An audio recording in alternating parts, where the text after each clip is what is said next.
Mediterranean Hegemon of Ancient Greece Chapter 79 to Chapter 146. I really admire the leader of the Devers. Not only is he good at commanding battles, but he is also very good at business. He made a lot of valuable suggestions. For example, at the entrance of the market, I originally planned to use 2 fully armed soldiers to guard it, but the leader said, "That won't do, it will scare the customers who come to buy and sell. We have to consider the customers' feelings." So, it turned out like what you see. Now, it seems that the customers have responded very well. Haha. Oh yes, these weighing devices were also his suggestions. There are many other suggestions like this. The reason why this market can become so lively in just 20 days is mainly because of him. I think that even if he doesn't become a mercenary, with his talent, he will definitely become a big businessman. Mariki's words were from the bottom of his heart. Yes, it's really unexpected, Burkos said perfunctorily, thinking about something in his heart. He turned and walked into the market, and Mariki hurriedly followed to act as a guide. Following the crowd, the first stall was, of course, the mercenary's own, so it was very large. There were many strange objects and exquisite gold and silver were placed in different categories. There were many people stopping to look and ask for prices. "Mercis!" Mariki shouted.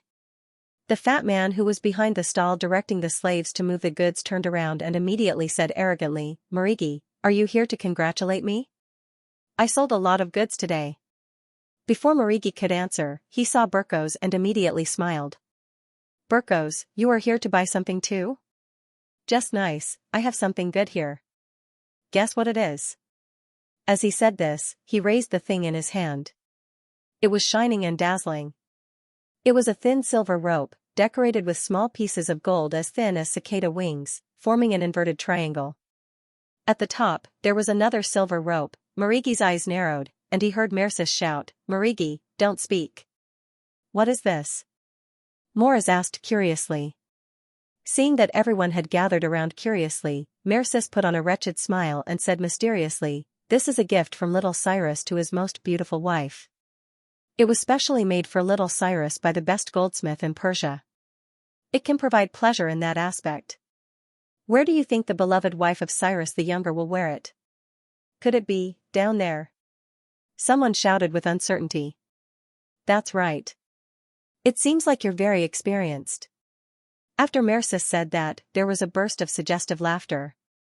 "It is said that little Cyrus's beloved concubine wore it every night with him. Well, when little Cyrus died in battle, his beloved concubine was captured by the king of Persia. This thing was left in the barracks and was found by our soldiers." Mercis raised the golden chain and waved it in front of everyone. "Smell it. There might be the fragrance of little Cyrus's beloved concubine on it. I wanted to stay by myself, but I don't have a wife yet. Think about it, if you buy it and bring it home, you can enjoy the life of the royal family of Persia with your wife or lover." After hearing this, Burkos was actually a little tempted. Someone at the side was already shouting, "How much?" "I'll buy it." Burkos took a look and found that he actually knew him. He was a merchant from the city of Xylighting. "It's not expensive at all. Look at how intricately made this thing is. Also, it's made of pure gold, and it's not light either." Mercis flipped the golden chain with his hand, making a low clattering sound. "The lowest price is, well, 50 Derek gold coins." "I'll pay 55 gold coins, this thing is mine," the Xylighting merchant shouted. "I'll pay 60 gold coins," someone shouted. "Hey, I bought it first. But my price is higher than yours. 65 Derek gold coins." Mariki didn't expect that Mercis would be able to make such a huge profit by fabricating a rarely seen item of the Persia nobility into something used by the royal family. However, he didn't want to remind Mercis. If Kristoya heard about this, she might not have a good impression of him. Seeing that Burkos had squeezed out of the crowd, he quickly followed. "I see that there are merchants from other cities who come here to do business," Burkos said. "There are quite a few. Tarantum, Xylighting, Carunia, Crotone, and other cities." Hearing Crotone, Burkos' eyelids twitched. At this time, Morris pointed to a dozen strong men in front of him and said, "These people are soldiers from your camp, right?" Marigi sized them up and replied, probably warriors from the mercenary camp next door. It seems to me that there are many soldiers buying things in this market. It seems that your soldiers are all very rich, Burkos joked. Marigi smiled perfunctorily. They're mercenaries. After today, they don't even know if there's a tomorrow. Of course, they have to enjoy themselves when they have money. Hearing this, Burkos' expression darkened slightly. He sighed and said, yes, it's not easy for anyone to live in this chaotic world. Marigi didn't say anything. In fact, the soldiers in the Devers' camp were not in such a state of mind at all. The Devers inherited and carried forward Menon's practice, and he strengthened the role of the supply camp. During the war, soldiers would deposit most of their belongings with the supply camp. They even had to clearly write on the registration form of the supply camp who would inherit their belongings in the event of misfortune. So that after they died in battle, their belongings could be handed over to the heir, and so on. And when a soldier was in urgent need of money and did not have enough money, he could borrow money from the leader of the mercenaries, the Devers. As long as the request was reasonable, Mercies would deduct the amount of money borrowed from his monthly salary, and there was no interest. These practices of the camp not only allowed the soldiers to reduce their worries and fight with all their might, but also reduced the bad habits of the army such as gambling, usury, extravagant spending, and so on. Marigi was sure that most of the soldiers who squandered money in the market were not from the Devers' camp. Moreover, there was a limit to the number of soldiers who could leave the camp every day. There were only 2 places in a small team, and they had to return to the camp when the time was up, or they would be punished according to military law. Marigi had witnessed with his own eyes the efforts that the Devers had put into changing this army. They had faced many censure and even almost had the army disbanded, but they did not give in and managed to survive in the end. Now, these soldiers could act according to military rules. Most of the time, they were either in the training ground, building camp facilities, or going to the supply camp to check how much their money had increased. From their passionate but calm eyes, Marigi could tell that they were no ordinary mercenaries. Marigi had seen the Sparta army led by Cleitharps. They were a group of disciplined killing machines, but they lacked passion for life other than fighting. He had also seen the Persia army. Although they were large in number, they lacked discipline and faith, especially the servant army. The Devers' army not only had the bravery and discipline of the Sparta people, but they also had the faith to fight to the death for a better life. Moreover, they had a magical commander. What if Devers didn't have 2,000 men under him, but 20,000 or 30,000? This beautiful imagination was one of the reasons why Marigi stayed. I found that you have everything in this market. Burkos' voice interrupted Marigi's thoughts. There's actually a blacksmith shop. It's just a small shop that accepts orders. The tourists don't let us enter the city, but we still need to repair and buy our weapons, Marigi argued. What about this one that buys clay pots? We can't use our hands to drink water and boil soup, right? A cloth shop? The soldiers haven't changed their clothes for half a year. We can't let them wear armor when they're not fighting, right? What about this stone shop? We can't just use trees for our camp. The key positions should be secured with stones. What about this boat shop? Don't tell me that you mercenaries want to build a fleet. Burkos' face was filled with anger as he shouted, "You're robbing us. You're robbing the tourist market and stealing the wealth of the tourists." Marigi lowered his head and explained in a low voice, "The amount of goods we buy and sell is not much, that's because there's only a small pier here." Burkos was so angry that his chest heaved up and down. He had noticed it earlier, but when he was almost done with the market, he finally understood. The variety of goods sold here was not what the mercenaries needed, but what the merchants and the surrounding residents needed. No matter how wide the Kreti River was, it was not as wide as the sea. When there were too many merchant ships, they needed to wait for a long time to enter the port of Turiai. But now, the mercenaries had directly built a market near the coast. Once the ships arrived at the pier on the coast, they could unload their cargo. To enter the market, one only needed an opal. Having one was equivalent to not having one, and there was no need to pay taxes. As for the buyers, tonnage was not far from here. There were a large number of sailors, fishermen, and so on. They were mainly free people, not citizens of tonnage. They were willing to take a few more steps to buy goods that were cheaper than in the tonnage market, because they did not have to pay taxes, so it was cheaper. Moreover, there were merchants from various cities who were attracted by the exotic atmosphere of the mercenaries selling goods. Seeing Marigi lowering his head and accepting the criticism, Burkos was indignant, but he did not want to say more. "Well, I'll tell divers about it." "You can't make the decision, you're just a slave of Persia." Marigi trembled when he heard this. He almost cursed, "You're the slave of Persia. Your whole family are slaves of Persia. You Greek barbarian, are you blind? I used to be a merchant for the royal family of Persia." Fortunately, he managed to hold it in. He did not want to say more and fell behind Burkos and the rest. As they approached the west gate of the market, Burkos noticed that there was an area separated by a mud wall that was half the height of a person. There was a large wooden hut inside, and compared to the noisy stalls in front, it was quieter. There was a long queue at the entrance. "This is?" Burkos asked doubtfully. Although Marigi was cursing in his heart, he had to explain for the sake of publicity. "This is a clinic. Our military doctors have been learning from the Devers for a long time. Their medical skills are superb. Many Turii citizens who have been sick for a long time have improved after their treatment, so they are very popular now. Often at dusk, when the market is about to close, the patients are still unwilling to leave."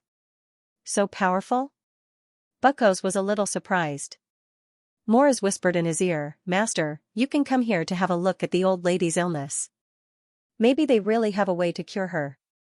Burkos looked at the long line in front of the shack and nodded. He suddenly thought of something and asked, "You said that these doctors learned their medical skills from Devers? Devers can treat illnesses?" "Of course. The leader is blessed by Hades, so of course he knows the secret of the disease that can bring death to people," Marigi said proudly. Burkos was non-committal. After leaving the market and bidding farewell to Marigi, Morris asked, "Master, are there really people in this world who are good at commanding battles, good at doing business, and can cure illnesses?" "Devers, aren't they?" "He is also a god's chosen of Hades," Burkos said indifferently. A few hundred meters to the west, the camp of the Devers came into view. Rather than calling it a camp, it would be more accurate to call it a barracks. There was a trench 3 meters wide and 3 meters deep, a 3-meter-high wall of earth, and a 2-meter-high wooden fence for protection. Behind the wooden wall, sentries could be seen patrolling, so it could be deduced that there was a walkway in the wooden wall. There were many watchtowers inside the wall, which were 6 meters high, overlooking the trench and the blind spots under the wooden wall. There was a wooden door in the middle of the wooden wall, and a simple gate tower was built on top of it. Burkos and Morris carefully walked along the straight road in front of the camp, because there were a few big wooden signs by the side of the road.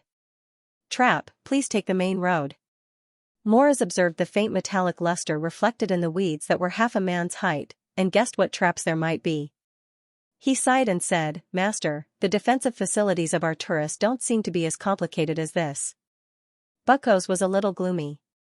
He had been worried about one problem: the mercenaries had built this place like a city. What would the people of Crotone think? The guards at the camp gate asked for the purpose of their visit, and immediately sent someone in to report.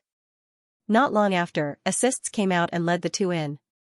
The weeds and rubble in the camp had been cleared away, and the ground was flat and clean.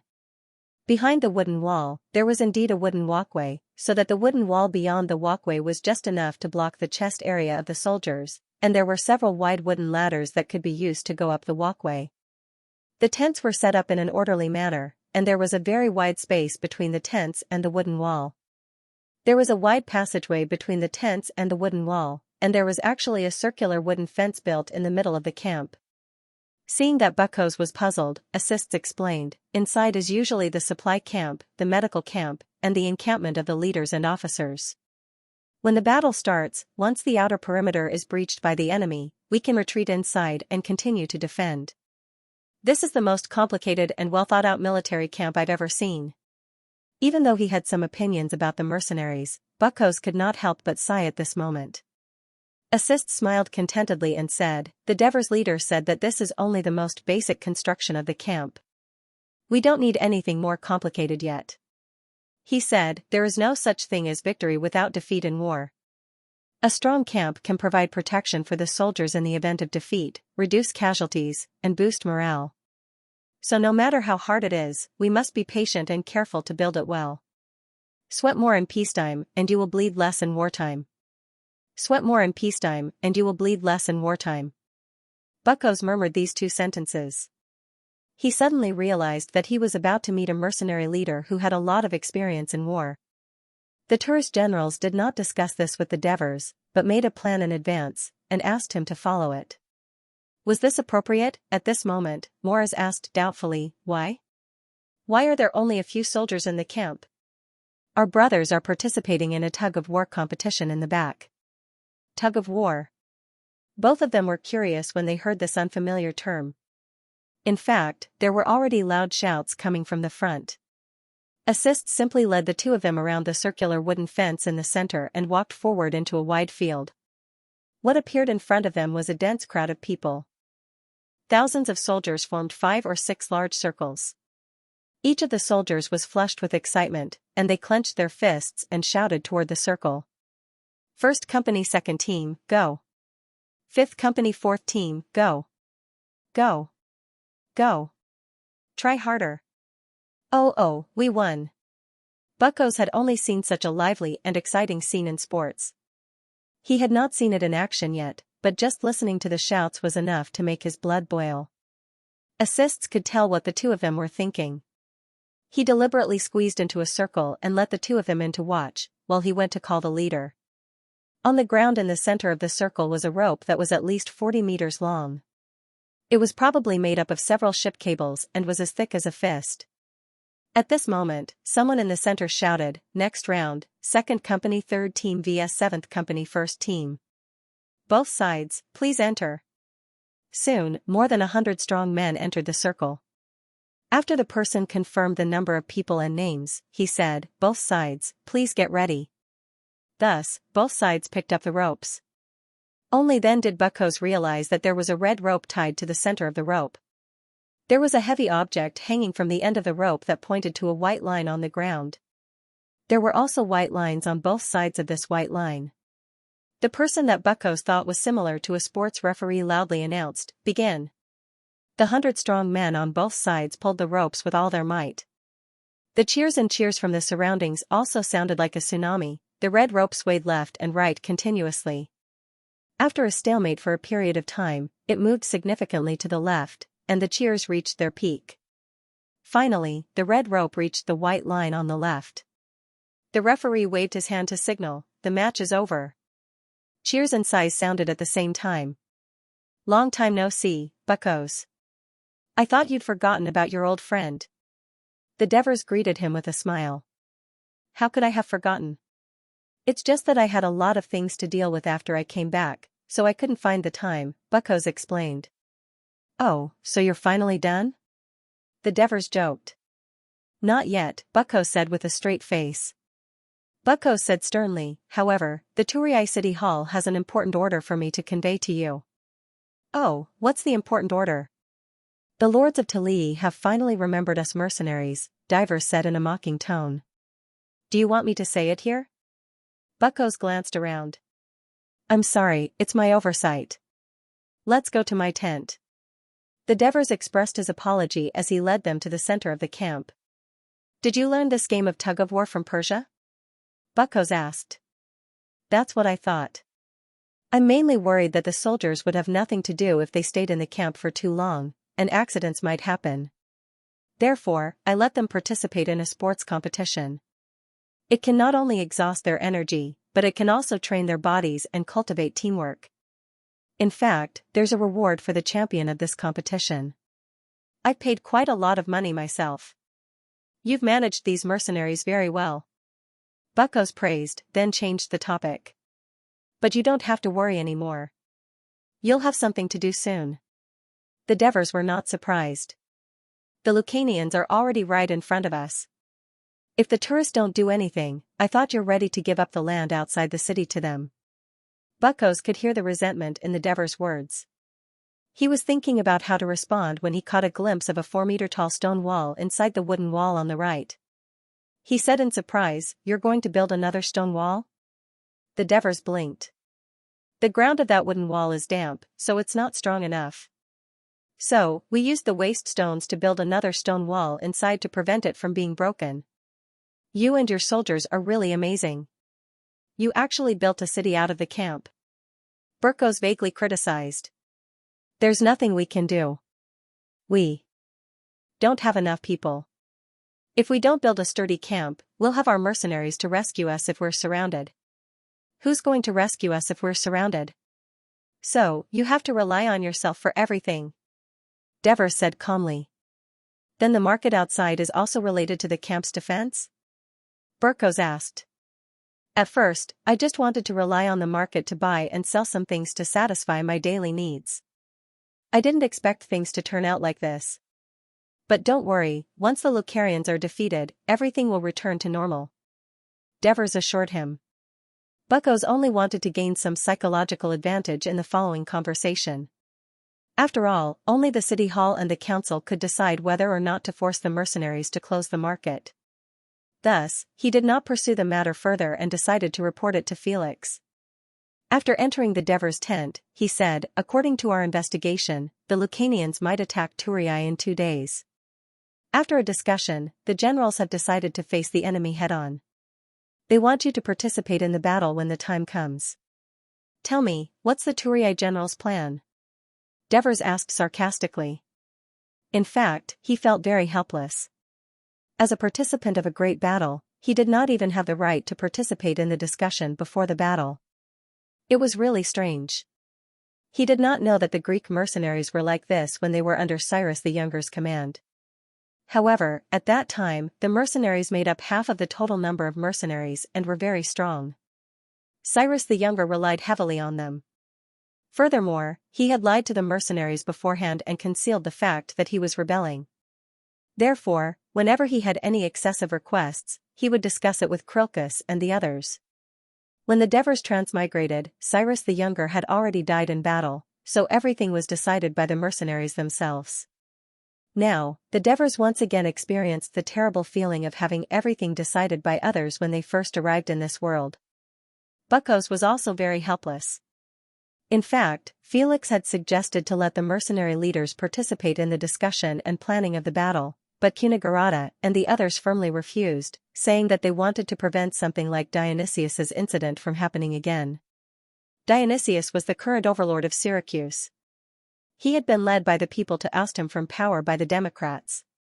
Later, he secretly lured the mercenaries into the city and brutally suppressed the Democrats, thus stabilizing his position as the dictator of Syracuse. Hiring the mercenaries was Felix's suggestion. The generals discussed it, and the council approved it. Burkos was then recommended by Felix, so he could only avoid arousing suspicion. According to the scouts, the Lucanians have more than 10,000 people. On our side, you have more than 2,000 soldiers, Dracos has more than 2,000, Tarentum's reinforcements have more than 1,000, Turris can send 4,000, and we have 200 cavalrymen. In total, we have close to 10,000 people. After Burkos finished introducing the military strength of both sides, he picked up a branch and gestured on the ground. The general's plan is that Tarentum's reinforcements will be on the right flank. Since they have the fewest troops, Adrianx and Cesta's 1,000 men will be added to it. The center will be our Turris troops. Due to the previous failure, the number of young Turris has been greatly reduced. So, more than half of the 4,000 men will be citizens over the age of 40, so Draco's 1,000 men will be added to the center. Since your troops are the most experienced and the strongest, your troops will be in charge of the left flank, along with 100 cavalrymen. Another 100 Tarentum cavalrymen will be added to the right flank. Of course, this is only the plan. When it comes to the battlefield, there may be changes based on the enemy's situation. After Burkos finished, he stared at the Devers' expression. The Devers rested his chin on one hand and looked at the pattern on the ground, deep in thought. He did not speak for a long time. Burkos began to feel nervous. Do you want to hear my opinion? The Devers raised his head and pointed at the sketch on the ground. With a calm expression, he said, the allocation of troops given by Turris should be more balanced. Obviously, the generals want to use our defense to wear down the enemy's attack through a prolonged confrontation. Burkos nodded. Felix had said something similar when he explained to him why the formation was arranged this way. the Devers lived up to his reputation. Just by looking at the sketch, he could speculate the general's intentions. Although I have not fought with the Lucanians, I have fought with many mountain tribes in Persia. Their combat characteristics should be similar. They are fierce, loosely organized, and poorly equipped. Perhaps this is the reason why your generals dared to use this kind of formation, even though they were outnumbered. However, there are a few issues that I need to remind your generals of. The Devers changed the topic and raised his voice.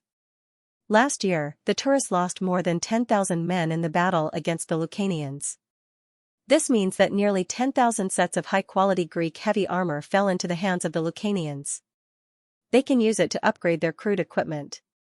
I encountered such a situation when I was scouting in Amendola. Secondly, according to my scouts, the Lucanians have at least 13,000 men, which is more than 3,000 more than us. This means that their formation will be thicker and longer than ours. Not only will they be able to charge and push harder, but they will also be more threatening to flank us. Furthermore, they have just won a huge battle, so their morale will be high when they face us. According to my observations, you Turks are afraid of the Lucanians, so it is hard to say who will be the first to retreat after a long battle. The Devers pointed at the pattern on the ground that represented the middle Turks. Don't forget, half of them are old men. Bucco's confidence that the Greek heavy infantry would not fear the barbarians in a head-on battle was shaken by the Devers' words. Please speak. Bucco said hurriedly. I will be on the left flank, Tarentum on the right, and Turiai in the middle. This order will not change. However, send the 2,000 mercenaries and 200 cavalrymen under Adrianx, Adelas, and Cesta to the left flank under my command. I will lead over 4,000 infantrymen and 200 cavalrymen to defeat the enemy's right flank in the shortest time possible. Then, we will coordinate with the middle to attack the enemy's middle. Obtaining victory is only a matter of time. Devers said confidently. Are you sure you can defeat the enemy in the shortest time possible with these 2,000 mercenaries and 200 cavalrymen under your command? Bucco asked, slightly tempted.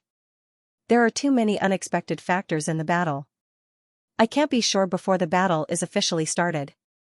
However, in my opinion, this plan has a much higher chance of winning than the one you gave us. Devers tried his best to convince Bucco.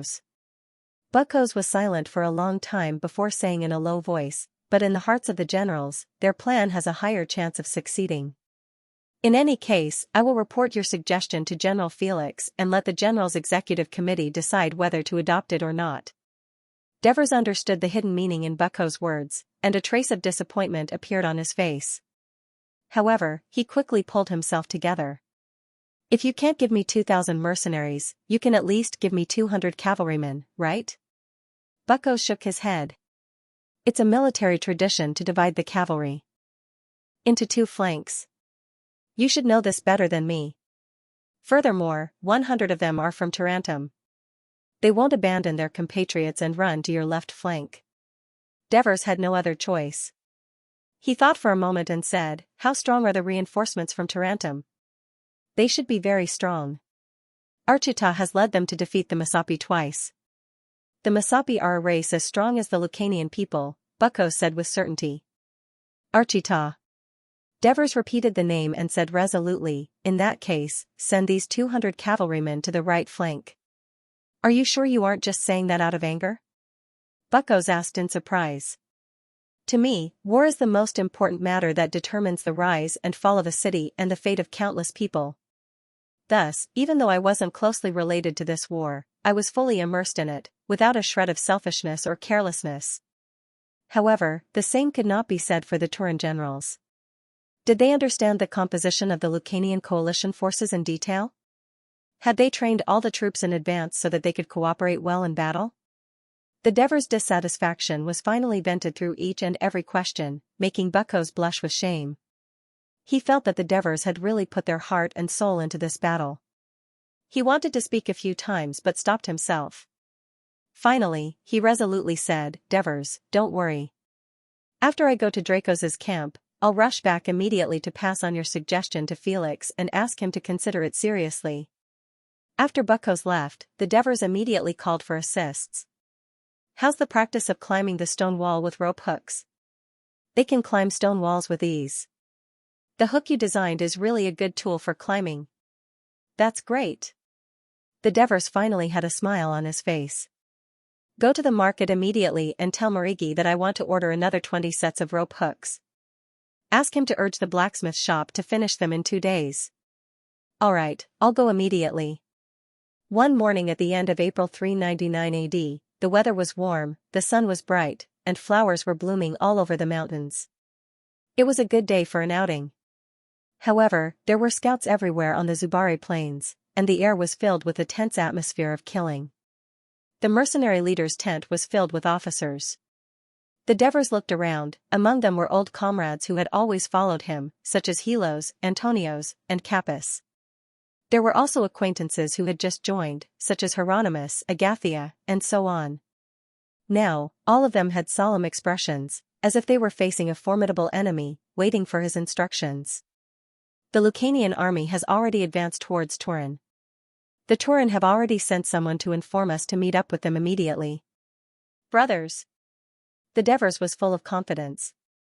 He smiled and said, "It's time for these ignorant and arrogant Turin to see the true power of the Greek expeditionary army." The officers were full of fighting spirit. According to the previous arrangement, the 5th Heavy Infantry Company led by Helos and the 3rd Light Infantry Company led by Alpines, this is made up of mercenaries who joined the Byzantine Empire. There are archers and stone throwers, and there are more than 200 of them, will stay in the camp to prevent the enemy from sneaking up on them. The rest of the troops will leave the camp in order. Yes. When the Turin army left the city, they saw the Devers mercenaries waiting outside the city. This is the Greek expeditionary army? I think it's an exaggeration. Look at these soldiers, they are either squatting or lying on the ground. Their spears and shields are thrown to the side. They don't look like soldiers at all. Cunegurata said with a pained expression, as if he had spent a lot of money on low-quality goods. Felix was worried about the upcoming battle, and he didn't have the mood to argue with Cunegurata about such common military knowledge. At this time, a young man next to him said without hesitation, "The messenger we sent out to inform them should have just returned, and this army is already standing here waiting for us." It can be seen that this army's ability to mobilize and execute orders is very strong. As for squatting and lying on the ground, that's to conserve energy before the battle starts. It also shows that they are experienced, and they can still be so relaxed when the battle is about to begin. I'm starting to believe that they have the ability to support the left wing by themselves. Cunegurata snorted. After all, this young man was an important guest of the Turin, so he could only keep his mouth shut. At this moment, the Devers galloped towards them under the lead of Bucos. "General Felix, the leader of the mercenaries, the Devers, salute you." The Devers saluted solemnly on their horses. "Although Bucos told me about you before, I'm still surprised by your youth. Young leader, thank you for your help to the Turin. Let us fight the enemy together today." Felix also saluted solemnly in response. "As you wish, General Felix," the Devers agreed, then turned to Cunegurata. Daves agreed, then turned to Cunegurata. Because of Bucco's guidance, of course, he could accurately call out his name. "I salute you, General Cunegurata." "Chief Devers, your proposal is very bold. To be honest, I was very tempted by it, but the generals felt that it was too risky after some discussion, so they didn't accept it. I hope you don't mind." Cunegurata was slightly apologetic as he specially explained. He even urged his horse forward and patted Devers' shoulder to show his closeness. The discussion before the battle is for the benefit of the masses. Once a decision is made, we must resolutely carry it out. Don't worry, I'm a soldier, and it's my natural duty to carry out orders. Well said, it's my natural duty to carry out orders. The young man praised loudly and took the initiative to introduce himself. "Hello, Chief Devers. I'm Archita of Tarentum. I've always heard of the legendary stories of the Greek expeditionary force. Meeting you today, I'm not disappointed." The Devers fixed their eyes on the young man in front of them. Although he was wearing a military uniform, he looked gentle and refined. He had a sincere smile on his face and a pair of bright eyes that were slightly deep. "General Archita, Tarentum has a dual governor system, so there's no title of general. It's just an honorific title, the mathematical and military genius of Tarentum." It's my honor to fight alongside you. The Devers returned the salute in a friendly manner and continued. I believe that mathematics and military affairs are inevitably related. Every soldier in a formation is a point, and countless points form straight lines and squares. The basic condition for victory is how to make every point play its role to the fullest. You're absolutely right. Archita was happy and asked amiably, Chief Devers, you've also studied mathematics? I don't know much about mathematics, but I'm full of respect for the Pythagorean school of thought. The Devers said seriously. Archita saw that he was sincere and immediately had a good impression of him. He was about to speak again. The leaders of the other mercenaries are rushing over.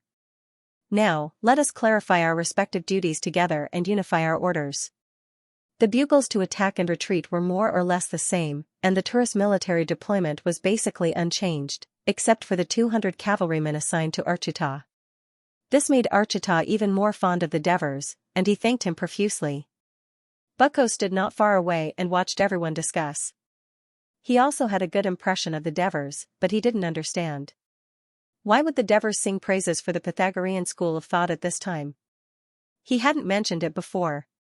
Didn't he know that in Greece, other than Tarentum, no city would have a good impression of the Pythagorean school of thought, making it difficult for this mysterious group to survive in Greece? His attitude would probably affect Felix and Kunigarada's impression of him. Just as Bucko's was worrying for the Devers, the meeting before the battle ended quickly. The Devers jumped onto his horse and slowly walked towards his troops while observing the two troops that were about to fight side by side. The Tarentum reinforcements led by Archita were all strong young men in their 20s or 30s. They carried a round shield on their left shoulder, a bayonet on their right shoulder, and a helmet on their shoulder. As they marched, they chatted with their companions and looked relaxed. On the other hand, the tourist militiamen looked solemn, and many of them had white hair and slightly hunched bodies. As he watched, the Devers frowned. Suddenly, he felt that something was wrong. He pointed to the back of the troops and asked Bucko's, who was following beside him, what's going on? Why are there still soldiers wearing leather armor? Wait. Some of them are even half naked, and there are quite a number of such soldiers.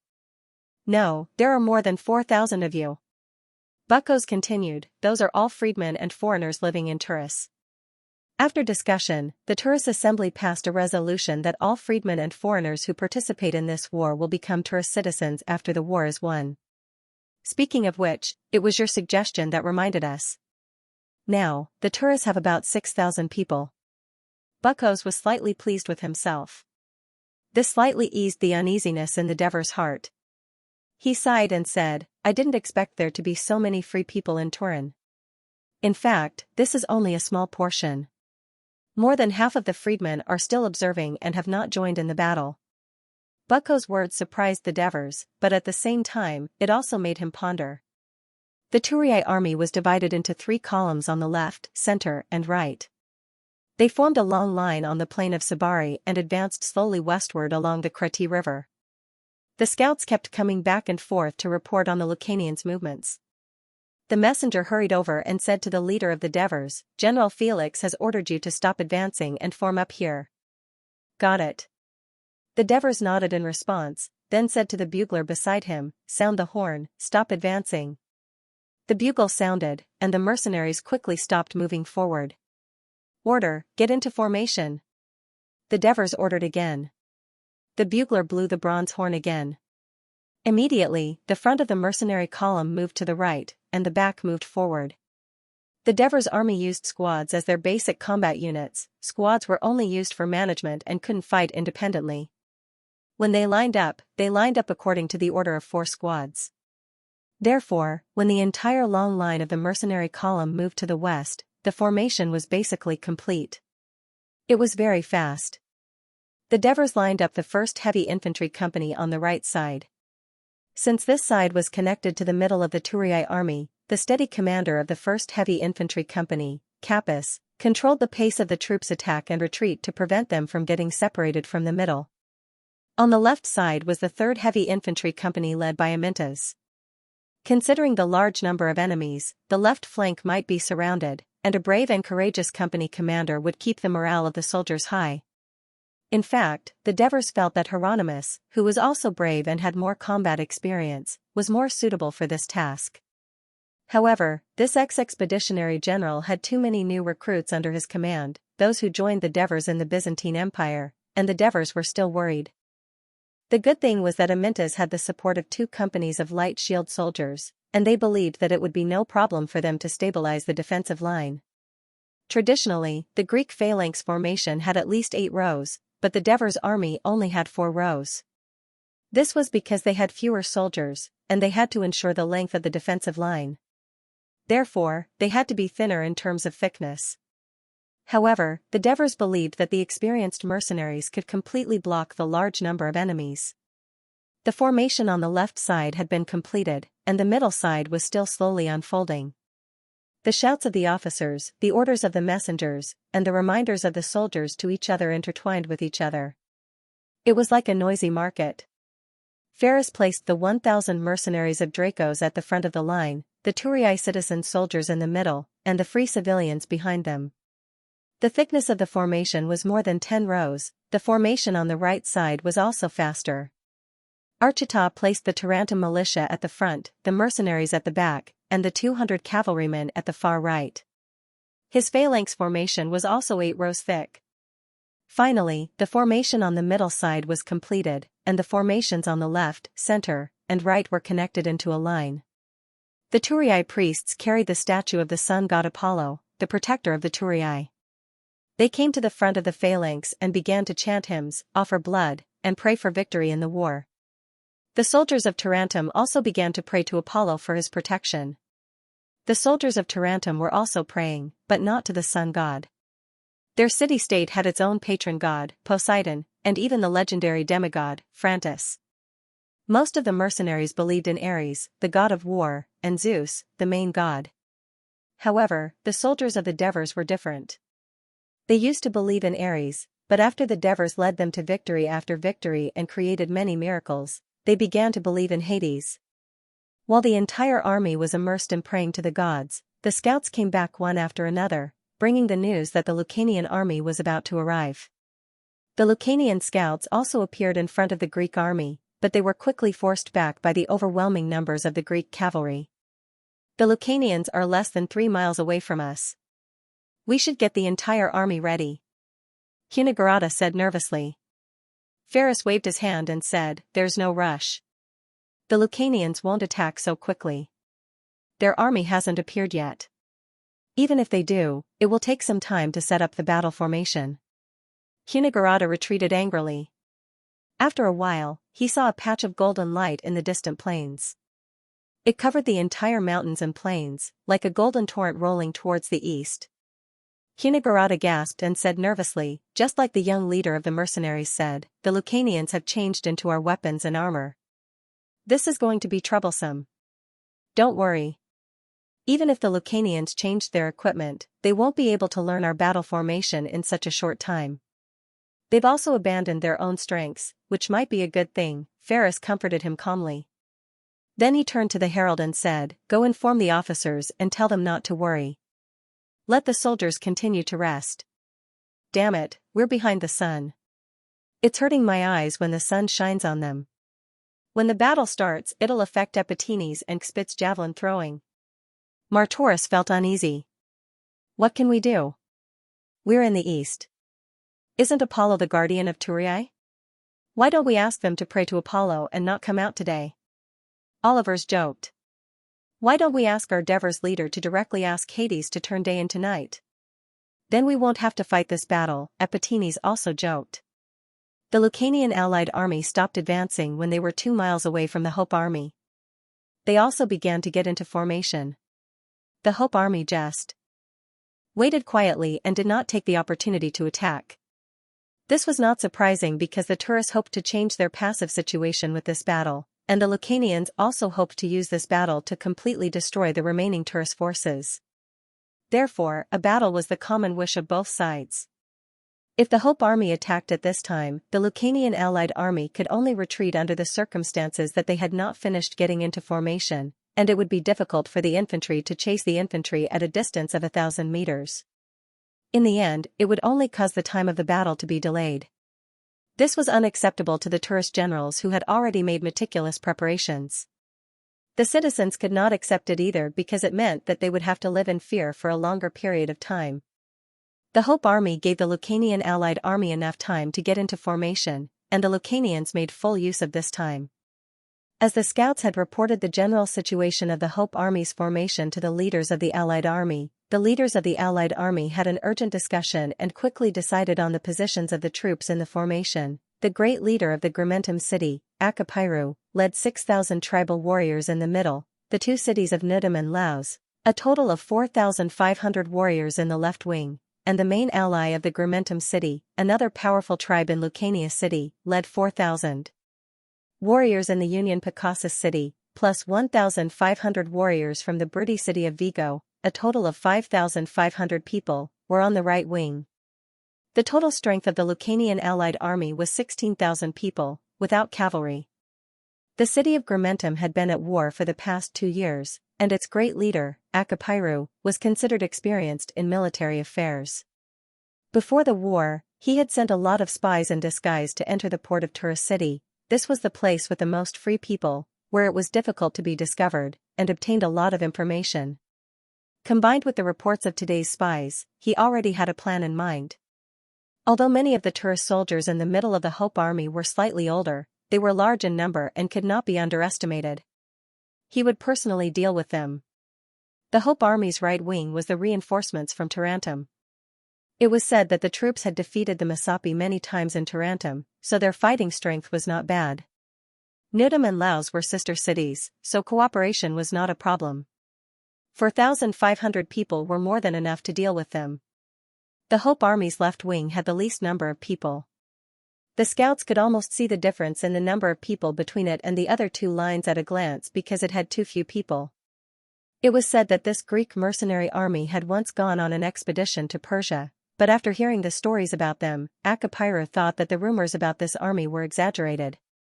They had only lost a battle in Persia and fled back. The Greeks who were doing business always liked to brag about themselves. He had no concept of the distant eastern country of Persia. He thought that the strength of a troop of 2,000 people was limited. The bravery of the Picassus soldiers was not weaker than that of Grimentum. Its great leader, Xianxia, was not weak either. Moreover, his son, Ninaf, who was also Akapiru's son-in-law, was the most valiant of the tribe. With 4,000 warriors and 1,500 Briti warriors, it was almost 3 times the strength of the opponent. It was completely possible to defeat the Hope Army's left wing in one fell swoop. Therefore, he locked the chance of victory on his right wing. The Lucanians' formation was faster because their formation was not as tight as that of the Hope Army. The loose formation made the already large team even larger. Following a few long and drawn-out horn sounds, an astonishing number of troops slowly pressed towards Xi's army like they could topple the mountains and overturn the seas. The battle was about to begin. His cloudy old eyes could already see the shadows of the enemies in front of him. He took a deep breath, puffed up his somewhat shriveled chest, and dismounted. He ordered his slaves, "Bring me my weapon and helmet." Just then, he heard a commotion from the soldiers in front of him. "What happened?" he asked, puzzled. The people around him were equally puzzled. He could only get on his horse again and look forward. There was no change in front of him. But following the direction of the commotion, he saw hundreds of soldiers on the left wing rushing out of the square formation and running towards the Lucanians. What are they doing? Are they surrendering to the enemy? The moment he thought of this possibility, a chill ran down his spine. Could it be that, as some people said, mercenaries without a sense of belonging are unreliable? Epthenes and Xpit led more than 600 light infantry out of the formation and charged towards the dark mass of the Lucanian army's right wing. Of course, they weren't going to surrender. Instead, they were executing a new tactic that the Devers leader had been practicing. Before the two armies clashed, they would use light infantry to attack the enemy from afar. This would break the enemy's spirit and disrupt their formation. In the face of such a large number of enemies, the hundreds of lonely soldiers were like small trees in the wind, in danger of being blown away at any time. This kind of psychological pressure and fear would cause the timid to collapse, but these soldiers had been tempered by hundreds and thousands of battles during the Persian expedition, and their spirits were extremely tough. Their formation was scattered but not disorderly, and the speed at which they were charging forward was even faster. When they were less than 400 meters away from the enemy, Epthenis and Xpit shouted almost at the same time, "Stone throwers, get ready!"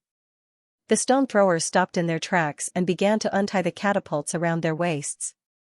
The rest of the soldiers continued to advance. When they were almost 100 meters away from the enemy, the archers stopped in their tracks. The 400 light shield-bearers were still running forward. The reason why Graylet of Picosis was loved and respected by the warriors of the tribe was because he always took the lead in every battle and fought on the front lines. Seeing the Greeks in leather armor line up in two loose lines and charging straight at him, he was a little confused at first. To the north of Picosis was the Greek city-state of Ilia. Picosis had invaded its territory many times, and both sides fought frequently. Ninath was more familiar with the Greeks' fighting style, but he had never seen such a strange move. But soon, when the Greek raised the gleaming spearhead, took a big step, and prepared to throw it, he was shocked. "Watch out for the javelin. Defend!" Hundreds of javelins whistled through the air, bringing with them the sound of the wind. The experienced light shield-bearers did not throw them in a straight line, but diagonally forward. Although the Lucanians were fully equipped with Greek heavy infantry equipment, they did not learn the Greek heavy infantry principle of "I protect others, others protect me." They hurriedly used their round shields to protect themselves, causing a large gap to appear in the originally slightly loose battle line. These javelins, which divers had deliberately increased the weight of the spearheads, passed through the gap between the shields, and most of them pierced into the ribs of the tribal warriors who were covered by multiple layers of linen armor. Screams rang out, and a large number of people fell. Ninath reacted quickly and blocked the javelin with his shield. The javelin actually pierced through the copper coating of the shield and nailed itself on it. Just as he was about to pull the javelin out, someone beside him shouted, "Watch out for the arrows." Arrows and stones rained down on the ground. Ninath took a hit on the head. Although he had a helmet to protect him, it still made him dizzy and almost fall. The Lucanians did not suffer many losses from this wave of arrows and stones, but it caused chaos in the first few lines of the Lucanians' right wing. However, the Greek light shield-bearers took the opportunity to throw a second round of javelins, which greatly increased the damage of the javelins. Felix and Cunigarata were dumbfounded when they saw this scene. They had guessed the fighting power of the Devers mercenaries, but they never expected them to use such a novel tactic, and the effect was so shocking. Seeing that part of the enemy's front line on the right wing was almost broken, Cunigarata said excitedly, "If we knew that these mercenaries were so powerful, we should have learned from them and used this tactic." Felix shook his head. "Our light infantry wouldn't be so bold as to leave their formation and attack a large number of enemies from a few hundred meters away. Only these experienced mercenaries would dare to do this. I'm afraid this is a tactic they learned from Persia." Although Felix said that, he still felt a little regretful. The fighting power of the Devers mercenaries had exceeded his expectations before the battle had even started. Perhaps he should have listened to the young mercenary leader's suggestion and given him the other 2,000 mercenaries. Felix suppressed the thought. Since the initial plan had already been executed, it was best to carry it through to the end. This was the experience he had gained after many years in the army. Oh, these brothers are so powerful. As expected of the heroes who fought all the way to Persia and came back. Look at those stone throwers, they're all from my hometown, Rhodes. And us Thracians, look at how accurate their javelins are. I really want to take off this heavy armor, pick up a javelin and join them." Dracos heard the praise and envy of the soldiers around him. He squeezed the belt behind the round shield tightly. "Come on, natives, come and have a taste of our power." At this moment, he was burning with the desire to fight. The confident leader of Picosa city, Sinsing, would never have thought that his troops would suffer such a blow before the battle had even officially begun. What made him even more depressed was that the traditional weapons of the Lucanians were javelins, pikes, and short swords. Javelins were also their forte, but in order to better attack the Greeks, most of them had changed into heavy equipment. Only a few javelin soldiers were at the rear, and the enemy's arrows and flying stones had already extended to the rear. Only a few of the javelin soldiers could fight back as they dodged the attacks. However, they could not see the enemy, and the enemy's numbers were small and scattered, so the results of the battle were naturally minimal. Fortunately, there were not many enemy light infantry, and the two ends of the right phalanx were not affected. Therefore, in desperation, Xianxia urged the two ends to squeeze towards the center in an attempt to surround or disperse these annoying and terrifying enemies. When the Lucanians in the middle and left saw the tragic situation on the right, they were afraid that they would suffer the same fate. The soldiers and leaders subconsciously increased their speed, hoping to make contact with the Greek army as soon as possible.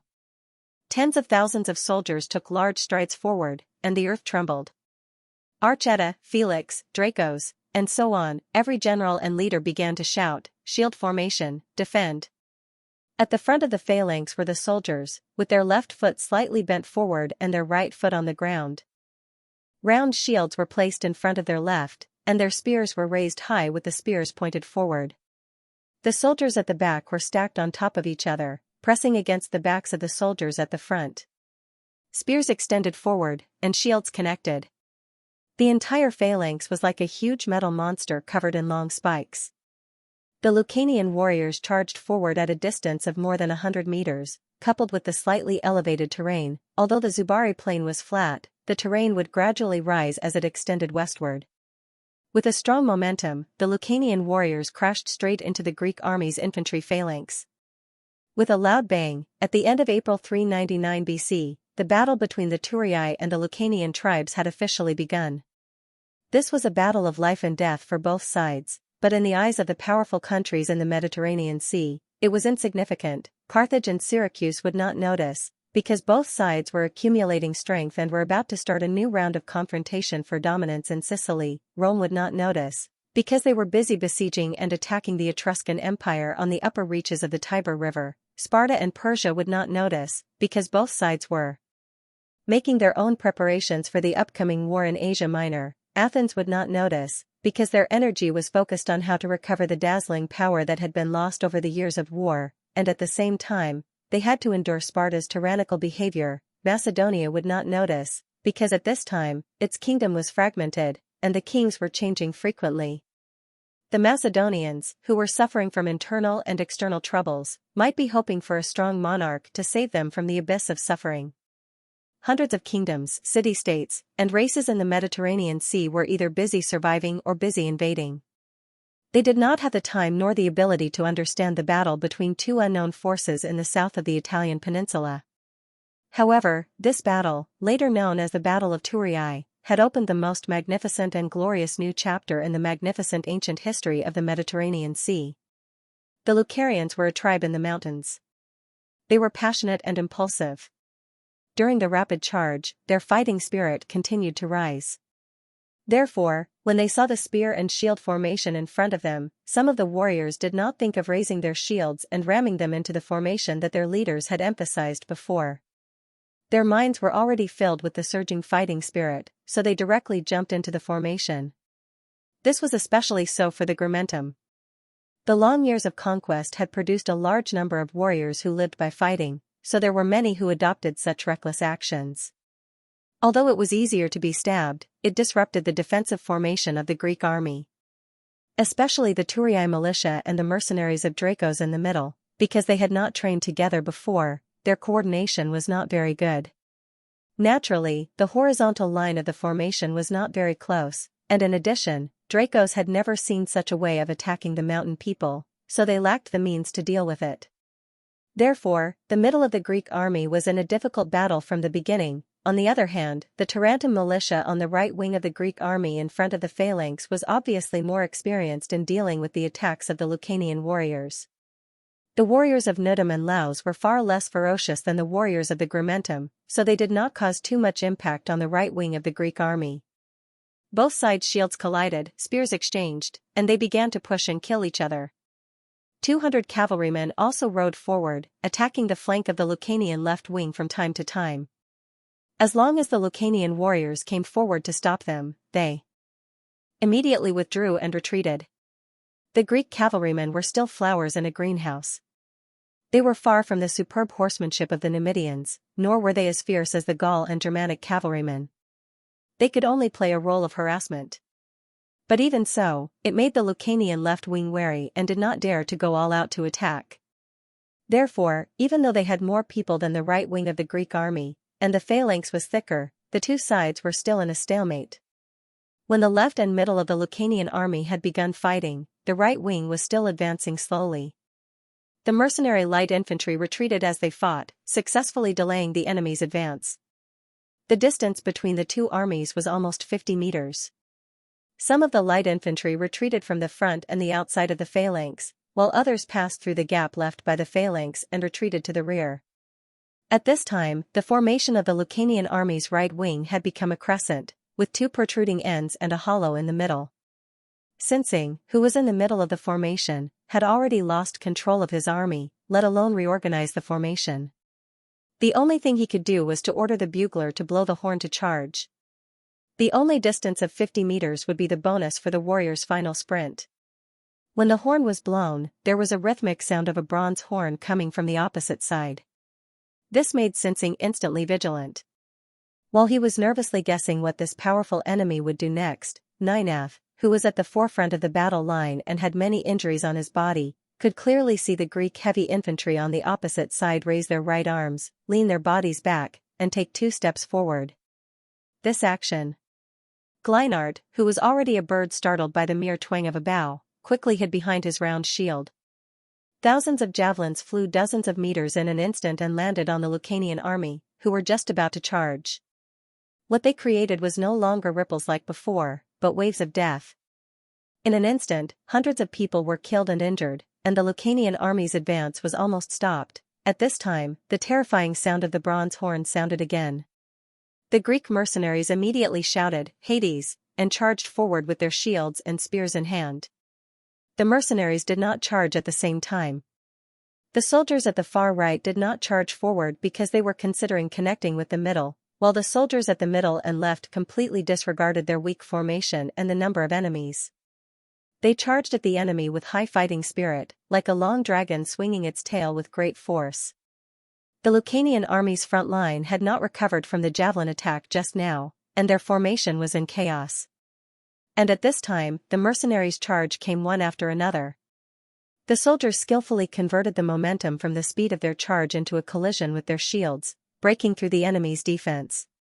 Then, the spears in their right hands were like the spitting of a venomous snake, quickly and accurately piercing the enemy's throat or face. A row of Lucanian soldiers at the front line fell uniformly. Such terrifying attack efficiency and imposing momentum frightened the Lucanian soldiers at the back. They, who prided themselves on their bravery, could not help but start to retreat at this moment. The mercenaries chased after them, and the Lucanian soldiers kept retreating. The collapse of the Lucanian army's right flank was right in front of them. Although Xianxia, who was at the rear of the phalanx, could not understand the situation in detail, it was an indisputable fact that the troops were retreating. Screams could be heard continuously. Looking to both sides, there were even soldiers in the distance who had begun to flee. Xianxia was anxious and angry. At this moment, he had no time to think about why such a terrible situation had occurred. The most important thing now was to stop the decline, or else the right wing would be defeated, which would lead to the defeat of the entire Lucania alliance army. Although Acapyru was related by marriage, Xianxia did not think that the overbearing great leader of the Grimentum would easily forgive Picassus for what he had done. Now that Picassus's soldiers were engaged in battle, he could no longer command them. The only ones he could command were the Brutty soldiers who had yet to engage in battle. "Quick, call the people from Vigo City at the back to help. Tell their leader that if this battle fails, the Lucarians will not forgive Vigo City." Xianxia hurriedly shouted to the guards around him. "Great leader, the Lucanians have gone too far." It was Xianxia who thought that he could easily defeat the Greeks and did not let us intervene. Now he's saying that it's our fault if we fail. The young Saru said angrily. Sidorum looked at the battle not far away and did not respond. These Greeks are really powerful.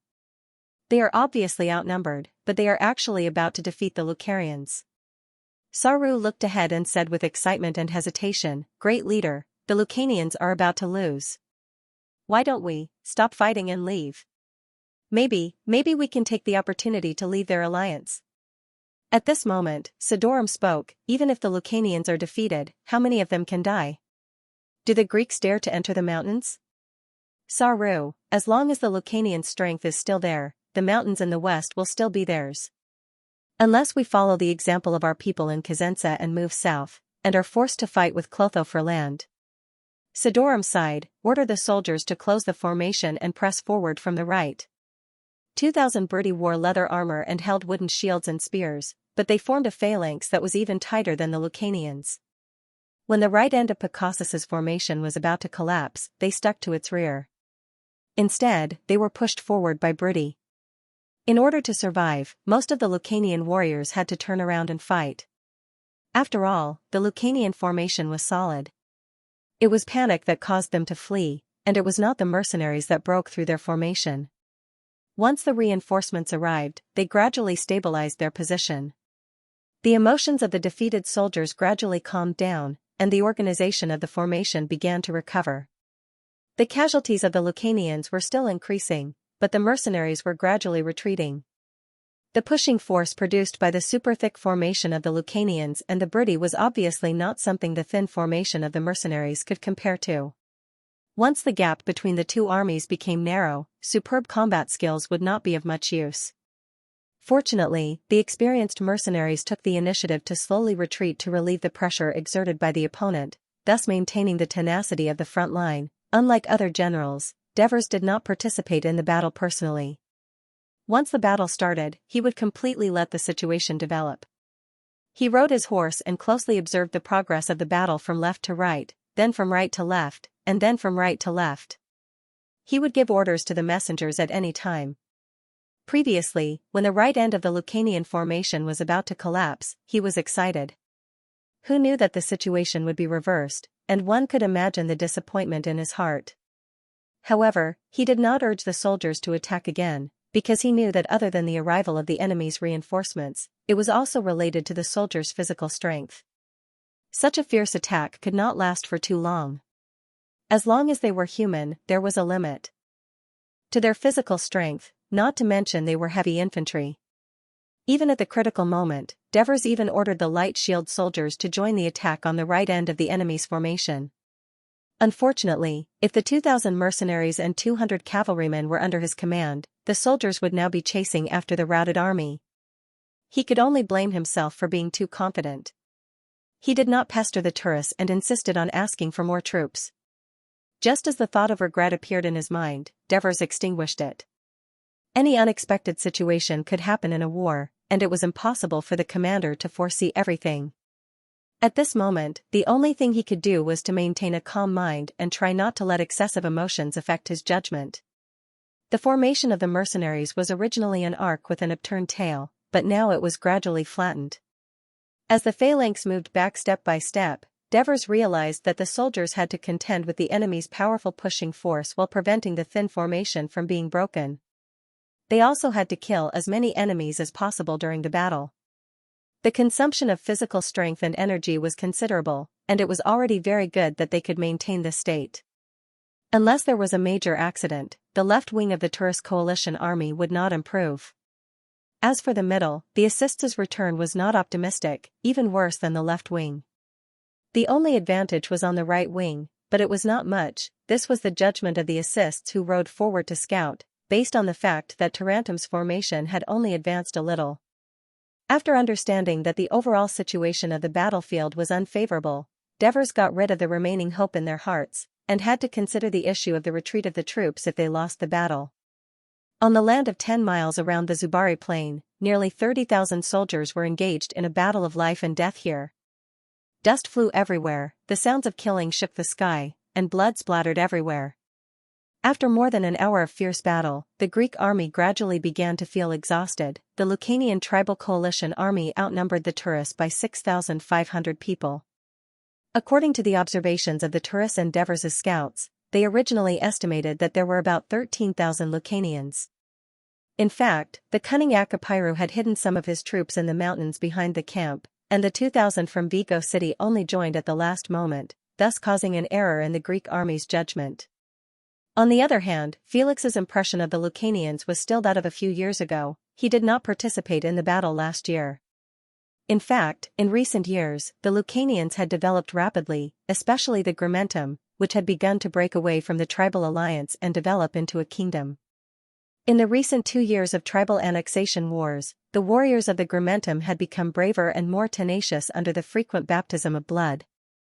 In the old ideas of the tourist generals, as long as they fought head-on, the loosely organized Lucanians would definitely be crushed by the power of the Greek heavy infantry.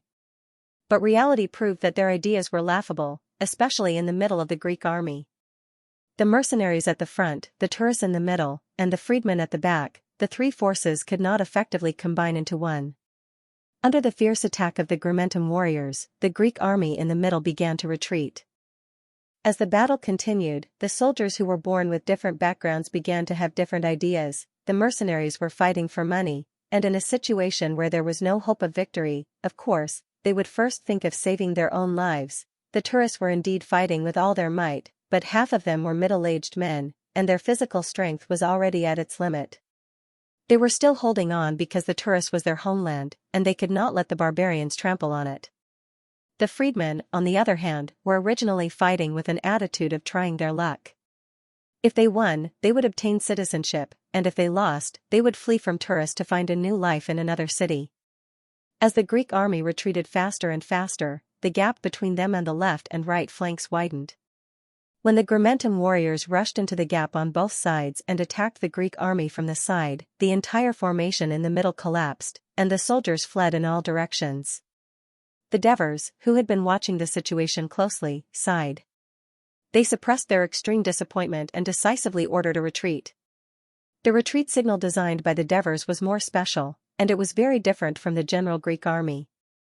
It started with a long note, followed by the melody of the charge horn. The bugler blew it 3 times, and most of the Lucanian soldiers thought that the mercenaries were going to charge again. While they were still in a daze, the mercenaries pulled away a little, and the light shield-bearers at the back threw their javelins again. This was really a bold move. Without strict training, it was easy to accidentally hurt your own comrades. While the Lucarians were busy defending themselves, the mercenaries quickly completed a series of retreating movements such as turning around, running, and so on. The Tarentum reinforcements on the right flank were forced to retreat as well. Fortunately, they had 200 cavalrymen on standby. The Lucaria warriors didn't dare to chase after them, afraid that they would be too spread out and let the Lucaria cavalry take advantage of them. Thus, the Tarentum reinforcements' retreat was relatively smooth. Only the center of the Lucaria army was in a state of disunity. General Felix, we've lost. We've lost. What should we do? What should we do? Cunegurata, the usually witty and eloquent general in the city hall, was panicking at this moment. What else can we do? Felix laughed bitterly and said regretfully, "It's my fault that I didn't stick to my opinion. It's my fault that I underestimated the enemy. It's my fault that I didn't listen to the advice of others. It's my fault that tourist lost today." He looked at the fleeing soldiers running past him and his expression became firm. "Hurry back to Turris and get the citizens to prepare for defense. I'll buy time for Turris to repent to Apollo." As he spoke, he picked up his spear with his withered arm and pushed the fleeing soldiers aside to face the incoming enemy. The guards, slaves, and tribesmen he brought with him shouted, "For Turris!" Hundreds of them surrounded the old general and charged forward. Wherever it passed, some of the citizens of Tilii were influenced. They stopped fleeing and joined in the fray. Cunegurata hesitated for a moment before turning his horse around and retreating. As he ran, he comforted himself. Felix was right. If they all died here, who would protect Turris? When they faced the enemy, Felix's army had reached 800 men. The old general, who was over 60 years old, shouted, "Apollo!" The first to charge into the enemy's formation was followed by a counterattack. The soldiers were not afraid of death and fought bravely. To the surprise of the Grimentum warriors, their formation was almost broken. The Grimentum warriors had no choice but to gather their soldiers and surround the small group of brave and tenacious Tilii soldiers. The most tragic scene of the battle had finally come to an end. The 800 Tilii led by Felix had all died in battle. Not a single one of them had escaped. Cunegurata wanted to rush back to Tilii as soon as possible. On the way to escape on horseback, he was almost knocked down by the defeated soldiers several times. He was worried about the safety of the city and a little regretful. He should not have joined the battle in order to gain prestige. The city of Turris was only 5 or 6 miles away from the battlefield. Everyone was paying attention to this battle that concerned the fate of the city. Every family was either at home or in the square, praying for the soldiers. When the scouts ran back to the city, they shouted in panic, "We lost! We lost!" At that time, the news quickly spread throughout the city like a thunderclap, making the people feel that the sky was about to fall. The timid people fainted immediately. The suspicious people thought that the scout was spreading rumors and wanted to drag him down from his horse and beat him up. The pessimistic people declared that Talii was going to perish and asked everyone to quickly flee the city. The scoundrels, in their despair, took the opportunity to stir up trouble and fish in troubled waters, hoping to take advantage of the chaos to gain some benefits. The whole city, especially the square, was filled with cries and the scene was extremely chaotic. The two most important leaders of the 9 generals were on the battlefield. Fortunately, the generals had learned from last year's defeat. At this critical moment, the generals, led by Xianxia, stood up. They first sent out patrols to maintain order in the city, then called on the people in the square to take up arms and defend their homes. They led their people and slaves up the city wall. At this moment, a few nobles, led by Xianxia, rushed over the drawbridge and entered the city. The people who heard the news immediately surrounded them, asking for news of their families. Xianxia, who knew the urgency of the situation, acted as if he did not hear them. He shouted anxiously, "The Lucarians are coming! Close the gate! Close the gate! Don't let them in! Otherwise, tourists will be finished." Xianxia frowned and said, "If we close the gate, the soldiers won't be able to enter the city. Let them go around the city wall and jump into the Kratai River. We will pick them up with boats. The Lucarians can't swim." Xianxia had already thought of a plan on the way. At the moment of crisis, the appearance of Xianxia and his suggestion immediately gave the people a backbone. Everyone discussed and felt that it was feasible, so they pulled up the drawbridge, closed the city gate, and began to shout at the defeated soldiers running to the bottom of the city, "Jump into the river, we have a boat to pick you up. Jump into the river." The Devers sent assists back to the camp first to report the situation, while they quickly led their troops back to the camp. Leds, who was beside them, held up the flag to guide the troops. Picosis's warriors had been attacked by the light shield bearers earlier, so they had pulled some distance away from the mercenaries. On the other hand, Gramentum's desperate counterattack had slowed down the mercenaries' pursuit, so the mercenaries' retreat could be said to be smooth without much risk. However, along the way, there were constantly fleeing soldiers who rushed into their ranks, and the mercenaries knocked them down with their shields without hesitation. But the divers mercenaries retreated in an organized manner. Their orderly formation naturally attracted the panicked soldiers. Even if the mercenaries treated them violently, they would just let them beat and scold them. Like tamed dogs, they obediently followed behind the mercenaries. When the troops passed by the city of Turin, the Devers team was a little bloated, but they didn't care. Looking at the countless fleeing soldiers gathering at the foot of Turin in the distance, and then back to observe the movements of the pursuing troops, he took the flag, handed it to assists, and said to Leds, "Go to the foot of Turin and tell the soldiers that the Lucarians will be here soon. Our camp is very strong, so let them hide in our camp first." Leds accepted the order and left. "All troops, to the right!" The Devers shouted, and the red flag fluttered in the wind, guiding the troops not to enter the camp through the west gate, but to the south gate. The warriors of Picosis, led by Ninath, chased after the mercenaries. Ever since he became a warrior, he had participated in dozens of battles, big and small, but he had never been so vexed, and he even almost lost his life. These Greeks wanted to slip away after slaughtering his people, and this made him even more furious. Therefore, he only had eyes for the mercenaries: catch them, kill them. Even though the fleeing soldiers at the foot of Turin were closer to him, he didn't care. As a result, Picosis' team collided with the Grumentum's warriors who were pursuing the fleeing Turin soldiers. When the two armies finally separated, the Devers had already entered the camp. The Turin generals led by Xianxia had little experience on the battlefield. The only experienced person had died in battle, so they thought too simply of the problem. Indeed, the shouts from the top of the city made some of the fleeing soldiers leave the city gate and jump into the Kratai River, but there were still some who were unwilling to leave. After all, the city gate was right in front of them, and they were too exhausted to take the long way around to jump into the cold Kratai River. They begged and cursed at the foot of the city, and during this delay, the Grimentum's warriors arrived. After a chase and a massacre, the fleeing soldiers had no choice but to jump into the river. However, in their panic and haste, they did not even have time to take off their armor. Many of them sank directly into the river and drowned alive. The people on the city gate watched their loved ones being killed and drowned alive, and all of them burst into tears. Some women even jumped off the city wall, and their bodies were smashed to pieces to accompany their husbands to hell. The ferocious appearance of the Lucanian soldiers and this bloody and tragic scene became a nightmare that the Turan could never get rid of. The Devers heaved a sigh of relief that the Lucanians did not chase them in time. He did not enter the west gate directly, but went around the south gate instead, because he was worried that the soldiers would be too slow when they entered the camp. His worry did not come to nothing. In fact, it was worse than he had imagined.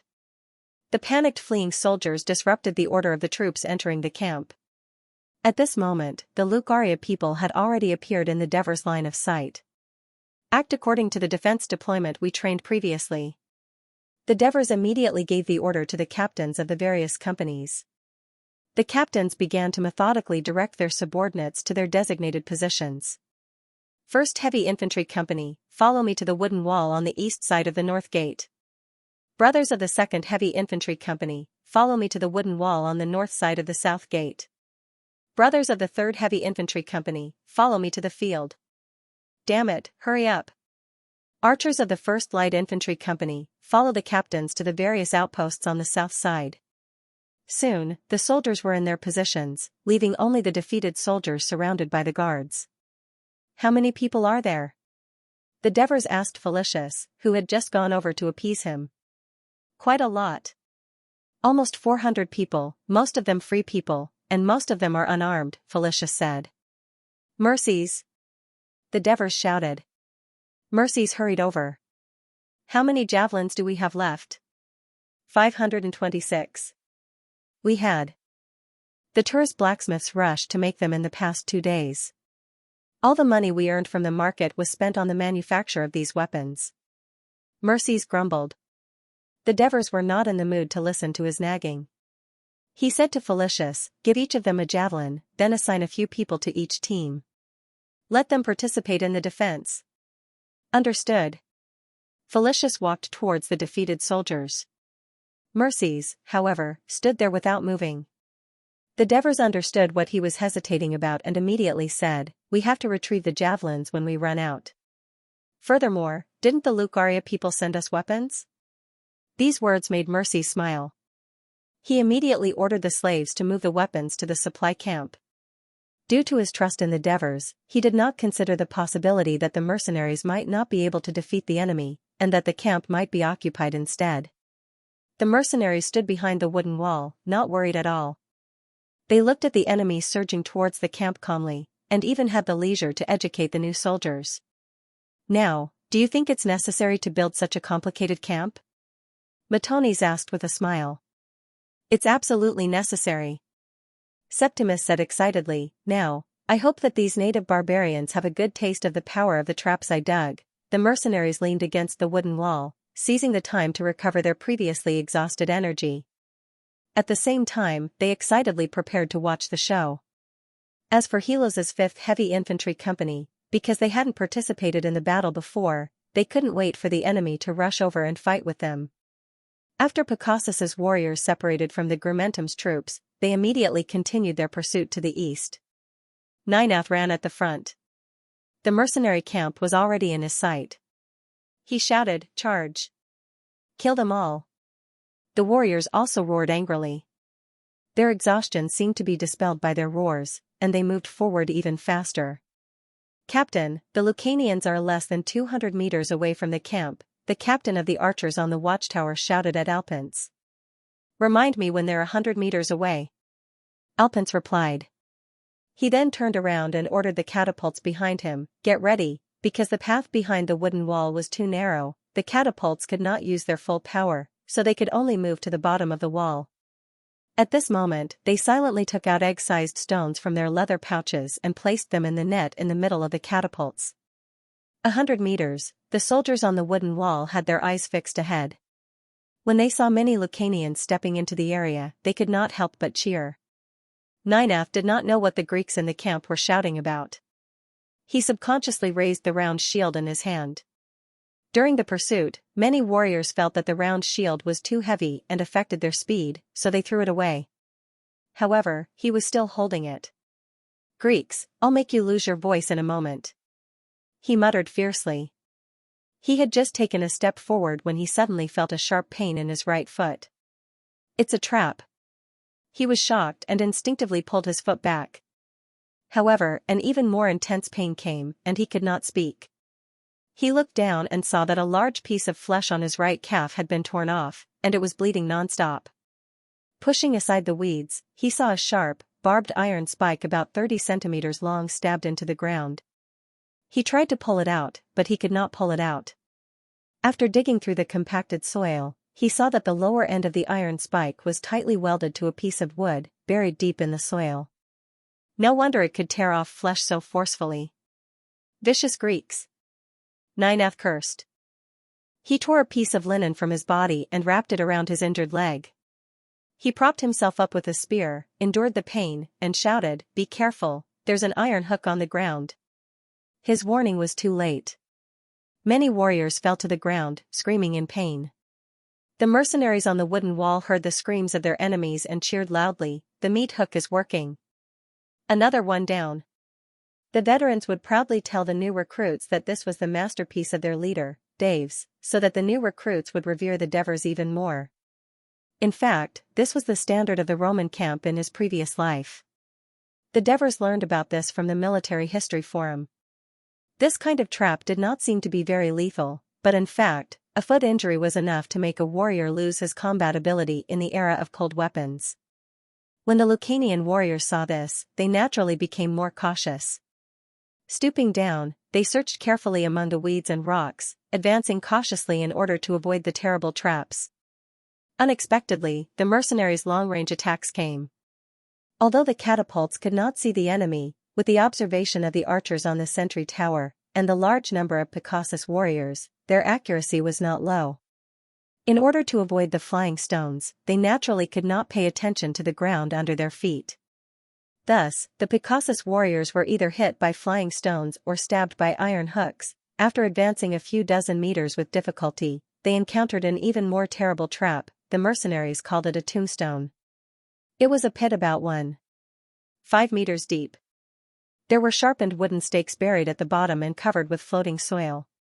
If one accidentally stepped on it, the sharp wooden stakes would be able to pierce through the sole of their foot under the effect of gravity. When the great leader of Picassus, Xianxia, arrived, he saw countless warriors lying on the ground, clutching their feet. The mournful cries of disaster lingered in his ears. The other warriors were standing 100 meters away from the enemy camp, their faces filled with fear, not daring to move forward. "What's going on? Why aren't they attacking?" Xianxia asked angrily as he looked at the countless fallen clansmen on the ground. "Father." Ninaf used his spear as a crutch and hobbled to his father. He said sorrowfully, "The despicable Greeks set up many traps outside the camp. Many of our warriors are injured, and we can't get close to their camp." "Warriors? How can you call yourselves warriors?" Xianxia's scolding made the people around him lower their heads in shame. Xianxia's heart ached even more when he saw his most valued son covered in wounds and in a sorry state. His usual heroic expression had been replaced by exhaustion and decadence. Xianxia's tone softened. "How are your injuries?" "They're all flesh wounds, I'm fine." Ninaf held on and said, "It's just that, our clansmen have suffered too many casualties. We can't attack anymore." Xianxia nodded slightly. He looked at the mercenary camp not far away and thought of the casualties these mercenaries had caused to his warriors. A wave of hatred surged in his heart. Let the broody people go. After the Hope Army retreated, the warriors of Vigo City did not have the impulsive urge of revenge like the people of Picassus, so their pursuit speed was not fast. They arrived at the same time as Xianxia. They naturally saw the miserable state of the Picassus warriors, but they had to lower their heads. As the great leader of Vigo City, Sidorum accepted Xianxia's order. He only made a request, to borrow the round shields of the Picassus warriors. Xianxia agreed. The enemy's flying stones were all blocked by the round shields and did not cause much damage to them. The warriors were still thankful that they had found the right method. After advancing another 10 meters, they were less than 50 meters away from the camp gate. At that moment, the 4 sentry towers behind the west wooden wall of the mercenaries began to shoot arrows at them. It was not easy to block the arrows coming from different angles, and moving the round shields to block the arrows from the 2 sides would result in their heads getting hit by flying stones. However, they were all gathered in the middle, and the mercenaries' archers and stone throwers could concentrate their firepower. The arrows and flying stones came from all directions like hailstones, killing dozens of people in an instant.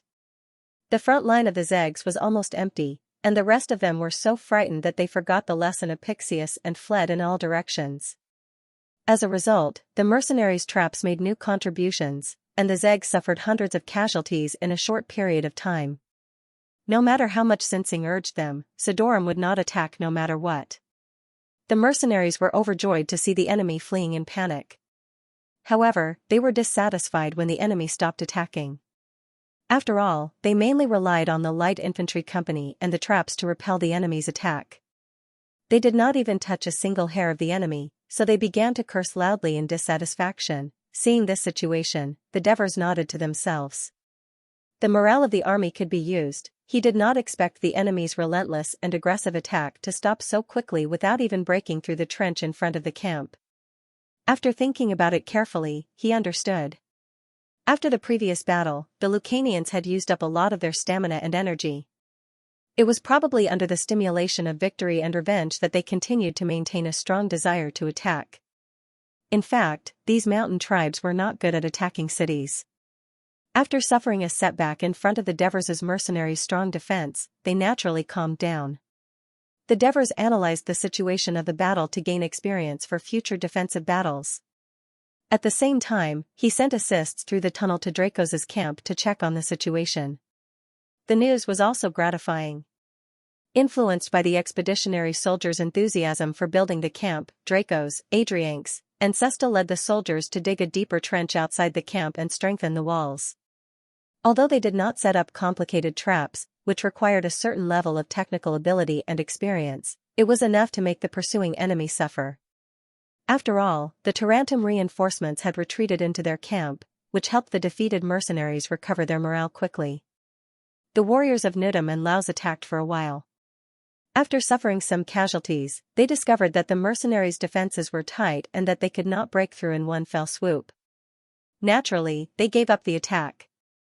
They were obviously smarter than Pico Sis, who was bent on revenge. After their safety was ensured, the Devers' attention was no longer on the battlefield that was gradually calming down. He needed to calm down and think, what should the mercenaries do next? With the defeat of the battle, it would be quite difficult for the Lucarians to take down the city of Turii. The Devers had inspected it many times. A 6-meter-wide moat and a 10-meter-high wall were difficult for the Lucanians, who lacked siege equipment and experience. Moreover, they did not have boats and could not travel freely on the Kreti River. The Lucanians would not mobilize so many people just to win a battle. Their goal should be to occupy the Zubari Plain, build a camp on this flat and fertile land, graze cattle and sheep, and plant wheat. The Turii had suffered huge losses in the 2 battles and were obviously unable to fight back against the Lucanians' invasion for the time being. However, they still had the plains on the south bank of the Kreti River. They could temporarily endure, accumulate strength, and recruit soldiers to fight back. However, the situation was not good for the Devers mercenaries on the north bank of the Kreti River. Not only did the defeat of the battle affect his next plan, but the mercenaries would also become the main target of the Lucanians. At the same time, the Devers did not want to become a pawn of the Turii, helping them to contain the Lucanians' attack on the north bank. However, he could not accept leading his army away from here, away from Greece. His newly sprouted hope, his dreams, and his ambitions were all here. Divers could not bear to leave without accomplishing anything, so he had to go back to fighting for his survival. What should I do? What should I do? The Lucanian leader, Vespa, who occupied the city of Amendalara, was also distressed. He did not respond to the Grimentum's order to send troops to participate in the battle. He wanted to wait for the results of the battle before deciding whether to stay or leave. Therefore, When he learned that the Lucanian tribal coalition had more than 15,000 troops and easily defeated the Turii, he panicked and hurriedly summoned a few elders to discuss countermeasures. He also asked the priests to predict the outcome of the battle. The result of the divination was, it was a daunting experience, but not a dangerous one. This made Vespa, who had come up with a preliminary plan after a heated discussion, feel a little more at ease. He sent messengers and a small group of warriors to drive a pack loaded with wine and food to the Zubari plain, hoping to get a glimmer of understanding from the Grumentum's leader by rewarding the Lucanian tribal coalition in a friendly way. This would lay some foundation for the subsequent apology.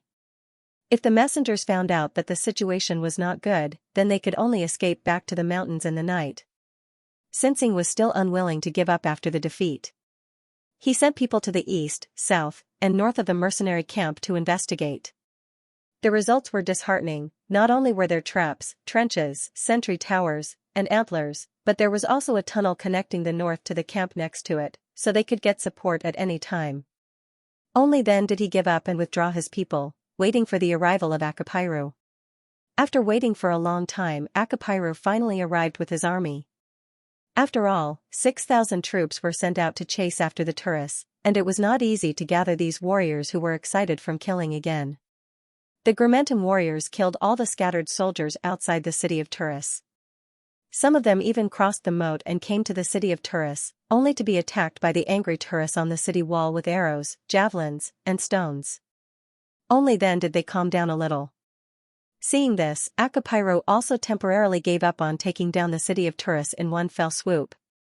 He could only regroup his troops and rush to meet with the other troops.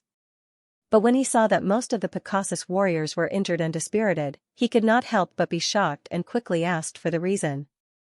Xianxia told him about how his people fought bravely, and how the mercenaries were very despicable and cunning, and so on. At the same time, he angrily accused the Zigs of being passive and not fighting, and even killing the Lucanians during the battle. The great leader of Zig City, Sidorum, did not expect Xianxia to complain first. He immediately became anxious and shouted that he was wronged. He also angrily defended himself. Great leader Akapiru, you have to know that it's not that I don't want to fight with all my strength, but it's that great leader Xianxia is too confident. He thinks that the bravery of the Picassus warriors alone is enough to defeat the left wing of the Greeks, so he arranged the Zigs warriors in the rear.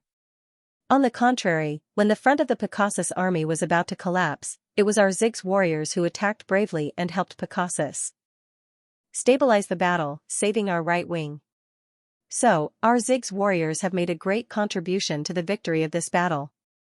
As for killing and injuring the Picassus warriors, it's because the defeated soldiers of Picassus were attacking the formation of the right wing.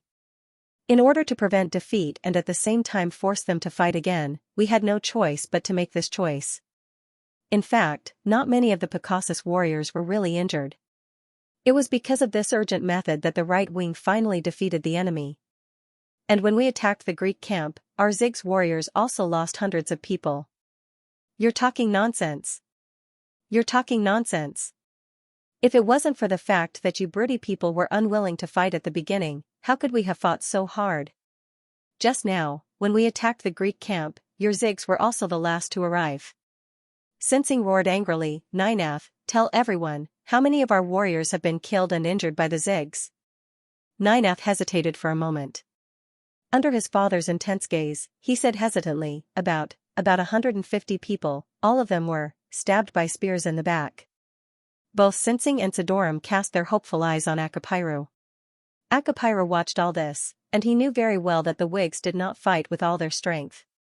After all, they were the Briti, not the Lucaria. Of course, what Sidorum said might be the truth.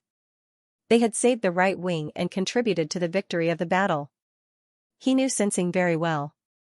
It was his style to bully the weak and fear the strong. It was not surprising that he had such a performance. It was his duty as the leader of the alliance to reward merit and punish mistakes, but he could not really follow the alliance agreement. Picassus was the most important ally of the Grumentum. It was because of his support that the Grumentum was strong today. Moreover, Picassus was also a powerful tribal alliance in Lucania municipality. Criticizing or even punishing the great leader of Picassus in front of the Briti would definitely cause dissatisfaction in Picassus, and thus caused the Lucania tribal alliance to be divided. The area where the Briti lived bordered the southern part of Lucania. The tribes there were independent and not unified, so they were relatively weak. They were the next target of the Grimentum's conquest after defeating the Turii and occupying the Sabari plain. Wig was the closest Briti city to the Lucaria territory. Its voluntary surrender, under the coercion of the Lucania tribal alliance, gave the Grimentum a springboard to enter the Briti territory.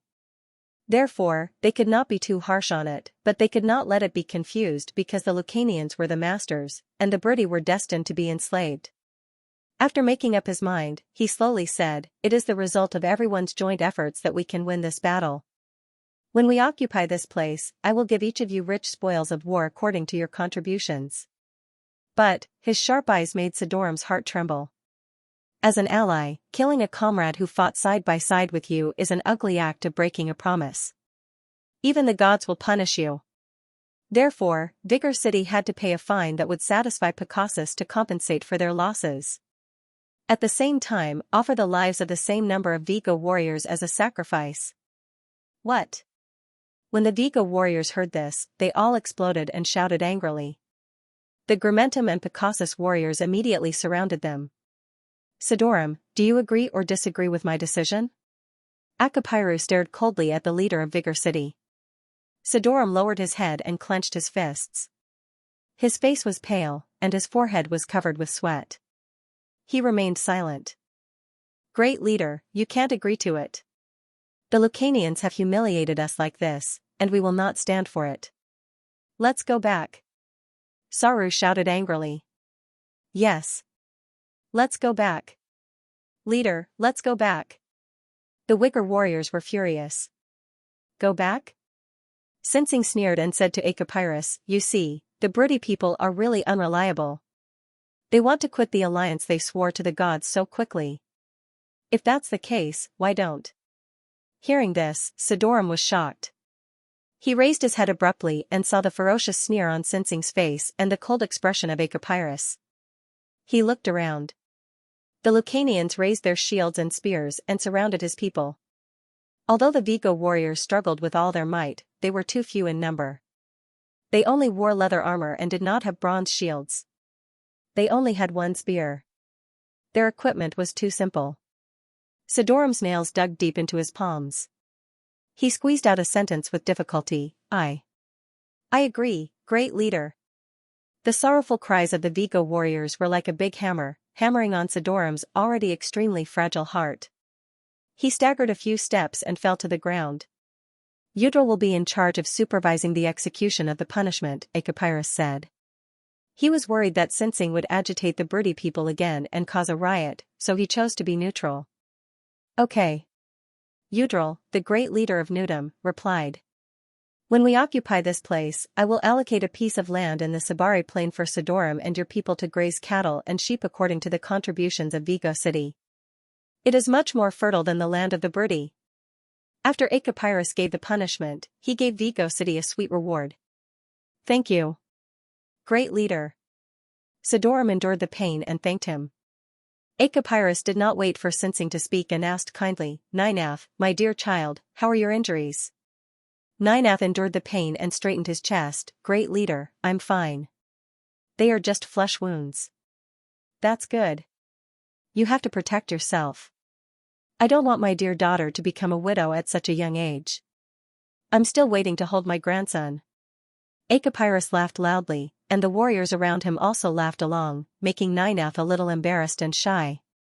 Xianxia breathed a sigh of relief. Since Akapirus still valued Ninath, his promise to Picassus would not change because of this setback.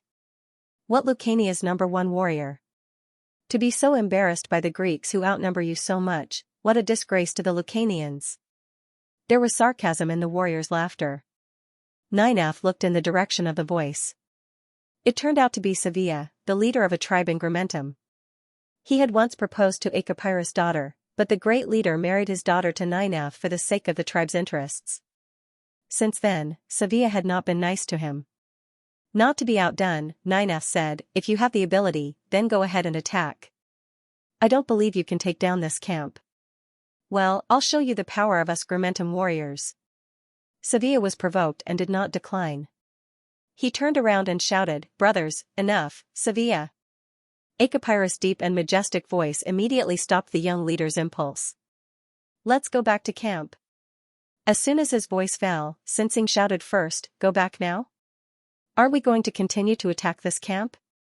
Akapira looked up at the sky and said, "It's almost dusk, and the warriors are very tired. We have killed the last Turii militia, and they are powerless to stop us Lucanians from taking root in this land. When we go back, we will take care of the wounded, recover our strength, and prepare the tools. Tomorrow, we will build a city here, a city of Lucania." Akapira's voice became a little excited. "These mercenaries are not worth worrying about at all. As long as they dare to come out, we will defeat them. If they don't come out, we can lock them up so that they can't get the support of the Turii, and they will naturally be finished. As for the reinforcements from Tarantum, I heard that the relationship between Tarantum and the Masapi is tense, and they will not stay here for long." The people around were thoughtful. Eudral asked, "Akapira, are we not going to Amendola?" "We will go tomorrow." Akapira glanced at Xianxia. Although on the surface he did not take the mercenaries seriously, in fact, the combat power of this team surprised him a little. The tribe that had captured Amendola did not join the Lucanian tribal coalition as per his orders. If he led the army at this moment, Amendola was likely to refuse to open the gate. Although his forces were more than 10 times that of the other party, siege was not the Lucanians' forte. Moreover, it was a mountain city. If they could not capture it quickly, at night, the warriors would be extremely tired and had no food. Behind them, there was the threat of mercenaries and Tarantum reinforcements, and there was a group of unstable Zwegs in the team. They were afraid that something unexpected would happen. There was no need for the Lucania tribe's allied forces to take this risk when they were confident of winning. If the leader of that small tribe in Amendola is smart, they should escape to the mountains tonight like last time. Otherwise, I'll let them know who's in charge of the Lucania region tomorrow." Akapira sneered with a bloodthirsty smile on his face. The Lucarians had retreated. Amid the cheers of the soldiers, Felicius came to the main tent of the military camp to meet the Devers. However, he saw that the Devers were engrossed in drawing something on the ground with a wooden stick. Sometimes, they raised their heads in contemplation, and sometimes, they paced back and forth anxiously. They were completely unaware of the movements outside. Felicius called out a few times, but seeing no response, he simply stood at the side and watched quietly. He craned his head to see what the Devers were drawing. The pattern on the ground was crude and messy. He could barely make out that it was a topographic map of the surroundings of Turii. The Creti River and its tributary, the Cosini River. The square at the confluence of the two rivers should represent the city of Turii. What did this thin line refer to? It was connected to the Cosini River. Could it be the Tino River? And what did these dots and circles beside the Tino River represent? Just as he was deep in thought, he heard the Devers shout in a strange language. He quickly raised his head and saw that the Devers were extremely agitated, their faces flushed. Could it be that he was talking to Pluto just now? Felicius recalled some rumors, and his heart skipped a beat. "Felicius, you've come at the right time. Immediately inform all the captains and squad leaders to come to my tent for a meeting," the Devers suddenly said. Their unquestionable and unyielding tone shocked Felicius. After Felicius left, the Devers took another deep look at the pattern on the ground. Once again, he used a firm tone to repeat what he had just said: "Success or failure, it all depends on this battle. I'm betting." He stretched out his leg and forcefully wiped the pattern off the ground. Resolutely, he sat on the wooden chair in the middle of the tent. While waiting for his nervous and agitated emotions to calm down, he was also waiting for the arrival of his subordinates. When this camp was being built, the Devers had taken into account the needs of the battle and expanded the tent. Even so, with dozens of team officers standing in the tent, the space was still very tight. But no one cared about this. If the battle failed, where would the mercenaries go? Previously, because they had to fight, they did not have the time to think about it. Now, every team officer was feeling uneasy, so they all looked at Devers, hoping that this leader, who had led them out of trouble time and time again and constantly created miracles, could point them in the right direction. "Brothers," the Devers spoke. We have lost. The Lucarians may have retreated, but they would come again tomorrow. The Lucarians had long wanted to occupy the fertile Zubari plain. For this reason, they launched 2 major battles against the Turis and paid a huge price to defeat the Turis. Finally, they managed to inflict heavy losses on the Turis and forced them to hole up in their cities. They would never give up on the Zubari plain. So, what should we do? Devers looked around at the crowd with a solemn expression, but he didn't want them to argue about anything at this time. Because time was tight, he continued, although I haven't said it publicly, I'm afraid you all already know, because you all have been working hard for it. That's right, Amendola is my target. This is the place I have chosen for our mercenaries in Greece. This is our future home. Most of the team officers looked calm, and only a few of them looked surprised. However, if the Lucanians occupy the Zubari plain, even if we take Amendola, we will become their main target. Because we have too few people, and we are the weakest, and we have a grudge against them. Even if we defeat them again like today, as long as they are here, they will always be a huge threat to us. What should we do? The Devers asked for the second time. Of course, we have to defeat them, someone shouted in the silence. It was Matonis's voice. That's right. The Lucanians are actually not as strong as the Turis say. As long as we can disperse them, we can defeat them. Amintas also said loudly. Even when facing an enemy 10 times their size, these 2 brave officers could still fearlessly charge forward. However, Capys, Alexis, Felicius, and the others obviously did not agree with them and were about to refute. The Devers laughed and said, well said, we have to attack the Lucanians, but not to attack them when they are dispersed, but to annihilate them in one fell swoop. That's the only way we can settle down in Amendola with peace of mind. That's the only way we can deter Talii and the other forces from obstructing us. That's the only way we can freely sow wheat and graze cattle and sheep. Annihilate the Lucanians? Everyone was stunned. Chief, we only have 2,000 people. Even if we surround them, we can't do it. How are we going to annihilate the Lucanians who have 10,000 people? Felicius's words echoed the doubts of all the officers. It's not just us, there are reinforcements from Tarantum and Dracos' mercenaries. Even if we include them, we only have 6,000 people. The Lucanians have 15 to 16,000 people, more than twice our number. Capys shook his head and said. Are the reinforcements from Tarantum and those mercenaries willing to attack the Lucanians? Antonios asked a key question. They don't know yet, but I'm confident that we can convince them soon. The Devers looked at everyone confidently. Seeing that they were still full of doubts, he said loudly, brothers, do you remember what I said before?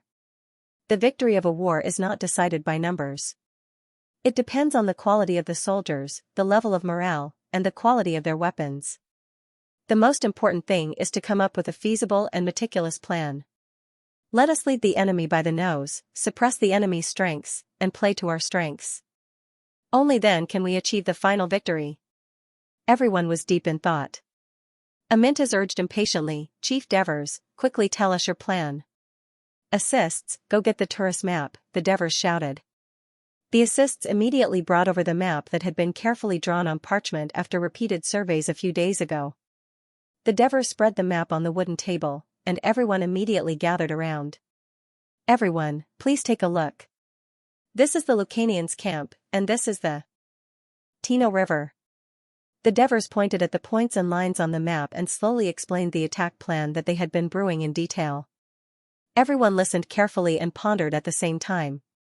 When the Devers finished, there was silence in the tent. Then, they began to whisper in 2s and 3s. The Devers waited quietly for a while and said, brothers, is this plan feasible? Chief. Alexis praised sincerely, I've never seen such a wonderful idea. It's a genius plan. Alexis is right. If we execute this plan, not only will the enemy's advantage in numbers be suppressed, but it will also make it easier for us to use the power of our attacks. Chief, as expected of our chief, the great commander, the blessed of Hades. For a moment, there was a tide of flattery. The Devers said solemnly, now is not the time to say nice things. This is a crucial moment that concerns our survival. Tell us what you think. We need to gather everyone's wisdom to overcome the difficulties and obtain victory. Everyone looked at each other. Alexis coughed a few times, and her expression became serious. She was the first to speak. Chief, according to your plan, the first thing we need to solve is the problem of how to lure the enemy. After an intense discussion, the battle plan was finally roughly established, and the atmosphere in the tent became lively. The Devers said loudly, "Brothers, the battle is about to begin. Go back and tell the soldiers, tell them the truth that we have been hiding. This battle isn't for Talii, nor is it for us, the team's officers. It's for themselves, for the land that all of us have been dreaming of. Hades will protect us." When Archita walked into the expeditionary army camp, cheers came from every tent he passed. The air was filled with excitement and happiness. Even he, who had a heavy heart, was infected. He could not help but sigh in his heart. This mercenary army is indeed a battle-hardened powerhouse that gave Persia headaches. During the day, he had seen with his own eyes how these mercenaries had used novel tactics and fierce attacks against the Lucanians. It was even more commendable that they could still maintain such high morale after the defeat of the battle. Archita's desire to see the Devers immediately became stronger. As soon as he arrived outside the tent, the young man whom he had a good impression of came out to greet him. The first thing he said was, "General Archita, we are preparing to attack the Lucanian tribal coalition tomorrow. We hope to receive help from the Tarantum reinforcements." Aketa couldn't believe his ears. "You mean you want to attack the Lucania tribal coalition?" "Yes. It's the 15,000 Lucanian tribal coalition in the west and not the Lucanians in Amendalara?" Archita asked again with uncertainty. "Yes, it's the Lucanian tribal coalition in the west." The Devers nodded heavily. After Archita got the affirmative answer, he stared at the Devers for a while and barely suppressed his excitement. He said, "What are you going to do? Come, let's talk inside the tent." The Devers hurriedly led Archita into the tent. They came to the map laid out and explained their plan in detail. Archita held his chin with his hand and pondered for a long time before slowly saying, "I have to say that this is a very bold plan. It almost uses the military force to the extreme, and it also has a certain degree of feasibility. It's very tempting to me." "Then, will the Tarantum reinforcements join?" the Devers asked. Archita was silent and the Devers were not in a hurry. After a long silence, Archita saw that the Devers were still calm and could not help but say, "It seems that you are certain that I will agree. I heard that Heraclea is an ally of Tarantum. If we win tomorrow, Tarantum will no longer have to worry about the problem in the west and can focus on dealing with the Masapi," the Devers said slowly. Actually, his words were quite polite. Heraclea was not just an ally of Tarantum. It was actually a subsidiary controlled by Tarantum. 20 years ago, the person in power was not even an immigrant of Tarantum, but someone directly appointed by Tarantum. Although it was not almost a subsidiary state of Tarantum like it was in the past, Tarantum still had a strong influence on Heraclea. It regarded Heraclea as its western barrier. If the Lucanians occupied the Sabari Plain and Amendalara, which was next to Heraclea, the threat to Heraclea would be too great. It might even threaten Metapontum, which was further north. This was also an important reason why Tarantum had sent reinforcements. Asita finally nodded. "The people of Tarantum are happy to fight alongside the Greek warriors in the expedition to Persia." "That's great. It's because of the Tarantum reinforcements led by you, Asita, that I dare to propose this plan, because your combat power is also very strong," the Devers said sincerely. After the two discussed the details, Asita suddenly said, "Devers, I have a suggestion that I hope you will consider." "Please say it." The Devers saw his serious expression and was taken aback. "Regardless of victory or defeat in the next battle, I sincerely invite you to become a citizen of Tarantum. I will also fully recommend you to the Senate in the hope that you will take up an important administrative position." Asita solemnly made a promise. The Devers did not expect Asita to make such a request, which caught him off guard. Well, I heard that it's very difficult for a foreigner to become a citizen of a large city-state." "Yes." Asita nodded frankly, but then he changed the topic. "However, people with extraordinary talents like you will be warmly invited in any city-state in Greece. After all, this is not Athens, it's a colonial city. The key is that they must have the foresight to discover talents. Asita proudly pointed to his eyes. Just me, excluding my brothers? The Devers thought of a reason to refuse. With so many people joining Tarantum, it's not something that the Archons or the Senate can decide. It needs to be decided by collective voting in a citizens' assembly, which is very difficult. Asita said awkwardly. Thank you for your invitation. After tomorrow's battle, I will seriously consider this issue. The Devers pretended to be serious. Regarding the Devers' invitation, Adrianx, Sesta, and even Dracos came. The Devers told them his plan, and the three were shocked. In today's battle, they did not suffer as light losses as the Tarantum reinforcements and the Devers mercenaries. The number of casualties was more than 400, especially Dracos mercenaries. For them who only had 2,000 people, it could be said to be a heavy blow. If they agreed to the Devers' request, the casualties would probably be even higher, so Adrianx and Sesta were a little hesitant. Leader Devers, I'm willing to participate in tomorrow's battle. Dracos, who had been depressed, suddenly said, surprising the other two. The Lucanians are nothing to be afraid of. It's just that the Talii have dragged me down today. I believe that if I fight with you tomorrow, I'll definitely make them taste defeat. Draco said unwillingly. The Devers did not expect Dracos, whom they had fought before, to be the first to agree. It made them look at the big leader's desire to fight and tenacity in a new light. Seeing that the other two were still hesitating, he immediately said, the attack on the Lucanians is not for the pitiful tourist pay. After we defeat them, we will take back Amendalar and become the master of that place. The words of the Devers shocked the three again. Are you sure you can take down Amendalar? Sesta asked in surprise. We have attacked many cities in Persia. A small mountain city is really not a problem. The Devers said confidently. When the time comes, we will invite you to become citizens of Amendalar, obtain the land there, and put down a foundation in the rich Greece. Of course, if you only want to return to the war-torn and barren Ionia, just pretend that I didn't say anything. Are you serious? You will really let us get the land?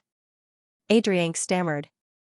Of course, this is a decision that all of us have made together. The Devers said with a straight face. But.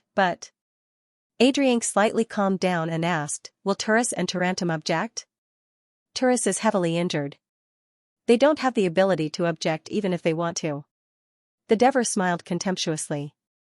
As for Tarantum, maybe they will be happy that we are doing this because we have the ability to defend Amendalar and protect the western border of Tarantum from the invasion of the mountain tribes. The three of them looked at each other and said in unison, we are willing to join you. That's great. The Devers said happily. Now we are a family. Let us fight for our own future together. After the four of them finished discussing the details of the plan, the Devers reminded them to keep it a secret and not let the people of Tarantum know about it for the time being. After sending the three of them off, the Devers prepared to let the freedmen who were returning to Turris go back and ask Buckos to quickly come to the camp. There was an urgent matter to discuss. Unexpectedly, a guard came in and reported, Buckos is already outside the camp, requesting to see you. The Devers were surprised and immediately thought of the urgent need that the Turris' city hall and parliament had for them. As expected, the moment Buckos entered the tent, he asked impatiently, Chief Devers, are you still going to continue with the original agreement? How can we do that? That's fine. You've sworn to the gods. Buckos pleaded anxiously, Chief Devers, please. Let your soldiers stay and help Turin. Pay. I'll double your pay. You lack weapons. Turin has a lot of them, I'll bring them to you right now. You've seen the battle today. Turin lost more than 2,000 men. We really don't have anyone left. Buckos cried and almost knelt down. However, the Devers' expression turned cold. Buckos hurriedly said, let me think again. Let me think again. Oh. Although there are no people in Talii, there are enough slaves to mine copper and stone. They are all young and strong men, and they are relatively strong. You can have as much as you want. The Devers rubbed his chin and thought for a while before saying reluctantly, all right. But I don't have food to feed these slaves. Turin has enough food. I'll give you as much as you want. As long as the Devers agreed to stay, Buckos would try his best to fulfill any request. That night, all of Turin was busy. In order to survive, the people endured their grief and drove hundreds of cargo ships filled with weapons, food, slaves, and tents, because the reinforcements from Tarentum refused to enter the city and were willing to stay in the mercenary camp. They had to prepare tents for them. To the simple dock at the mouth of the river, the Devers ordered Murses to lead his men in the supply camp to receive the goods and let the soldiers rest early to recover their energy. At dawn, the mercenaries in front of the Devers camp were already in formation. The Devers patrolled in front of them, and their high spirits made the Devers nod continuously. "Matones, are you ready?" The Devers could not help but ask as they looked at their old comrade who was eager to fight. "I can't wait," Matones shouted. "Later, there will be enemies for you to fight. On average, each of us has to kill 3 people from the other side to ensure victory. Are you confident?" the Devers asked with a smile. "Yes." The shouts of the soldiers around him were mixed with Matones' unwillingness.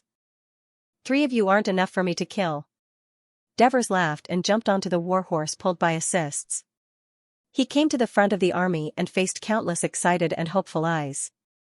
He shouted, "Brothers, I see hope in your eyes. After today's battle, I hope you can turn this hope into reality. Hades will protect you. Victory! Victory! Victory!" Amidst the endless cheers, the Devers solemnly said to Felicius, "I await your good news." "Don't worry, leader.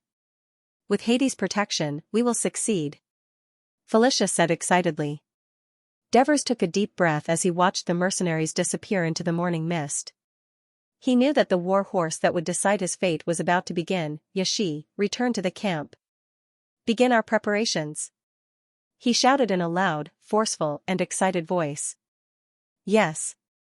The assist's reply was equally powerful. "Hey, did you hear that? I think there's an army marching," a sentry on the Turii wall reminded his comrade. "Could it be that the Lucanians are here to attack us?" the other sentinel exclaimed in panic when he heard the commotion. "Quick, sound the alarm and inform the citizens." The sentry ran to the tower. However, when the Turii's militia reached the wall, it was dead silent outside. Faced with the fog, the cavalrymen refused to go out to investigate, so they could only wait for the fog to disperse. In the morning, the sun had risen to the sky, and the fog had dissipated. The sound of the horn echoed throughout the Lucanians' camp, and the soldiers began to prepare to march to the Zubari plain. At that moment, a sentry rushed into the camp. "Enemies are coming! Enemies are coming! Enemies dare to attack our camp?" The Lucanian soldiers looked curiously out of the camp. 200 heavily armed Greek heavy infantry appeared outside the camp. Under the watchful eyes of tens of thousands of people, they calmly stopped 100 meters away from the camp and began to throw some round objects into the camp. When the objects fell to the ground, the soldiers realized that they were the heads of the Lucanian soldiers who had died in the mercenary camp. Due to fear of increasing casualties, the Lucanian soldiers did not dare to take away the bodies of their comrades from the trap outside the Devers camp yesterday. Their ears were cut and their eyes gouged out. They died a miserable death. When the soldiers' anger was ignited, the Greek soldiers outside the camp lifted their battle skirts and cursed while peeing. The Lucanian soldiers were furious.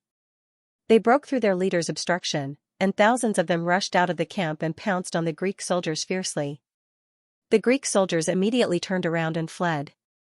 After the Lucanian soldiers circled around the ridge, they were shocked to find nearly 2,000 Greek soldiers waiting in formation in front of them. It was too late to dodge. A round of javelins immediately caused the Lucanian soldiers to fall, and then a powerful charge completely extinguished the fighting spirit of the soldiers. Then, the Greek soldiers began to chase them. Under the watchful eyes of the crowd, the Greek soldiers quickly knocked down the fleeing Lucanian soldiers one by one, and then stabbed the fallen soldiers a few more times to ensure their death.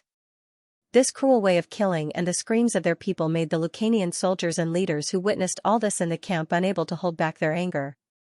However, they were intimidated by the number and ferocity of the other party, so they began to look for the great leader of the Grimentum to fight. Before Akapiru could reply, Nina shouted, "I know them. They are the damned mercenaries who fought with us yesterday." Akapiru's eyes widened. "Child, are you sure? I won't make a mistake even if you beat me to death." Ninaf looked like he had suffered a great deal. Great leader, let me lead 3,000 soldiers to repel them and avenge the warriors of Picassus. Seville stepped forward and asked for battle. Ninaf glared at him. And also stepped forward to ask for battle. Akapiru said loudly, these Greek mercenaries dare to leave the camp and harass us. That's just right, let's destroy them all here again so that we don't have to attack their camp again. The more Akapiru spoke, the more excited he became. Immediately blow the horn to attack, and all troops line up outside the camp. After defeating them, take advantage of the situation and march into the Zubari plain. The leaders were equally excited and agreed in unison. Only the great leader of Vigo City, Sidorum, remained silent.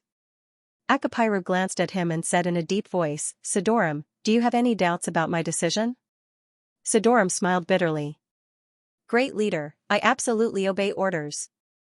It's just that, after last night, the soldiers of Vigo City were unwilling, refused to go to the battlefield again. There's such a thing? Akapiru's eyes widened. The soldiers said, if you go to the battlefield and get killed by the enemy, when you come back, you'll be killed by your own people. Since you're going to be killed anyway, it's better to lie in the camp and let your own people kill you. At least it won't be so tiring. No matter how I tried to persuade them, they didn't listen. Sidorum lowered his head, but he spoke very fluently. Akapiru, the people of Vigo are not listening to orders. They must be up to no good. We must capture them immediately. Xianxia jumped out and shouted, pointing at Sidorum. Sidorum's expression changed slightly. Akapiru interrupted Xianxia. Well, since the warriors of Vigo are unwilling to fight, then stay and guard the camp. Sidorum breathed a sigh of relief. Before Xianxia could say anything, Akapiru waved his hand and said impatiently, the warriors of Picassus also suffered heavy casualties yesterday, so they will also stay and guard the camp with the warriors of Vigo City. After we defeat the Greeks, you will then transport cattle, sheep, tents, equipment and all camp supplies to the Zubari plain. Xianxia stopped making a fuss. He gladly accepted the order and even stopped his son Ninaf's opposition. But this did not reduce Akapiru's resentment towards him. Originally, after returning to the camp yesterday, Akapiru intended to let Sidorum kill a few dozen seriously injured Vigo people. But Xianxia insisted on killing 150 Vigo warriors as a sacrifice.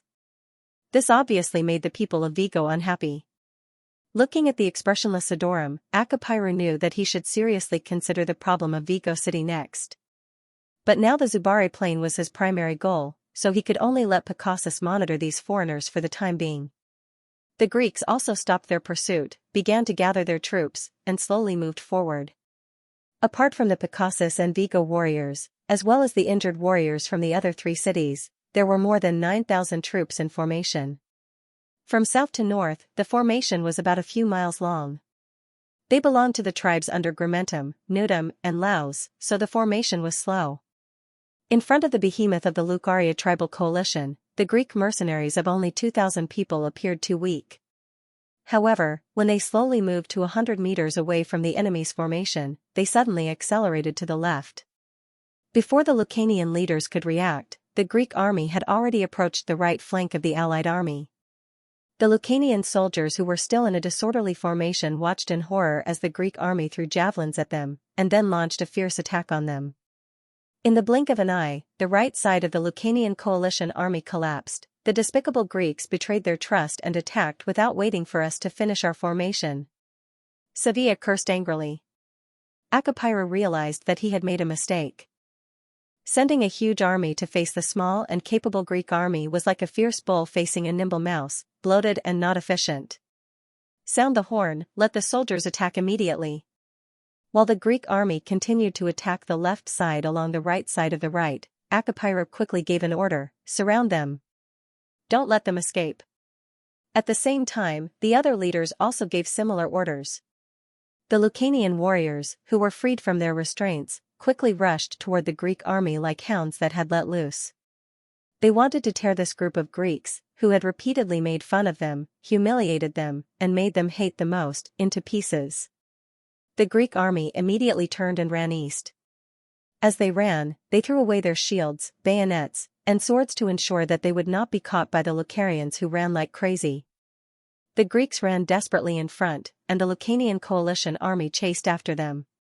Gradually, they formed a dense line of several miles long. The Greeks turned over the ridge, and followed the gradual descent of the mountain to the east. After they had run about 10 leagues, the soldiers were a little out of breath, and when they looked back, the Lucarians were still at their heels. At this time, the Greeks left the mountain road and approached the Tino River. Then, they ran down the gentle slope and came to the large riverbank on the other side of the famous hot spring swamp. Although the soil here was moist and soft, and a foot could pick up a piece of soil, the terrain was flat. Compared to the uneven, rocky mountain road, it was easier to run, and faster. The Lucarians, of course, followed them down the river, or they would have lost the Greeks. "Brothers, hold on a little longer. We're almost there." Felicius, who was running at the front, was panting as he encouraged the soldiers around him with a hoarse voice. In fact, he was also encouraging himself. As a veteran who was over 40 years old, this long run had exhausted all of his energy. When the Greeks had reached the end of the river and were crossing the gentle slope, the Lucanians were hot on their heels, but just as they were about to set foot on the top of the slope, they saw above them rows of heavily armed Greek infantry, already in position, advancing to meet them. "There's an ambush!" Before the soldier at the front could shout, the spear of the Greek army pierced through his chest. The Lucanian soldiers, who were already exhausted from running, had completely lost the ability to dodge. Under the countless spears of the Greek heavy infantry, they fell down one by one like dumplings falling into a pot. The soldiers at the back did not know what was happening in front of them and were still running forward. At this time, behind the Tarentum reinforcements who were in charge of the frontal interception, the Devers mercenaries who were in charge of baiting the enemy were eating warm bread and drinking hot water. The women and slaves of the supply camp brought new round shields, spears, and swords, and quickly equipped each soldier. The mercenaries knew that their time was tight. They had to replenish their food and water as soon as possible and then rush forward as fast as possible to complete the encirclement. Merces also knew that his time was tight. After completing the replenishment of the mercenaries, he had to bring the fully armed guards of the supply camp, the slaves from the city of Turris, and dozens of slave captains who were in charge of commanding them. There were about 1,000 people in total, including more than a dozen pack carts, to the narrow area in front of the mountain path to establish a defensive line and block the reinforcements of the Lucanian army. Drax, Adrianx, and Cesta led about 1,500 mercenaries to lie in ambush on the side of the river that was more than 2 miles long. Their defensive line was relatively weak. Fortunately, there were about 700 light shield bearers and light infantrymen behind them. There were also 700 armed mine slaves behind them. And in between the two teams were the Devers and their guards. "Leader." Assists rushed over on horseback and said excitedly, "Our team has begun to move quickly towards the mountain path to the west." The Devers nodded and tried to suppress the excitement and nervousness in his heart. The initial operation of luring the enemy could be said to be effective. Looking at the densely packed enemy below, there were at least 8,000 to 9,000 people. More than half of the Lucanian army's forces were gathered here. Excluding the warriors who were injured yesterday, the enemy camp was estimated to have no more than 5,000 people. After wiping out the enemy in front of them, the Lucarians would no longer have the ability to stir up trouble in the Zubari plain.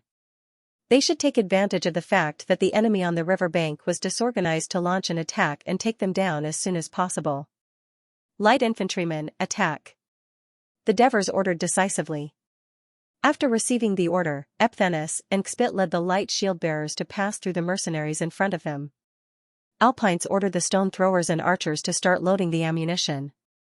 The front was blocked, but the Lucanian warriors behind were still rushing forward due to inertia. Soon, countless Lucaria warriors crowded together, gathering at the bottom of the river bank that was about half a mile wide and 2 miles long. Many of them had already sensed that something was wrong, and were shouting at each other anxiously. At this time, countless Greek soldiers appeared on the side slope. "Enemy! We've fallen into an ambush!" Accompanied by the panicked shouts of the warriors, javelins, arrows, and flying stones poured down. The soldiers were crowded, and most of them had thrown away their shields, helmets, and even their breastplates to make it easier for them to chase after the enemy. In the absence of protection, the light infantrymen of the mercenary army didn't need to aim. Every javelin, every stone, and every arrow could hit their target easily. Retreat! The terrified warriors wanted to escape. However, there were more than 9,000 people in the crowded and narrow space. Some of them were dodging arrows and flying stones, some wanted to retreat, and some wanted to kill the Greeks in front of them in anger. They wanted to kill their way out. Everyone had their own ideas. They were like headless flies bumping into each other.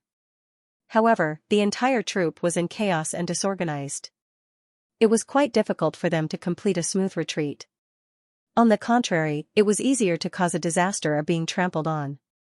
In the face of death, the terrified warriors unconsciously pushed down the clansmen in front of them, and in the blink of an eye, they died silently under the feet of countless people. The leaders and warriors of the various tribes were extremely anxious when they saw this situation. However, in the turbulent and noisy crowd, any shouts or attempts to stop them were futile. Unfortunately, the buglers of the Allied forces were far behind the troops, and they could not reach them. Kill! Follow me and kill! Seville squeezed through the panicked clansmen with his strong body.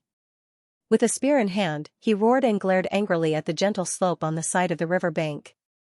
His risky action attracted the attention of both sides, and reminded the panicked warriors who were dodging the rain of arrows. Some of the warriors began to follow him, braving the enemy's long-range attacks and running up the slope. Sevilla staggered a few steps back and wanted to throw the spear in his hand to fight back, but his already tired body was hit hard again. Exhausted, he fell down and slid down the slope. Sevilla's death didn't scare the rest of the warriors. The belief that they were going to live gave them temporary courage and strength. Warriors fell one after another, but there was an endless stream of warriors who rushed forward. The Lucanian warriors were approaching the top of the slope. The brass horns sounded in a timely and urgent manner. The light shield bearers quickly retreated from the gaps between the mercenary heavy infantrymen. The heavy infantrymen stepped forward and formed a long and thin dense square formation. They stood on the top of the slope and wanted to use the long steel wall to destroy the enemy's hope of escaping. The light infantrymen behind them ignored the numbness in their arms and continued to shoot javelins, arrows, and flying stones, making them pass the heavy infantrymen in a perfect arc and fall down the slope. They continued to kill the enemies behind them and prevent them from forming a continuous attack. The slaves at the back had already brought bundles of arrows and javelins for the light infantrymen to replenish their long-range weapons. Draco stood at the forefront of the line of defense, facing the enemies who were gradually beginning to rush up the slope. Not only did he not feel nervous or afraid, but he was full of fighting spirit. "Brothers, drive the enemy down! Roar!" The soldiers were influenced by him. They raised their shields and spears and roared in unison.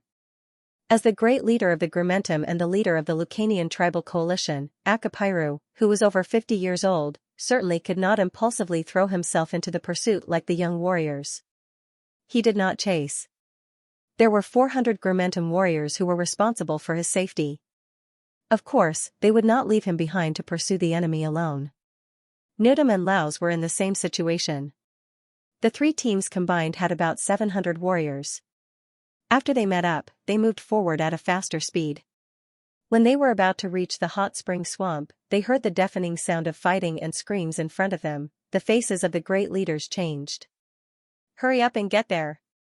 Akapiru hurriedly ordered. The fast-moving team encountered the Devers mercenaries who were also rushing over to complete the encirclement. When Felicius saw the enemy on the mountain path, his heart skipped a beat. Fortunately, he was experienced and quickly made his own arrangements. The 1st, 2nd, and 3rd companies were under Capus's command to block the enemies who were surrounded. The 4th, 5th, 6th, and 7th companies would follow him to attack the enemies in front. At the same time, Felicius called for a messenger. "Quickly inform Mercius and get him to bring the slaves here quickly." Seeing that the Greeks dared to divide their forces in the face of his approach, Akapirus became more and more uneasy. Would these cowardly Greeks dare to do this if they had nothing more urgent to do? He immediately gave the order, "Attack with full force." The two fully armed teams were all elites of their own, but they didn't even get into formation or spread out before they collided with each other. Kappas led the army to the west of the riverbank and ran into the Lucaria warriors who had just climbed out of the slope and were still in a state of shock. They were immediately beaten up, leaving dozens of bodies rolling down the slope. The mercenaries immediately blocked the gap. Now, to the east of the riverbank were Tarantum's reinforcements, to the north were Draco's mercenaries, all the light infantry, and slave soldiers, to the west were the heavy infantry of the Devers mercenaries, and to the south were the hot spring swamps and the Tino River that flooded with spring rain. More than 9,000 Lucanian tribal coalition forces were surrounded in a narrow low-lying area about 2 miles long and half a mile wide, and the total force of the encirclement was only about 7,000, including the slave soldiers. Their blockade line was weak, especially on the west side, where there were only 600 Devers mercenaries, almost a single line of infantry. Draco's mercenaries, which extended to the north, were like dumplings with thin skin and many fillings, in danger of being squeezed at any time. Fortunately, the Lucanians in the encirclement were temporarily chaotic and disorganized, like headless flies bumping around, unable to form a joint force. In the Devers' plan, the long-range firepower of the light infantry was the main factor in weakening the enemy's strength, and his Persia expeditionary force not only played the role of completing the encirclement, but also his most trusted offensive force. Now, due to an accident, the expeditionary force's strength was scattered. After the Devers learned of this emergency situation through the cavalry scouts, although anxious, this was still one of the possibilities in his plan, and he had a backup plan. He immediately sent out cavalry and urged Mercies to speed up and rush to the place where Felicius' troops were fighting to rendezvous with Felicius, concentrate their forces, annihilate the unexpected enemy in one fell swoop, and then re-enter the encirclement and annihilation of the Lucarians. Time was now the key to Shijun's victory. Akapiro also knew its importance. The two elite troops were bathed in blood. One side was the warriors selected from the entire Lucanian tribal alliance. They had not gone through intense fighting and were still full of strength. The other side was the Greek mercenaries who had gone on an expedition to Persia. They were experienced and skilled, but the non-stop running made them extremely weak. But the process of the battle surprised Akapiro. He originally thought that the Greeks did not form a phalanx, and in such a melee, the Lucanian warriors, who were used to this fighting style, should have the upper hand, but the Lucanian warriors gradually began to retreat. Standing high in the rear, Akapiro observed, the Greeks often gathered in groups of dozens. In fact, it was a unique unit of the Devers mercenaries. Not only were they very organized, flexible, and had a tacit understanding with each other, which made them more lethal.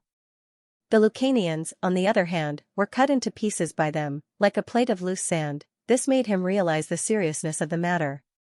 He quickly sent a small team of warriors and ordered them to return to the camp quickly, and inform the great leader of Picassus, Xianxia, immediately bring the remaining warriors to help him defeat the current enemy, and further crush the enemy's plot. The warriors who went back to report were attacked by the Led's cavalry. Last night, the Devers took the opportunity to temporarily borrow 10 war horses from Bekos, so that the mercenaries' cavalry team could be rebuilt.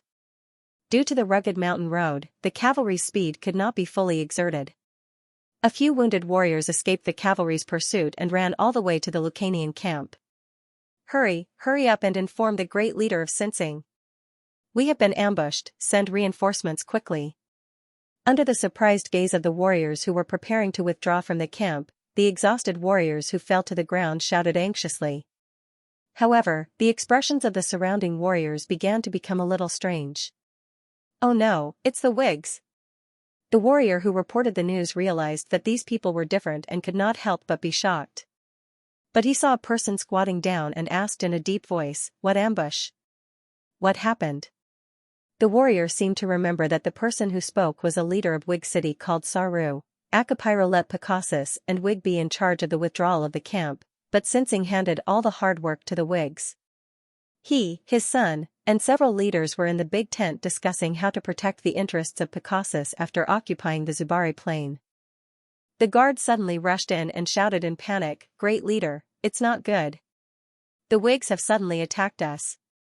What? Xianxia was shocked and immediately cursed angrily, "Those damn Whigs, do they not want to live anymore?" He hurried out of the military tent and the scene in front of him was far beyond his expectations. Thick smoke was billowing everywhere in the camp, countless tents were burning in the fire, the Whigs were holding spears and divided into countless teams, chasing and killing the unguarded Picassus warriors everywhere. The Picassus people were fleeing in panic. Xianxia's ears were filled with the shrill screams of his people, which almost drove him mad. I've said it before, these despicable broody people should be killed, but Akapiru just did not listen. Nineth, hurry up. Quickly organize the warriors to counterattack. Counterattack. Repel them. Kill them all. And destroy Whig City. Needless to say, Glynard and several leaders had already rushed out anxiously. For a moment, the camp was in chaos. Nineth and the rest could not gather enough soldiers to repel the Zeg's rebellion for revenge. Captain, look. Outside the Lucania camp, the mercenary cavalry who was observing the situation shouted excitedly. Leds was frustrated that he didn't manage to stop all the Lucanian soldiers who came to report, but he didn't expect the enemy's camp to be on fire. Then, he saw the people inside killing each other. He couldn't believe his eyes. Captain, it's internal strife. The enemy is having an internal strife. The cavalry beside him continued to shout excitedly. Led suppressed the excitement in his heart and observed for a while. After confirming that there was no doubt, he said, "Quick. Go back and tell Leader Devers that the enemy camp is in serious internal strife and is temporarily unable to send reinforcements." The Devers did not know that there was an internal strife in the Lucania camp. He was now worried about the stalemate in front of him. Even though the Lucania soldiers were not fully equipped, lacked physical strength, and were slippery, due to frequent trampling, the river became muddy, they were still like the tide in the sea, crashing wave after wave against the Greek defense line. Their bravery was also stimulated by the screams of their compatriots. Even if they were stabbed by a bayonet, they would not let go. When they were knocked down by a round shield, they would desperately hook onto the feet of the Greek soldiers before they slid down the slope. The Greek defense line in the north was crumbling. Report, Leader Dracos has fallen. What? The Devers was shocked. At the back of the heavy infantry line, he could already feel the commotion of the mercenaries in front, and this commotion was spreading. Let Akita send 300 people to support the north. The Devers said anxiously. Leader, you have given this order before. Tarantum has no soldiers to send at all. They are also in a difficult situation. Assists reminded. Is that so? The Devers rubbed his face with his hands. This was the first time he independently commanded such a large battle. It was related to the future of him and the soldiers, so he was a little nervous. He took a deep breath and tried to calm himself down. Then, he decisively ordered the slave team and the light shield soldiers to enter the battle. Then, he looked back at Marcius. It's our turn.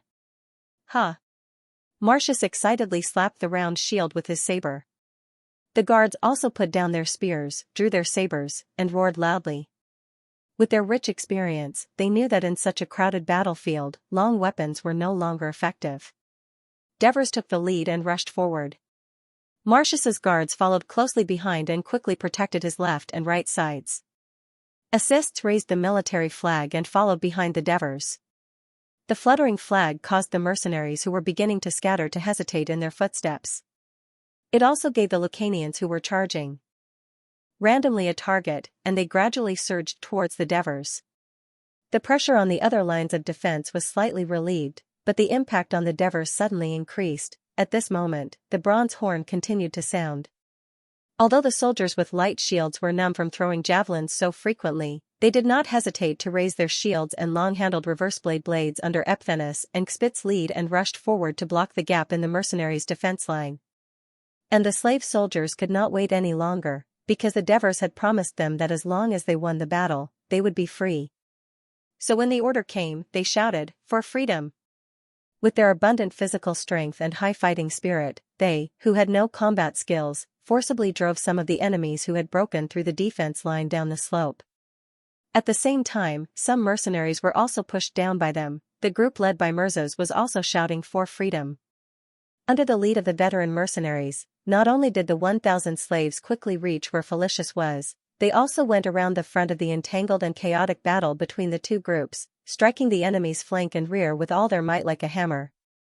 Akapiru and the other two leaders, who were worrying about the battle in the rear, were the first to bear the brunt. The few guards around them could not stop the fierce attack of the excited slaves. Why?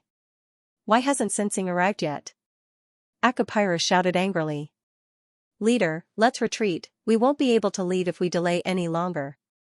His subordinate anxiously advised. Retreat? Leaving nearly 10,000 warriors here?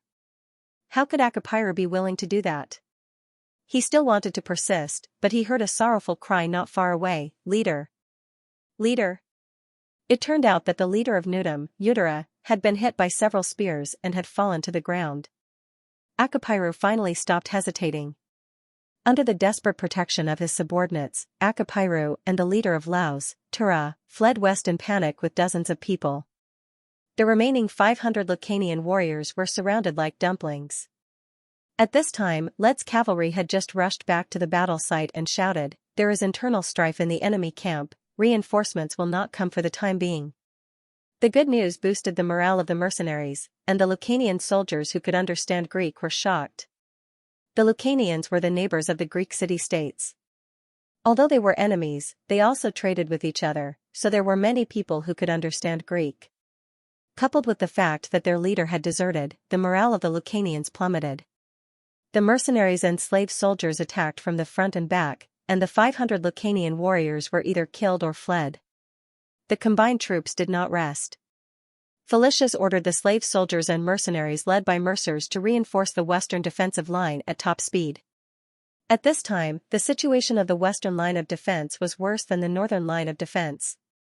The troops led by Capys were limited, and the thin line of defense was broken through in many places by the surging flow of people.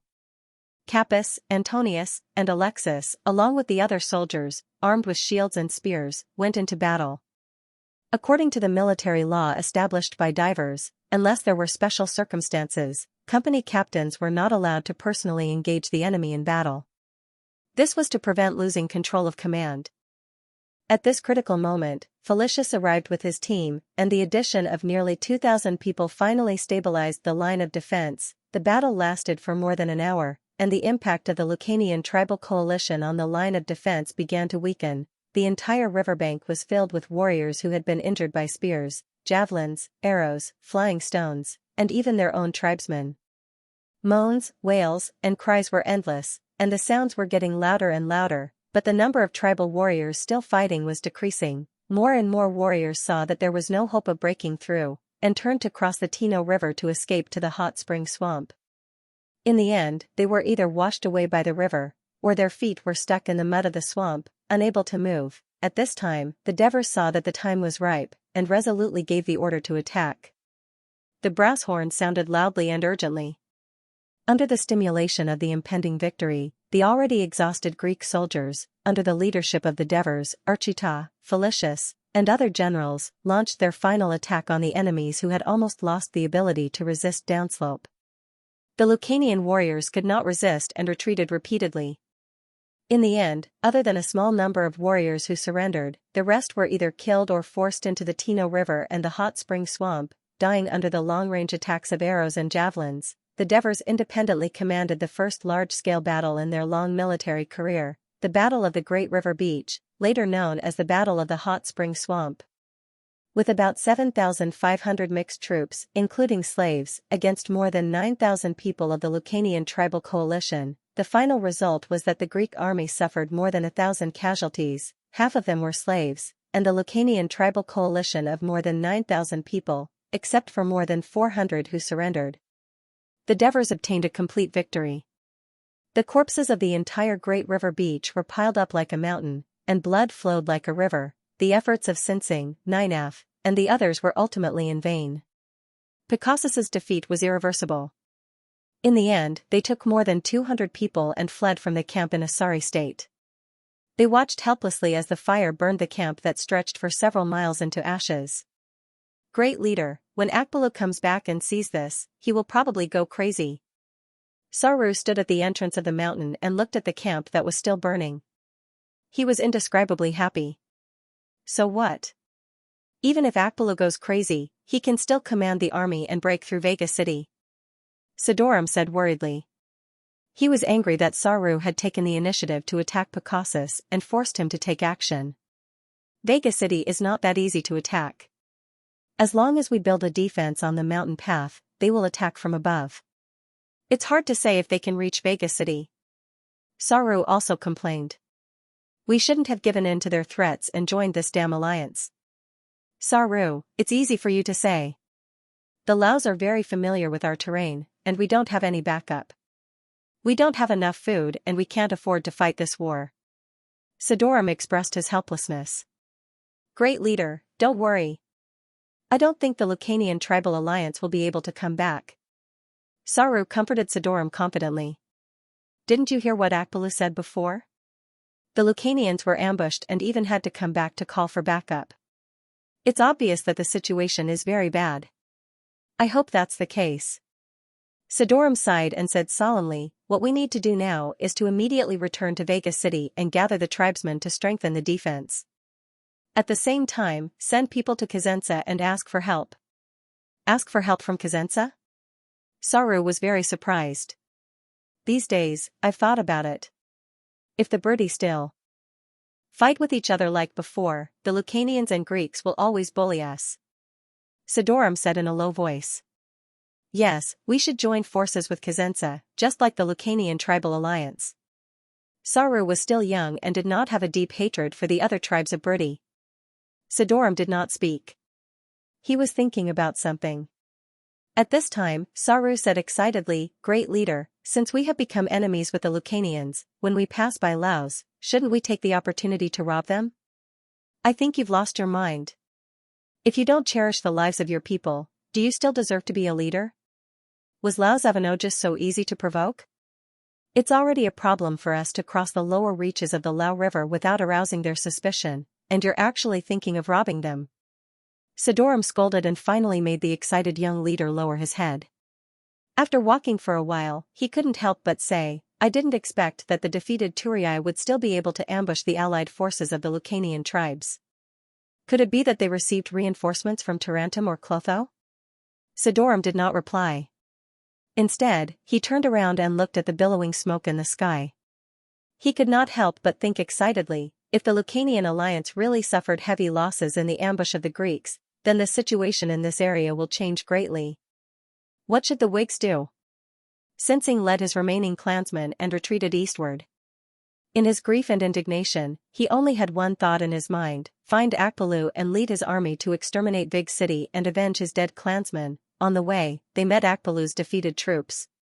Akbalu hoped to return to the camp quickly and get reinforcements to salvage the situation. When he heard the bad news from Sinsing that the Whigs rebelled, Picassus suffered heavy casualties, and the camp was burned to ashes by fire. He was so anxious that he fainted on the spot. Sinsing also heard that more than 9,000 soldiers were ambushed by the Greeks, and it was still unknown whether they were dead or alive. He was stunned on the spot. The generals in the Turii city hall received a report from the sentries on the city wall in the morning. A large army was suspected to be on the move outside the city. When the morning fog dispersed, the scouts went out to investigate and soon came back with a report. There was nothing unusual around Turii city, but the mercenary camp was almost empty. The generals were shocked. Last night, Burkos came back and said that the mercenaries were willing to stay. For this reason, Turii city was busy for the night, preparing the materials for these greedy mercenaries. Who would have thought that these untrustworthy mercenaries would escape in the middle of the night? The generals scolded the mercenaries, and some even suggested that warships should be sent to the sea to search for traces of them and give them a heavy blow to urge them to return. At this time, the scouts that went to the west returned. What? The mercenaries joined forces with the Tarantum reinforcements to attack the Lucanian army? Cunagurata couldn't believe his ears. The generals in the city hall were in an uproar. Neonesis cursed, the Devers are crazy, trying to destroy Turii's hope. Yes. After losing the protection of the mercenaries, Turii city will face the attack of the Lucanians alone. What should we do? Polixus said worriedly. Cunagurata said decisively, send out Burkos immediately, and persuade the mercenaries to return at all costs. Turii will not allow them to mess around. However, Burkos returned without success. Daves, who had always been kind to him, firmly refused his request. He even sent people to chase away Burkos, who was still begging bitterly, and let him return to the city to wait for the news of victory. I think the Devers are very confident in defeating the Lucanians. Should we believe in them? Burkos comforted the generals, but in fact, he himself was very doubtful. His words immediately caused the generals to scold him. Hunigarata criticized him for not being a good judge of character. Because of their friendship, Polixus didn't directly criticize him, but complained that the mercenaries were untrained wolves and didn't keep their promises. Dionysus angrily accused him of wasting the national treasury's money and resources, and found a group of mercenaries, but they didn't do anything. He threatened to propose a trial in the council. The Turii generals spent the whole morning complaining, cursing, and feeling uneasy, but they didn't have the courage to send out the only 2,000 soldiers in Turii to help in the battle. In the afternoon, the sentries on the Turii walls heard the rumbling of footsteps again. The scouts sent out saw the mercenaries returning. Although they looked like they were in tatters, covered in blood, and were supporting their injured comrades, they didn't look defeated. Instead, they were full of energy, talking and laughing loudly all the way. In the team, there were more than a dozen carts full of armor and weapons, and many slaves were holding several sets of armor, shields, spears, and helmets. They also held their heads high and looked proud. At the back of the team, there were hundreds of naked men under the escort of the soldiers, walking obediently towards the mercenaries' camp. With one look at their messy long hair, it was obvious that they weren't Greeks. The scouts' hearts beat wildly. They guessed a possibility. An almost impossible possibility. At this moment, one of the mercenaries galloped towards them. He raised his hands to show that he didn't have a weapon, so as not to scare these Turii away. The Turii scouts didn't move. The mercenaries came in front of them, reined in the reins, raised their heads, and said proudly, "Our leader of the Devers wants you to tell the Turii generals that our mercenaries and the reinforcements from Tarentum have wiped out the main force of the Lucanian army at the Big River. They have been driven out of Turii territory by us." You really defeated the Lucanians?" The scout asked in disbelief, his voice trembling. "Of course it's true. Why would we lie?" The mercenaries proudly pointed at the captives in the team and said, "Also, our leader wants me to remind you Turii that the Big River is full of corpses. We hope you can quickly get rid of them. Otherwise, it's easy to cause a plague." Before the scouts reached the city, they waved their hands and shouted excitedly, "Victory! We won! The Lucanians were wiped out." In the city hall, the generals were exhausted from the long period of uneasiness. "What's going on?" Dionysus asked in confusion. With a loud bang, the door was pushed open. A guard rushed in with a face full of joy. "Generals, the scouts are back. They said the mercenaries won. The Lucanian army has been destroyed. Is this true?" The generals could not believe their ears and asked in unison. "The scouts are right outside the door. They even went to the place where the mercenaries fought the Lucanians. They said the place was full of Lucanian corpses. Unbelievable! Unbelievable! They really won." Dionysus murmured as if he was in a dream. How did they do it? Hunigarata had been to the battlefield yesterday, and the ferocity of the Lucanian soldiers still made him fearful. Moreover, he knew the difference in strength between the two sides, so the news of victory was like a miracle to him. What kind of people are the Devers? At this moment, Amsitonos was very interested to know more about this mysterious leader of the mercenaries. Polixus immediately remembered the smiling young man he saw on Bucco's ship. He didn't expect that this seemingly harmless young man would actually destroy the Lucaria Alliance army, which was regarded as a scourge in Tilii, and save the city of Tilii, which was in a precarious situation. He was a young man, but the mercenaries said that he was the blessed one of Hades. They also called him the creator of miracles. On the way back from Persia, Bucos, who had been criticized by the generals and had been staying in the city hall all this time, proudly recounted the heroic deeds he had heard about divers. There was only one voice in his heart that was raging and boiling: he did it. He really did it. The generals did not laugh at these seemingly ridiculous rumors, nor did they face Borko's jealous and excited gaze. They all strode out of the city hall. In the square of the city hall, countless women, children, and old people wearing black veils were in mourning. Their faces were full of sorrow, but at this moment, they were cheering loudly for victory. Some people even cried, but those were tears of joy. The haze that shrouded the hearts of the tourists was now gone. The scouts also brought a message from the Devers. They hoped that the tourists would send men to clean up the battlefield and bury the corpses to prevent the plague. Out of caution, the generals decided to send someone to the battlefield to check it out. This time, Neoness personally led the team. When they arrived at the riverbank, the scene in front of them made them gasp. The riverbank, including the hot spring swamp, had turned into a red river of blood. The blood was filled with naked corpses. The mercenaries had taken away the armors and weapons of the dead. It was like hell on earth. This is a horrifying miracle. Xianxia was trembling all over. What a horrifying favorite of Hades. In order to thank the Devers, Archita, as well as the leaders and generals such as Dracos, Adrianx, and Sesta for their contributions to the Turin, the generals and the council decided to send Bulkos to accompany Ansatanos to the mercenary camp and invite them to the city of Turin to participate in the victory celebration to receive the gratitude of the Turin people. At the same time, they also brought 100 jars of wine and 50 jars of olive oil to reward the soldiers. The group rushed to the camp excitedly, but they were stopped by the guard at the gate. The guard said that the leader and the soldiers were extremely tired after a day of fierce battle. Now most of them had fallen asleep to recover their energy, so the guards were informed not to let anyone enter to prevent accidents. Bulkos tried to persuade them again and again, but the guard insisted. Bulkos had been to the Devers camp several times before, so he knew that the military rules here were very strict. In addition, the camp was indeed unusually quiet, so the tourists had no choice but to leave. Then, they found Archita. Archita received them happily, but when they explained the purpose of their visit, Archita looked troubled and said, "To tell you the truth, this victory is entirely due to the genius planning of the Devers. The reinforcements from Tarentum only assisted from the side. If the Devers don't go, of course, I can't go myself, lest I be ridiculed."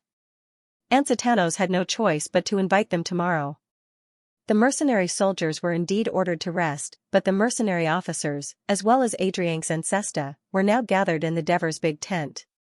After receiving the report from the guard, the Devers smiled and said, "The tourists were wary of us like thieves before, and now they want to please us. Isn't it a little too late?" "Yeah, I hate the tourists' faces. We didn't annihilate the Lucanians for them," Amintas said contemptuously. "It's just a pity to miss the tourist celebration. Maybe there are many beautiful tourists who are looking forward to the leader's visit." Oliver's words made everyone laugh.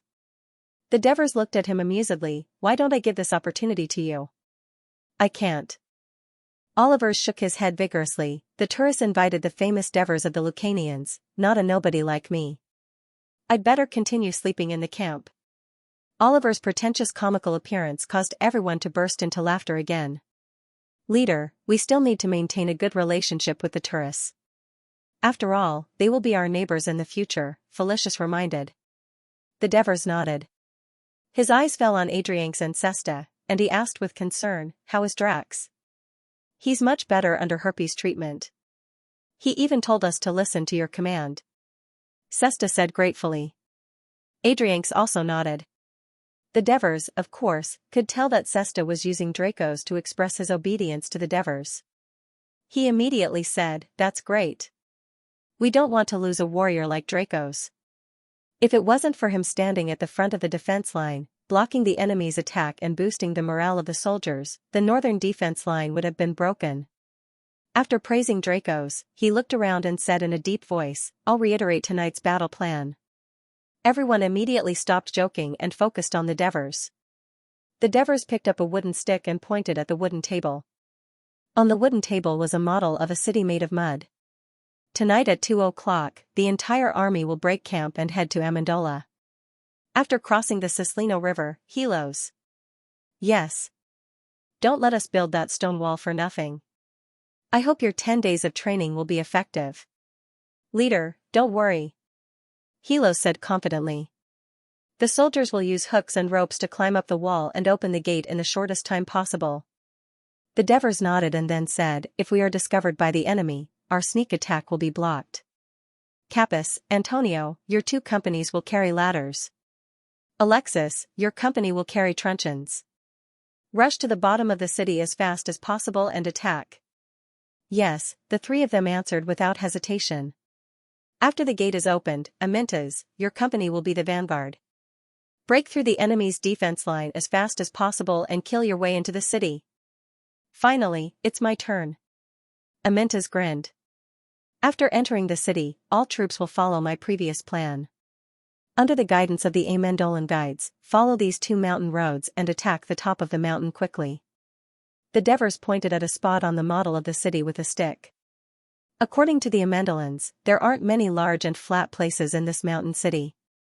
There are only the Senate, the square, and the temple at the top of the mountain. So, these 3 places are most likely where the Lucanians imprisoned the Amendolan people and their own barracks. You must occupy these places as fast as possible. Is everyone clear? Yes, everyone shouted in unison. At this moment, Alexis asked, when can we light the torches? Good question. The Devers realized that he had missed an important detail. After some thought, he said, when the gate is open, or when the sneak attack fails, we can light the torches when we attack by force. Everyone, the Devers emphasized, tomorrow, the Turii may ask for our help to take back Amendolan, or the Lucanians may escape from Amendolan. So, we can only do it tonight. Only when we take back Amendolan from the Lucanians will it become our trophy. Only then can we save ourselves a lot of trouble and become the true masters of Amendolan. So, we can only succeed tonight. Despa did not expect things to turn out this way. Yesterday afternoon, when his messenger arrived at the Zubari Plains, the Lucanian alliance had already retreated. Fearing an attack by the Greek army, they had no choice but to retreat to the city. Today, Despa was waiting anxiously for the Lucanian alliance to arrive at the Zubari Plains, but they did not come. Unexpectedly, in the afternoon, the spy hurriedly reported that the Greek mercenaries had completely wiped out the Lucanian alliance at the big bank of the Tino River. Despa was stupefied and terrified. He wanted nothing more than to run away from this terrifying mercenary army, as far away as possible. The powerful tribes of Lucania had suffered heavy losses, and their control over the surrounding tribes would inevitably weaken. Despa's tribe should not be oppressed for the time being after returning to the Lucanian mountains. However, he could not bear to leave the city empty-handed. His people were so poor that they were afraid of losing the mountains of supplies. At this time, the spy's other words calmed him down. The Greeks had also suffered heavy losses, at least 1,000 casualties. Yes, after such a big battle, did the Greeks not need to rest and reorganize? Despa scolded himself for being foolish. He ordered his people to start packing their luggage and loading supplies. Depending on the situation, they would be transported in batches. After a busy afternoon, the clansmen were so tired that they fell into a deep sleep at night. This delay was one of the little regrets of Despa's life. But decades later, when his people and descendants talked about this day, they would all be glad that they did not leave immediately. Late at night, a full moon hung in the sky, bringing a glimmer of light to the dark night. The moonlight was like water, quietly shining on the Zubari Plains. A long line of people silently advanced north of the coast, crossing the Zubari River, the abandoned vineyards, and the Saraceno River. Not only did they not slow down, they even picked up speed. Only when they crossed the Cisne River did the entire army suddenly stop.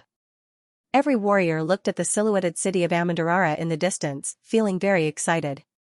The Devers took a deep breath to calm themselves down, then waved at Helos. The attack had begun. That night, Wespa had a good dream. He dreamed that he had not left Amendolar, but had lived there for many years.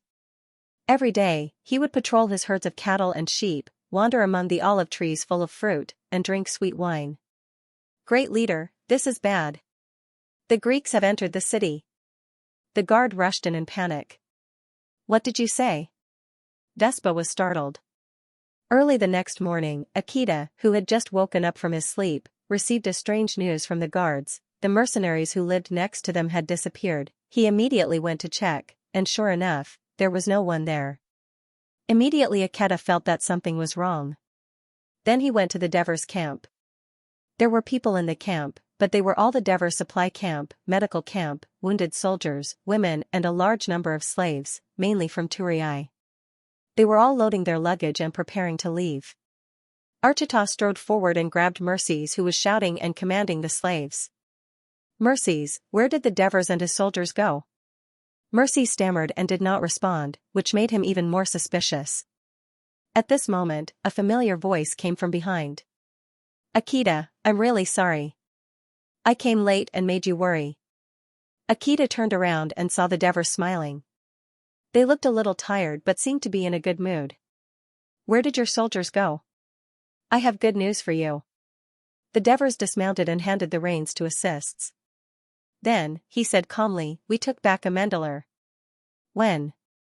Akita was shocked. Last night. They took down a mountain city in one night. Looking at the Devers' expression, they did not seem to be faking it. Attacking a city was a big problem for any city-state army. Yesterday's battle had already amazed Akita with the Devers' grand spirit, creative battle plans, extremely strong commanding ability, and the ability to combine different troops. The fact that they took down a mountain city in one night made Akita, who had many battle experiences, completely convinced. He smiled bitterly and said, Devers, you have completed another difficult mission. I'm really jealous. Akita's straightforwardness made the Devers laugh. In fact, we also relied on the blessing of the goddess of fate. The Lucanians' defense was lax and completely defenseless. Oh, I see. Akita was curious and wanted to listen to what he had to say. Unexpectedly, the Devers changed the topic and said solemnly, there's something I want to get the support of you and Tarantum. What is it? Akita looked at the serious expression of the Devers and was stunned. The Devers stared at him and said word by word, we mercenaries want to become citizens of Amendalar. Akita was stunned again. He asked with uncertainty, all mercenaries? Are you serious? This is the wish of all mercenaries. The Devers said loudly in an unquestionable tone. Akita's expression became serious. He looked around. Whether it was Mirza's assistants, or the busy guards, they all stopped what they were doing and looked at him with expectant eyes. Akita hurriedly turned his head and looked at the Devers. He said in a deep voice, it seems that taking down Amendalar was not a spur-of-the-moment move. Dafis did not answer directly. Instead, he said emotionally, Akita, you were born into a noble family in Tarantum and live a good life. You can't understand the situation of us mercenaries who wander around and have no control over our life and death. Having a home is our greatest desire. Akita was silent for a moment before asking, does Archon Marchers of Amendalar agree? The day the Lucanians occupied Amendalar, he was seriously injured and died a few days later. The other Archon, Glat Baffler. Last night, when we attacked Amendalar, the people of Amendalar who were imprisoned in the Temple of Zeus at the top of the mountain led by Glat Baffler attacked the Lucanian guards before we even reached the top of the mountain. As a result, a fierce battle broke out between the two sides. When we arrived, Glat Baffler was already dead, along with some members of the Senate. The Devers said in a heavy tone. Akita looked at the Devers, and the Devers continued calmly, according to our statistics, there are about 1,000 people who survived in Amendalar, and they are not in good health. Nearly half of them are old, and many of them are injured. Even if we leave, I'm afraid they won't be able to maintain the normal management and labor of Amendalar, let alone protect this mountain city. Akita understood. The Devers not only wanted the mercenaries to become citizens of Amendalar, but they also wanted to become the masters there.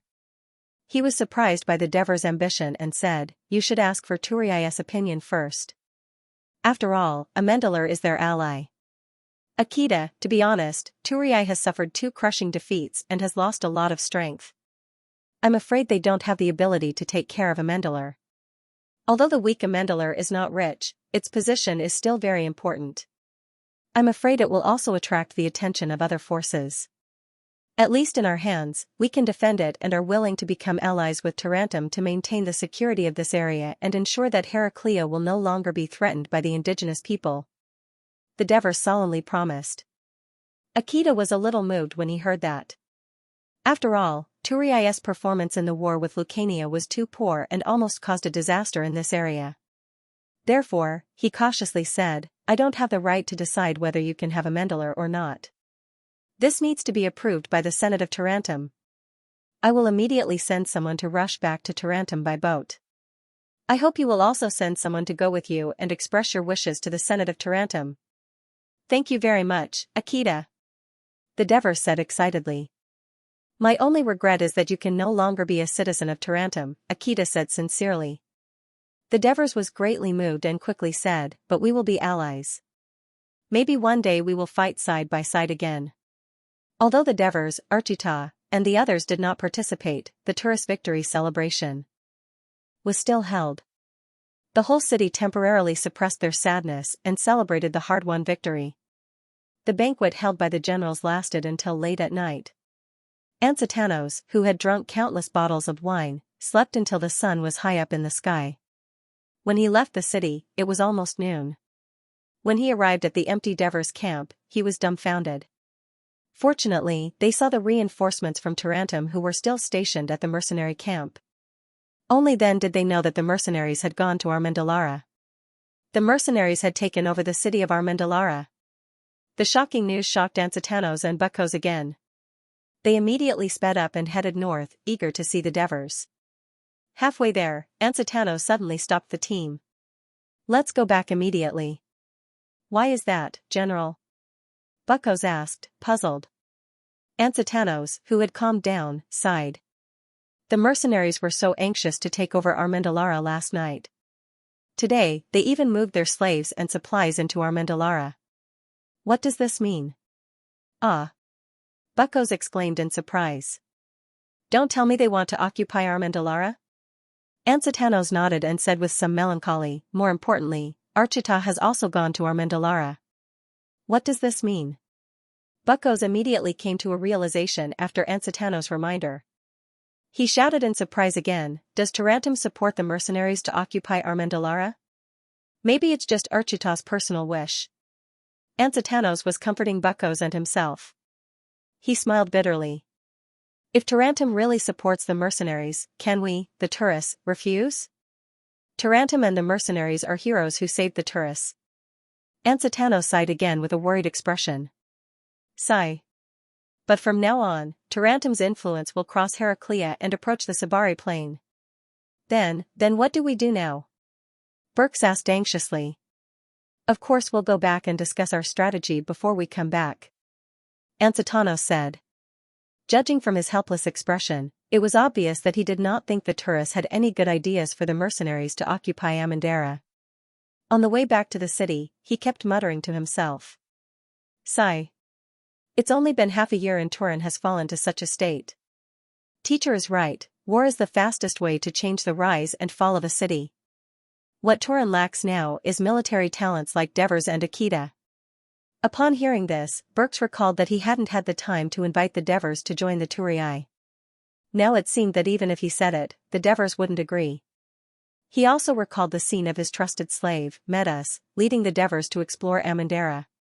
Perhaps at that time, the Devers had already set their sights on this mountain city. Before the situation was clear, he actually began to plan for Amandara and finally succeeded. Was this luck? No. The victories of these two battles were won by the mercenaries he led. It was achieved by his own hard work step by step. Although the mercenaries' act of occupying Amandara infringed on the interests of the tourists, Burks couldn't tell if he was more resentful or in awe. The Devers were accompanying Akita to visit Amandara. Akita listened to the Devers' narration of the capture of the mountain city last night while checking out the mercenaries' attack route and trying to use the rope hook with great interest.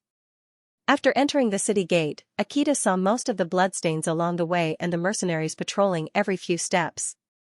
Their faces were filled with the same excitement and pride as the Devers.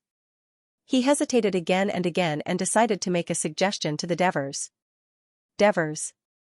I think if you mercenaries want to successfully enter Amandara, it's best to get the consent of the citizens of Amandara. Okay. Okay. The Devers responded. Akita saw that he was being perfunctory.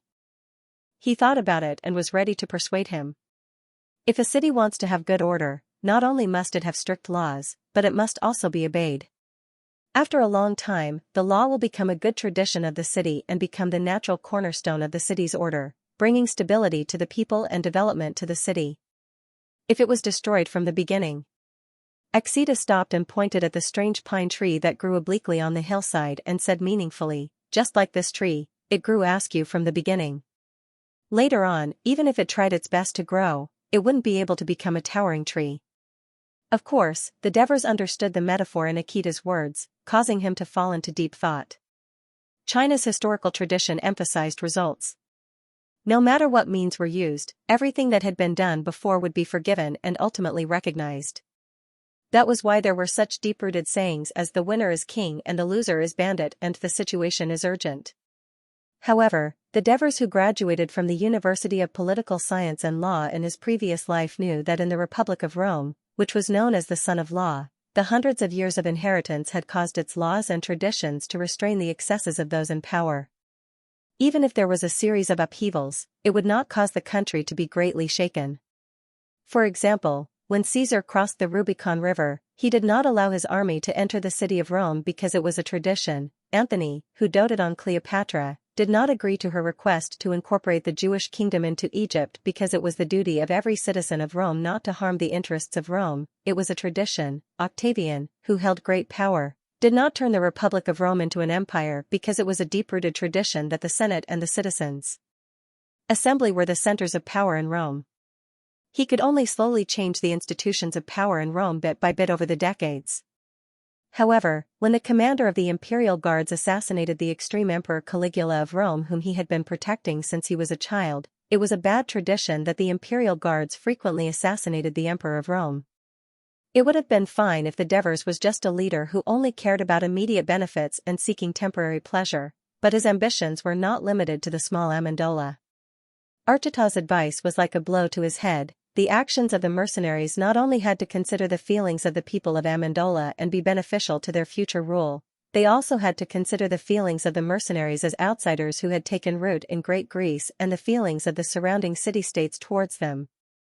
Forceful actions were obviously unwelcome and could easily lead to isolation. The Devers decided to change his previous method of seeking quick success and instant benefits. At the same time, this reflection also changed his behavior and began to think from the perspective of a true Greek. Archita, thank you for the reminder. Out of gratitude to Archita, the Devers decided to immediately put one of his ideas into action. I heard that the Pythagorean school of thought is not in a good situation in Great Greece. Hearing this, Archita's face darkened slightly as he said with a complicated expression, yes. The people of many city-states in Great Greece do not agree with the philosophy of our school and use various means to suppress the members of the school, causing most of the disciples to have no choice but to leave Great Greece and settle down in Greece's mainland, Phelios. Now, only Tarentum remains tolerant of the school. I agree with your school's philosophy of all things are numbers. I think that if we use numbers to manage the city-states, it will definitely be more detailed and efficient. Also, your school encourages self-control, abstinence, purity, and obedience, which I also agree with very much. At the same time, you also dare to break the customs and allow women to participate in the study. That's a pioneering move. The Devers said sincerely, if the mercenaries become the masters of Amendola, I will definitely invite the members of the Pythagorean school to come here to train students and establish an academy, with the city-states providing funding. The reason why Archita was so frank about the current situation of the Pythagorean school was because everyone in Great Greece knew about the Pythagorean school. Moreover, the Devers had also expressed his good impression of the school before, but he did not expect the Devers to have such a good impression of the school. For a moment, he could not believe it. Is what you said true? Do you want me to swear to the gods? When Cornelius was led into the Senate by the soldiers, he was both excited and nervous. Ever since Amendola was occupied by the Lucanians, Cornelius's life had been like hell for the past 6 months. During the day, he was held captive by the Lucarians, herding cattle and sheep, chopping trees, and carrying supplies. If he slacked off, he would be scolded, beaten, and even denied food. At night, he would be locked up in the temple of Zeus with the others. Although the temple was large, thousands of people were crammed together, eating, drinking, and urinating in it. The air was foul, and the space was small. Children and adults often cried, and they could not sleep well at night. At the same time, the Lucanians only gave them half a full meal every day, which made their bodies weak. Many of them fell sick and died. During the long period of imprisonment, Cornelius, like the others, had exhausted all his physical and mental resistance. He had resigned himself to his fate, thinking that he would live like this until he quietly returned to the underworld. However, yesterday, they were urgently gathered to prepare the carts and load the supplies. They were busy until night. Even the ferocious Lucarians had to do the work themselves. From their panicked expressions, Cornelis sensed something. Sure enough, the people who could speak Lucanian whispered to them that he had overheard the conversation of the Lucanians. They said things like, "The army of the Grumentum was destroyed by some Greek mercenaries, those Greeks are all murderous beasts, very scary." And so on. This news made the people of Amandalara excited. They saw the hope of escape. Late at night, many people tossed and turned in bed, unable to sleep. Then, they heard the faint sound of fighting. What happened? The sensitive people of Amendalar got up and went to the entrance of the temple, peeking out through the crack of the door. The guards of Lucania panicked and shouted at each other in panic.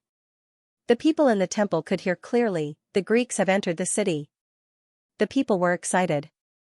When the usually decisive consul, Great Baffler, saw the guards leaving, seemingly to reinforce the enemy fighting at the foot of the mountain, he immediately organized the people to fight back. The people of Amandalara who hated the Lucarians worked together to break open the gate. They swarmed in and used stones and fists to knock down the few remaining Lucanian guards who had lost their will to fight. As soon as the people left the temple, they ran into the Lucarians who had returned to reinforce them. In fact, the Lucanian warriors could not resist the attack of the mercenaries at all. In a moment of desperation, Wespa thought of the more than 1,000 Greek people imprisoned in the temple. Perhaps they could be used as hostages in exchange for the survival of his tribe. Unarmed and weak, the people of Amandalara were no match for the Lucarian warriors. However, they had just broken out of the cage, and reinforcements were coming. Filled with anger and hope, the people of Amandalara were unwilling to surrender again. In the end, Magistrate Gratbaffler was the first to die in battle. The strong citizens who were charging at the front were almost all gone. Just when the Lucarians could no longer control their bloodthirst and were about to kill the remaining trembling citizens of Amandalara, the Greek mercenaries arrived. In front of the people of Amandalara, these strong and burly soldiers showed their might. In an instant, they killed the ferocious enemies and forced them to kneel and surrender. When these murderous soldiers walked towards the people of Amandalara could not help but tremble. They didn't expect that these soldiers would help them up with concern, prepare clean beds, and serve them steaming hot oatmeal. There was also a doctor who carefully examined their bodies and treated their wounds. It was like entering Elysium from hell. Cornelis shed tears of gratitude more than once. Like the others, he began to inquire about the origins of this team that fought valiantly and were full of love for their compatriots. The soldiers, doctors, women who were called nurses by the soldiers, and slaves did not shy away from telling the people everything about themselves. Therefore, Cornelis knew that this Greek troop came from Asia Minor. Under the leadership of Prince Cyrus the Younger of Persia, they went deep into Persia and fought against the army of the king of Persia. Then, they fought for thousands of miles and returned safely to Byzantium. They accepted the employment of the Turii and came to Greece. After the defeat of the Turii, the mercenaries joined forces with the reinforcements from Tarentum and annihilated the allied forces of the Lucanian tribes. Then, without any rest, they attacked Amandalara that night and saved the people. The story of the mercenaries was as legendary and fascinating as the epic Odyssey. What made Cornelis even more amazed was the leader of the mercenaries, the Devers. According to the soldiers, this young leader was originally just an ordinary soldier with nothing special about him. However, when he fought with the army of the king of Persia, he fell unconscious and woke up. Not only did his personality change drastically, but he also became intelligent and solved many problems. The soldiers all thought that he was favored by Hades, the king of the underworld, and that he became different. Thus, they elected him as their leader. The Devers did not disappoint them and created one miracle after another. He led the soldiers out of the siege and returned to Greece. He also went against everyone's opinion and accepted the invitation of the Turii. When they lost the battle and everyone was pessimistic and lost, he resolutely attacked the powerful Lucanian army and annihilated the enemy with a great disparity in strength, creating an almost impossible miracle. Then, when everyone thought that the mercenaries needed rest after the war, he launched another attack on Amandalara within a day. Therefore, when the mercenary told Cornelis that the leader of the Devers wanted to see him, He could not wait to see this young leader who led such a unique army and was respected and admired by the soldiers. He was called the Blessed One, the Child of Miracles, and our Devers. As soon as he entered the hall, a young man with a smile on his face greeted him warmly, Lord Cornelis. Cornelis was stunned. You are?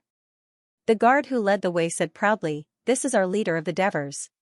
Although he knew from the mercenary that the Devers were young, when he stood in front of him in person, Cornelis was still surprised by how young and easygoing he was. He was not at all like the experienced mercenary leader that he had imagined. He momentarily lost his composure. The Devers were also sizing up the elder of the Senate of Amendalar. It was said that his family was one of the founders of Amendalar more than 200 years ago. It had continued to this day and had produced countless consuls and elders. It could be said to be a prestigious family in Amendalar. Although Cornelis was only an elder, he was kind and willing to help others. He had a high reputation among the people, which was why the Devers chose him first. Looking at the middle-aged man who was emaciated because of the long period of imprisonment, the Devers asked with concern, I heard that you were injured last night. Are you feeling better now? Cornelis touched the bandage on his abdomen and said gratefully, much better. Much better. Your doctor's medical skills are very high. Leader of the Devers, thank you for coming in time last night. Otherwise, we would all be dead. The Devers' heart skipped a beat. They looked at Cornelis carefully. His sincere expression did not seem to be fake. Last night, when he learned that the Lucanians had a fierce battle with the people of Amendalar at the temple, they deliberately slowed down their attack, causing most of the young people of Amendalar to die in battle. He could not help but feel a little guilty and quickly said, well, Lord Cornelis, I invited you here today because I have a message for you. We will be leaving soon. Cornelis was shocked. Why? It's the Turii again. The selfish Turii. The damned Turii. May the goddess of misfortune curse them. Cornelis said through gritted teeth. The Devers could guess why a good man who had always been kind to others would hate them so much, Archita had told him. He pretended to be curious and asked, Master Cornelis, I remember that the Turii and Amendalara are allies, but you seem to hate the Turii very much. The Turii threatened us to leave Amendalara temporarily to help them defend the city. Otherwise, if the Lucanians besieged Amendalara, they would not provide any help. At that time, considering that the Lucanians were invading from the south, the north was safe. We had no choice but to open the city gates with a large number of supplies, preparing to move to Turii. In the end, we were caught off guard by the Lucanians who risked their lives to float down from the Cini River. In the past 6 months, we have suffered a lot. The temple has been defiled, the women have been humiliated, the children have starved to death, and the citizens have been massacred. At this point, Cornelis had tears streaming down his face. All of this is because of the selfish decision of the Turii, but their city is still intact. Every one of us from Amendalara hates the Turii more than the Lucanians. Sigh. The Devers let out a long sigh, not knowing what to say. I heard from your soldiers that it was your decision to take back Amendalara, not the order of the Turii? Cornelis asked while wiping his tears. That's right. That's good. We don't owe the Turii anything anymore. We will pay you double the amount they used to hire you, as long as you stay. Cornelis said resolutely. The Devers said helplessly, why do you have to do this? We have 3,000 mercenaries, and the money and food we spend every month is not a small amount. Amendalara is not a rich city, and we have accepted your employment. When the time comes, we will leave. We don't have a home. We have to go out and take on missions to earn money to make a living. Devers looked a little sad. His words reminded Cornelis, if you don't have a home. He blurted out, then stay. As soon as he said that, he seemed to be encouraged and said loudly, yes, all of you stay. Become a citizen of Amendalara. Before this, the square in Amendalar was used by the Lucaria people as the location of their military camp. It was also the only place where the mercenaries encountered any decent resistance in the city last night.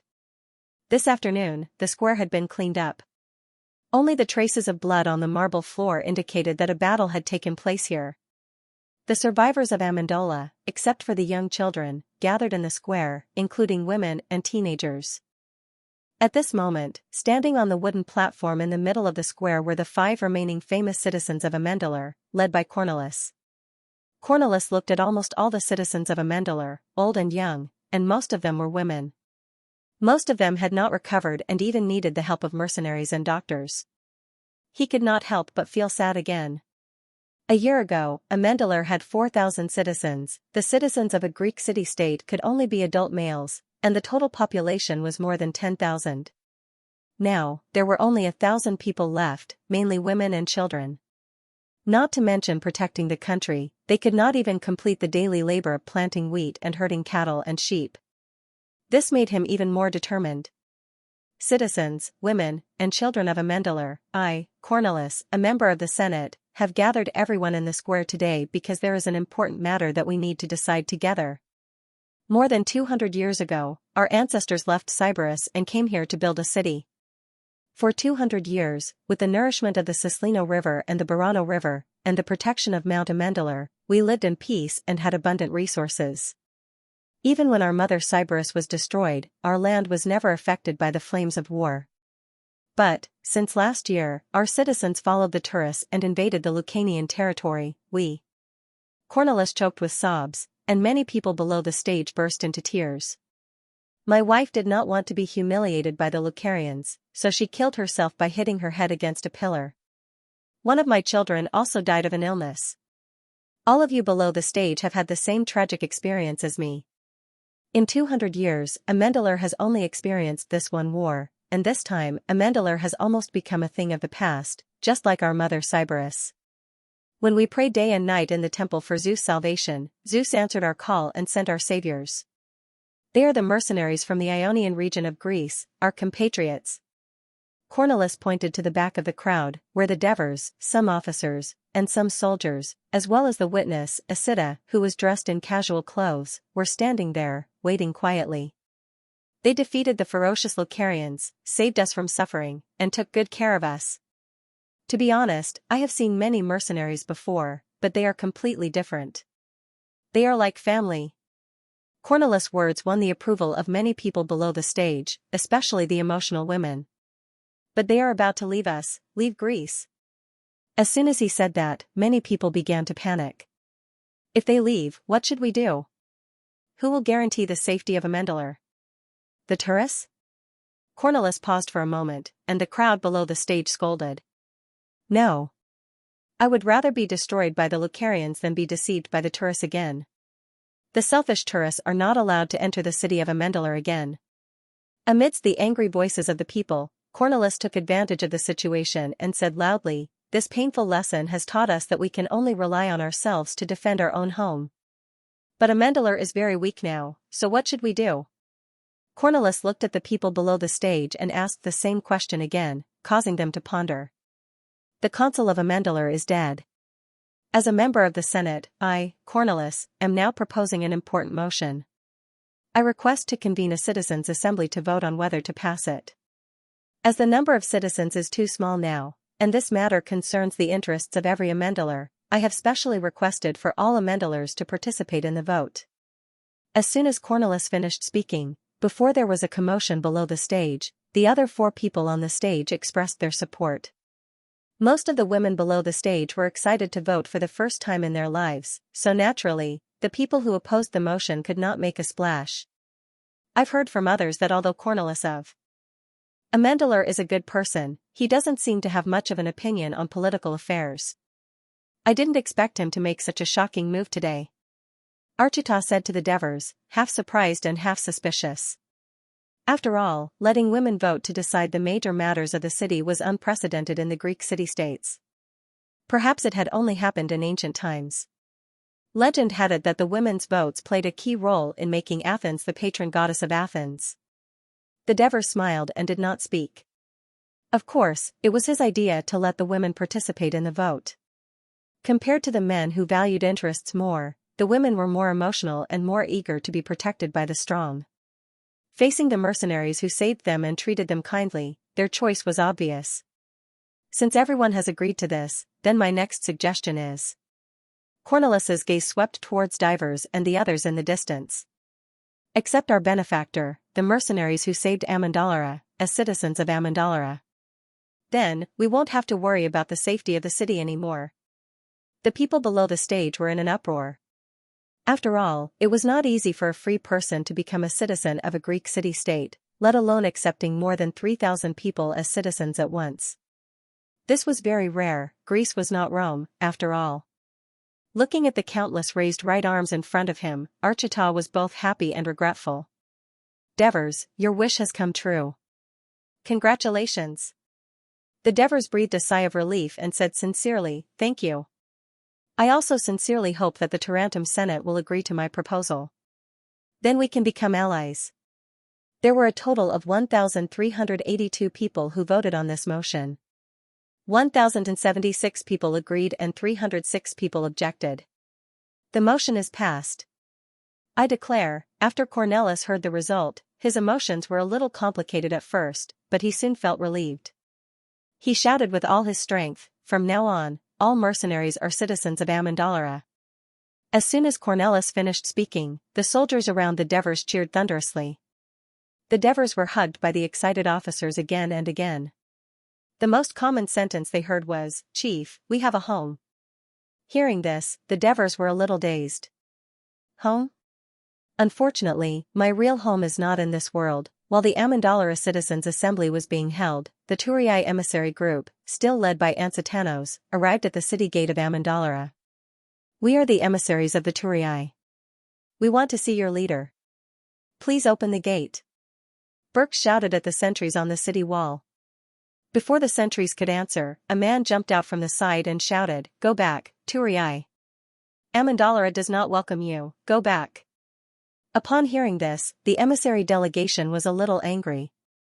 Even Ansitanos, who had always been gentle, shouted angrily, Rude mercenaries, don't think that you can do whatever you want just because you've defeated the Lucarians. Ignore the laws of the Greek city-states and forcibly occupy their cities. The man sneered. Humph, what a selfless tone, as if you really care about the life and death of the Amendolara people. Open your eyes and look clearly, I'm an Amendolara citizen who has lived here since I was a child. Ansitanos was stunned, but Burks recognized him. After all, he was a merchant who often came to Amendolara to trade and knew many people. It's you, Antichris? You didn't expect me to still be alive, did you? Antichris's words were full of resentment. Thanks to you, Turris, the Lucanians chopped off my right hand, but fortunately, I survived. Most of my neighbors, my comrades in arms, are dead because of your selfish demands and compulsions to move to that accursed city of Turii, only to be ambushed by the Lucanians when they were unprepared. The suffering of Amendola is due to the Turii. From now on, the tourists are not welcome here. This is not my personal wish, but the common wish of all the surviving Amendorans. Buccos was stunned, Ansitanos was stunned, and the emissaries were stunned. They did not expect the citizens of Amendolara to treat them like this. Although Amendola and the tourists were allies, there was a huge disparity in their strength. The tourists had more than 20,000 citizens, and the total population was about 100,000. Including the freedmen, there were close to 140,000, and this did not include the slaves. Amendola's population was only about 10,000 people at most. Therefore, the tourists treated Amendola more like their own city, and rarely considered the feelings of the other. When the tourists received the news that Amendola had been conquered by the Lucanians, other than expressing regret, they were also worried about whether it would threaten the northern part of the Sabari Plains. When the citizens of Amendola who had just escaped asked the tourists to reclaim their lost land, the tourists ignored them because they were preoccupied with defending against the Lucanians' attack. Now, when they realized how deep the resentment of the citizens of Amendola was, they were shocked beyond words. Don't even think about asking for anything from Amendola, and Amendola will never listen to you. Did you hear the cheers? Antichris laughed maniacally and patted the sentry's shoulder with his left hand. The people of Amendola have voted to accept all the mercenaries as citizens of Amendola. Therefore, they did not take over Amendola by force. They have legally become citizens of Amendola. I heard that the Lucanian army that defeated the tourists twice was annihilated by the mercenaries. I think anyone who wants to invade Amendola in the future will have to have a taste of our new citizens' shields and spears first. The threat in Antichrist's words made the emissaries' expressions turn ugly. As Antichrist laughed, the tourist emissaries returned angrily. Antichrist stopped laughing and turned to look at the sentry beside him in a good mood. When the sentry felt his hair stand on end, Antichrist showed a satisfied expression and asked, "What's your name?" "Trotidus." "Where are you from?" "I'm Thessaly, from the same hometown as the leader of the Devers." "How old are you?" 28. After asking a series of questions, Antichrist went straight to the point and said to the confused sentinel, "I have 2 daughters. One is 21 years old, good-looking, her husband is dead, and she has a 2-year-old son. The other is only 16 years old, and she's not engaged. Choose one to be my son-in-law. Make your choice tonight, and I'll bring you to my house to get married tomorrow." Trotidus was instantly dumbfounded. The other sentry went up to congratulate him, and one shamelessly said, "Antichrist, you have 2 daughters. Why don't you let me be your other son-in-law?" The people on the city wall laughed. The tourist emissaries groaned. "Who's that Antichrist?" Anxitanos asked in a low voice. "A noble of Amendola. He used to be the captain of the patrol team and the captain of the fire brigade," Bucos answered. Anxitanos replied with an "oh" and did not say anything else. "General, although the Amandorians have a problem with the tourists, I know the leader of the mercenaries, the Devers. Although he's young, he's very steady and has a good impression of the tourists. Besides, we have an employment agreement with him, so he won't be easily instigated by the Amandorians. I believe that after some time, when the Amandorians have calmed down, we can still have a good talk with them," Bucos comforted. "I hope so." Anxitanos sighed. "The mercenaries are now legally citizens of Amendola, and our protest is ineffective. Given the current situation, we have to go back and discuss a new strategy." Sigh. "Bucos, do you know what I'm thinking?" "I don't know. My teacher once said, after the Greco-Persian War, Sparta was arrogant and treated its neighbors harshly and inhumanely. Therefore, the Greek city-states distanced themselves from Sparta and went to deal with the Kinder Athens, which eventually led to the formation of the Tino alliance." As Anxitanos pondered, he blamed himself painfully. Is Arteli's method really too overbearing? It's not a good sign to pretend to be arrogant when we don't have powerful strength, right? After the referendum, the women and children left the square, and Cornelis asked Archita to leave because the real citizens' assembly of Amendola was about to begin. Other than the patrolling sentries on the city wall and the soldiers guarding the prisoners, there were 512 original citizens of Amendola and 2,920 newly promoted citizens, including 1,837 Devers mercenaries and 1,083 other mercenaries, in the square, totaling 3,432 citizens of Amendola. The highest authority in both Athens and Amendola is the General Assembly, which allows all citizens to participate. It decides on the laws, military affairs, foreign affairs, and other important matters of the city-state. Athens has the 10 generals system, and Amendola has 2 archons, who manage the internal affairs of the city-state and serve as the commander of the army during wartime. They are elected by the General Assembly every year. Athens has a council of 500 people, and Amendola has a senate of 100 people. The members of the senate are also elected by the General Assembly every year. They propose bills and are responsible for the execution and trial of the city-state's laws. They also assist the archon in managing the city-state, as well as ordinary foreign affairs. Originally, the election of the archon was held in June every year. The archon was applied for by the archon, nominated by the Senate, and elected by the General Assembly. But now, Amendola has gone through war, and there are many things waiting to be done. They urgently need to elect an archon to lead the people to rebuild their homeland, so they made an exception and held it today. I would like to invite the former mercenary chief Devers and the main officers to come up to the stage to discuss and list the candidates for the archon. As soon as Cornelis finished speaking, the new citizens, former mercenaries, below the stage were getting impatient. Why are we still choosing candidates? The archon of Amendola can only be our chief Devers. Someone shouted in the crowd, and the new citizens immediately agreed. Yes. We won't choose anyone other than the chief Devers. Only the Devers can lead us to continue creating miracles. The chief Devers is a victorious commander. With him, we don't have to worry about failure. The chief Devers will be the Archon. Devers. Devers. Devers. The thousands of new citizens in the venue shouted the names of the Devers in unison. It was quite a sight. It was the first time Cornelis had encountered such a situation, and he couldn't help but panic. He immediately looked at the Devers below the stage for help. Devers smiled and said something to Assists. Assists immediately ran to the back of the square. Soon, the loud sound of a bronze horn resounded in the square. The former Devers and mercenaries immediately calmed down, and the other mercenaries gradually stopped shouting. Cornelis was secretly shocked by the Devers' strong appeal. It seemed that the Devers would definitely become the consul, so the other consul should be chosen from the original citizens of Amendola. While Cornelis was anxiously trying to think of how to speak, someone in the crowd shouted, "Brothers, although we have elected the leader of the Devers as consul, don't forget that he still has to share power with another person. Next year, a new consul will be elected. Who can be better than the leader of the Devers? Who could create more miracles than the leader of the Devers? Who else could command the battle better than the leader of the Devers? Who else is more favored by the gods than Devers? Nobody's here. Nobody's here." The new citizens shouted again. "Are you willing to let a strange, incompetent person rule you?" Another person shouted. No. This was exactly what the mercenaries were worried about. Brothers, think about it carefully. Is democracy really good? Think about Athens.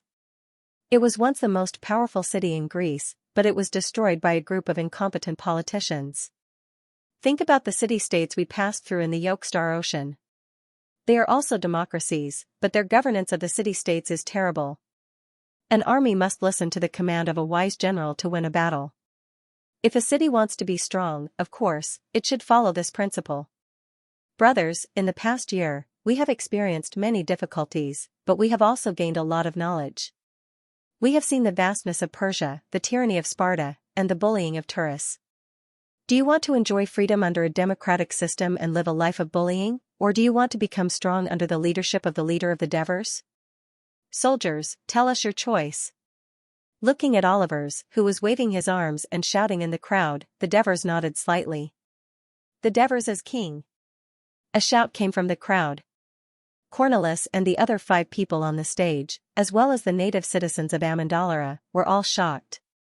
Cesta and Adrianx turned to look at the Devers not far away, as well as Antonios, Capus, Amintas, and the other senior officers of the mercenary army. All of them looked calm. If they were more familiar with the Devers, they would realize that the people leading the soldiers in the square were Helos, Matones, Olivers, and the other members of Helos's team. Cesta and Adrianx looked at each other and then fell silent. Following that shout, the entire square suddenly fell into a terrible silence. But soon, the new citizens also began to shout, "The Devers as king." At first, it was sparse, but in the end, it became more and more uniform and loud. Cornelis and the other 5 people looked at each other. One of the old men wanted to rush out but was held back by his left and right. In the end, he gave up. Facing the pressure of thousands of people below the stage, no one dared to summon the courage to step forward and shout, "You are wrong. Amendolara will never allow anyone to be elected as king. The laws of Amendolara won't allow it. The citizens of Amendolara will never allow it." The reason they were able to live until now instead of dying in the hands of the Lucanians like the other citizens of Amendolara was because they were not brave enough. That was also the reason why the Devers had chosen them. Most of the original citizens of Amendolara below the stage were old, weak, sick, and disabled. They had neither the will nor the ability to fight against the mercenaries. Cornelis suddenly regretted agreeing to let the mercenaries join Amendolara, but the current situation did not allow him to think too much. He once again looked at the Devers with pleading eyes. The Devers saw that the time was ripe. He calmly walked up to the stage. When the new citizens saw him appear on the wooden stage, they became even more excited and shouted in unison, "The Devers as king! The Devers as king! The Devers as king!" Cornelis looked at the Devers with a complicated expression and moved to the center. The Devers looked at the dense crowd below the stage. The loud voices almost squeezed his ears, but he calmly pressed his hands down. The square gradually calmed down. Soldiers, no, I should now call you the citizens of Amendolara. When I left Byzantium, I told my officers that I will make you citizens of the city and let you have your own land. In less than 2 months, my promise was fulfilled. You used your sweat, blood, and fearless fighting spirit to win. Today's rewards. This is what you deserve. Congratulations, new citizens of Amendolara. Victory! The new citizens below the stage cheered excitedly, and some even shed tears. Thank you very much for your trust in me. You want to elect me as the king of Amendolara. To me, becoming a king doesn't mean that I have the power to bully the citizens and gain benefits for myself. Instead, it means that I have a greater responsibility to let the citizens of Amendolara live a happier life. I want our city to be stronger and not be bullied by others. Although I have the confidence to do it. The Devers paused. Cornelis was so nervous that his heart almost jumped out of his throat. I still have to apologize to you. I can't be the king. As soon as he said that, the people on the stage heaved a sigh of relief, but the new citizens below the stage were in an uproar. Why? The new citizens asked. Cornelis and the other 5 nodded at the Devers' words. They all felt that the Devers were calm and clear-headed, and that it would not be a problem for him to become a consul. The new citizens, on the other hand, were a little disappointed and sighed. At this moment, Helos shouted from the crowd, since he can't be a king, he can at least be a lifelong consul. Just like Dionysius of Syracuse, not only did Syracuse not become the enemy of the surrounding city-states, but they even sought help from Syracuse. Yes. Let's be a lifelong consul. That way, we won't have to worry about a mediocre person ruling Amendolara. Olivers also shouted. Devers, lifelong consul. Matones, Geogres, and the others continued to shout. The enthusiasm of the new citizens was ignited again. Hearing the waves of cheers, Cornelis was anxious. He wanted to tell these mercenaries who only knew how to kill that Dionysius of Syracuse had seized power through violence and bloodshed, and he was not elected by the citizens. Syracuse was the most powerful city-state in Greece, and the other city-states would not dare to be hostile to it. Facing the boiling crowd, Cornelis flinched again. He looked at the Devers again, hoping that the cool-headed young leader would reject the unreasonable demands of the soldiers again. However, the Devers said, since the citizens of Amendolara have chosen me to be a lifelong consul, I accept the position you have given me. I accept the position you have given me. I swear to Hades that I will use all my wisdom and ability to lead you to make Amendolara even more prosperous and powerful, and give you a better future. The crowd cheered. These free people who don't know anything. They have no idea what being a lifelong consul means. Cornelis, you have to persuade the young leader. Hearing his companion's panicked whispers, Cornelis mustered his courage and stepped forward. Devers. Amendolara has never had a lifetime consul. This is against Amendolara's laws and traditions. We must make them stop this farce. Devers turned around abruptly, his eyes shining. Farce? You call this a farce? Wasn't the Citizens' Assembly the highest authority in a city? Any bill doesn't have to be proposed by it, but it has to agree before it can be implemented, right? Were the people who were shouting under the stage citizens of Amendolara? Weren't they far more than half? Did the resolution proposed and passed by them follow the legal procedures of Amendolara? Devers's voice was like iron nails stabbing into Cornelis, and he could not resist at all. He stammered, but. Or are you going to say to them, citizens, your proposal is wrong, we won't accept it? Devers sneered and continued. Cornelis looked at the dense, cheering crowd under the stage. He swallowed and subconsciously shrank back. Devers sneered and said to Cornelis, after the defeat of Athens, the model of democracy in the Greek city-states, some citizens had already begun to doubt the democratic system of government. The reason why Athens was able to promote the 30 tyrants was inseparable from their support. Many Greek city-states in the East had already begun to abandon the democratic system of government. Isn't the suffering of Amendolara today due to the bad effects of the democratic system of government? The Devers' voice was very loud. Not only Cornelis, but the other 5 citizens on the stage heard it clearly. All of them could not help but be speechless. Indeed, at that time, Consul Marcelli strongly advocated defending the city against the Lucanians and opposed leaving their hometown. Another consul, Glapalo, was inclined to temporarily move to Turii, and the people were thus divided into two factions.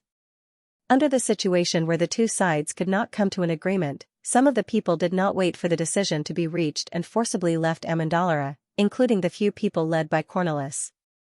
In the end, in order to prevent division, the people of Amendolara had to pass a resolution and leave together. Guilt and fear struck him at the same time. Cornelis felt his throat dry up.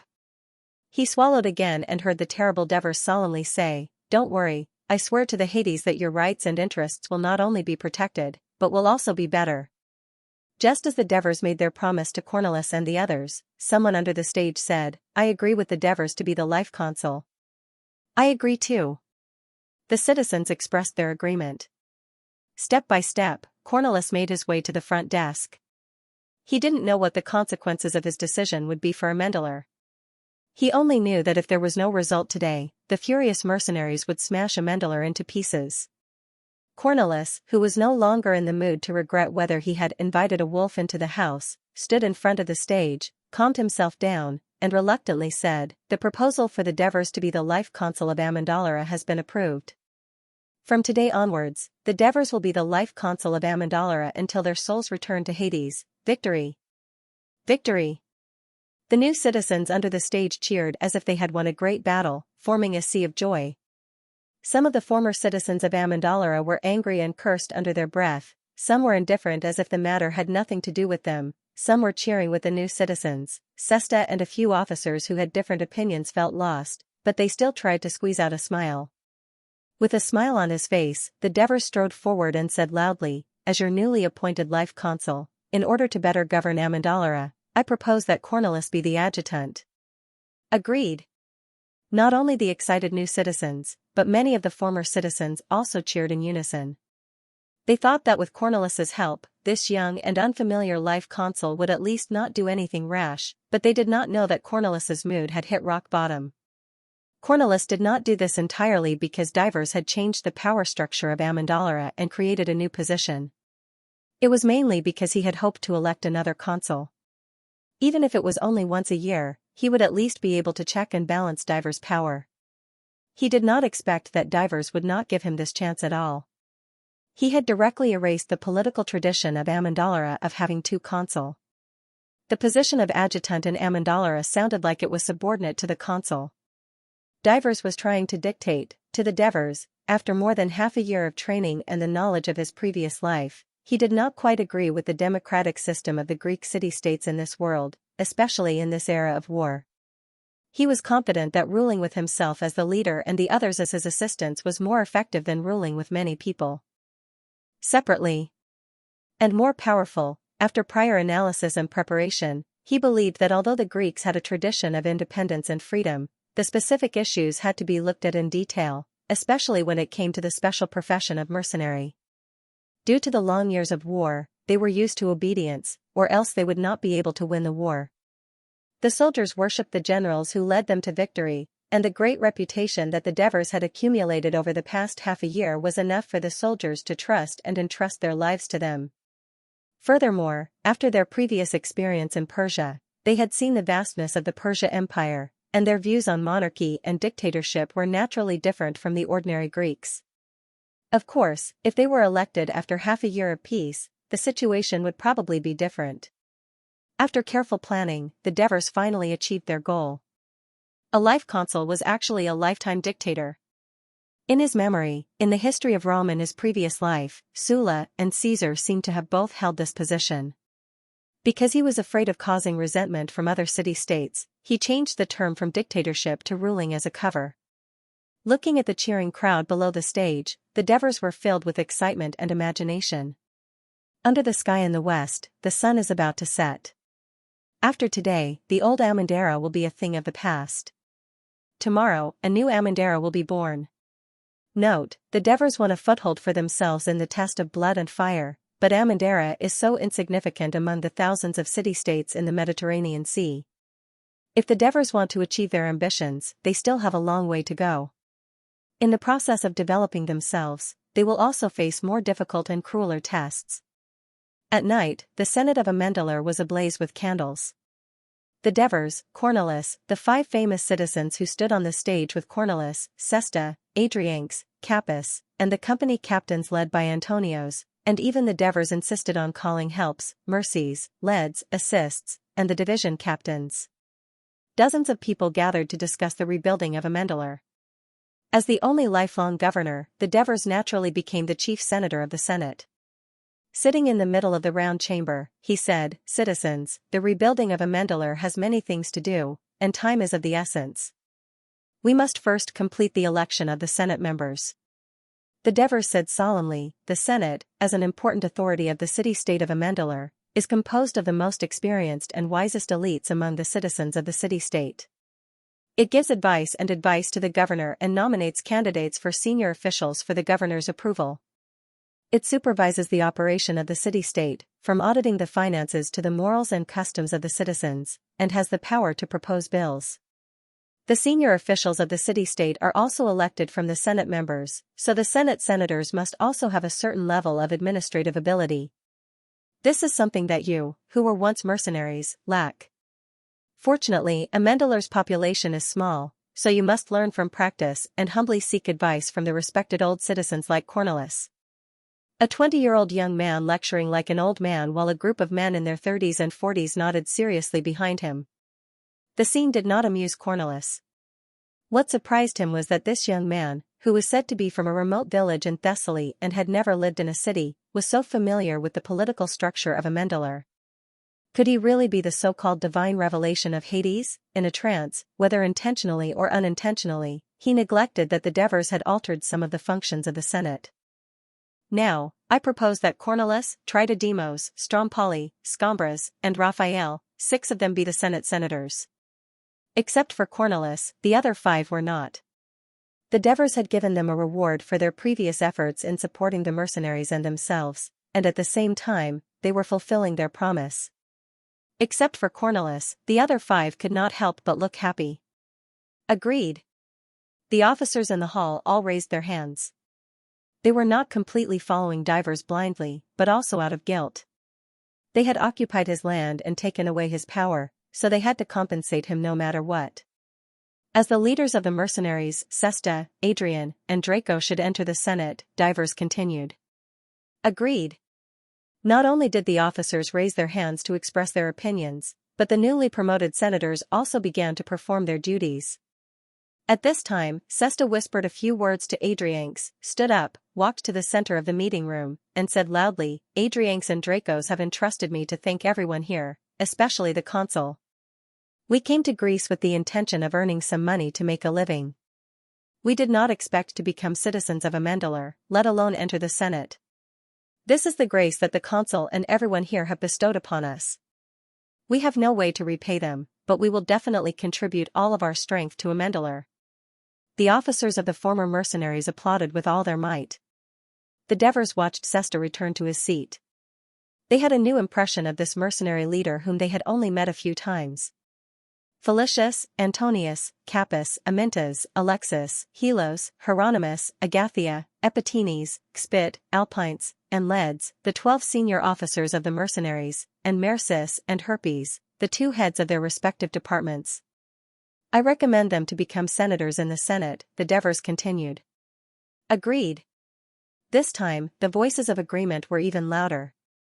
The Devers' gaze swept across the familiar faces of Matones, Olivers, Assists, Geogres, and Marcius. He said calmly, "As for the other team leaders and other personnel, I do not intend to recommend you to enter the Senate for now." As soon as he finished speaking, someone in the back sighed, but no one dared to question the Devers' words. The Devers' expression did not change as he continued to explain, "Because most of you are still very young." When he said this, the Devers obviously did not include himself, and the others also thought it was natural. "A few months ago, you were still soldiers and lacked experience in managing the city and handling political affairs. However, do not be discouraged. As long as you actively participate in the city's affairs and work hard to improve yourself. As I said before, the Senate will always open its doors to the outstanding citizens of the city." The Devers' words of encouragement lifted the spirits of the team leaders. The Devers then said to the new senators, "Although the senators in the Senate don't have a salary, they have an honorable status in the city. I hope that you will use your performance to prove that you are worthy of this high position. According to my previous discussion with Cornelis, once you enter the Senate, you will be a senator for life. This was the benefit that the Devers gave Cornelis and the others, and in fact, it was also what the Devers hoped for. However, I do not wish for it to be completely like this. I will discuss with you to formulate some rules for the senators in the Senate.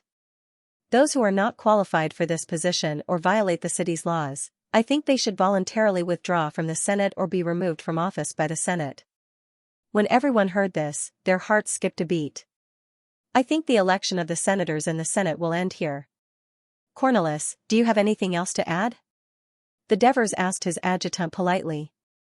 As the only former Senate senator in the hall, Cornelis did not have a chance to speak due to the Devers' forceful attitude.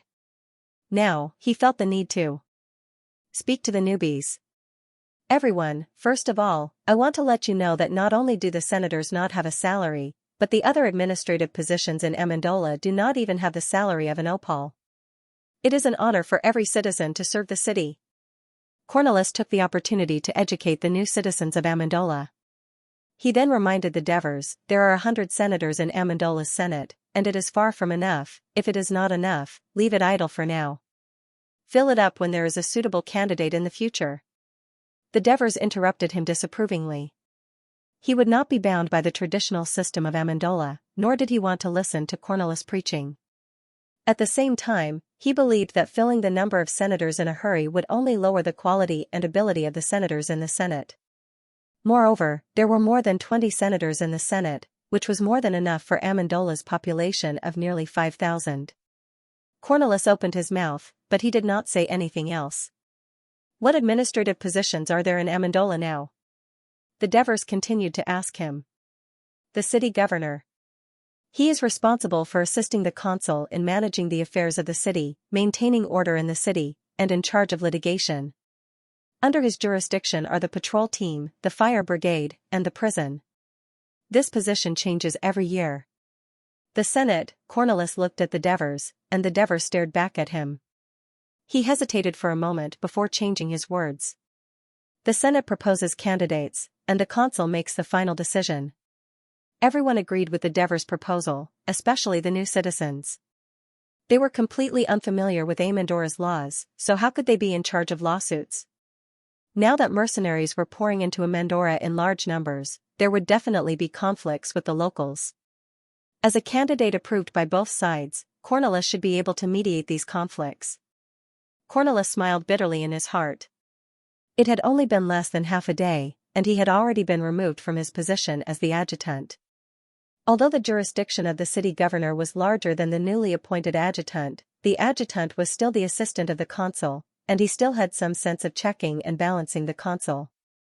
The city governor, on the other hand, was completely under the consul. However, the Devers now had complete control of the Senate, and from the looks of it, although he was young, he seemed to be familiar with politics. Even Raphael and the others thought that he was more suitable for this position. What else could he say? I am willing to be the city governor.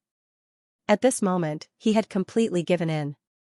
The Devers glanced at him and smiled. Of course, Cornelis, you have a lot of things to do, especially the order of the city. So, we should give you a suitable patrol captain. As he spoke, he looked at the others. The next step is to elect a patrol captain. Although this is a low-level position, most of you have not held public office in the city. I suggest that you start from the bottom and accumulate experience. Everyone here, including the Senate elders, can recommend themselves. The Devers' words made everyone think. Consul, the patrol captain is already held by someone else. Cornelis reminded. Oh, who is it? Antichris, he is also the fire chief. During his time in office, he was praised by the citizens. His right hand was cut off by the Lucarians, but it has recovered now. Since he is injured, if there is a conflict, he will not be able to intimidate the troublemakers. Let him only be the fire chief. Firefighting and disaster relief was a huge matter for the citizens of a city-state, especially in Amendola. Fires and mudslides were terrible disasters, so the fire chief had a great responsibility. He really needed experienced and capable citizens to take on the role. I suggest that we add a deputy fire chief. You can also recommend yourselves to learn how to prevent disasters, the Devers said solemnly. Lord Consul, your words make sense. Cornelius had to admit that Devers had a deep understanding of the importance of the fire department in the mountain city of Amendola. Of course, he didn't know that Devers had been a village official in a mountain village in his previous life. Then, who was willing to be the patrol leader? As soon as the Devers finished speaking, two people immediately stood up. They were Sesta and Helos. Then, a few more people stood up.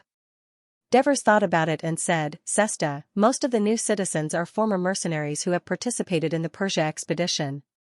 These soldiers have killed, looted, and done everything in Persia. Fortunately, there are military laws in the military camp, but now that they are back in the city, I'm afraid they won't be able to adapt and will cause trouble. You're not familiar with them, so I'm afraid they won't listen to you. That's why I recommend Helos as the patrol captain. Don't worry, Mr. Consul.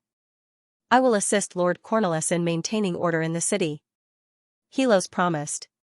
Devers turned his head and asked, Cornelius, what do you think? I agree. Cornelius didn't hesitate. He could tell that Devers was determined to hold the only position in the city that had a little bit of military power in the hands of his own people. Sesta didn't show any disappointment. Instead, he requested again, then, I apply to be the deputy fire chief. Sure, I have no objections. Devers nodded. Being willing to do something was a good thing. Naturally, the appointment of the two people was approved. Will there be a censor next? Devers asked. Yes. Cornelius nodded and saw that most of the people were laughing.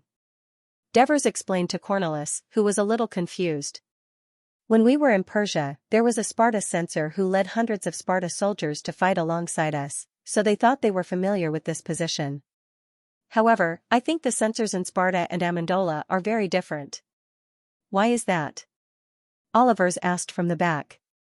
Because the power of the Sparta censor is so great that he can supervise their king. The duties of Amendola's censor shouldn't reach that level, Devers explained. Of course, even if there had been such a situation in the past, he wouldn't let it happen again. He can supervise the king? Olivers and some people looked surprised. Cornelius was no longer surprised that Devers knew so much. He began to believe the mercenary rumor that Devers were God's favorites. The censor of Amendola is mainly responsible for reviewing the list of Senate senators, supervising the senators' tardiness and early departure during Senate meetings, supervising the morality of the citizens of the city, conducting citizen surveys, examining the expenditure of the city's public assets, managing public works. When Cornelius finished, everyone gasped. This censor of Amendola was also very powerful. Seeing that everyone was getting restless, Devers said, Everyone, please note that it's not easy to be a censor. First, you need to be able to write reports. Second, you need to be able to count and understand financial reports. Devers didn't say that it didn't matter if the censor was illiterate or unable to count, as long as his slaves could. However, slaves who could read, write, and count were considered high-end goods in the slave market.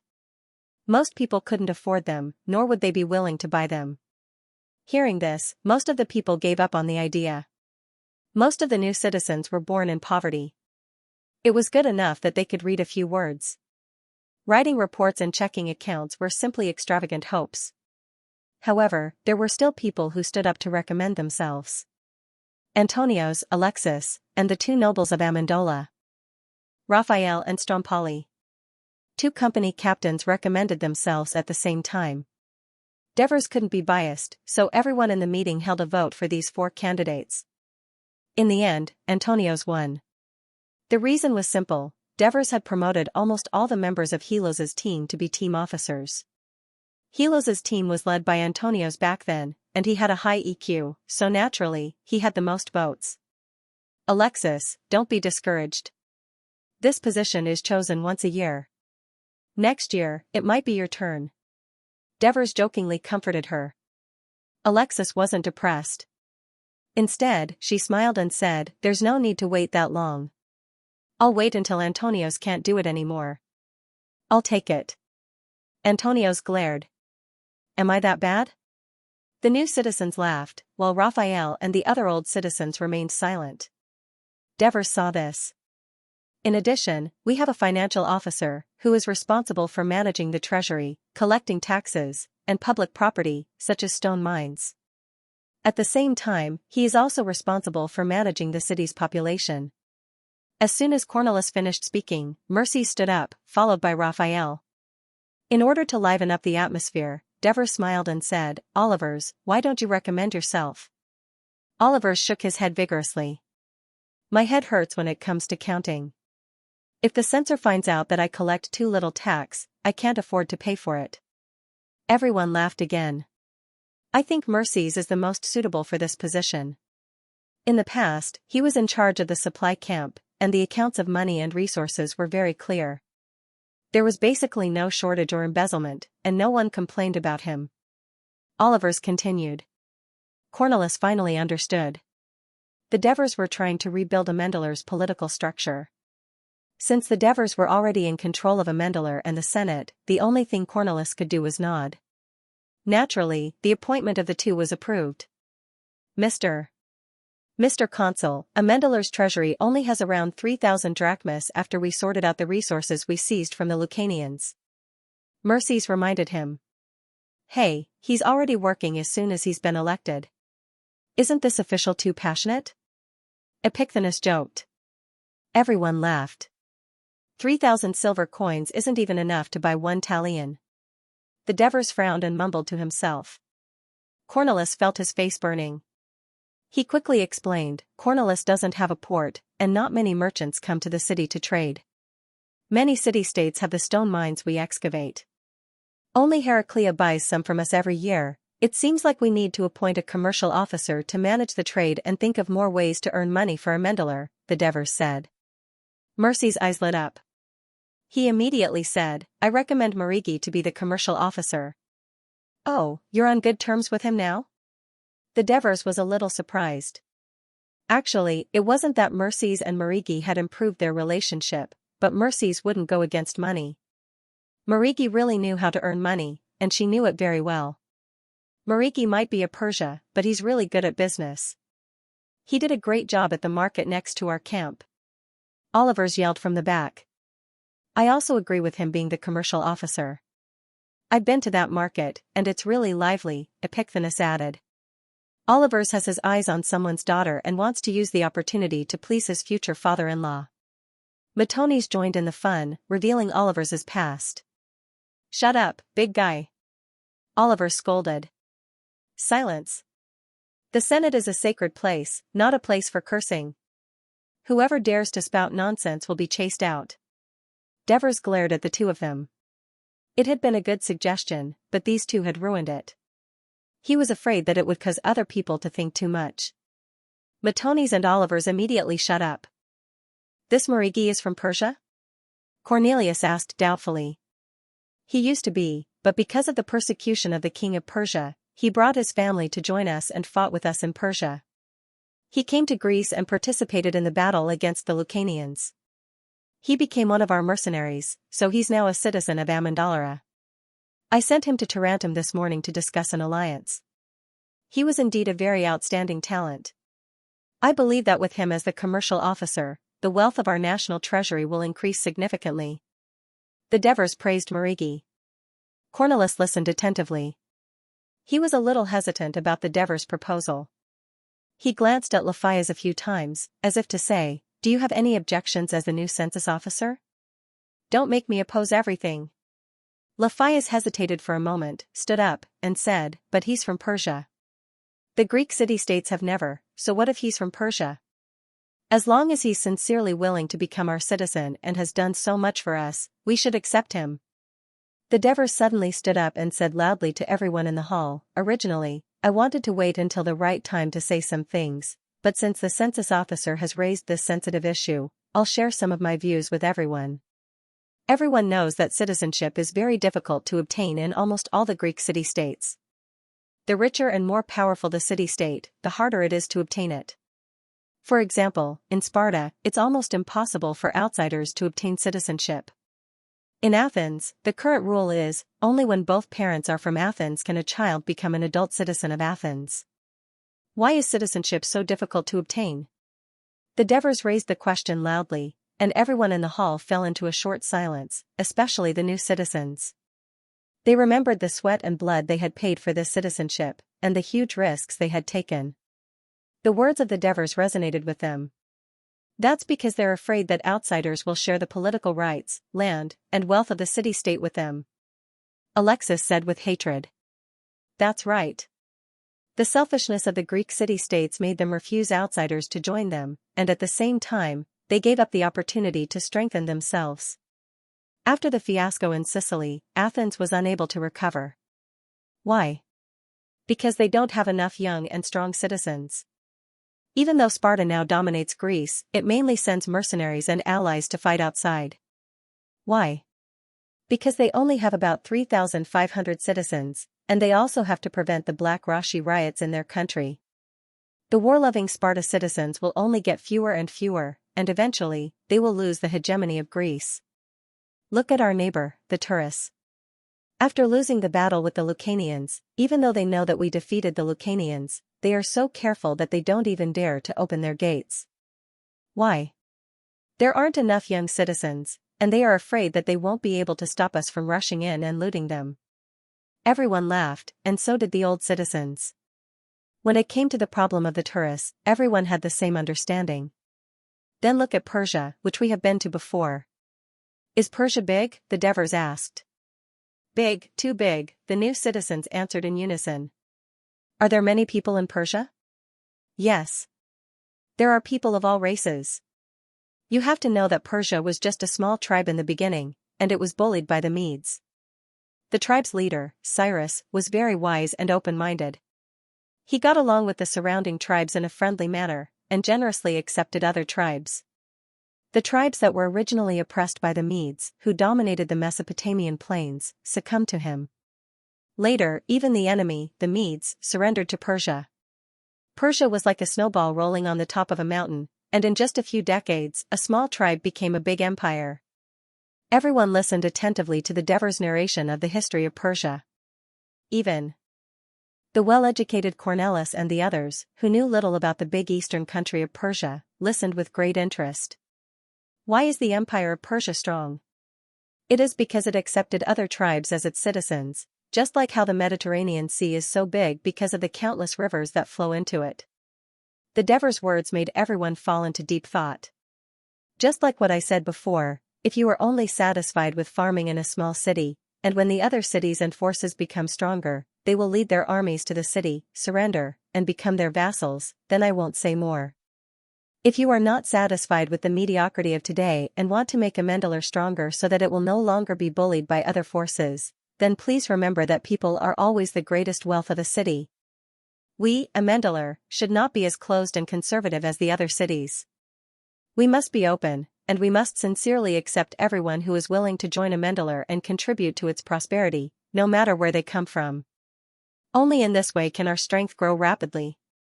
Maybe you will say that Amendalar doesn't have that much land and wealth to share with them, but that's because your eyes are only on the small land of Amendalar.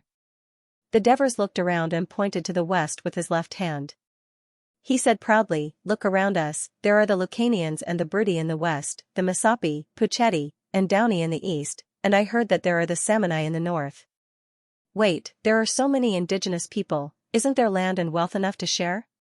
But, people die in war. Amendarara has already died. Too many people." Cornelis stammered. "We will only win if we follow the leader of the Devers. Don't you want revenge? To attack the Lucanians?" Amyntas looked at Cornelis with slight disdain. Before Cornelis could answer, Protesilaus and Tritodemus, who were behind him, cried out, "Of course we will. We must let these evil barbarians taste the power of Amendarara." Amendarara had been weak for too long, and its people were changing. The Devers were happy to see this change. He immediately said, "Although our goal is to conquer the natives, we can't go to war blindly. We must first strengthen Amendarara's power and wait for the right time. So, do you all agree to submit this proposal to the General Assembly for a vote? Any outsider who wishes to join Amendarara and become a citizen of Amendarara, as long as he is willing to abide by the laws of Amendarara and meets certain conditions, the Senate of Amendarara will accept him as a citizen of Amendarara." As for the conditions to be met, we will discuss and decide. Agreed.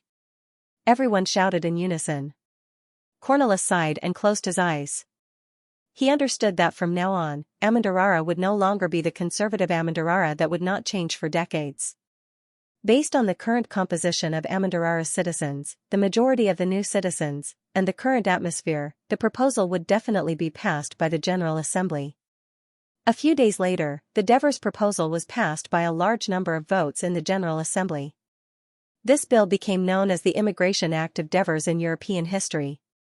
Its promulgation changed the traditions of the Greek city-states, the political ecology of the entire Greek world, and finally, the history of the Mediterranean Sea.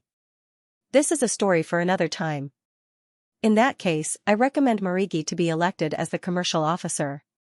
He will be the first beneficiary of our new bill and set a good example for future generations. Agreed. We have no objections. The new citizens, especially the squad leaders, all expressed their agreement. This was the reason why the Devers insisted on their participation. With their support, the elderly citizens could only remain silent even if they were dissatisfied. At this moment, the atmosphere in the venue was very different from before. With a new goal, the enthusiasm of these new citizens was obviously higher. The Devers decided to strike while the iron was hot.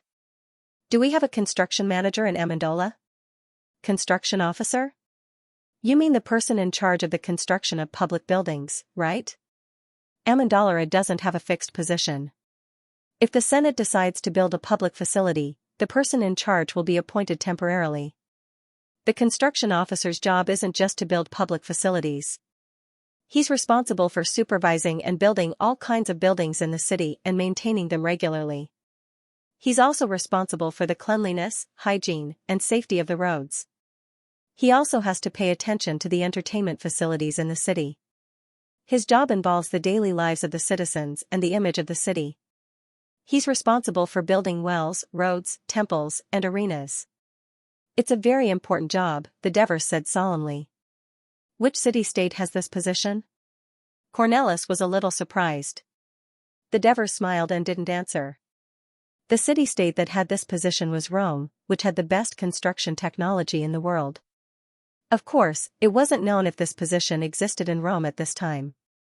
Since attacking the natives is the goal of Amendolar's development, the position of construction officer is very important, because we need to build strong, wide, and smooth roads and bridges to facilitate the transportation of our troops and to connect and rule the land we will occupy in the future. We also need to build grand and magnificent buildings to show the natives our superior culture and speed up their submission to us. The Devers emphasized again and asked, who wants to recommend themselves?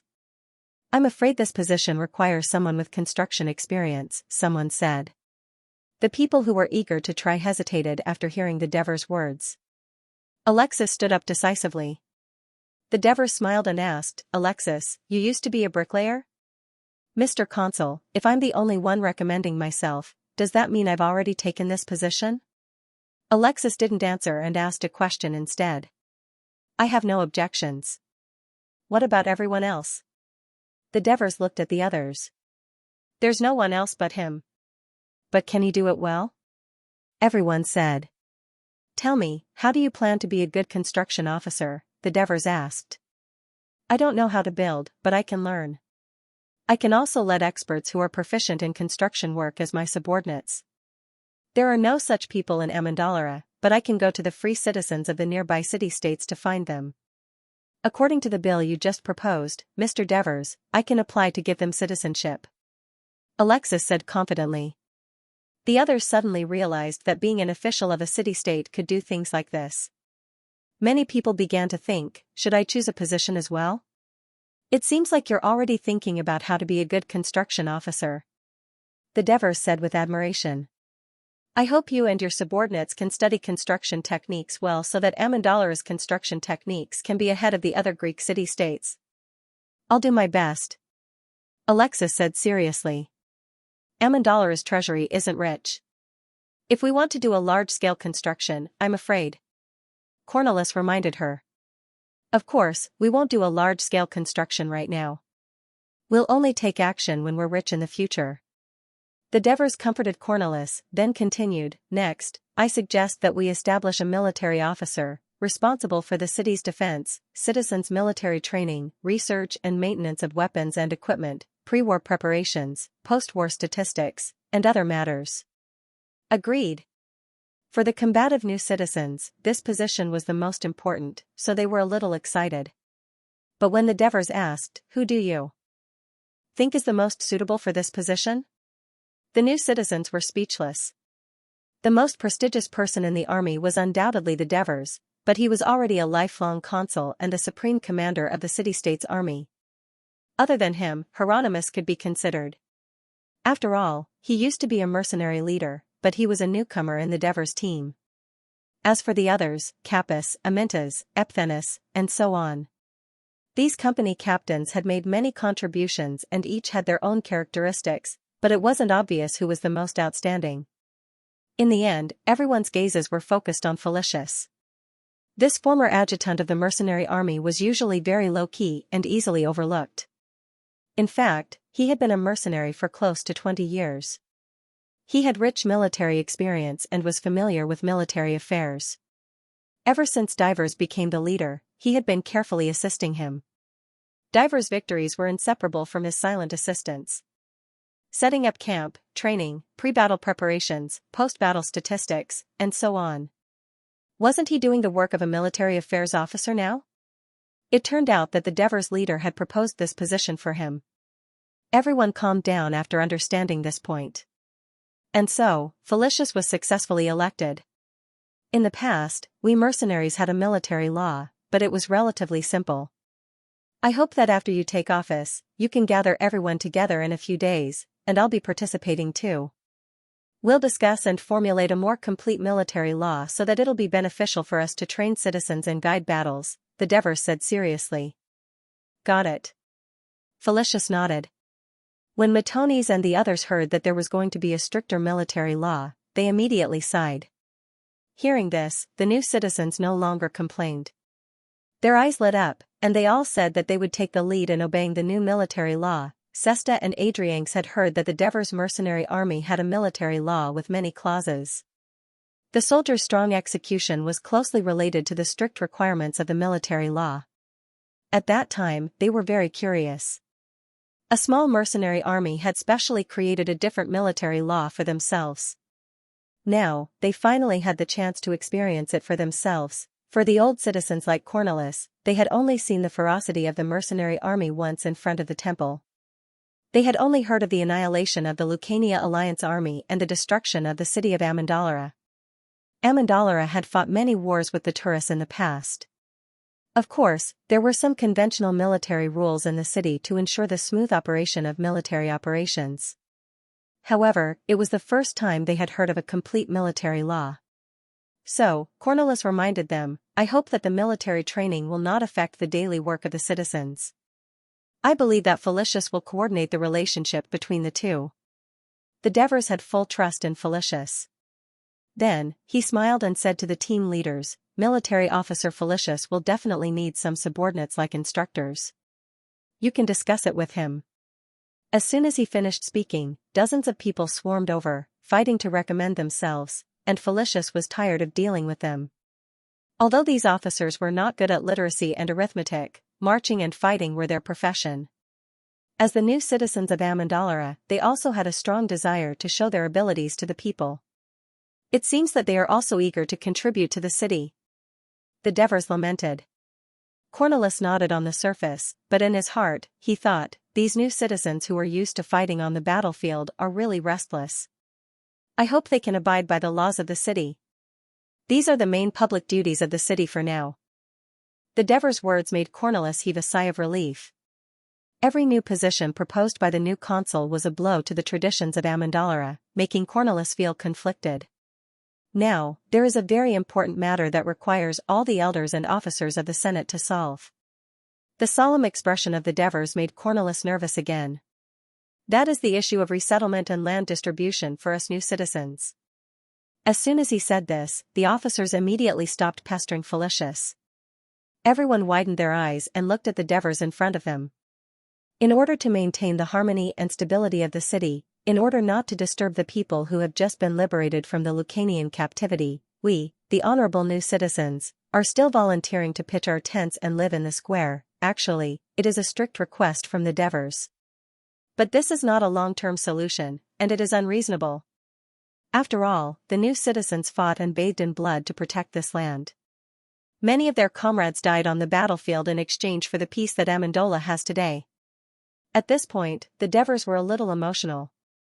We must help them settle down as soon as possible and allocate them the land they deserve.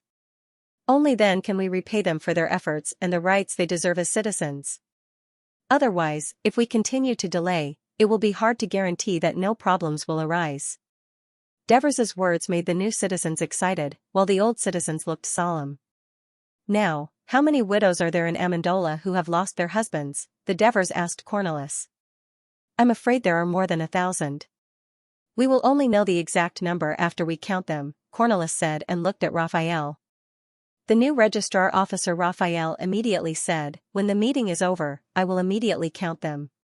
Then tomorrow morning, please summon them to the square. Officers, gather the unmarried soldiers in the square. Both parties will meet each other without the arrangement of the elders or coercion by force. Men and women will be willing to marry based on their own ability and charm. Also, I suggest that all the unmarried girls in Amendola come to the square to participate in this meeting. After the Devers finished speaking, Cornelis and the other old citizens were still fine. On the way here, the Devers had confided in them about this idea and finally convinced them. The new citizens were in an uproar. Apart from a very small number of mercenaries who were married, and a small number who had kidnapped local women in Persia and forced them to be their wives, more than 2,000 of them were still single. Under the leadership of the Devers, not only did these mercenaries become citizens of the city, but they also solved the problem of their singleness. This was great news. Because these women with the status of the city were not free citizens, nor were they bought concubines. By marrying them, they would also obtain the land and wealth left by their ex-husbands. Great! There's hope for my brothers now. Martones, don't be too happy. If your subordinates are like you, it will be a little difficult for them to find a wife.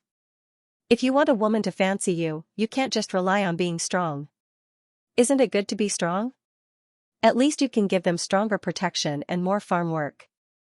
I think that's what they need the most now. And Olivers, if you dare to go to the square tomorrow, don't be afraid that the Persia girl will ignore you. Hieronymus, you blockhead, this time you have to talk to a woman more.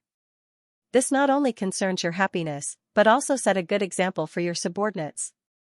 Georges, why aren't you talking? Don't be nervous. When you go to the square tomorrow, you can do whatever you want. Aphrodite will definitely arrange a woman for you. Captain Helos, don't just worry about me. You should solve your own marriage first. The Devers smiled as he watched his subordinates talk excitedly to each other. Cornelis and the other old citizens were a little helpless. Originally, women who were citizens of the Greek city were very traditional. They rarely showed their faces in public and could not meet with strange men alone. Their marriage was arranged by their parents. The husband was either a citizen of the city or a citizen of a neighboring city. After marriage, she would be controlled by her husband. Her responsibility was to give birth and take care of the house. If the husband died early, it would be fine if he had children. The property would be under the children's name. She could manage the children, raise them, and be controlled by the children in the future. If there were no children, the husband's family would have a reason to kick her out and force her to remarry. Originally, Amendola had about 4,000 citizens. Now, there were less than 500 of them. They lacked the strength to defend the city and the labor force to support so many women, children, and elderly. This was the main reason why Cornelis and the others agreed to accept the mercenaries as citizens of the city. Of course, there was also the factor of gratitude. Similarly, they had no choice but to let the women break the tradition of the Greek city and openly hold such a large-scale meeting between men and women. After all, it was best to settle down these soldiers who were full of murderous auras and assimilate into Amendola as soon as possible to become true citizens of Amendola. At the same time, I have to remind you. When you marry the woman you choose, you have to treat her children as your own and raise them well. The elderly and her family, you have to treat them as your own and take good care of them. Also, I hope you don't blame them for the humiliation they suffered at the hands of the Lucanians because it wasn't their fault. It was the men of Amendola who didn't fulfill their responsibility to protect them. We are true warriors of Greece. What we have to do is to protect them and not let them suffer such humiliation again. Then, we will prepare carefully until the day we enter Lucaria and let the natives have a taste of the power of the men of Amendola. The Devers said solemnly. That's right, leader. Kill the Lucanians. Don't worry, we will take good care of the women, the elderly, and the children. The new citizens clamored and made promises. The old citizens, on the other hand, felt that every word the Devers said was like a whip that slapped their faces. After tomorrow's meeting, after every couple is confirmed, I suggest that we pick a good day to hold a grand mass wedding. All the couples who have confirmed their relationships, including those who were robbed in Persia, including me, will have their weddings held together. The hall immediately became lively again. Leader Devers, you finally decided to marry Christoia. I'm so envious. Christoia is such a good woman. The Devers ignored the uproar and asked Cornelis, do we have a priest of Hera? No, Mendelara worships Zeus. The nearest and most famous temple of Hera is in Metapontum. Send someone to Metapontum and invite Hera's priest to preside over this grand wedding and bless the newlyweds. Although Hera was the protector of marriage, the traditional marriage ceremonies of the Greek city-states didn't require the presence of Hera's priest, so Cornelis was puzzled. The Devers looked at him and said, because this wedding means the new life of Amendola, I hope that Hera can bless the newlyweds who represent the future of Amendola. And I remember that the archons have the right to supervise the ceremony and make the festival. Cornelis wanted to say that it was the power that the archons had at the end of the era of kings. In the current era of democracy, the right to supervise the ceremony and make the festival belonged to the Senate. I suggest that the day of the wedding be designated as the marriage festival and goddess Hera's celebration. This will let the citizens remember the suffering and new life that Amendola has gone through. It will also let them realize the importance of marriage and family. This will be more conducive to the unity of the citizens of Amendola. The Devers said solemnly. Cornelis was surprised by the depth of his consideration and the sincerity of his concern for Amendola. He nodded in admiration and said, Sir Consul, I think all the citizens will be happy to have such a beautiful festival. Yes, we all agree to establish goddess Hera's celebration and marriage festival. The old citizens agreed, let alone the new citizens. At this time, Hilo stood up and asked with concern, Sir, what should we do with the soldiers who haven't found a woman to marry? The Devers was prepared for this. He gestured for Cornelis to answer. Cornelis's expression was solemn. Before Amendola joined the war with the Lucanians, there were 4,000 citizens. Now, there are only 500 citizens and more than 1,000 widows. Therefore, more than 2,000 families have lost their husbands and wives. Therefore, there are enough houses for the new citizens. Of course, if the original owners of the houses have children or elderly, I hope that the new citizens can take care of them. Cornelis's eyes glistened with tears. The other old citizens also looked sad. The Devers looked at the new citizens and emphasized loudly, not hope, but must take care of them. Because you have accepted the inheritance of the original owner, including the land and wealth, of course, you have to fulfill your responsibilities on behalf of the original owner. Sir, don't worry. We will ask our brothers to take care of the elderly and children. Helos was the first to promise. The other officers also expressed their support. Amintas even said, whoever occupies the house but doesn't take care of the elderly and children, I will beat him to death. The Devers nodded and said, very good. I hope that you officers will strengthen the supervision of the soldiers. At the same time, the Senate will also issue laws to supervise the implementation. The Devers said and looked at Antonios. This is the responsibility of the censor. Antonios, if you find anyone violating the law by not raising or abusing orphans or the elderly, report it to the Senate immediately. We will strip them of their citizenship and banish them from Amendola. The Devers' stern words made everyone tense up. I will supervise seriously. Antonius promised solemnly. The elderly citizens nodded silently, appreciating the Devers' determination to protect the rights of the elderly and children. Okay, next, let's talk about the issue that everyone is most concerned about. In order to ease the atmosphere, the Dever smiled and said, the Senate will introduce a bill to ensure that every new citizen gets at least 5 acres of land. Of course, some people were lucky enough to find a good wife and inherit more land, while others might have less. Don't worry about it. I'll get the treasurer, Mirzas, to do a detailed calculation of the land wealth that everyone has. In the future, when we obtain new land, we'll give priority to the citizens who originally had less land. Are you satisfied with this arrangement? Satisfied. It's very fair, the crowd shouted excitedly. The meeting had lasted for almost 2 hours. It was getting late, but the citizens were still in high spirits. The Devers decided to bring up a topic that he had been thinking about for a long time but had never made up his mind. He took a deep breath and stood in the middle of the hall again. He faced the crowd and said loudly, everyone, as a citizen of the city, it is his right to participate in all the political activities of the city. Being a soldier and defending the city is his duty and, in fact, his right. Unless there are special circumstances, it is impossible for free people and slaves to join the army of the city. Only citizens have the right to fight for the city, so it is also a political right. Both the elderly and the new citizens nodded in agreement. But it's not easy to manage a city well. Building all kinds of public facilities requires money, repairing the city's defenses and equipping them with weapons requires money, rescuing the people in times of disasters requires money, even sending troops to war. It's fine if it's only for 4 or 5 days, the citizens can bring their own rations, but after a long time, the city still has to buy the food needed, not to mention hiring carts, boats, labor, and so on. Furthermore, the public servants of our city aren't paid now. Everyone is obligated to contribute to the city. In the future, when the city manages a larger area, there will be more work to be done. As a public servant, he might not have the free time to take care of his family's farmland and pastures. His income will be less than that of the citizens who aren't public servants. This is unfair, and in the long run, I'm afraid that the citizens won't be willing to work for public servants anymore.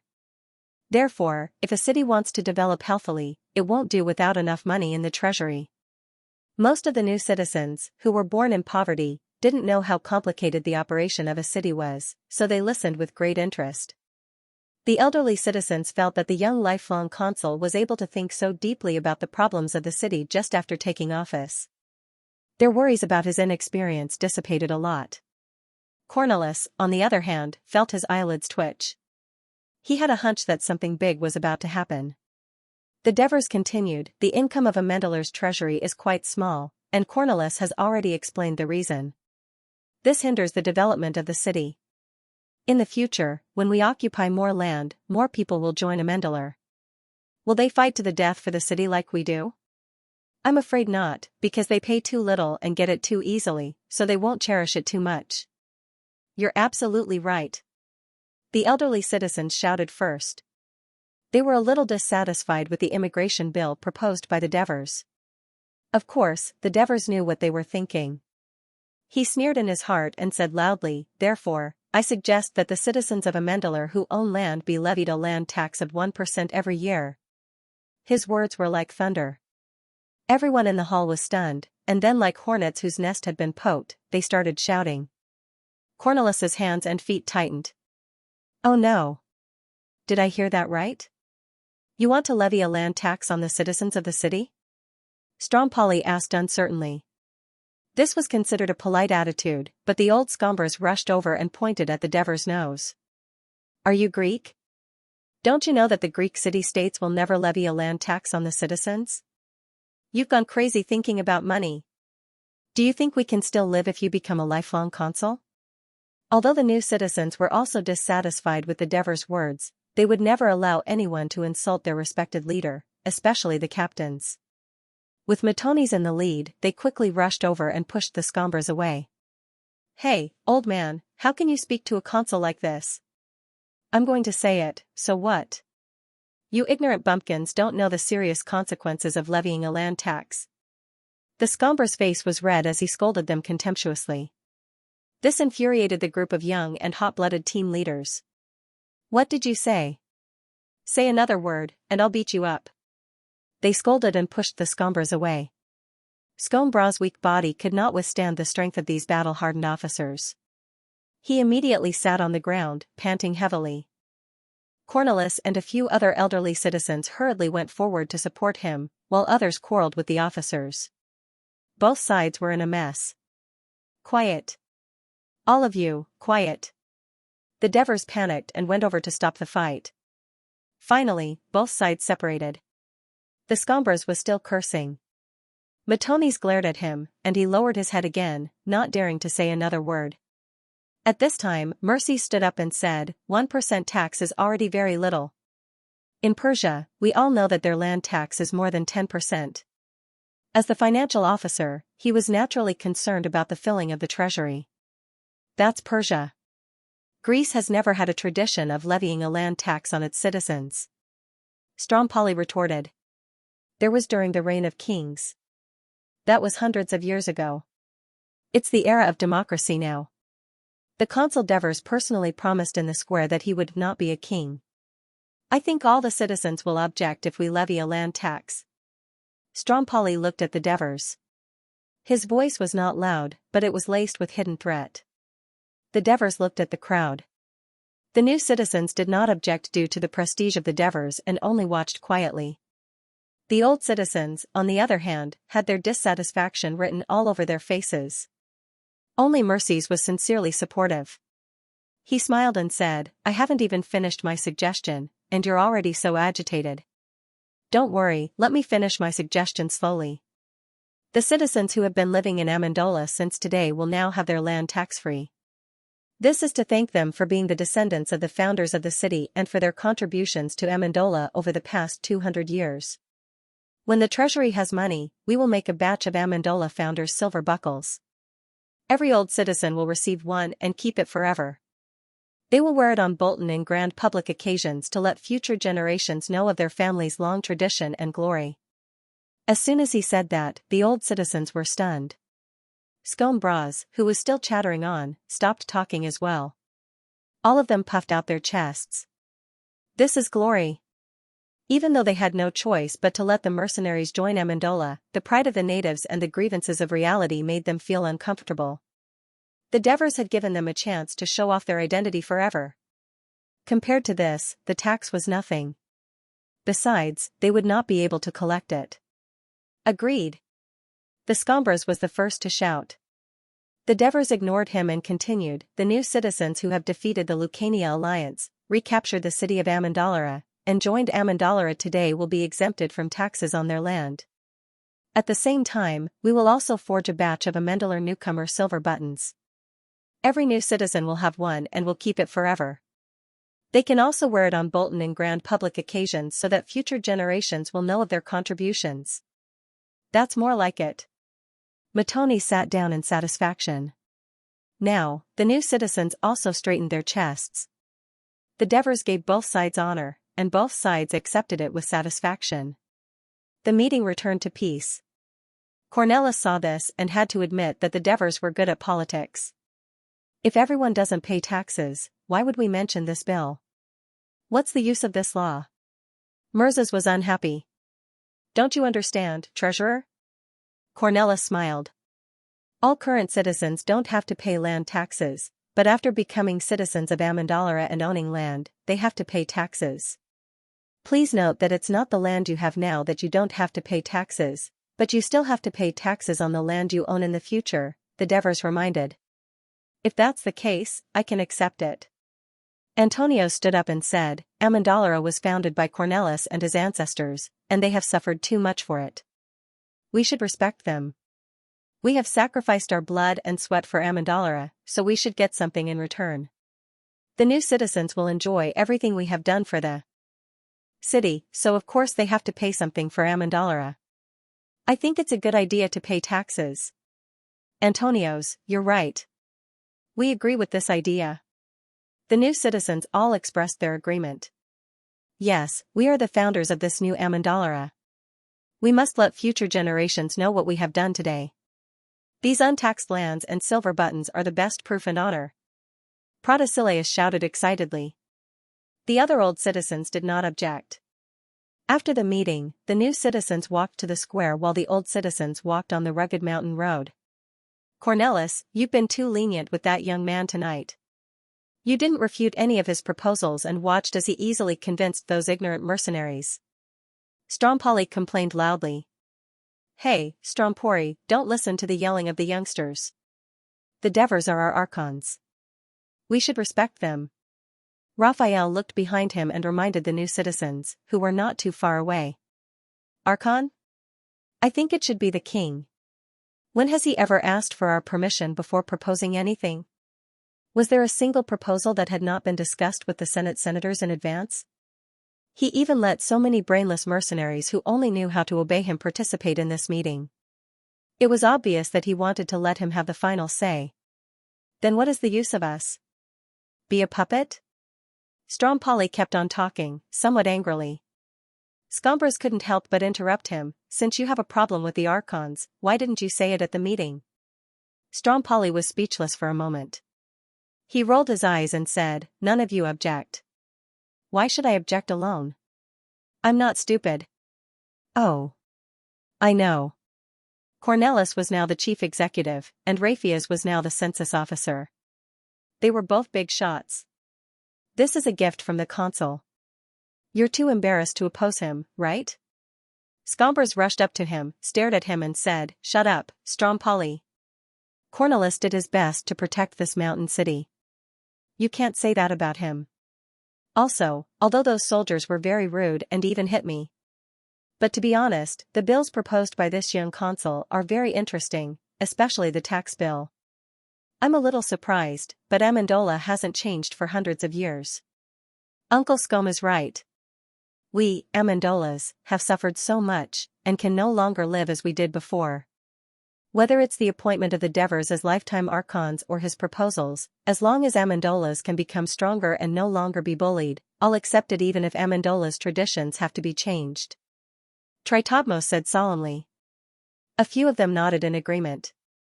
Not only will we not be bullied, but we will also attack Lucania, defeat them, and avenge us. Protesilaus, the youngest of the six, said excitedly.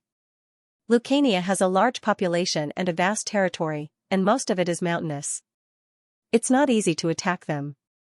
That young consul is just bluffing, Strompoli said doubtfully. The Devers led a small group of mercenaries to annihilate the Lucanian alliance, which had a large number of people. That's a fact. Recapturing Amendolas in one night, that's also a fact. There are so many generals and citizens in Greece. Who can do these two things? Tell me. Protesilaus retorted. Strompoli snorted and did not answer. Did you notice the way the new citizens look at the Devers? It's like they're staring at a god. Protesilaus said exaggeratedly. I heard that they call the Devers favored. Maybe he can really create miracles, Tritobmos said with anticipation. Tritodemus said expectantly, I've long heard that there's a beautiful lake in the northwest of Amendola, upstream of the Sini River. The Lucanians call it Dakala, today's Sinise Lake. It seems that not only will I be able to visit it, but I might even be able to get a piece of land there. Strompoli snorted again, but this time he looked less angry. People will eventually die in war. It's better not to fight if we can avoid it. Cornelis sighed. We don't have to fight, anyway. I think the mercenaries are very enthusiastic about it, Raphael said indifferently. They are still citizens of Amendolas, Cornelis reminded them. He paused for a moment and sighed. However, we've all underestimated the Devers. He may be young, but he's very familiar with the politics of the city. Is he really given wisdom by Hades, as the new citizens say? His sigh was not refuted by the other five. Obviously, they were all surprised. However, we still need to observe the Devers' actual ability to govern. We don't know how much impact and change the laws he proposed will have on Amendolas. All we can do is try our best to ensure the stability of Amendolas. If we discover any problems, we'll warn the Devers in time. At least for now, the Devers are different from Dionysius in Syracuse, Cornelis reminded them solemnly. The other four nodded. Strompoli asked in a low voice, what if the Devers make a mess of Amendolas and don't listen to our advice? If that's the case. Cornelis did not know how to answer. Then we'll chase them away. Scombra said decisively. For Amendolas, even if we have to work with Turiai again. The others looked at each other and nodded silently. By the time the Devers returned to the square, it was already very late. He returned to his tent, which was still brightly lit with candles. Kristoya, who had been waiting for his return, was already asleep on the mattress. The Devers walked to the mattress and squatted in front of Kristoya. The flickering candlelight illuminated her beautiful and sexy face. Her breathing was light and long, and there was a smile on her lips. She must be dreaming. The Devers stared at her quietly and could not help but feel a little dazed. He came to this strange world alone and lived desperately in order to survive. Although he had a group of comrades whom he could entrust his life to, his lonely wandering soul had a harbor to anchor because of her. He couldn't help but stretch out his hand and gently stroke Kristoya's long, silky hair. Unexpectedly, she woke up immediately. She rubbed her misty eyes and said lazily, "You're back." The Devers held her hands, put them together, and said gently, "Kristoya of Miletus, will you be the wife of my Devers?" Kristoya's eyes suddenly lit up, and her beautiful face glowed in the candlelight. Running around with the Devers, the thing that she had been most worried about was no longer there. She hugged the Devers tightly and whispered the vow of entrusting her life to him, "I will." After the passionate entanglement, Kristoya lay on the Devers' body and listened to him talk about what happened at the meeting that night. She gradually felt sleepy. At this moment, the Devers said, "Kristoya, I'm hesitating if I should ask you to do something." "What is it?" Kristoya asked curiously. "Have you heard of a bank?" "Yes, it's just lending money. My father also ran this business in Miletus. I heard him say that he admired the Athens banker, Passion, the most because he not only became the richest man in Athens through lending money, but also won the respect of the citizens of Athens." Kristoya thought of the past and felt a little sad. "That's great. I want you to open a bank in Amendola that specializes in lending money to the citizens of Amendola," the Devers said immediately. "Open a bank? Me?" Kristoya was stunned. "Yes, it's you."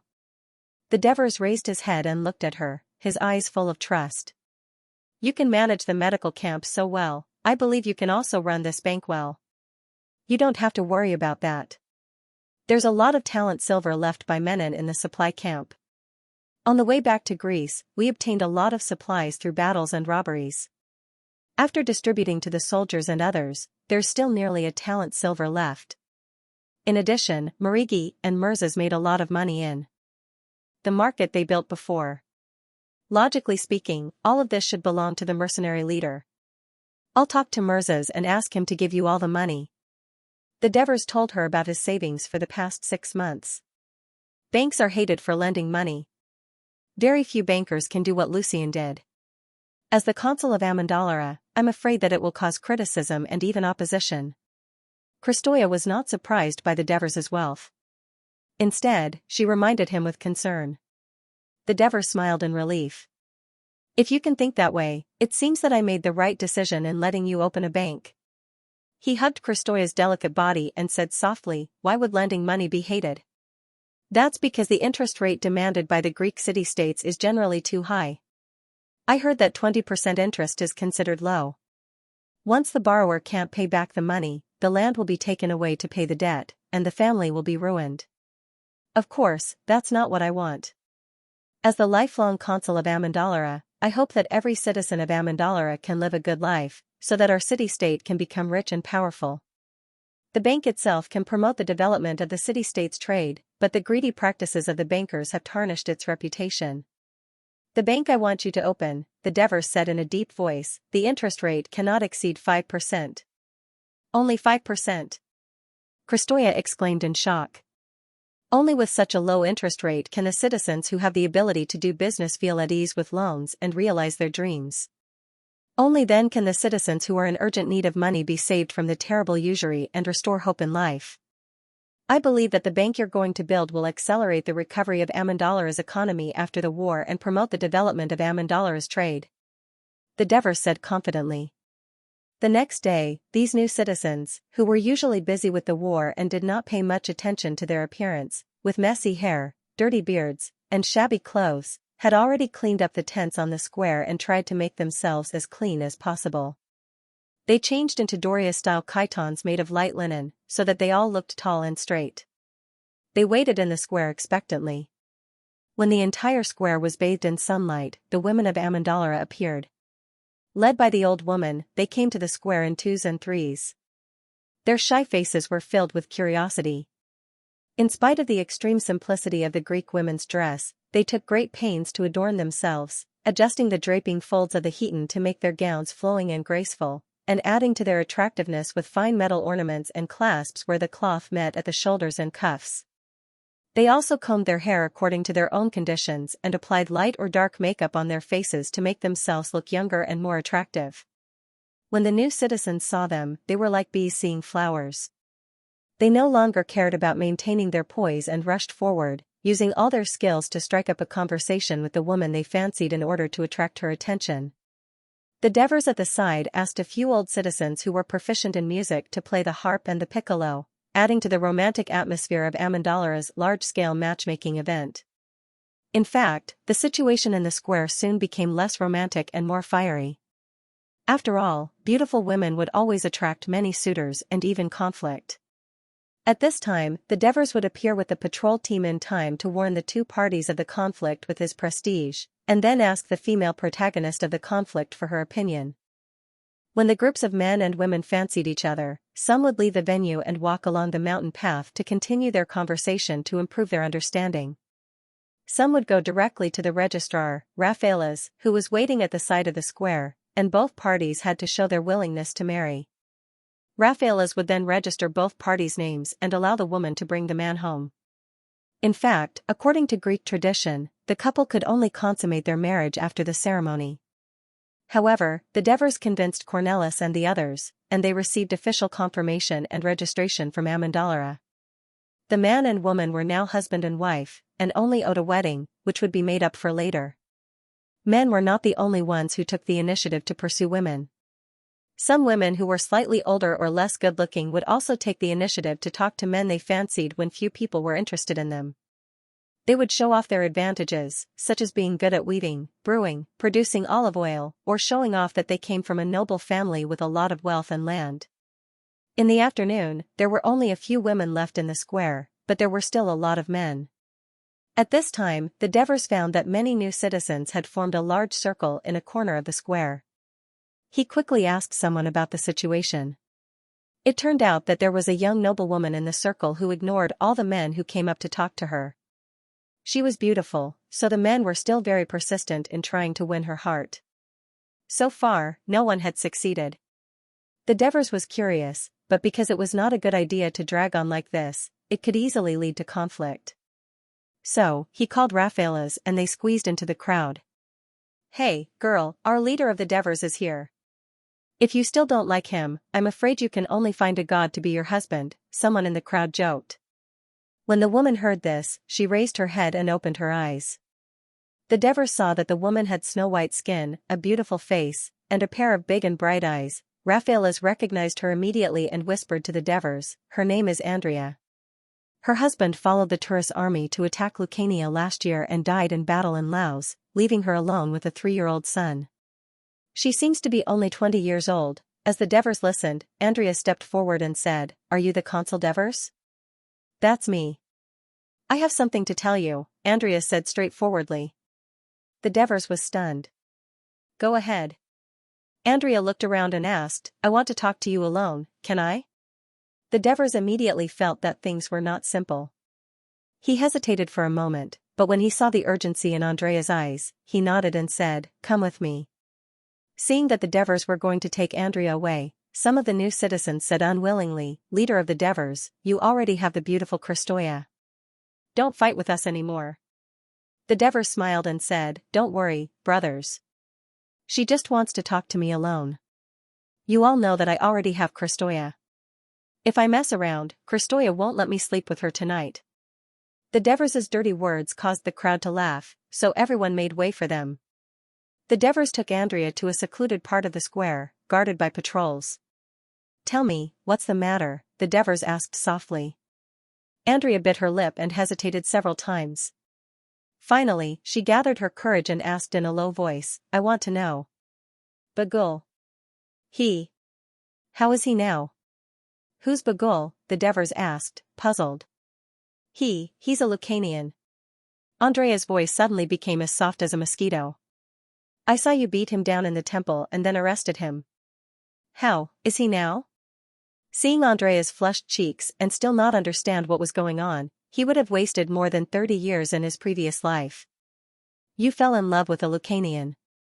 Why? The Devers' calm tone made Andrea panic. I just. Don't be nervous, I'm not blaming you. Tell me the truth, and maybe I can help you. The Devers' heart stirred, and he immediately comforted her softly. Really? You can really help me? Andrea shouted excitedly as if she had found a life-saving straw. The Devers made a shushing gesture and said, Tell me why you like him first. Finally, Andrea shyly told her story.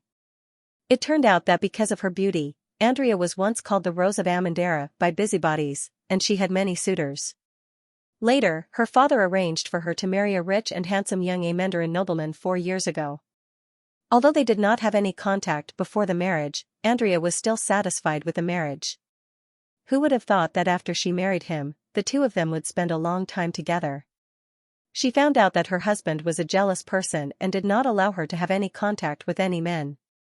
Because 2 male slaves had died here, Andrea, who was only 16 years old and full of youthful vigor, could only be confined at home. Her husband had an even worse bad habit, which was alcohol. He often hosted banquets at home or attended other people's banquets, and usually got drunk. Then, he would come home and abuse her. Andrea, who had just become a young married woman, could not bear it and ran back to her parents' house. However, her father forced her back and warned her, as a woman, you must treat your husband like a slave serving his master. I hope she will not come back, lest the family becomes a laughingstock. Andrea returned to her new home in fear and endured everything her husband did to her. Last year, when the Turusai army was defeated in Lucania, while other women were mourning for their husbands who had died in the battle, Andrea closed her door and shed tears at home. She had finally escaped from the abyss of misery, who knew that a few days later, the Lucanians would invade Amendalara and all the people would become captives, including her. The Lucanian warriors took a fancy to her beauty and escorted her to Bagul to please the successor of the tribe's chief. Andrea trembled in fear when she saw this tall and burly man with messy long hair who looked very different from the Greeks. She began to lament her unfortunate fate in her heart. However, the burly man in front of her did not violate her. Instead, he comforted her in Greek and told her not to be afraid. While most of the people of Amendalara were imprisoned in the temple, Andrea and her son lived in their own courtyard. Every day, Bagul would personally bring them a sumptuous meal. He was very concerned about her, but he never touched her. Andrea gradually let down her guard and finally fell in love with this Lucanian man. Compared to her original husband, she felt that although Bagul looked fierce, he was steady, loving, and good at taking care of people. He was 100 times better than her ex-husband. The young woman experienced love for the first time. Finally, one day, she took the initiative to invite Bagul into her room. From then on, whenever Bagul returned home, she would be inseparable from him. She was happy to think that if her previous marriage was hell, now it was the Elysium of hell. Therefore, when Bagul told her worriedly that the Lucanians had been defeated and their tribe was preparing to retreat to the mountains, Andrea hesitated for a moment before agreeing. When he asked her if she was willing to go with him, she only hesitated for a moment before agreeing. The night before yesterday, the mercenaries invaded the city of Amendalara. Andrea and her children retreated to the temple at the top of the mountain with Bagul and his people. When she saw the fierce battle between the Lucanians and the people of Amendalara in front of the temple, for some reason, she did not worry too much for her people. Instead, she focused her attention on Bagul and finally saw him being knocked down by the mercenaries. Devers did not expect to encounter such a melodramatic plot in this world. As a political figure, of course, he would not be moved by Andrea's story and infatuation. Instead, he thought about the problem of how to deal with the Lucanian captives. At the meeting yesterday, he did not mention the Lucanian captives because he was afraid that the grieving elderly citizens and their families would burn the captives to ashes with their anger. Therefore, he was waiting for the hatred of the elderly citizens to fade with time, waiting for the families to build a new family and forget the old grudges. If you don't choose a new citizen to marry, then according to the law now enacted, your land and property will be under the supervision of the city government until you marry again, or until your son grows up, and then it will be returned to him. Do you understand? Davers reminded. I understand. I'm willing to donate my husband's property to the city, as long as you can guarantee that Bagul is alive and treat him well. Andrea pleaded in a sad tone. After the Lucanians were captured, they were only locked up. They were not killed or tortured. Of course, the person you mentioned was not seriously injured, Devers explained seriously.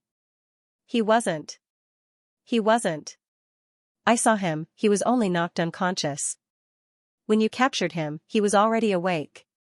Andrea said excitedly. Alright, I'll go back and check if there's a captive named Bagul. If there is, I'll arrange for you to meet him, Devers said calmly. Really? Sir, that's great. Thank you. Thank you so much. You're as kind as Goddess Hera. Andrea was so happy that she could not speak coherently. She immediately knelt in front of Devers. At that moment, Devers's eyes were fixed on the soldiers in the square who had found nothing. His mind was filled with thoughts.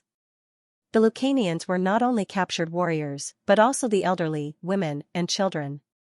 It seemed like this tribe originally wanted to settle down in Amendalara. With these old, young, women, and children, he was more confident in controlling the warriors of this tribe. Moreover, if the soldiers were allowed to marry the single Lucanian women, then the citizens of Amendalar would be related to the captive Lucanian tribe. This would be one step closer to the assimilation of the loser's plan that was hidden in his heart. Hence, this matter had to be carried out immediately. Georges followed the woman named Denise, or Danya, because he was too nervous, he did not hear her clearly, to the registrar, Raphael. As he had seen Georges in the Senate last night, Raphael deliberately slowed down his speech and introduced the situation of Danya's family to Georges. He also asked if he was willing to marry Danya. Georges was a little shy. His expression was cramped, and he did not know what to say. Danya said softly, "Hurry up and say yes." So, he nodded. Everything was like a dream. Georges did not want to participate in this blind date, but he was forced to come by his subordinates. So, from the beginning, he stood in the corner, not wanting to plunge into the crowd of women like the others. Unexpectedly, just as he was about to sleep, a woman appeared in front of him, took the initiative to tell him her name, introduced her family, and then told him directly that she had taken a fancy to him and wanted him to be her husband. Georges was stunned. Looking at the woman's beautiful face, he did not know what to do. Under the woman's soft pleading, he nodded, and then was brought out of the square by the woman. Walking in front, Danya's face was full of joy. As a 30-year-old woman who had been married twice, she despised girls who were intoxicated by men's flowery words. She believed that the ones who could bring happiness to women were often honest and steady men.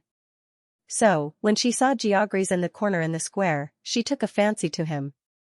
Danya's house was halfway up the mountain, and it was a relatively large courtyard. Danya opened the door and saw Georges standing outside, still hesitating whether to go in. She smiled and took his hand, saying very seriously, "Come in. From now on, this is your home. You are the master here." Home?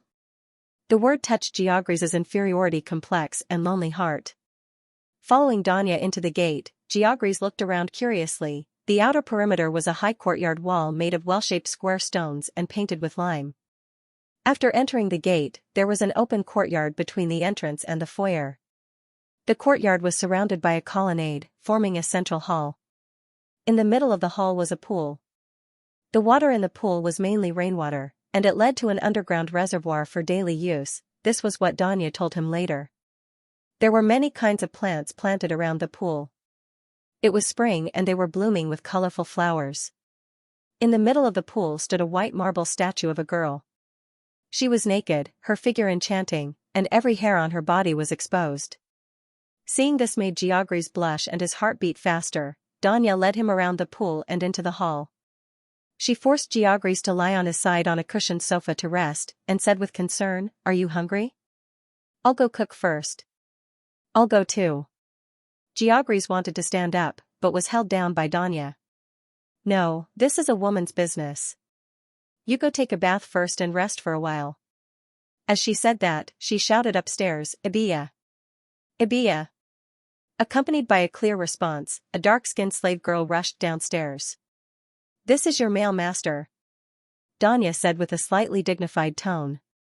The girl humbly walked up to Georges, with some curiosity in her eyes. She respectfully saluted, Master. Go boil a bucket of hot water, then bathe Master and change into new clothes. Danya ordered. Lying in a large wooden tub filled with hot water, Georgelis was also jumping with enthusiasm. Because Ibiya was only wearing a thin linen shirt, and she was scrubbing his body. Her strong and beautiful body clung to the wet cloth, faintly discernible. It made the young Georges' mouth dry. Is this the life of a citizen of a city? Amidst his nervousness, he was pleasantly surprised. Dinner was bread and olives. Danya even said apologetically, dinner is too simple. There's nothing I can do about it, because Cornelis only allocated this little food to me. He also said that it will be like this for a period of time in the future. Georges remembered the meeting last night and comforted her. Don't worry, Chief Devers. His Excellency has sent people to Tarantum to seek help, and fortunately, the Lucanians forced you to plant grain immediately, and you can harvest it by early autumn. After the Senate has settled new citizens like me in these few days, you can get your own land back. Is it true? At the Senate meeting last night, His Excellency Consul made a decision after a discussion with everyone, Georges said with a little pride. That's great. Danya said happily. In fact, she was even happier that she did not expect the young Georges to be able to participate in the Senate meeting of the city. She really picked up a treasure, but you're wrong, it's not my land that we're taking back, it's your land. That night, Danya used all her skills to serve the Virgin Georges to the point where he wished he was in heaven. The Devers and Christoya were given a house that originally belonged to the former consul of Amendolara, Marcares. It also had two of Marcares' children, a 6-year-old daughter, Cynthia, and a 3-year-old son, Adoris. When Christoya heard the news in the afternoon, she immediately asked for a few slaves from Merces and rushed to Marcares' house. When the Devers returned to their new home, the house was basically cleaned up. But he didn't have time to admire his new home. He only hurriedly took a few bites of bread and met the 2 children he was going to adopt. The 2 children hid behind Christoya nervously and peeked at him. It could be seen that the 21-year-old Christoya had already won the trust of the 2 orphans. Before he could say anything, Assists rushed over and said, Bagol is here. The Devers hurriedly asked Assists to bring him to the side room. After starving for an entire day, Bagol's hands were tied behind his back and brought to a side room. He simply lay there, motionless, on the ground. His body was weak, and his spirit was in despair. He no longer held any hope for survival. At this moment, he heard a low voice. Is this the son of the Lucanian leader, Vespa, the warrior Bagol that the Lucanians speak of? Another voice replied, Yes, Consul. Why do you look like a dead dog? Hearing the person's mockery, Bagol still didn't move, not even blinking. And Andrea praised him to me as a brave man. Haha, he doesn't even dare to look at me. The person continued to mock him. This time, however, Bagol opened his eyes. He saw a man younger than the one who had brought him here. He was a little surprised because he had clearly heard someone call him Consul. Anne. How is Andrea? His hoarse and weak voice was filled with deep concern. Devers didn't tease him anymore. Instead, she stepped forward and said seriously, She's fine. She's been begging me to let you go. She wants to be with you. Bagol closed his eyes. His face, which was covered in blood and dirt, showed extreme pain. He suddenly turned over, and his chest began to rise and fall rapidly. After a long time, he opened his eyes and looked at the Devers with tears in his eyes. Go out? Can you let us out? Will you give us freedom? What do you think? The Devers sneered. Think about everything you've done in Amendolara. You've massacred Amendolara's citizens, humiliated Amendolara's women, forced the Amendolara people to do heavy labor, locked them in narrow spaces, and given them only a small amount of food and water. In less than half a year, the population of Amendolara has been reduced from 1,500 to 500. This is all because of you and your people. The old, the young, the women, and the children of Amendalar, from top to bottom, would love to eat your flesh and drink your blood. Do you think you can escape this punishment? The Devor's words were like a gust of wind that extinguished the candlelight in Bagul's eyes. He lay stiffly on the ground like a puppet, despair shrouding his face once again. But the Devors changed the topic. The Devors, the new lifelong consul of Amendalara, will never agree with killing for revenge. Of course, the sins of the Lucanians must be repaid, but I hope it will be in another way. Bagul's eyes regained some vigor. He looked up at the Devors and asked eagerly, what way? All the men of your tribe will become slaves of Amendalara city. They will be responsible for building roads, repairing walls, digging canals, repairing farmlands, and herding cattle and sheep. In times of war, they will serve as auxiliary soldiers and accompany the citizens to battle. The Devor stared at Bagul. Bagul was silent for a while. In fact, after they occupied Amendalara, they treated the people the same way. God Asanu, this is retribution. But what he was most worried about was not the men of his tribe. What about the women? Of course, they will also be slaves of the city. They can shear sheep, learn weaving, and harvest olives. As for the underage girls and widows among them, my soldiers and the new citizens of Amendalara will marry them. The Devors emphasized the last sentence.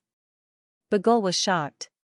He turned over and sat up, looking at the Devors in disbelief. Not concubines? Yes, wives. The Devor said with certainty. This is my sincerity. I ask you and your people to be slaves of Amendalara for 5 years. You must bear the insults of any citizens in silence. Of course, if a citizen of the city tries to attack you, he will be severely punished. But if your people escape or attack the citizens of the city, I will execute 10 Lucanians for each one that escapes. If you injure a citizen, I will also execute 10 of your people.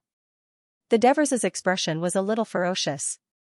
Bagul was silent for a while, then asked in a low voice, what about after 5 years? After 5 years, you will all become free people. If you want to become citizens of Amendalara, you can apply to the city. If you want to return to your hometown, we won't stop you, but I think you might not want to leave by then, the Devor said confidently. Also, if you perform well, such as helping the citizens to win the war, using a very short amount of time to build a good road, and so on, then the 5-year period can be reduced. Divers said confidently. At this moment, Bagul's expression was much livelier than the lifeless one he had when he first entered. After all, it was easy to imagine the joy in his heart that he had escaped from certain death to hope for freedom. Moreover, he could sense that the new consul had good intentions for the Lucanians. Otherwise, he would not have allowed his soldiers to marry Lucanian women and make them relatives of his captive tribesmen. So, he said, I agree with your proposal, but I have to go back and discuss it with my people, especially my father. After getting their consent, should we sign an agreement? Agreement? The Devors sneered. There is no agreement here, only an agreement. What? Bagul was shocked. He could only rely on a few words from the other party when it came to the survival of his tribe. Don't you know that all the citizens of Amendalara want you to be executed? Only I don't agree. Actually, the new citizens don't hate the Lucanians. After all, they are not victims, but victors and beneficiaries. Under such circumstances, I can only slowly convince them. I can only slowly convince them that your good behavior and time will wear away their hatred. You don't have the right to sign an agreement with me yet. Either you believe me, or you go back and continue to be imprisoned until you die. The Devors said sternly. Bagul's face was ashen. He said in a hoarse voice, You're too young. Why should we? The Devors said confidently, Why should I? Because I'm the commander who defeated the Lucanian army. The soldiers trust me because I always keep my promises. And as the lifelong consul of Amendalara, the people are willing to trust me because I promise to bring safety to Amendalara so that it will never suffer again. Bagul looked up at the Devors blankly. The strength in the Devors' eyes and the sincerity in their words made Bagul choose to give in. He said in a low voice, I will go back and discuss with my people. If we agree, I hope you can keep your promise. Of course. In fact, when the time comes, the people who have become your relatives will take the initiative to ask for your freedom. A smile appeared on the Dever's face. Bagul did not say anything after hearing that. It was a shame for these Lucanian warriors to rely on women to fight for their freedom, but they had lost the war. After Bagul left, the Dever said to the silent assists, "Tomorrow, you are responsible for bringing Bagul to the place where the Lucanian women are imprisoned. Let him pick out the women to marry the soldiers, and then find someone to dress them up well. At the same time, get your uncle Antonius, Capus, and the other officers to incite the single soldiers to go to the Senate and ask them to marry the Lucanian women." "Are the soldiers willing to marry these indigenous wives?" the assists asked curiously. "So you have to spread the rumor that the Lucanian women are tall, fit, and can work hard. Are these true?" The assists expressed his doubts. One must know that the Greeks advocated the beauty of the human body. Just the fit and healthy body alone could attract the attention of many Greek men. "Of course it's true. Think about it, the Lucanians live in the mountains, climbing up and down every day, and exercising all the time. Moreover, they are famous for their animal husbandry. The Lucanian beef cattle produced by the Greek city-states are the best offerings to the temple of Zeus. They eat more meat, and we eat more grains. Who do you think will grow taller?" The Devers explained very seriously. The assists recalled the captive Lucanians and nodded in realization. In addition, marrying the Lucanian women, and the city-state, actually, he came up with it on the spur of the moment and has not mentioned it to the Senate, has a preferential bill. If they occupy the land in Lucania municipality in the future, they will have priority or more land distribution. Because they are the son-in-law of the Lucanians, it will be easier for them to get along with the locals. The Devers further increased the weight of attracting the soldiers.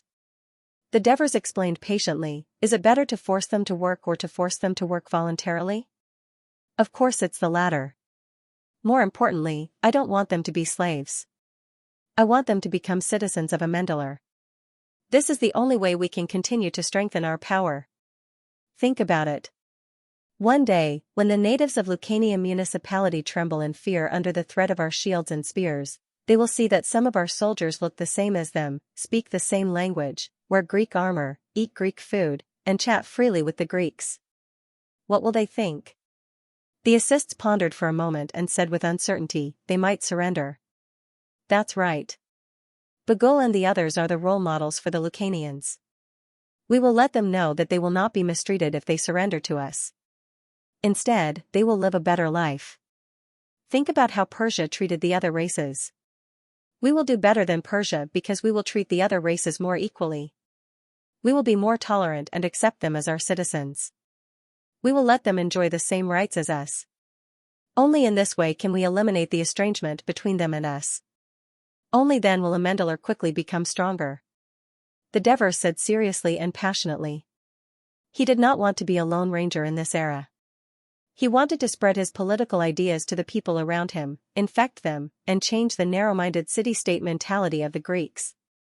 The assists was convinced. "Lord Consul, you think so far ahead. Yasi, I heard that you didn't choose a wife this time. Are you interested in choosing a Lucanian woman as your wife?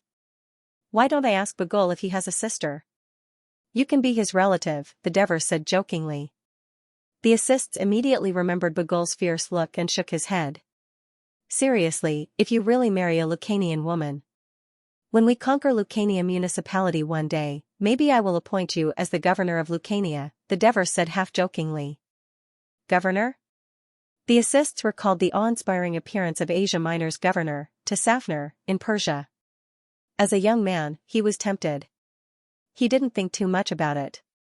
In the entire Mediterranean region, only the Persia Empire had a governor-general, and only the king of Persia could appoint a governor-general. Looking at the back of the assists leaving, the Devers were still thinking, should I set up a low-level public office under the archon, the clerk? This way, the assists would have a legitimate reason to do things, and the Devers could also personally cultivate a group of like-minded young people, who would become good assistants for him to govern the city in the future. As Devers was thinking, Christoia came in and told him, "Oliver's is here." Devers were a little puzzled. Why did this guy come so late at night? Oliver's voice could be heard. "Lord Consul, your house is really big. If I didn't have someone to guide me, I would definitely get lost. Oh, this marble sculpture is really good. Which masters? Masterpiece is it?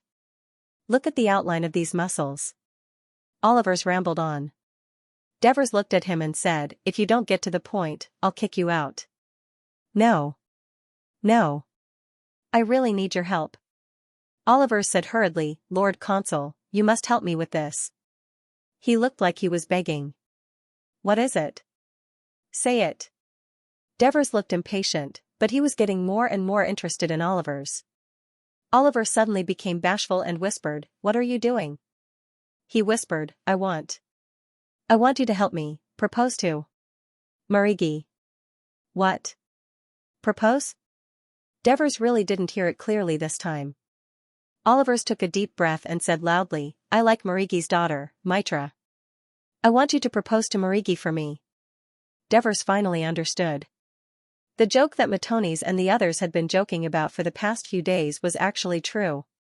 When did this guy like Marigi's daughter? Devers couldn't remember what Marigi's daughter looked like. He only vaguely remembered that she was a petite and shy girl. You like her, but does she like you? Devers first had to figure this out. Of course she wants to be with me. Oliver said confidently. Does Marigi know about this? Devers asked again. He doesn't know. However, Mitra's mother is very supportive of our relationship, but she can't make the decision. Of course, she couldn't make the decision. In this era, whether it was Greece or Persia, men were the masters of the house. If it was in the past, with Oliver's wanton and unrestrained nature, Devers wouldn't even consider this matter. However, after that incident, he really changed a lot. Not only did he not rob women, but he also dissuaded others.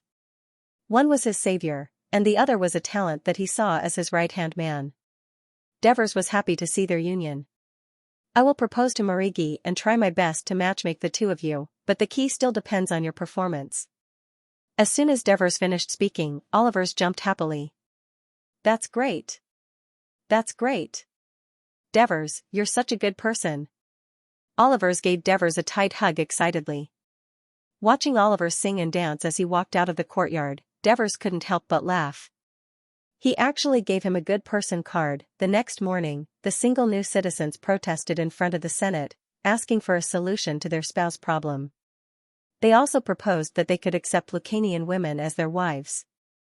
The Senate held an emergency meeting to discuss the matter. Amidst the continuous protests outside, the Senate elders led by Chief Elder Devers reluctantly passed a resolution. The Devers and the new citizen elders were all acting, agreeing to let the new citizens marry Lucanian women who were once enemies of Amandara. At the same time, the Senate also passed another resolution. All Lucanian captives would be turned into city-state slaves, working without pay until they died. However, no Amendaran was allowed to harm these slaves because they were the wealth of the city-state. After that, Devers proposed another motion. Seeing that the Devers were about to propose another motion, Cornelis couldn't help but feel nervous. Because the Devers' proposals repeatedly broke Amendaran tradition, Cornelis was a little depressed, but this time the proposal was relatively normal. Before the Devers attacked the Lucanian tribal coalition, they had promised the slaves that they would be granted freedom after victory. After annihilating the Lucanian coalition, the tourists had brought back more than 1,000 slaves they had sent to the Devers. At the same time, they also brought back the Devers' request to fulfill the pre-war promise and grant them freedom. The remaining nearly 300 slaves were looted by the mercenaries along the way in Persia and had accompanied them through countless battles and hardships. According to the Devers, these slaves were their own people. So, more than 20 elders unanimously approved the Devers' proposal. However, another proposal from the Devers caused controversy. The slaves who had become free could leave freely and apply to become citizens of Amendaran. Strompali was the first to stand up and express his strong opposition. Amendaran has never allowed slaves to become citizens of the city-state. If we do this, Amendaran will become the laughingstock of Greece. His words were echoed by several old elders. At this time, Antonio stood up and retorted, "Everyone, please note that after the previous motion was passed, they are no longer slaves but free people. Every city-state has a precedent of accepting free people as citizens, and Amendaran is even more so. They have accepted outsiders like us and made us citizens of Amendaran, including a Persia. Why can't they be more tolerant of these free people? And we have already begun to discuss the immigration bill proposed by Sir Devers. Isn't it great that these former slaves, now free people, and people who have contributed and sacrificed for Amandarin be the first beneficiaries of this bill? The new citizens all expressed their agreement, while the old citizens were speechless. Amyntas stood up and told the story of how a slave sacrificed himself to save his life during the battle in Persia. Finally, he said loudly, "They are not slaves, they are our brothers. We should give them something in return." Helps briefly described how the slaves in the medical camp assisted the doctors day and night to save the wounded. Then, Mirzas also spoke in an exaggerated manner about how the slaves under him quickly calculated money and distributed resources without any mistakes, thus providing the best guarantee for the mercenaries to win the war. He proudly claimed that they were the best managers, even though there were only 21 people in the meeting. The atmosphere gradually heated up. Devers did not even need to speak before the proposal was passed. After a discussion, the decision was reached. After these free people's application to become citizens of Amandarin was confirmed, they would have a 2-year probation period. Within these 2 years, they would have to live in Amandarin territory, learn to speak Greek, be familiar with the laws of Amandarin, and have no record of breaking the law. After the 2-year probation period was over, they would have to pay 200 drachmas to the city-state to obtain probationary citizenship. If they volunteered to participate in a major operation in Amandarin, such as a war, the probation period would be shortened based on their contributions. In the meeting, some people even complained that 200 drachmas was too much. Others retorted that it was necessary to make them feel that it was not easy to become a citizen of Amandolan, so that they would know how to cherish it. As a result, the next day, news came from the registrar, Raphael, that the consul's wife, Christoya, had paid in advance for 10 freedmen, and at the same time, Mercies had paid in advance for 6 freedmen. Only then did everyone realize the value of this group of freedmen. Mercies had a keen eye, and along the way in Persia, he had plundered many talents who could write and calculate, as well as skilled craftsmen.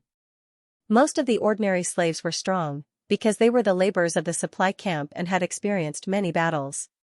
With a little training, they could become qualified soldiers. What was more valuable was that they were mainly farmers in Persia. In the Mediterranean region, there were 3 places where farmers were very experienced in growing crops. The first was the Persia, where the fertile land of the 2 rivers produced excellent farmers. The second was the Egyptians, where the Nile River Valley would surge every July, so the Egyptians only loved 2 things in life, farming and worshipping the gods. And the third was the Carthage, who had 2 powerful treasures, sea trade and agriculture. For this, they had even specially compiled a book on agriculture. As for the Greeks, because the native land of Greece was barren, they mostly went to sea to trade, graze cattle and sheep, grow olives, make wine, and make handicrafts.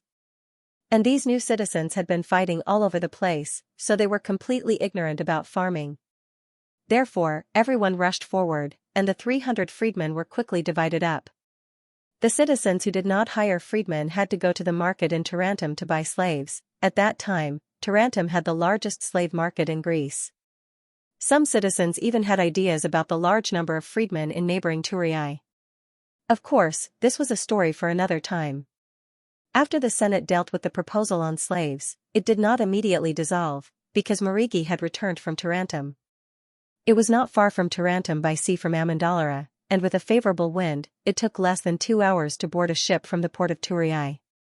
Devers had made a mistake in sending Marigi to Tarentum. Of course, he did not have any better talents at hand at that time. As a Persia, Marigi could not enter Tarentum at first. Fortunately, Archita had anticipated this situation and wrote a letter for Marigi to bring to his father, Histiaves. With Marigi's flattery and rich and novel gifts, the senior senator, Histiaves, actively mediated for him, making the Senate and the Archon of Tarentum show enthusiasm for Amandolara's initiative to form an alliance with Tarentum. Of course, it was not because of Histiaves that Tarentum was enthusiastic about the mercenary proposal. The actual reason was that although Tarentum and Thurii had been at an armistice for decades and had now joined a defensive alliance, it was still a loose alliance with no binding force. As this alliance was initiated and established by Tarentum, it also actively contributed to it. For example, some city-states had accumulated relatively deep hatred between them, and it was already good enough that they did not undermine each other, such as Crotone and Rockley. Tarentum also had a bit of a grudge against Thurii. After all, Tarentum was one of the largest states in Greece, but it actually lost twice in the face of a newly established city-state. In the end, although a truce was signed and Heraclea was built peacefully, Tarentum had lost a lot of face in Greece. Once an ally of Thurii, Amendolara wanted to form an alliance with Tarentum. Tarentum's Senate felt that it was a great honor. Moreover, Amendolara's participation could also protect their affiliated city-state, Heraclea, so there was no reason for them to disagree. However, Mariki's other request put them in a difficult position. Mariki asked Tarentum for assistance on the grounds that Amendolara had just experienced a war and was in urgent need of supplies to maintain its livelihood. Originally, as a newly formed ally, Tarentum was a wealthy city-state, so providing some supplies was a simple matter. However, the amount of supplies Mariki requested was relatively large, so the senators had to discuss the matter of assistance. The next day, Archita led his troops back to Tarentum and reported to the Senate about his expedition. He emphasized the mercenaries' combat effectiveness and the outstanding military skills of their leader, the Devers. He also emphasized that the new citizens of Amendolara were now in charge of the mercenaries. In fact, Mariki had previously praised the mercenaries' performance in annihilating the Lucanian alliance, but it had caused some dissatisfaction among the senators, who thought that they were plotting to take credit for Tarentum. Now that Archita, whom they trusted, said the same thing and praised the Devers, they realized that this new Amendolara could do something else besides shelter Heraclea from the wind and rain. Therefore, not only did they not reduce the amount of supplies Mariki requested, but they also added some additional things. When Mariki read out the alliance with Tarentum in the meeting hall, the old citizens didn't feel much when they heard it. It was still an alliance, but the other party was changed from Thurii to Tarentum. The content didn't change much. However, the Persia man in front of them, the current citizen of Amendolara, Mariki, attracted their attention. Not only because of his fluent Greek, but also because of the two bills that he had introduced, the old citizens had mixed feelings for a moment.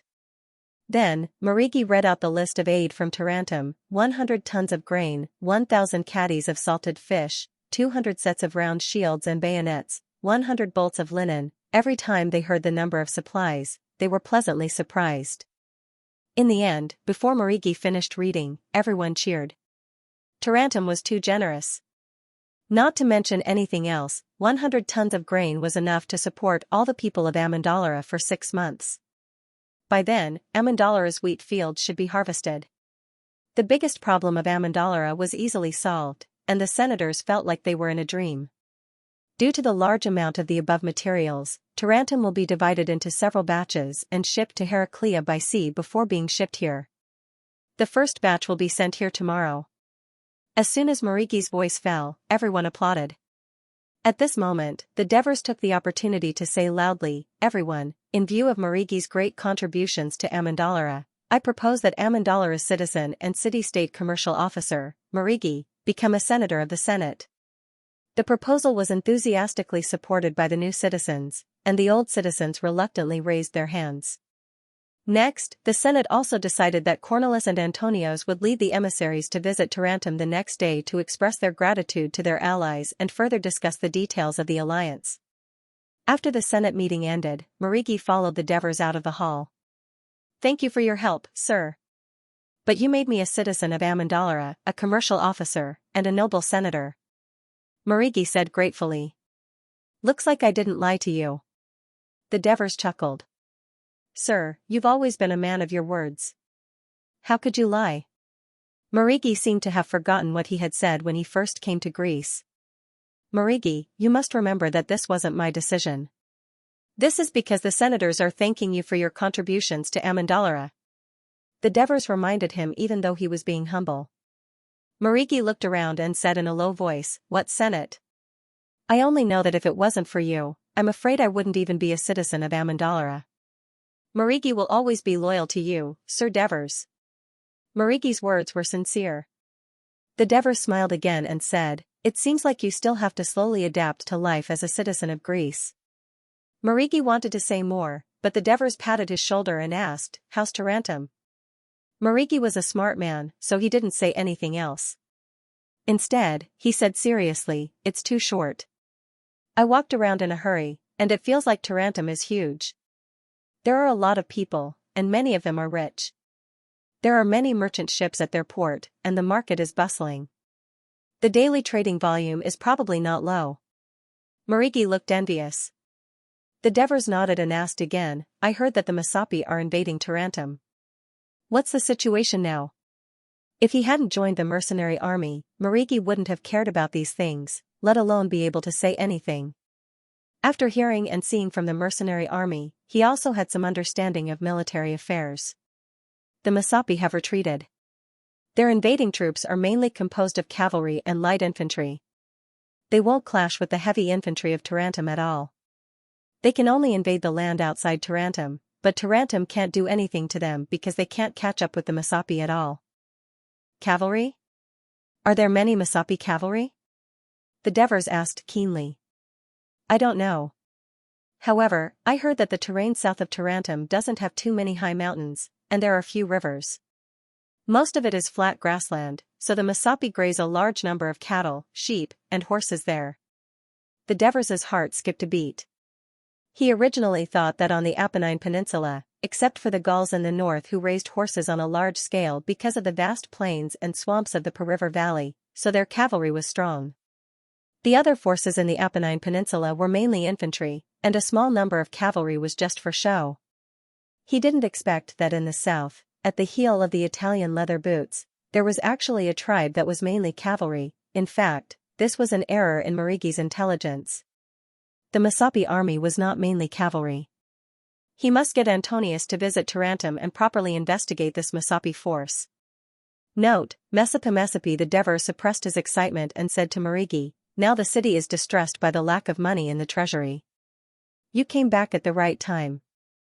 As the commercial officer of Amendalar, it is your duty to change the situation of almost no trade in Amendalar and increase the revenue for the treasury. I hope you can study the city and think hard to come up with a good plan. I'll do my best. Marigi was eager to give it a try. Also, the Devers stopped as soon as he spoke. Let's talk about the marriage proposal in a few days.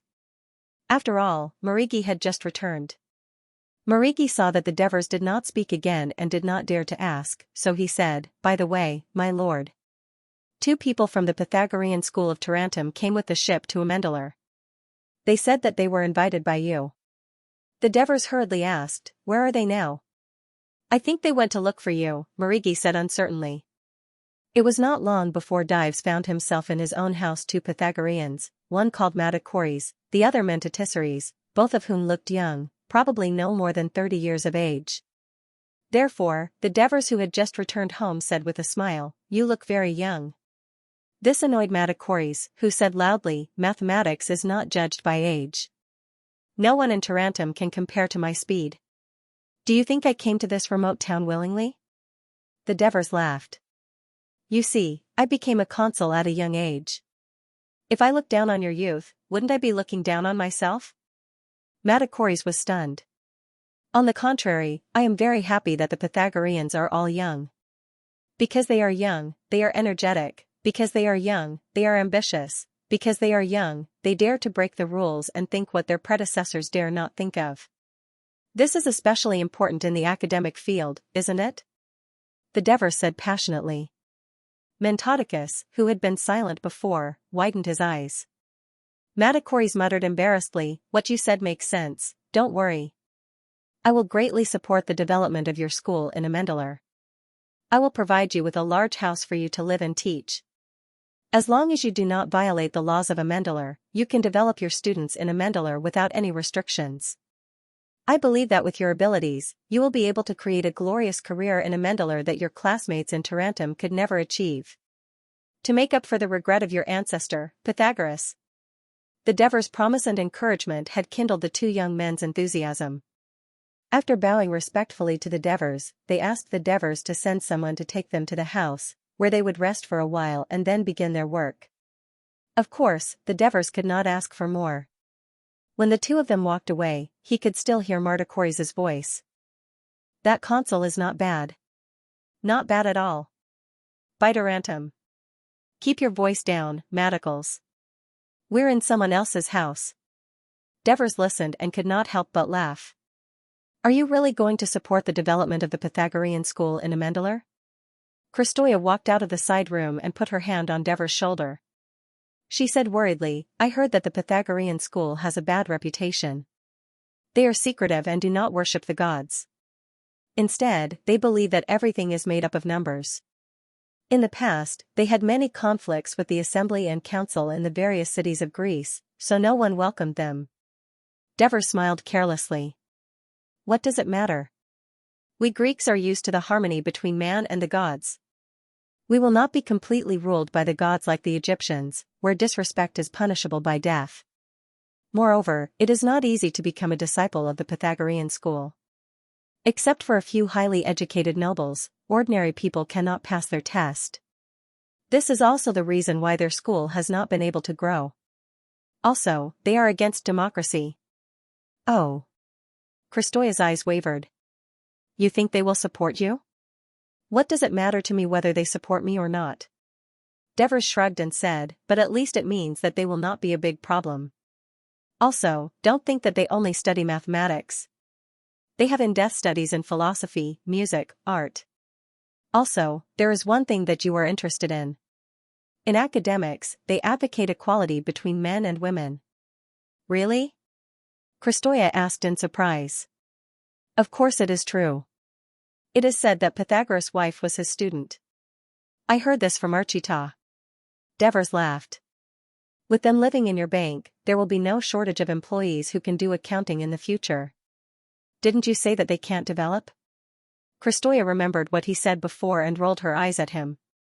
Of course not according to the current way of teaching disciples of the Pythagorean school. However, after these two young people hit a wall, I don't believe that they will not change, Devers said confidently. Early in the morning, wildflowers bloomed all over Mount Amendola. They were beautiful purple and red. It was a romantic sea of flowers. Among them, most were purple thyme. They swayed in the mountain wind, spreading a rich fragrance all over the city.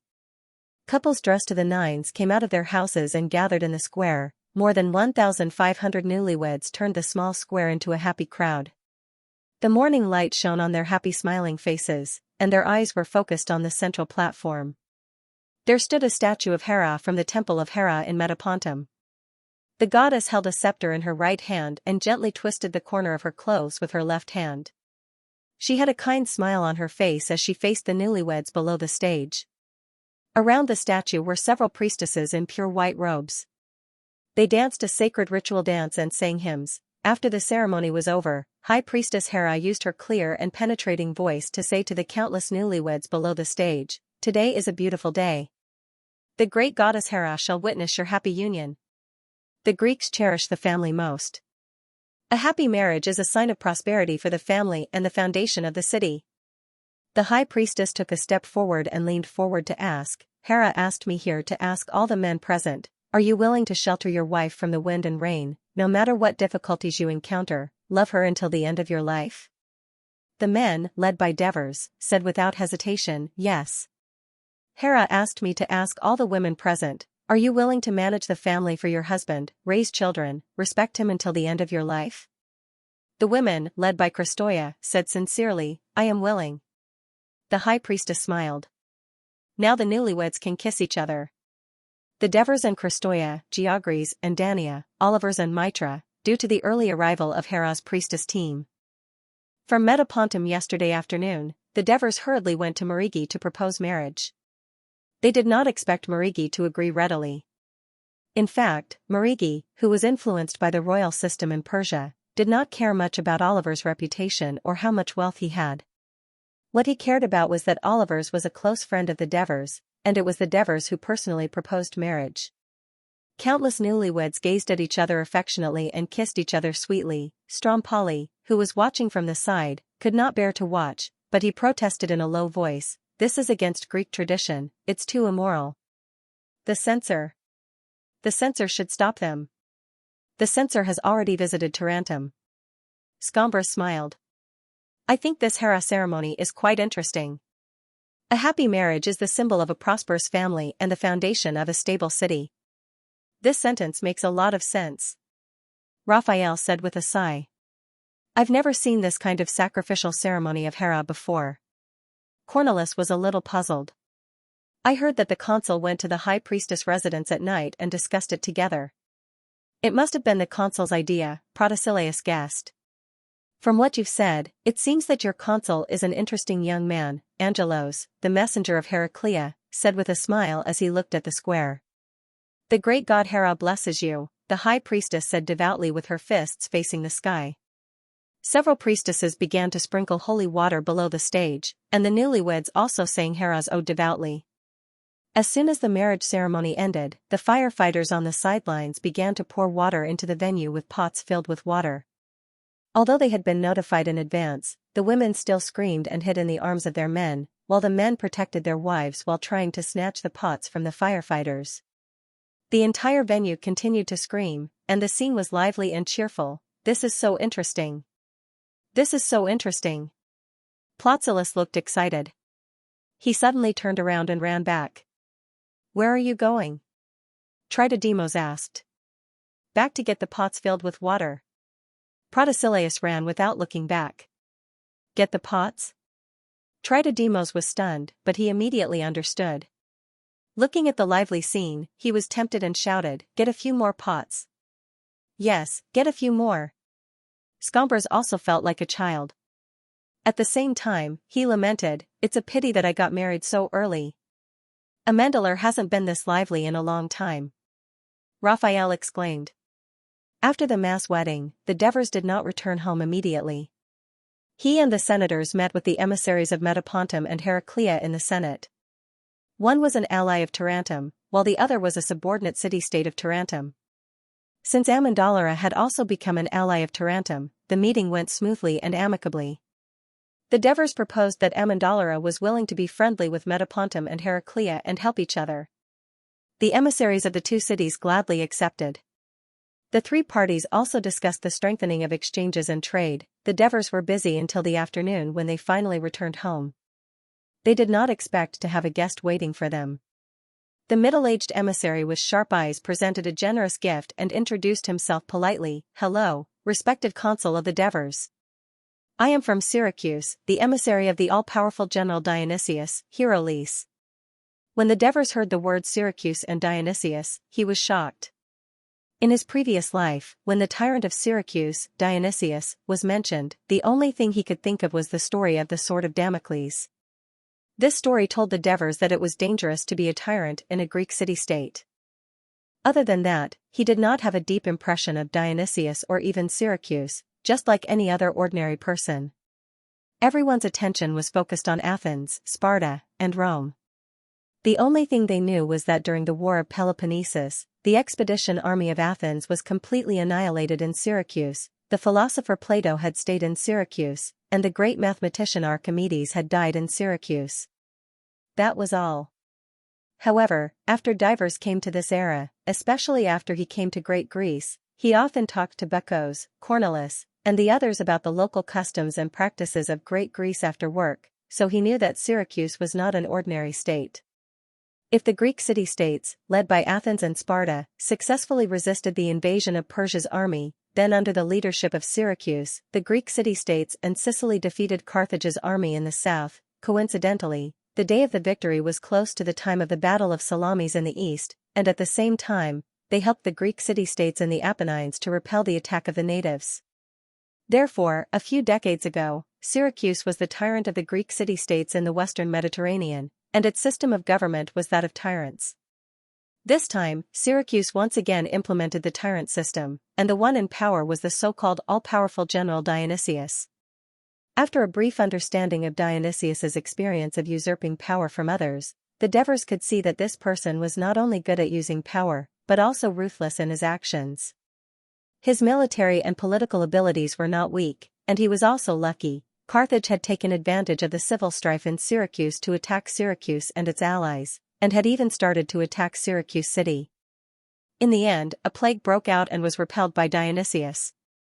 Moreover, he knew the principle of political power comes from the barrel of a gun, so he vigorously cultivated and hired private armies to consolidate his power. Devers had already labeled this tyrant of Syracuse as a dangerous person. Although he did not know how this person developed in the history of his previous life, he had read a book in his previous life. There was a sentence in the book that left a deep impression on him. From the moment a rising country is born, it unconsciously wants to firmly grasp the power and land that it once obtained when the country was strong. In the past, Syracuse was the tyrant of Sicily and Great Greece. What about Syracuse now? One had to know that a person without great ambition would not dare to come out and become a tyrant. Devers's mind was filled with thoughts, but his face was full of smiles. Oh, I really did not expect the distinguished guest of Syracuse to come to our small mountain town. Please sit down. When Hercules sat down, Devers asked, May I ask, Lord Hercules, why did Syracuse send you here? When I received the order and set off for Thurii, I did not know that you had become the consul of Amendolara.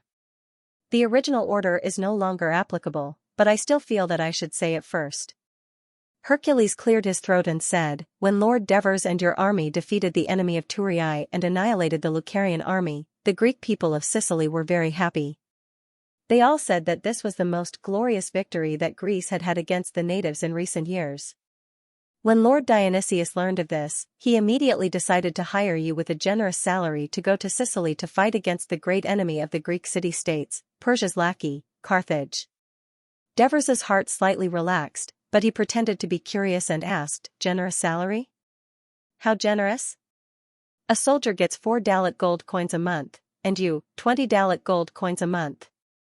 Hercules finished speaking and stared at Devers. Devers showed an expression of surprise. 4 Dalit gold coins, more than double the salary that Thurii hired us for. Is Syracuse so rich?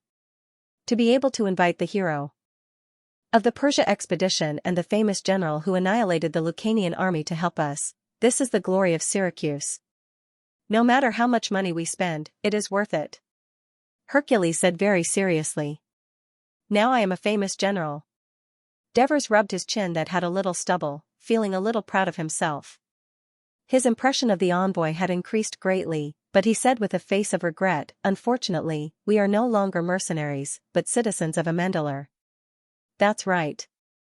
I didn't expect you and your army to take back Amendola without taking a break after destroying the Lucanian alliance. This is another glorious victory. Hercules praised sincerely. One must know that at that time, sieging a city was indeed more difficult than fighting in the field.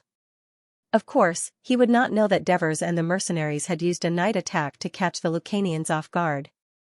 Therefore, he said sincerely, it is Amendolar's fortune to be able to invite you to become their citizens. However, I have no choice but to give up on this order. Now, I would like to represent the all-powerful general of Syracuse, Lord Dionysius, to make a new request. Devers made a please speak gesture.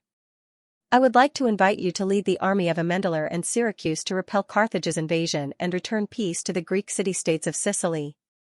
Of course, Syracuse will pay you and your army handsomely. At the same time, I know that Amendolar has just gone through a war. Syracuse is willing to provide you with the supplies you urgently need, free of charge, to help Amendolar recover as soon as possible. Philistos said seriously. I heard that Syracuse and Carthage signed a truce agreement the year before last. Did Carthage break the agreement and start a war again? Devers did not comment on it and asked in return, I heard that Syracuse and Carthage signed a truce agreement the year before last. Herolas was slightly embarrassed, but he quickly spoke with deep sorrow. The reason why Carthage chose to stop the war was because his army was hurt by the plague. That was Apollo's punishment. However, Carthage still occupies many Greek city-states in Sicily, from Serenus in the westernmost section to Agrigento in the middle of the south coast, to Gela and Commonlina near Syracuse. Thousands of Greek citizens are enslaved by Carthage, living a life worse than death. Moreover, Carthage's huge army is stationed in Commonlina, threatening Syracuse at all times. Whether it's for the safety of Syracuse or to save the people of the Greek city-states like Gela and Agrigento, Syracuse must deal a heavy blow to Carthage, dispel the greed of the city-state built by the Phoenicians towards the Greek city-states of Sicily, and restore the former territory of Sicily. Devers pondered for a long time. In fact, he had already made up his mind. Then he shook his head and said, I really want to help the people of Sicily, but I am now the consul of Amendolar, and I must be responsible for the people of Amendolar. You see, I am busy all day and have no time to rest at all, let alone travel far. On the other hand, the citizens of Amendola are busy reorganizing their families, restoring the city's agriculture, order, and safety, so it's impossible for them to follow me to Sicily. So, thank you and the almighty General Dionysius for your invitation. I can only apologize. Herolas originally only had a glimmer of hope, so he was not too disappointed when he heard this answer. He just sighed and said, "That's a pity. I hope I will have the opportunity to work with you in the future." Devers said politely, "Convey my apology and gratitude to General Dionysius for me." Then, Devers sent Herolas out. When he was about to reach the door, Herolas stopped and turned around. "Master Devers, please allow me to ask a personal question." "Go ahead." "As far as I know, when you took back Amendolara, the citizens of Amendolara were almost wiped out. You could have just let your men occupy Amendolara. What made you choose to let the people of Amendolara hold a referendum to decide your fate?" Herolas asked seriously. Devers met Herolas's probing gaze and thought to himself, could it be that this emissary is dissatisfied with Dionysius's use of mercenaries to usurp the power of Syracuse and achieve a high-handed rule? The two looked at each other for a while before Devers said, "We mercenaries are tired of war and death. We just want to live a peaceful life, not to plunder wealth and gain power. If we don't want Amendolara to fall into repeated riots, every soldier who wants to become a citizen of the city should follow the laws of Amendolara and follow the legal procedures of the city to become a citizen of the city. Only then will the original citizens not have any complaints about us, and we will also have peace of mind. Only then can the city remain stable." The Devers watched as Syracuse's emissary, Hercules, left. When they returned to the living room, their expressions were solemn and worried. It seemed like Syracuse was preparing to go to war with Carthage. Regardless of the outcome, Amendolara had to develop and strengthen itself as soon as possible so that it could stand firm in this chaotic world. 2 days later, the tyrant of Syracuse, Dionysius, listened to Hercules' report in his palace. His face was gloomy at first, then he laughed. A little mercenary leader actually became a lifelong consul. "What do you think, Macias?" Macias, who used to be the leader of Campania's mercenaries, was dressed in a military uniform.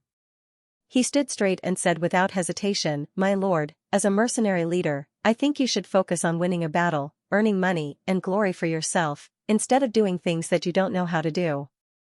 It may look good, but it will easily lead to failure, and it will drag down innocent people." "You're right," Dionysius praised. He patted the back of the chair. "I sit in this position, trembling with fear every day, not daring to slack off. A mercenary who only knows how to fight dares to become the tyrant of a city." Hercules could not help but say, "My lord, this Devers is not a tyrant, but a lifelong consul elected by the people of Amendolara." "Hercules, what do you mean by that?" Dionysius's eyes were as sharp as knives as he stared at Hercules. Only then did Hercules realize that he had unintentionally touched Dionysius's reverse scale. He broke out in cold sweat and lowered his head, not daring to speak again. Dionysius looked at him carefully for a while before withdrawing his gaze. He said disdainfully, "He's just playing a little trick. I can only say that this young man is a little smart, no wonder he can win a few battles. Unfortunately, he has no foresight. Philistos, do you know how many people there are in Amendolara?" On the left side of Dionysius, a middle-aged man with a graceful bearing said, "Based on what I know, there should be less than 4,000 citizens. Of course, it's far less than that now." Dionysius shrugged and said with slight disdain, "Listen, even before the war, Amendolara only had 4,000 citizens at most. That's less than the number of citizens in a street in Koja city in Greece." Sparse laughter could be heard in the palace. If that mercenary leader called the Devers had come to my place, he could have chosen any city he wanted after defeating Carthage, Marsala, Palermo, Eris, Edgardi, Segesta, and so on. It would have been better than staying in a small city like Amendola. Unfortunately, he won't have the chance." Dionysius said heroically, then looked at Macias. "How are the preparations for our attack on Carthage's army?" "More than 10,000 mercenaries have set up camp outside of Syracuse. Syracuse can mobilize at least 40,000 militia. Including the armies of Catani, Leontini, Tanis, and Paxinus, we have about 20,000. In addition, we have 2,000 cavalry. My lord, the army you command is the strongest in the history of the Greek city-states. Even the most powerful Athens didn't have such a large army. Messias said excitedly. Dionysius's expression was calm. He turned to look at his younger brother, Leptines. How are the preparations for the navy? Although Leptinus and Dionysius were blood brothers, he appeared to be simple and honest, and in fact, that was the case. Because of this, Dionysius trusted his younger brother very much and promoted him to the position of commander of the navy in Syracuse. At this time, he replied, now there are 150 triple-hulled warships. Including the other warships, there are a total of 320 warships of various sizes. It's still not enough. Dionysius sighed. His fingers tapped on the back of the chair. You have to understand that there are two things that are indispensable in the war against Carthage, warships and cavalry. But we don't have enough of both. Leptines, it seems that you have to urge the other cities to speed up the construction of warships.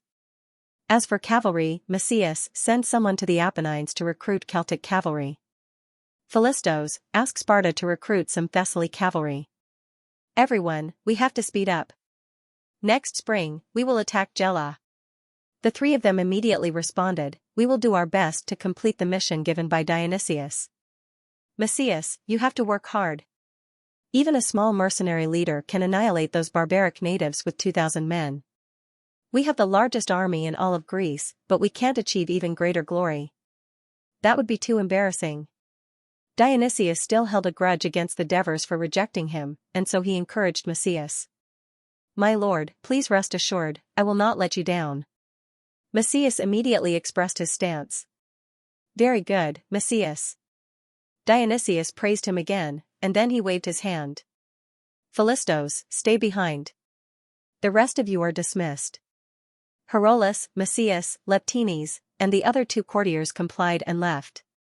Dionysius's gaze followed Herolas's back until Philistos called his name. Don't you think that Herolas has changed a little? Fingers tapping on the back of the chair, Dionysius's face was clouded. Philistos was shocked, and carefully defended Herolas. My lord, I didn't notice anything. Herolas is still the same as before. Dionysius glanced at him. I know you have a good relationship with him. I also miss the help he gave me in my most difficult times, so I don't want anything to ruin our friendship. I heard that he has been studying the history of Egypt recently. I think we can give him some time off so he can focus on his research. Dionysius muttered to himself. Philistos sighed in his heart. My lord, I understand. This is only a temporary arrangement. Dionysius comforted. Felix, Philoxenus is your good friend. Can you ask him to come here? Dionysius changed the topic. I have just written a poem, and I would like him to evaluate it with you. You know, the last time I discussed poetry with him, I offended him because of a disagreement. He hasn't come here for 3 months now. Philoxenus is a good person, but he likes to put on airs. I will try my best to persuade him to come. Philistos laughed and teased, my lord, even an all-powerful general like you can't do anything to an ordinary citizen. Dionysius laughed and spread his hands. So who said that I, Dionysius, am a dictator? During this time, the Devers and military officer Philistos were busy reorganizing the city's army. After the mercenaries became citizens of Amendola, Dracos, Cesta, and Adrianx had more than 1,000 soldiers. The Devers had more than 1,800 soldiers. After the slaves became free citizens, there were nearly 300 people. Including the original citizens of the city who were of age, there were about 250 people who were of service age. Amendola now had a total of 3,500 people who could fight. Originally, the highest position in the mercenaries was the captain, actually, the Devers themselves, and the highest position was the brigade. However, with the increase in the number of soldiers, the original organization could no longer adapt to the current situation of the city. After discussing with Philistos, the Devers decided to create a higher organization. The Devers named it a legion, and the highest position was still held by the Devers themselves. The tentative organization was 7,000 people. The main force consisted of 7 brigades, 6 heavy infantry brigades and 1 light infantry brigade. Each brigade consisted of 1,000 people, and the highest position was the captain, later known as the Chili Arch. Each brigade consisted of 5 companies, and each company consisted of 200 people, and the highest position was the company captain, also known as the centurion. Each company consisted of 4 teams, and each team consisted of 50 people, and the highest position was the captain, also known as the centurion. Due to the influence of Rome in his previous life, the Devers originally wanted to abolish the teams and change them to 100-man teams. However, Philistos objected. He felt that the teams had an advantage in chaotic battles and mountain battles because they were more mobile and flexible. Furthermore, with the support of 4 teams, the independent combat ability of the companies would be greatly enhanced. After much consideration, the Devers finally agreed with Philistos. Since then, the teams were the unique military system of the city-state under the Devers' rule. The captain was the lowest rank among the officers, and played a key role in the legion. Later on, he was respectfully called the head of the army by the soldiers.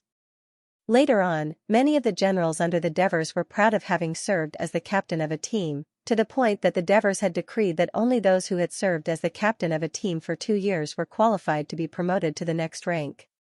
This made the position of the captain of a team even more dazzling. Of course, this was a story for another time. A team consisted of 5 teams, and each team consisted of 10 people. The highest position was the captain of the team, later changed to the sergeant major, which was held by a veteran. In addition, the legion also consisted of cavalry, engineering, medical, supply, and so on. The actual number of people in the legion could be as high as 8,000. Of course, this was just a guess. As the number of soldiers in the city of Amendola was only about 3,500, the Devers organized it into 4 teams. After Capus was promoted, the Devers suggested that the 20 branch captains from the 5 companies under the jurisdiction of the 1st Brigade be the candidates for the position of company captain. The Devers were surprised when they heard the results. Martones was elected for 2 reasons. Firstly, he was very protective of his men, so the soldiers loved him. Secondly, he was very brave and was respected by the soldiers. The 2nd Brigade was made up of the mercenaries brought by Dracos, Cesta, and Adrianx. Since Dracos had the most mercenaries and he was very brave and tenacious, he was the leader of the 3 during battles. Therefore, Dracos was the captain. Cesta and Adrianx were the captains of the 1st and 2nd companies of the 2nd Brigade. The 3rd Brigade was made up of the 6th and 7th companies of the Devers mercenaries, mainly the soldiers who joined the expeditionary force in Byzantium, the original citizens of Amandara, the slaves in the supply camp who had been converted into free citizens of the city-state, and a small number of mercenaries brought by Dracos. The captain was Hieronymus. He had been the captain of the mercenaries in Persia, and this time, he was reinstated. The captain of the 1st company of the 3rd Brigade was Agathia. Then, there was the 7th Brigade, the Light Infantry Brigade. The captain was Epthenus, and he was also the captain of the 1st company. The captain of the 2nd company was Xpit, and the captain of the 3rd company was Alpines. There were more than 600 people in total. In addition, there was the captain of the cavalry brigade, Leds. The Devers also made strict rules for the helmets of the officers of each rank. The helmet of the company captains had to have white tassels, the helmet of the company captains had to be red, the helmet of the battalion captains had to be purple, and the helmet of the legion captains had to be red, white, and purple. At the same time, it was also stipulated that the tassels of the officers' helmets had to be arranged from the front to the back. Of course, the Devers only made the rules. The national treasury didn't have the money to help the officers change their helmets, so they had to rely on themselves. However, as soon as the rules came out, the officers immediately took out their money and tried to go to the weapon shops in Heraclea or Turiae. There were so many things to do in Amandara at the moment, so there weren't any weapon shops. This was the honor of the soldiers. In the Devers' previous life, they had always thought that the tall tassels on the helmets of the ancient Western generals were just for show and to show their status. After more than half a year of battle experience, Davis knew that it was necessary to dress up like this. In a fierce battle between both sides, the formation would easily become chaotic if the battle dragged on. Once the soldiers broke away from the team and lost their organization, they could look for the military flags in the dense forest, and they could also find the team officers through the towering and gorgeous tassels of their hats. They could then automatically move closer to the officers, reorganize the formation, and restore their combat effectiveness. However, if there was a battle, the captains of the captains, the commander of the commander, and the commander of the captains could easily. This was similar to the military ranking system in his previous world. However, in the era of cold weapons, if the insignia of a general's rank was inlaid on the shoulders, then even the sharpest soldier's eyes wouldn't be able to see it on the dusty battlefield. Early in the morning, the citizens and freedmen of Amandara came to the square, fully armed. The freedmen had just been freed from slavery and didn't have the money to buy weapons and equipment. However, after the defeat of the Turii, in order for the Devers to continue defending the Zubari plain and contain the Lucanians, the Turii gifted the mercenaries thousands of complete sets of weapons and equipment. After annihilating the Lucanian coalition, the mercenaries looted nearly 10,000 sets of armor from thousands of corpses, including the burned Lucanian camp. Of course, these weapons and equipment belonged to all the mercenaries and shouldn't be kept in the armory of Amandara. The officers had a heated discussion on how to distribute these spoils of war, and the consensus was that they should sell the spoils of war and distribute the money equally to every soldier. The Devers made their own suggestion: the injured and disabled soldiers should open a weapons shop in the market of Amandara, specializing in repairing and selling the weapons and equipment captured in battle. The profits would be used to subsidize the lives of the soldiers who were injured or disabled in battle. This suggestion was immediately approved by the officers. When the soldiers found out about it, they were all grateful to the Devers. After all, no one could guarantee that they wouldn't be injured in battle in the future, and with these disability subsidies, they were less worried about battle. Therefore, a large weapons shop quickly opened up in the market and introduced its own signature army. The shop was very big and had a lot of weapons and equipment. Considering that a full set of heavy infantry equipment was worth 400 to 600 drachmas, it was not cheap, so it was allowed to rent. Even though the rent was not a small amount, the freedmen were still willing to rent it because they knew that only by joining the army and participating in battle could they quickly become citizens and obtain land. At the same time, being a soldier was the glory of a citizen and the best way for the freedmen to quickly improve their status in the city, but where would the money for the rent come from? The freedmen did not worry for long.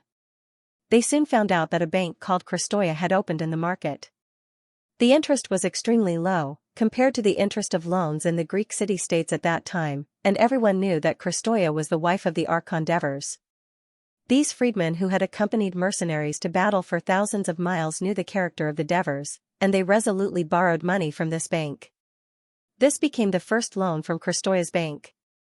Now, after the soldiers arrived at the square, they found their own squads and began to gather into their respective squads under the leadership of their respective squad leaders. Then, they merged into the company, forming small phalanxes, and finally entered the designated area of the brigade in order. The whole process was a little slow, but it was not chaotic. Finally, they formed 3 large phalanxes in an orderly manner. Only the 3rd Brigade was still in formation. On the stage, Felicia saw Divers frowning slightly and hurriedly said, "Sir, the origin of the soldiers of the 3rd Brigade is the most complicated, especially the freedmen who have never received military training before, and the original citizens of Amendalar have not received strict training either." So, the Devers interrupted him, "I understand, so Hieronymus has a heavy responsibility. I heard that he asked for many veterans from the 1st Brigade, and even the usually amiable Capus is anxious with him."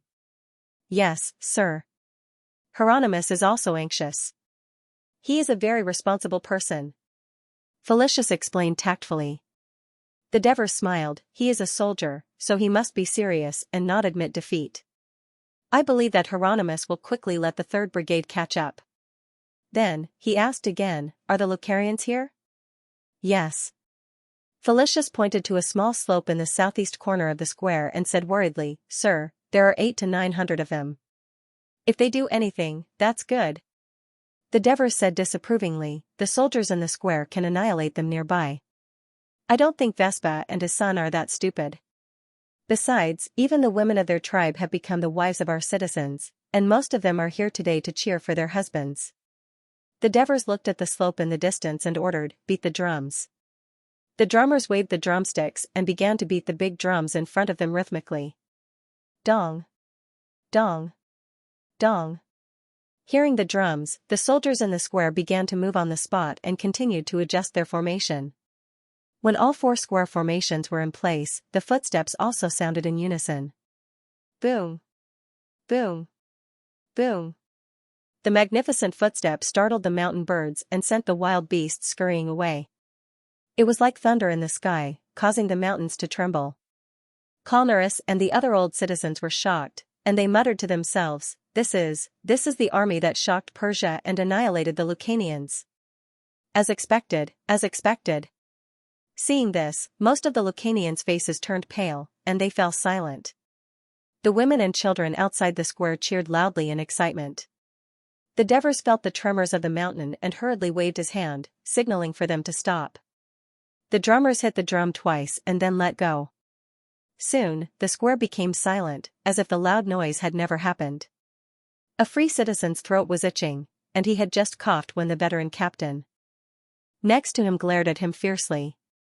The Devers took 2 steps forward on the stage. Brothers!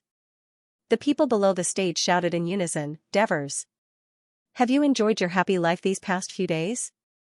Yes. I'm just afraid that life is too good, and your feet will turn to jelly, and you won't be able to wield your spears and shields. The soldiers all laughed ambiguously. Many of you have fought with me in Persia and made a name for yourselves. Then, you followed me to Greece, defeated the Lucanian alliance, and made a dazzling contribution. Now, you are all citizens of Amendalara, and this is a new beginning. From now on, you will protect Amendalara, develop Amendalara, and expand Amendalara to create eternal glory for your descendants, the Devers said passionately. The soldiers waved their spears up and down, and they shouted in unison in excitement. Victory! Victory! Victory! You are not a soldier, why are you so happy? Strompoli could not help but say when he saw Anticles raising his remaining left hand and cheering with the excited citizens. This is a real army. This is the army that we, Amendalara, have been longing for. Anticles said excitedly. He glanced at his missing right arm, and his expression dimmed again. It's a pity that I can't go to war with them anymore. That was just a moment of anger. Actually, Helos is a very nice and humble person. He often asks me questions, Anticles said straightforwardly. Moreover, my 2 new sons-in-law are both new citizens, especially the eldest one who is a platoon leader. See that? That tall guy in the white helmet is my eldest son-in-law. Anticles, what's a platoon leader? Who cares how many people there are? Back then, you and I were even platoon leaders, Strompoli said disapprovingly. That's different. We were appointed by the consul because of our noble status. But I heard from Trotyras that the consul of the Devers decreed that platoon leaders must be experienced in battles, be recognized by the soldiers, be elected by them, and be approved by their superiors. That's why they can command the equally experienced and proud soldiers, Anticles said proudly. Strompoli did not say anything. No matter how much he nitpicked, he could not deny the strength of the Persia's expeditionary army. To be able to command them, they must be very capable. Kristoya looked at the Devers standing in the middle of the square amidst the cheers. Her eyes were misty. This was the husband she had chosen in the chaos of war. It turned out that her judgment was right. The Devers had realized his dream. The consul is so impressive. A crisp voice woke her up. She did not need to turn around to know that it was Andrea. A few days ago, Kristoya learned about Andrea's story from a chat with the Devers. She was touched by her infatuation and asked Andrea to help her with the excuse that she was short of manpower for the bank. Andrea readily agreed, and the two became good friends very quickly. With the Devers' wife, Kristoya, as a shield, people did not gossip and rolled their eyes at Andrea. What, you like the Devers? Kristoya teased. Madam, don't tease me, Andrea rebuked. I heard that the Devers have ordered the Lucanian to watch the ceremony. After it's over, I'll ask the Devers to arrange for you to meet him. How about that? Kristoya said seriously. Andrea generously expressed her gratitude. Thank you, madam. Kristoya looked back at her and sighed. Are you really going to wait for him for 5 years? Andrea nodded without hesitation. She remembered what the Devers had said and said, then you should persuade Bagul to take care of his people and not make any mistakes. Also, you should seriously complete the various tasks given by the city. Once the city has any big operations, you should actively participate and strive to make contributions, so that the 5-year deadline can be shortened as soon as possible. Andrea nodded heavily. Kristoya stroked her face. I really hope that you won't have to wait too long. Your wish will finally come true. Andrea bit her lips and was about to cry. Military officer Felicia stepped forward and said loudly, Now, on behalf of the Senate, I announce the establishment of the First Legion of Amendalar. The Legion commander will be the Life Archon Devers. The audience burst into thunderous cheers. Present the flag of the First Legion. The bugle sounded, and the square became solemn. Felicia's expression was solemn as he held up a 4-meter-long flag with both hands. The Devers received it with both hands respectfully, raised it high, and slowly circled the platform. Mercy shouted from outside, See that? I spent a few days designing it and urged people to make it.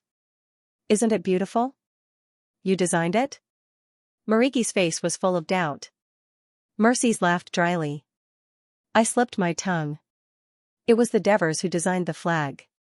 Without me, these flags wouldn't have been made so quickly. The soldiers held their breaths as they looked up at the glittering flag in the air.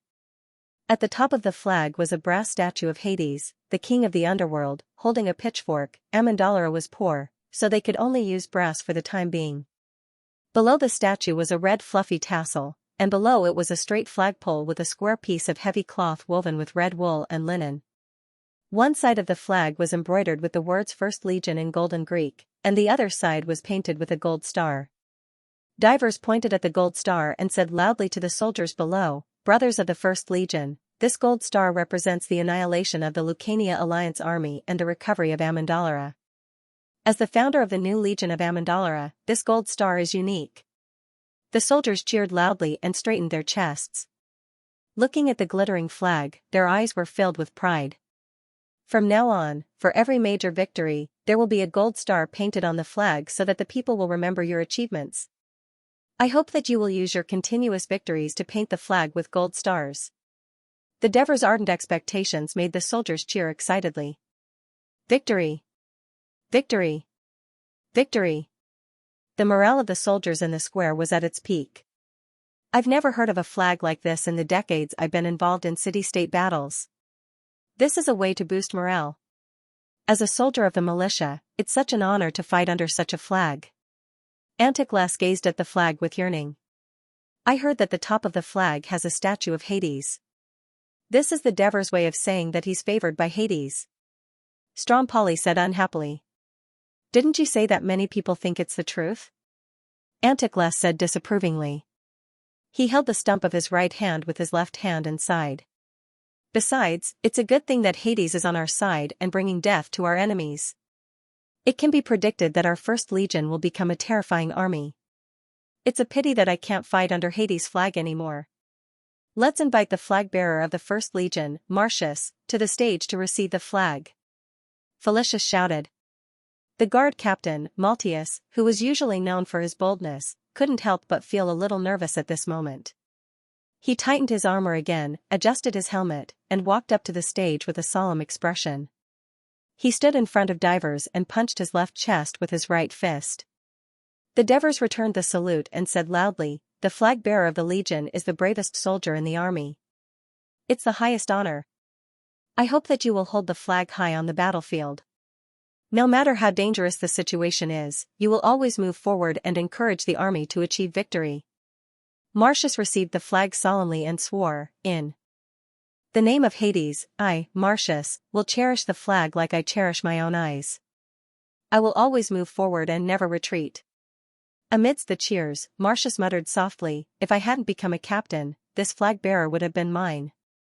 Next, let's invite the 1st Battalion's captain, Capus, to the stage to receive the 1st Battalion's flag. Before Capus could move, the soldiers behind him started to urge him. Captain, hurry up. Go and receive the flag. Capus walked up the stage unhurriedly. The Devers took the flag from the guard and held it in his hands. He said to Capus earnestly, The 1st Battalion of the Legion is the role model of the entire Legion. the elites of the elites. In battle, the 1st Battalion must face the most difficult and dangerous places and open the door to victory for the entire army. I hope that you will remember this. The 1st Battalion of the 1st Legion will definitely not let you down, Sir Consul. The 1st Battalion will always be the sharp spear of the entire army. Capus's tone was as strong as metal. He took the 1st Battalion's flag and looked at it carefully.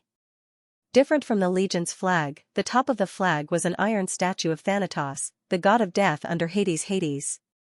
He held a sword in his hand, wore a black robe, spread his wings, and looked ferocious. There was also a red flag on the flagpole below the statue.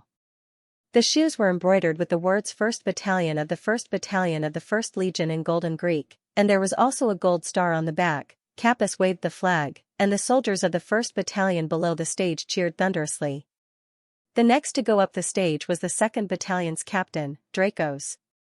He had not recovered from his injuries and was still wrapped in bandages, but he was still fully armed.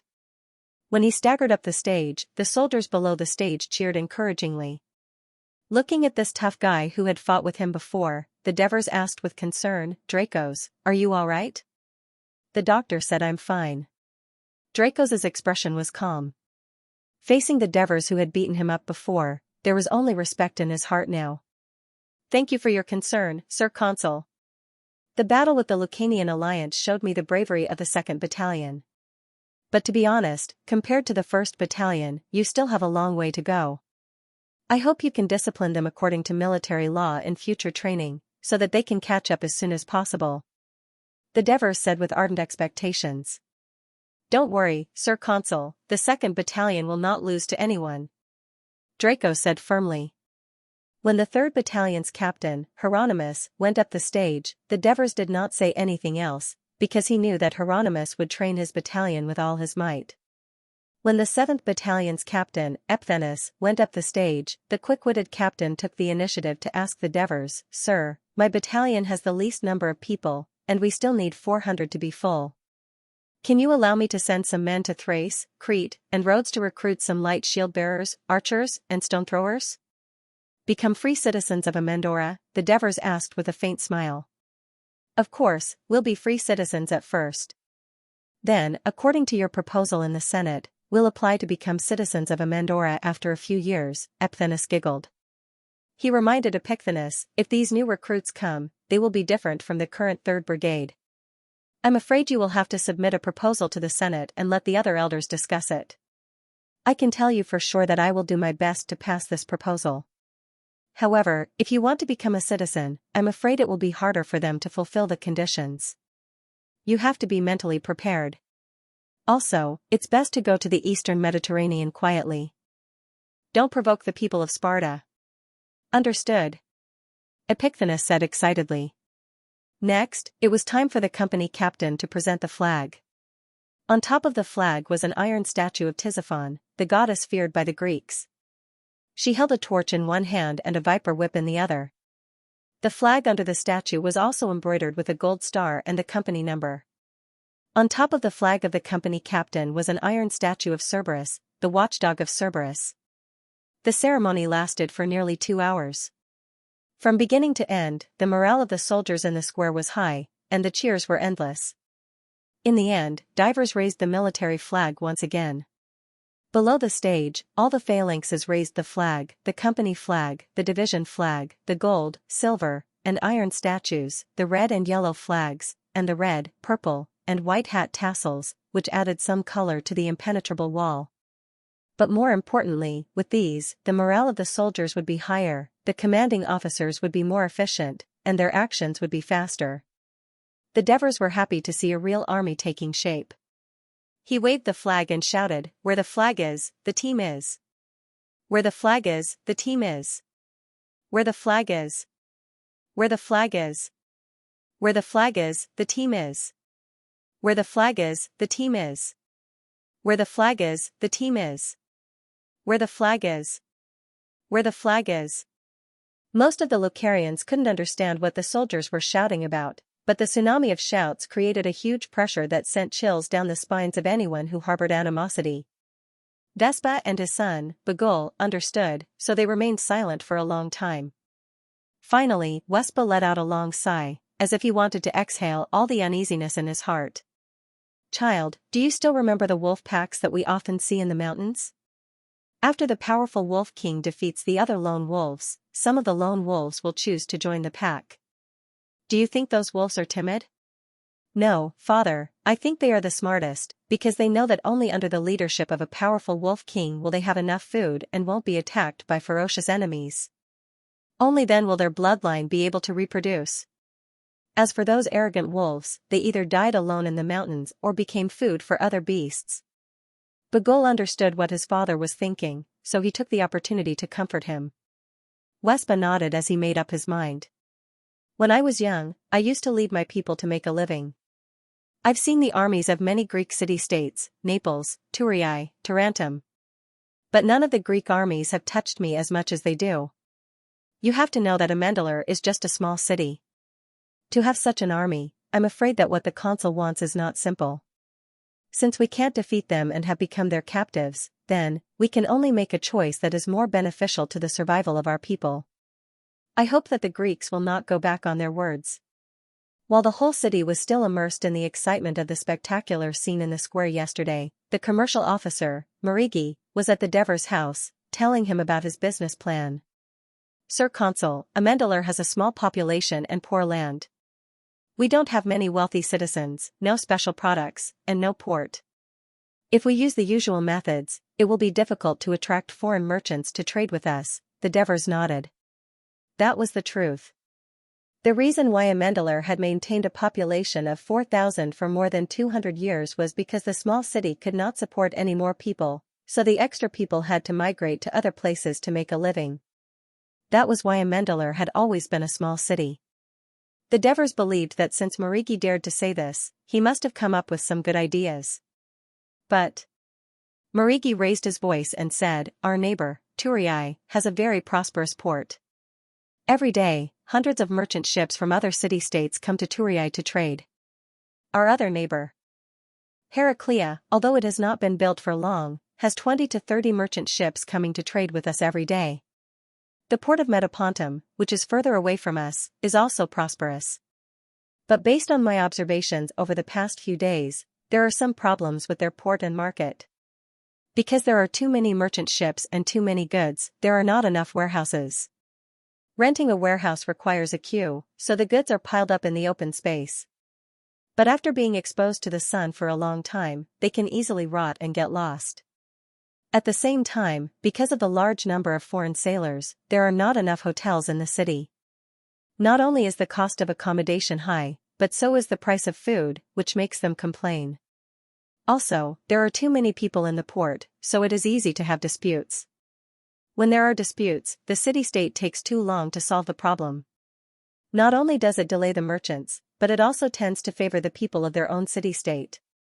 Marigi listed many of the disadvantages of the neighboring city-states. It was obvious that he had done a thorough investigation and even combined some of his experience as a merchant. Hearing this, the Devers could vaguely guess what business he was going to start in Amendalar. Over the past few days, when he chatted with his wife, Christoya, he found that compared to the modern people in his previous life, the Mediterranean merchants of this era did not have a bad economic concept.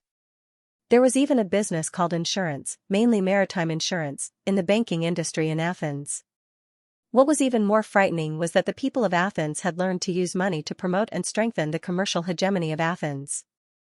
Before the War of Peloponnesus, the people of Athens used the silver from the Laurian silver mine to make extremely pure silver L coins. The head of the goddess of Athens was engraved on one side, and the token L of Athens was engraved on the other side. Even when Athens was at its most difficult, the people of Athens did not lower the purity of their silver coins, which made them very popular among the Greek city-states. Then, Athens forcefully unified the currency in the Delian League, which allowed Athens to firmly control the trade of the Delian League and strengthen its hegemony. More than 2,000 years later, Uncle Sam picked up the work that the people of Athens had done. Therefore, the Devers did not dare to underestimate the wisdom of these ancient people. He did not hastily express his opinion, but listened attentively to Marigi's story. Thurii is less than 50 miles away from us, and Heraclea is about the same. Metapontum is a little further, but it's only a little more than 90 miles away. We can reach it in an hour on a fast horse, and half a day for a caravan. So. Marigi glanced at the Devers, and a proud smile appeared on his face. We can build a large number of warehouses between the Barano and Cisno rivers in Amendolar and charge a low rent. We can also build a large number of simple hotels, charge a low rent, and provide abundant food. I believe that will attract foreign merchants, sailors, and free people. When there are more people, we can build a bigger and better market next to the warehouses and hotels. We can use our good services to protect the interests of these merchants and sailors. Then, Amendolar's trade will definitely prosper. Marigi finished confidently. The Devers could not help but clap. Wasn't this the distribution center of the goods in his previous life? Very good, Marigi. It seems that you are worthy of being the commercial officer. The Devers did not hide his admiration for Marigi. Back then, Cyrus the Younger only let you be in charge of the trade and media. It really buried your talent. At the mention of Cyrus the Younger, Marigi's expression became slightly gloomy. Because compared to merchants, Cyrus the Younger preferred soldiers and farmers. He once said many times, he likes two kinds of people the most. One is the people who are the best at buying farm tools and livestock for the land, and the other is the people who are the best at protecting the land, farm tools, and livestock. The Devers thought carefully and sighed. Yes, after all, Persia is vast, and farmers and herdsmen make up the majority of the people. So, ensuring the stability of Persia is the most important issue. With so many affiliated countries, city-states, and races paying taxes to the royal family of Persia every year, Persia does not lack wealth. So, Cyrus the Younger was right. If he was still alive, he might have become a good king of Persia. Unfortunately, when so many people pinned their hopes on him, his life did not belong to him. But he did not understand this. Instead, he took such a big risk and personally led the army. What a pity. Marigi also sighed. I agree with all of your plans. Let me add a few more points. As soon as the Devers finished speaking, Marigi immediately pricked up his ears. He knew that the Devers had extraordinary talent in business. The reason why the temporary market in Turiai was so lively was mainly because of this consul. One is the road. Right now, we only have a dirt road connecting us to Turi and Heraclea. It's too difficult to travel, and it's not suitable for merchants to transport their goods. We need to build a flat, wide, and sturdy road. We also need to build strong bridges across the rivers. I'll start preparing for this soon. Another is the warehouse and hotel. Not only must we reduce the rent, but we must also ensure the cleanliness and safety. No theft or robbery is allowed. You need to discuss this with Helos and come up with a solution. By the way, what is the tariff for Turiai, Heraclea, and Metapontum? The Devers realized that the ancient Greeks were not fools. They knew how to protect the economy of their city-state. We, Amendolas, have nothing now, so we don't have to worry about anything. Reduce our tariffs. If the surrounding city-states charge 2%, we will charge 1%. If they charge 20%, we will charge 10%. As long as we attract people here, our trade will develop, and our citizens will take the initiative to look for opportunities to earn money for their families. The Devers, who were short of money, had decided to poach them. Sir Devers, I've been waiting for this decision of yours. Marigi was happy, but he quickly reminded, however, Heraclea and Metapontum have a good relationship with us and our allies. I believe we can negotiate well with them. However, we don't have a good relationship with the tourists. Foreign merchants who ship goods from the tourists to us for storage and then sell them in the tourist market might be obstructed. This was indeed a problem. The Devers rubbed his chin awkwardly. The Devers had a good relationship with the tourists and were the benefactors who saved the tourists. However, after the mercenaries became citizens of Amendolas, the Devers could not take the initiative to contact the tourists because of the hatred the people had for the tourists. The tourists became angry after many visits were obstructed. Amendolas were originally the little brother of the tourists, but now they were inexplicably arrogant. This hurt the self-esteem of the tourists. At the same time, the Devers were angry that the mercenaries had deceived them, the tourist view. Thus, the relationship between the two sides became stiff. This stalemate was not good for Amendolas, nor was it good for the Devers. Not only did it affect Amendola's economic diplomacy, but it also affected the Devers' strategic plans and the promises he made in the Senate. In the Devers' plan, Amendola should take advantage of the weakened Lucaria to pursue and invade the land of the Lucanians. However, in the past few days, when he calmed down, carefully studied the map, and personally surveyed the surrounding terrain, he found a big problem. To the north of Amendola's, there was Heraclea, which was still an ally and had the support of Tarentum. To the south, there was Turris. Although their power was now severely weakened, the Devers could not lead the army to attack them. This was because the Turris had no grudge against Amendola's and were once allies. The Devers and the Turris were once mercenaries invited by them. If they attacked for no reason, it would undoubtedly arouse the dissatisfaction and vigilance of the great Greek city-states. Moreover, Amendola's was still small and could not afford to provoke public anger. To the west of Amendola's, between Amendola's and Heraclea, along the Cini River, one could indeed reach Lucania municipality. This was the path that Vespa had once taken with his people. For this reason, the Devers had specially looked for the Bagul to ask about it. Only then did they know that the west of Amendola's was a barren land with many mountains, rivers, lakes, dense forests, and snakes. The Bagul tribe had stayed there for more than a year, and out of more than 10,000 tribesmen, only less than 4,000 were left. That was why Vespa did not want to go back to Lucania after he took over Amendolar. It would be slightly better if they went downstream to Amendolara, but if they went upstream to the Lucania kingdom, the number of casualties caused by the injuries on the way would be staggering. Once the Lucanians attacked, they would not be able to count on reinforcements from the back at all. Therefore, the only way was to pass through the Zubari plain and trek west through the rugged mountain path to reach Laos. Although the road was long, at least there would be fewer non-combat casualties. To pass through the Zubari plain, he had to maintain a good relationship with the Turris. The Devers rubbed his chin. Originally, he had planned to wait until the new families in Amendolas had settled down and the hatred was gradually forgotten. It would be better for him to negotiate with the Turris then. But now, it seemed that whether it was to improve economic trade, military strength, or diplomatic relations with the Turris had become a bottleneck that needed to be solved urgently. So, the Devers made up his mind. Marigi, don't worry. I will hold a meeting in the Senate this afternoon to discuss the issue of the Turris. I hope to improve diplomatic relations with the Turris. Sir Devers, as long as you propose a proposal, they will not dare to disagree with you. Marigi's words were not flattering. It was the truth. However, the Devers still had to consider the feelings of the elders in Cornelis. After all, this involved the unity between the old and the new citizens of Amendolas. But he did not want to go into detail with Marigi now, so he only smiled. After all, the Persia still needed a long time to adapt to the political system of Greece. Marigi observed Devers' expression and immediately stopped talking about this topic. He raised his voice and said, "Oh, Sir Devers, I almost forgot to mention another idea. The medical skills of our mercenary medical camps doctors are quite high. When we opened the clinic in the market we built in Tilii, many Tilii citizens and freedmen came to see us. Later, more and more patients came because of our reputation. When we were about to demolish the market and move to Amandara, some patients begged us not to leave. Do you think we should open a big clinic in Amandara?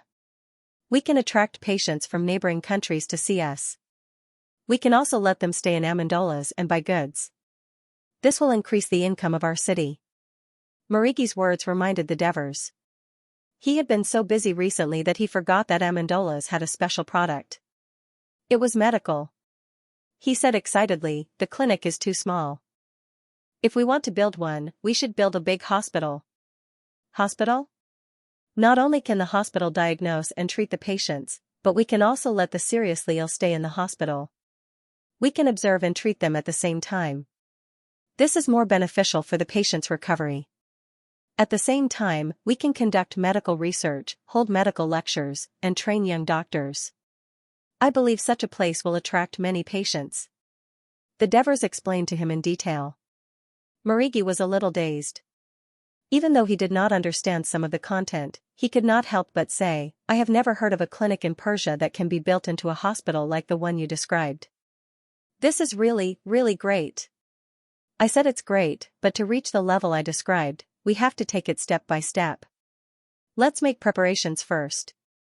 To tell you the truth, I already owe helps 2 medical lessons that I haven't attended. The Dever's words reminded Marigi that the young man in front of him was the real leader of the medical camp. When the doctors mentioned the Devers, they all respected him. Wasn't it a gift from God to have a young man who was well-versed in military, political, business, and medical skills? Walking out of the Devers' house, Marigi felt that he had followed the right person. At the moment, the Devers thought that since Amendola was going to be built into a medical center for all of Greece, could it also be made into a big entertainment center? With this thought in mind, he immediately walked to the side room. In the side room, Christoya was discussing some bank loans with a few freedmen who worked as accountants. Beside her was her personal maid, Asuna. Asuna was an Egyptian slave who was sent to the medical camp by Mercies to help. When Christoya was managing the medical camp, she found that she was smart and capable, so she asked Asuna to come over from Mercies. She was arranging tasks for the male and female slaves that Christoya had just bought from Tarantum. As soon as the Devers entered the door, Asuna saw him. She immediately bowed and said, "My lord, you are back." The freedmen also bowed respectfully, while the new slaves were confused and did not know what to do. "Christoya, did you buy the leather worker I asked for?" the Devers asked. "I did. But the money for a leather worker is enough for me to buy 4 or 5 ordinary slaves," Christoya complained. "You have to look at the long term when doing business. Don't be fooled by the fact that a leather worker costs a lot now. In the future, this leather worker will earn more than the price of thousands of slaves." The Devers teased her half-jokingly. He did not dare to make any intimate gestures in front of everyone. "Yes, a big merchant." Christoya glared at him and said, "My family needs a leather worker anyway." She then pointed at one of the slaves. "That's the one you want." The Devers walked over, and the skinny old man bowed respectfully. "My lord. You are a Greek?" The Devers was slightly surprised to see his appearance. "Yes, my lord." "Where are you from? What is your name? Why did you become a slave?" "My name is Toricas, from Ephesus," the old man said calmly. "I could not pay my debts, so I became a slave. As long as your skills are good, in a few years, you will be able to save enough money to redeem yourself and become a freedman," the Devers promised. "My son died on the battlefield, and my wife died a long time ago. I am the only one alive. If you do not chase me away, I am willing to stay here until I meet the man who crossed the river." Torquas's relaxed expression stunned the Devers. He then nodded helplessly. "In that case, you can rest assured and spend your remaining years here." After saying that, he brought Torquas to the courtyard and used a wooden stick to draw a pattern on the soil planted with flowers and plants. "Is this an olive?" Torquas looked at the simple pattern on the ground and said uncertainly. "This is a rugby ball made of cowhide." The Devers' eyes were bright. In the afternoon, at the Senate meeting, the Devers' proposal to contact the tourists and improve diplomatic relations was strongly opposed by Strompoli and other old senators. The Devers did not immediately implement the vote, but said earnestly, "My lords, I implore you to consider this proposal calmly and seriously. Don't let hatred blind your wisdom. You are the elites of the city. You have to create a better life for the people of the city and point the right direction for the prosperity of the city. Will befriending the tourists improve the security of the city? Will befriending the tourists improve the trade of the city? Will befriending the tourists benefit the city in the war against Lucania? The pros and cons of befriending the tourists are clearly laid out in front of you. As long as you are sincere about the city and our descendants, I believe you will make the right choice. Please remember, individuals can have grievances, but there is only eternal interest between the city." The Devers' words had obviously touched Cornellos and the others. Most of them bowed their heads in contemplation and did not speak. At this time, Scombros stood up and said angrily, "Are we going to forget all that the tourists have done to us and welcome them with a smile? Devers, you are not us. You have not tasted the tragic experience of losing your wife and children. Of course you can talk about befriending the tourists here. I only said to improve the relationship with the tourists, I did not say to forget the hatred. There is a saying in the East that goes, 10 years is not too late for a citizen to take revenge. We use the tourists to strengthen ourselves until one day we are strong enough to make the tourists swallow the bitter fruit of our hatred. The Devers argued. Who knows how long we have to wait? Scombros muttered, the dissatisfaction on his face dissipating a little. In the end, except for Strompoli who opposed the Devers, Scombros and Raphael abstained, the rest of the senators voted in favor, and the Devers proposal passed smoothly. The Devers immediately took action. He asked assists to send someone to the port of Turis to bring a message to Berks. Amendolara was willing to mend the relationship with the Turis. The Turis generals, who were at a loss due to the diplomatic impasse, were overjoyed. To show their sincerity, they sent an emissary delegation led by Generals Cunigurata, Meones, and Ansitanos. Out of diplomatic etiquette, Amendolara also sent an emissary delegation led by the consul Devers, the city governor Cornelis, the censor Antonios, the commercial officer Marigi, and the Senate Senator Strompoli, who strongly requested to participate. At the same time, they made a special request: the Turis emissary delegation could not cross the Saraceno River, and the two sides could meet on the south bank of the river. The Turis emissary delegation had just left the city gate when they received the news from the north. It was like a blow to their heads, and their joy was reduced by half. They had no choice but to agree to the proposal. In the morning, the two sides met on the bank of the Saraceno River. Except for Cunigurata, it was the first time for the other tourists to meet the Devers.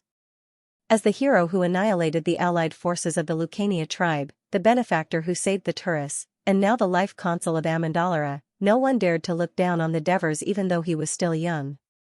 On the contrary, apart from respect, they were also a little afraid of him. However, Cunigurata felt even more deeply. After all, when they first met, he patted the Devers' shoulders like an elder meeting a junior, and said some words of concern and encouragement. At that time, the Devers seemed gentle and even a little shy. Of course, Cunigurata did not take him seriously, and he even suspected that the expeditionary army was exaggerating. At this time, the Devers were as gentle and friendly as when they first met, but Cunigurata's heart palpitated. A young man who annihilated nearly 10,000 Lucarians with a wave of his hand, and at the same time, made the people of Amendolara willingly elect him as the life consul, completely controlling the power of Amendolara, and still maintained such a seemingly humble attitude. How could this not be terrifying? Ansitanos did not think too much about it. He only wanted to ask the Devers to talk about their experience in Persia after the meeting.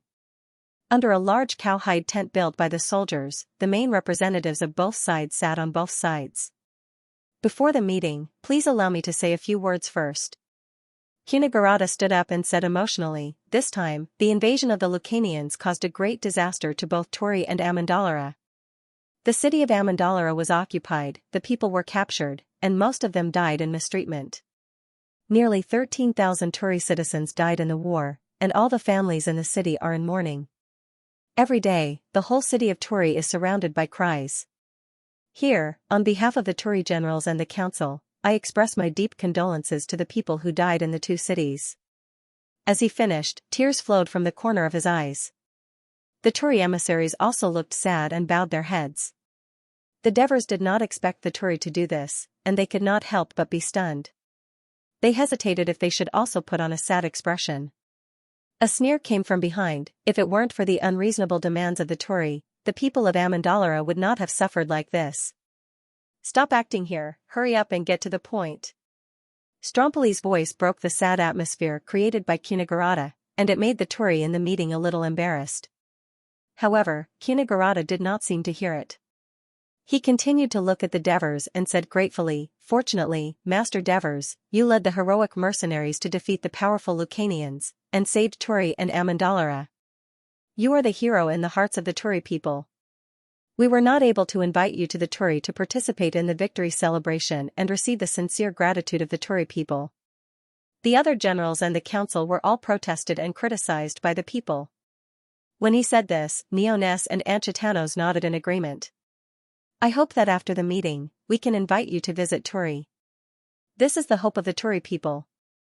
Cunigurata extended the invitation with a sincere expression. Faced with such a warm invitation, the Devers could not refuse immediately. Fortunately, Strompoli behind him sneered again. Master Devers is now the life consul of Amendolara. His visit to other cities is no longer his personal matter. It needs to be discussed and decided by the Senate.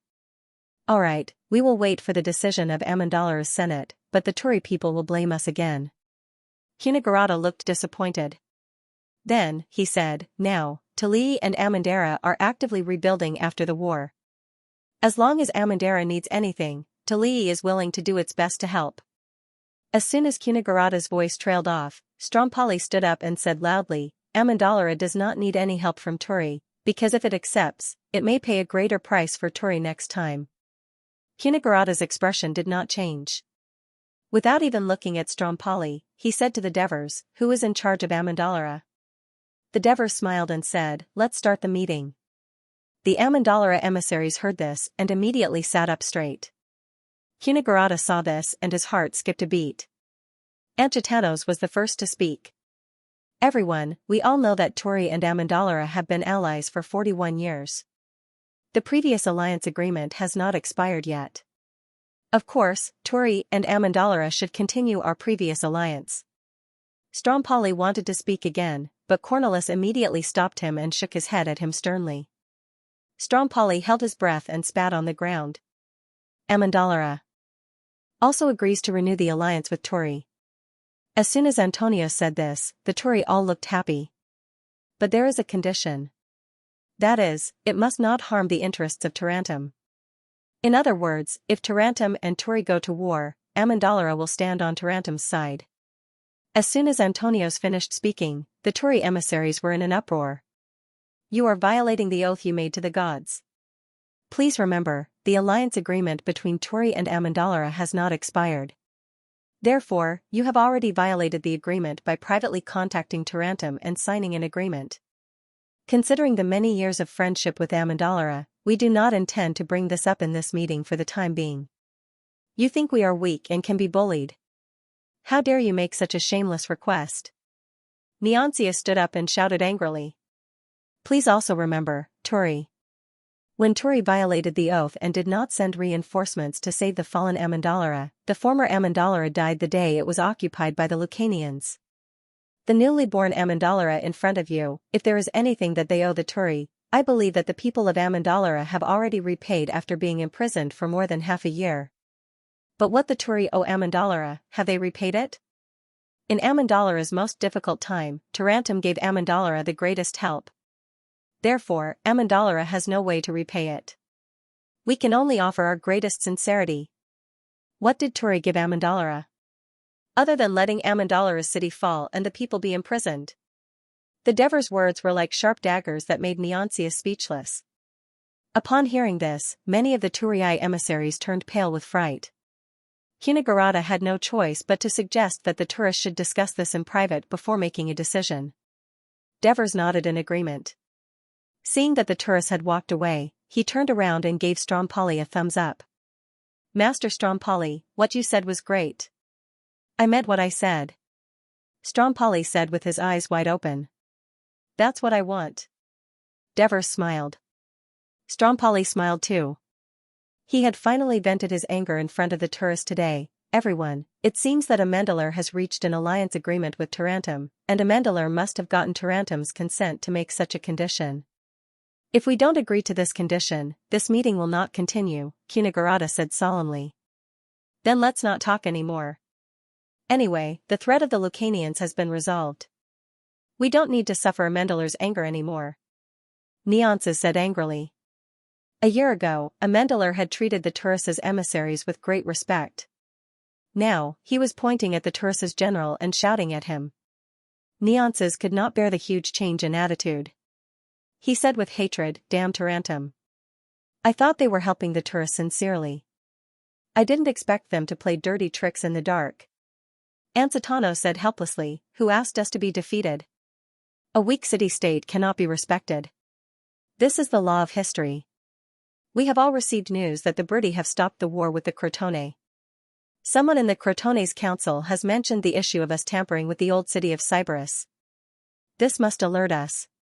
Once they attack us, we will be in a dangerous situation with the hostile Amandalara behind us. Besides, we also know that the Lucanians are very vengeful. After this battle, we don't know when they will recover. but once they recover and invade again, we, the tourists, will be the ones standing at the front. Can we defeat them? Don't you need Amendola's help? Ansatanos's words worried the others. Xianxia snorted but didn't say anything else. In fact, the key to this question is whether Tarantum has the ambition to encroach on our Turiai. Kunigarada reminded everyone as he analyzed seriously, I don't think Tarantum has this intention. Otherwise, they would not have tried so hard to advocate the establishment of the Great Hellenic Defense Alliance against the indigenous people. If they want to encroach on Turiai, I'm afraid Crotone, Silatina, and the other city-states will join forces with us to oppose them. The alliance will collapse, and their efforts over the years will be in vain. And even if they occupy our city-states and support a puppet government that is close to them, they will lose more than they gain, because they will have to face three powerful enemies, the Masapi in the southeast, the Lucanians in the northwest, and the Crotone alliance in the southwest. Once the Lucanians or Crotone invade, as the mother state, Tarantum will not only send a few thousand people to Turiai to deal with them. So I think Tarantum is only doing this because we have defeated them before, and they want a little revenge. Since our ancestors could build the city more than 40 years ago, they can make Turiai a great Hellenic state in just a few years.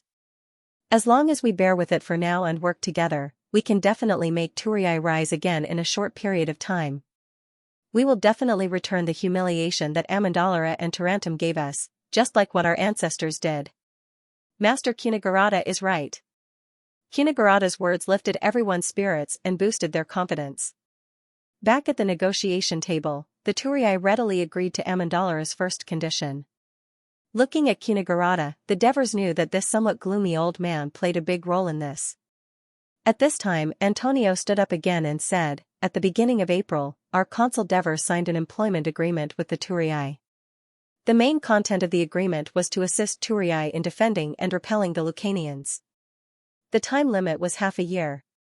Within this half a year, regardless of whether the mission was completed or not, the Turiai had to pay the mercenaries regularly and a certain amount of grain. This is the original text of the agreement. Antonio handed the parchment in his hand to Ansatanos. According to the agreement, even if the Lucanians have been repelled, the Turiai have to continue to pay the mercenaries and the mercenaries will continue to carry out the requirements of the agreement. Protect Turiai until the end of the half a year. Now, it is time for you to pay the salary and grain. Kunigarada nodded and was about to answer. Xianxia quickly stood up and said, the Turiai do not intend to carry out this employment agreement. Not only was the emissary group of Amendolara in an uproar, but the Turiai were also shocked. Before they came, they had discussed this matter and felt that it was necessary to carry out the agreement. Since the Devers had become the consul of Amendolara for life, hiring the Devers was equivalent to hiring Amendolara. First of all, this could satisfy the pitiful pride of the Turiai.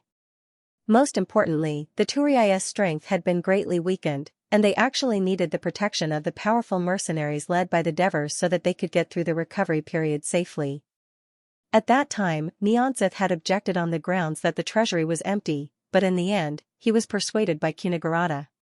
He did not expect that Xianxia would go back on his words at the critical moment, and the Turiai emissary group was caught off guard.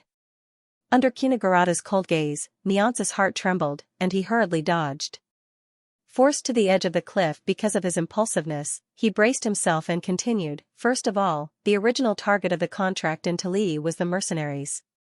Now that the mercenaries have become citizens of Amendara, the identity of the contracting party has changed, and hiring the public militia of a city involves more complicated interests and procedures, which is not something that can be solved with a simple employment agreement. Secondly, you should have noticed that the name of the person who signed the agreement was General Felix. Back then, he was the one who put Bucos in charge of recruiting mercenaries. When this agreement was brought back to the Talii City Hall, most of the generals expressed opposition to the contents of the agreement. In the end, it was Felix who forcefully passed the agreement in the name of the chief general because he said that he would be responsible for half of the salary and provisions, so the agreement was signed with his name alone. Now, he and his family have almost all died on the battlefield, so, The Turiai are not only selfish, but also untrustworthy and shameless. They even slandered the old men who fought for the Turiai to the death. Stromboli cursed again, which made the Amendalarans feel better and the Turii feel ashamed. Seeing that Cunagurata was whispering something to Ansitanos, the Devers quickly turned around and winked at Marigi. Marigi immediately stood up and said, "We agree with your proposal to abolish this contract. But not because of your explanation, but because we don't want the Turii to raise extra taxes because of the empty treasury, which will make the already sad Turii people even more miserable. After all, Amendalara and Turii have been allies for many years," Marigi said with a compassionate expression. The Amendalarans, including Stromboli, all looked serious, which made the Turii feel even more ashamed. Cunagurata looked at Nyansith coldly, but Nyansith did not feel any sense of achievement from his successful argument. Not only do Amendalara and Turii need to defend against the same enemy in military, we should also strengthen our cooperation in trade. Marigi continued to speak with assurance, tactfully stating the terms that he had discussed with the Devers. Out of guilt, most of the Turii agreed. It was out of guilt for cancelling the contract, and at the same time, some of the terms were also beneficial to the Turii's difficulties. For example, the port in the Turii city had become overcrowded due to the influx of freemen, foreign merchant ships, and sailors over a long period of time. Accommodation was difficult, and the cost was high. There were already many complaints. However, in order to win the last battle against the Lucanians, the city hall decided to recruit freemen to fight outside the city, and announced that the freemen who participated in the battle would be granted citizenship. In the end, the battle ended, the Turii were defeated, and the freemen suffered heavy casualties. In the end, the allied Lucanian tribes were annihilated. The surviving freemen who participated in the battle asked the Turii city hall to fulfill the promise, but after a discussion between the generals and the council, they concluded that the Lucanians' defeat was entirely due to the mercenaries and the reinforcements from Tarentum. The freemen did not participate in the subsequent annihilation. On the contrary, in the previous battle, the freemen were the first to retreat, leading to the defeat of the entire battle.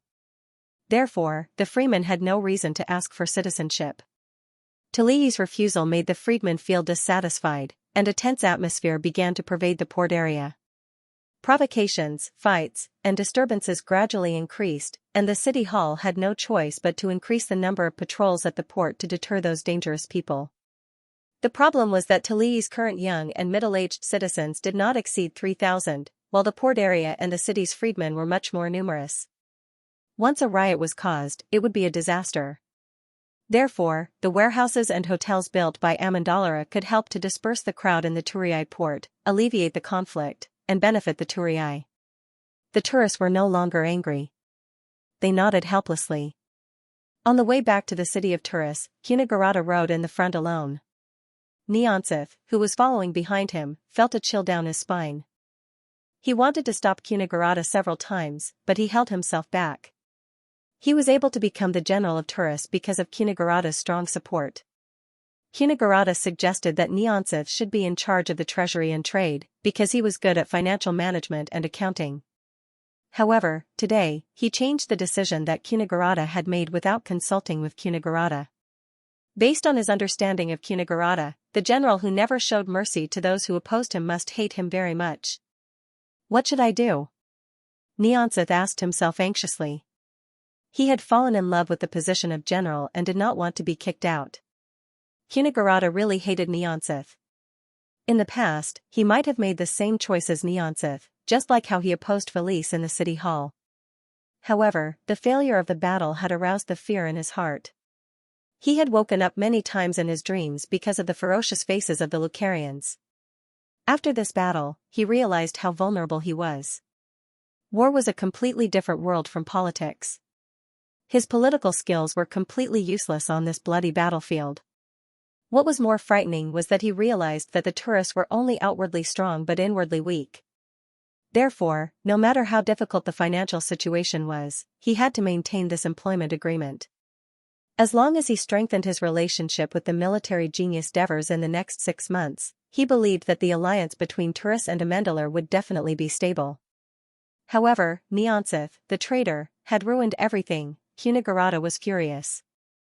At the end of the meeting, this idiot, who used to be a lowly employee of a big merchant, actually said to Ansitanos, "Since we're already allies, why bother with employment? It's a waste of money. What the hell did he know? How could an alliance and an employment have the same binding force on Amendaler? Didn't you see that the smart young consul of Amendaler wanted us to abandon this agreement as soon as possible? Not only did he not refute, but he also voluntarily gave up. This idiot with no political sense should not be allowed to stay in the city hall. He must be kicked out as soon as possible. Ansatanos was still angry that the Devers had rejected his request for an interview.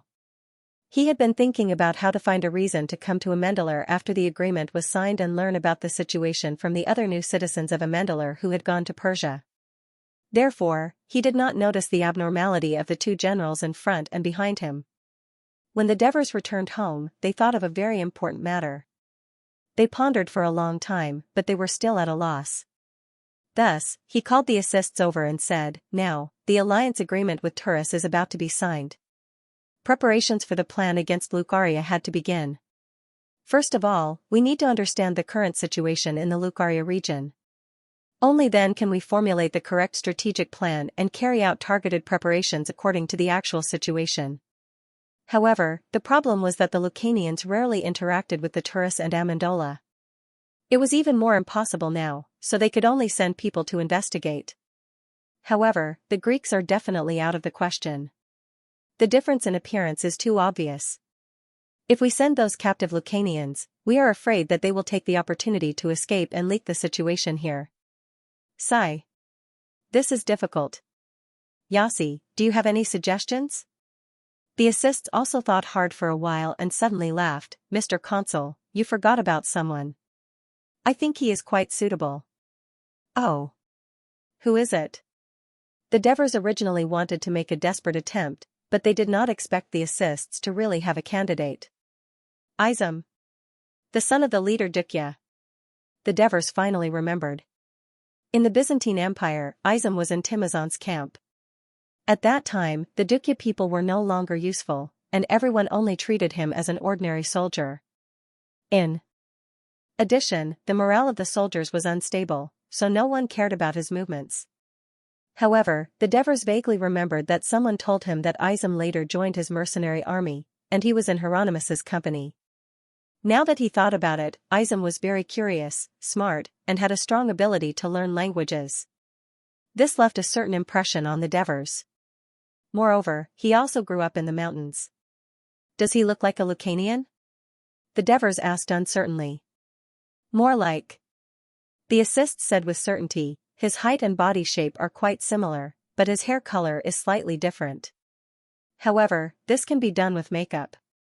Most importantly, he married a Lucanian woman as his wife, and he can learn the language and habits from his wife."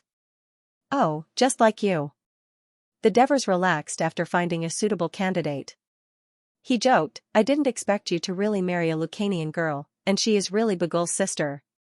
This time, it was the assists who was a little shy and didn't say anything. "What does she look like?" "Don't tell me she's like her brother?" the Devers asked curiously with a smile. She's okay." The assists mumbled in embarrassment for a long time before squeezing out a sentence. "Okay? Then she's not bad." The Devers knew his herald better than anyone else. He said with certainty, "Vespa is the leader of the entire tribe. Of course he would choose the most beautiful woman in the tribe as his wife, and his daughter would definitely not be bad. As for Bagul, he's a crooked beauty." The Devers continued to tease, "But your brother-in-law is also very impressive. Even with his looks, the most beautiful woman in Amendola still can't forget him, and she's willing to wait for him for 5 years." Seeing that the assists didn't say anything and only smiled, the Devers said, "Yasi, let me give you a suggestion. You'd better be understanding and tolerant, learn from your wife, and get to know the Lucanians seriously. Maybe one day, when you have enough power, I will really send you to Lucania." "Master Devers, can we really take over Lucania? I heard from my wife that there are 5 to 6 main towns in Lucania city, hundreds of tribes, and a population of more than 100,000. The assists asked worriedly and doubtfully. "As long as you dare to think about it, prepare carefully, and plan correctly, everything is possible." The Devers encouraged him confidently. The assists was deep in thought. The Devers said, "Go, and call Izum here." "Yes." Wait. The Devers remembered something and stopped the assists who was about to leave the living room. I have an important task for you. I need to keep abreast of the movements of the surrounding city-states, such as Tarentum, Turiai, Heraclea, Clotho, and so on. Some of the new laws and changes they have made in trade, politics, and military, as well as the situation of the people in the city-states, and so on. Someone needs to organize manpower to collect information, summarize, and report to me in time so that we can formulate corresponding laws and measures according to the situation of the neighboring states in time. You will be in charge of this in advance. If you need money and manpower, I will supply it to you. Yes, Master Devers. The assists agreed without hesitation. The Devers saw that he was very enthusiastic, and reminded him, doing this kind of city-state intelligence gathering is a complicated but huge work that requires patience and meticulousness. You have no experience at the beginning, you can start from Turiai. The Devers carefully told the assists about some of the principles and experience of intelligence gathering that he saw in books and on the internet in his previous life. The assists listened carefully and remembered. He was very excited because this was the first time he was in charge of a specific matter independently. It was obviously more interesting and important than being a herald who only called people and conveyed orders. Ism and his Lacanian wife were working in the fields. As a Dukian mountaineer, Ism did not have the traditional Greek custom of not allowing a housewife to show her face in public. When his new wife asked to go with him to work in the fields, he not only agreed, but was also delighted. In Dukia, when there was a shortage of manpower, women had to go out hunting or even fighting with javelins. His wife took the initiative to work with him, which meant that she had already integrated into this new family, so of course Ism was happy. Although on the way to the farmland, the people of the city-state looked at them strangely, he was still in high spirits and constantly communicated with his wife in stammering Lucanian. As Ism joined the mercenary army very late, the land that he was assigned to was not very good. Not only was it only 5 acres of land, but it was also far from the river and closer to the mountains. The quality of the land was not high either. Fortunately, when he chose to be a guide for the Greeks, he expressed his desire to go out and explore the world to his strict father, Comoros. The leader of Dukia gave him a lot of money, and now he could finally put it to use. At the suggestion of a good comrade, he bought 3 slaves from Tarentum in one go. 2 Egyptian slaves were responsible for plowing the land for him, and 1 Greek slave was responsible for herding cattle and sheep for him. After all, his land was close to the mountains, which was more convenient for herding. The mountains were public property of the city of Amendalara, and anyone could go in and out to graze. However, felling of trees required the approval of the city-state's treasurer, and a certain fee was also charged according to the situation. This was a bill proposed by the Devers, and it was discussed and passed by the Senate, mainly to prevent indiscriminate cutting of trees. In fact, if it was not for Christoia opening a bank and providing loans at low interest rates, many of his comrades would have to borrow money from him. Because he often went to the Devers' camp to convey the Devers' orders, many people were familiar with him. So when assists shouted from the ridge, Wisam immediately dropped his farming tools and ran over. Assists looked at this unconventional Dukian and couldn't help but laugh. Wisam, why are you working so hard? You even dragged your wife with you? In 2 days, we'll have our first military training. I heard that this training will be very strict, and after the training, the judge will teach everyone a very interesting game. I have to finish my farm work quickly so that I can focus on the training, Wisam said as he wiped his sweat with his shirt. Assist said half-jokingly, not bad, you're already doing a good job. You're more like a Greek than us Greeks. Wisam laughed and took Assist's words as a compliment. It's easy to work, but it's a bit troublesome to get water. You have to waste a slave just to fetch water. He complained. I heard that Master Devers asked Alexis to gather carpenters to discuss building a water wheel. After it's built, it'll be placed by the river. That way, the water from the Sini River can flow directly to the higher ground like yours, Assist said in a low voice, showing off a little. Oh, there's such a magical thing. What does the water wheel look like? Wisam asked curiously. I heard Master Devers say that it looks like a wheel. You can ask Master Devers about the specifics. Assist shrugged, indicating that he wasn't too sure. How would I dare ask the judge? When he first became a mercenary guide, he often saw Devers. At that time, he was curious about this young man who could become the leader of a mercenary group. But as Devers led the mercenary group to victory again and again, Devers became more and more important in his heart. In addition, there were rumors in the army that he was a god's chosen one. There were even rumors that Devers were the blood of Hades. This made the more ignorant and god-worshipping Dukhyasism look at this young leader with awe. When he was in Byzantium, when the Devers asked the mercenaries to follow him to Greece, even though it was thousands of kilometers away from his hometown, Izum still followed without hesitation. He believed that following the Son of God was not a bad thing. Now you have a chance. Sir Devers wants to see you, said Assists with a smile. Really? Izum asked in surprise. Of course it's real. Do you think I would dare to use the name of Sir Devers to joke with you? As soon as Assists finished speaking, Izum cheered. Without wiping his face or patting the dust, he shouted a few words to his wife in Lucanian. Then, he ran towards the direction of Amendalara. Izum, we meet again. I heard that the Senate has given you a house and a field. You even got a wife.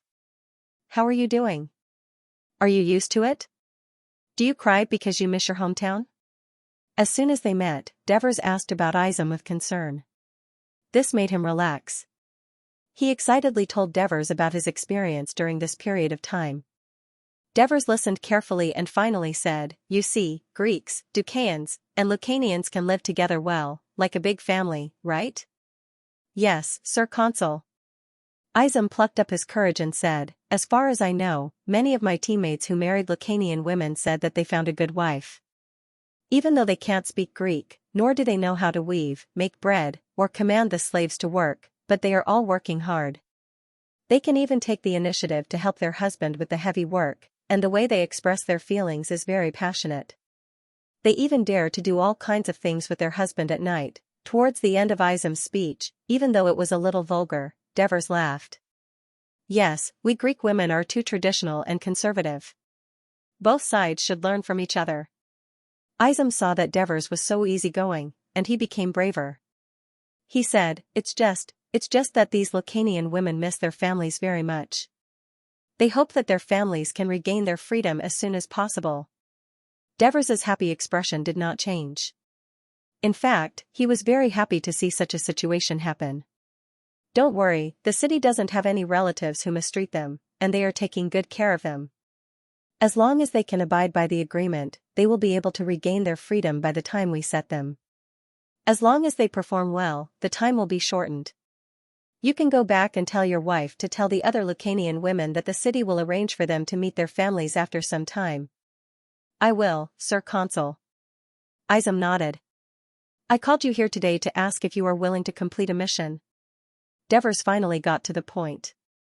He looked at Izum and said in a deep voice, We need to understand the situation in Lucania City, but we have no idea what is happening there. I need someone to sneak in and gather information. Assists recommended you to me.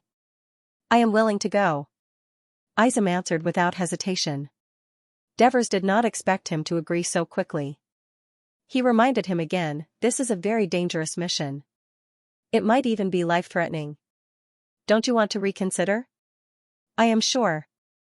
Although Izum yearned for the prosperity of the outside world, the strict rules of the army always made him feel a little uncomfortable. He liked the feeling of running freely in the mountains and the excitement of quietly approaching prey. Now, there was a good opportunity in front of him. But, Sir Consul, please give me some time to prepare. There is no hurry. You can prepare carefully. As long as you successfully return from Lucania, I will set up a mountain reconnaissance team with you as the captain. Also, after you leave, I will also ask Christoia to pay attention to your family's situation and solve your family's difficulties at any time. Devers' promise and care made Izum grateful and excited. He said loudly, Sir Consul, don't worry. I will successfully find out the news in Lucania and come back safely. Please keep the position of the reconnaissance team captain for me. Okay. Devers liked confident subordinates. Setting up a reconnaissance team was something he had been thinking about for the past few days. After all, the Apennine Peninsula was mountainous, which limited the reconnaissance cavalry. A mountain reconnaissance team that could easily cross the mountains and observe the situation would be of great help to Amendola's army. Bugul was leading his people to build warehouses and hotels for Amendola. They were divided into several groups. One was responsible for cutting down trees, one for grinding stones, and one for compacting the foundation.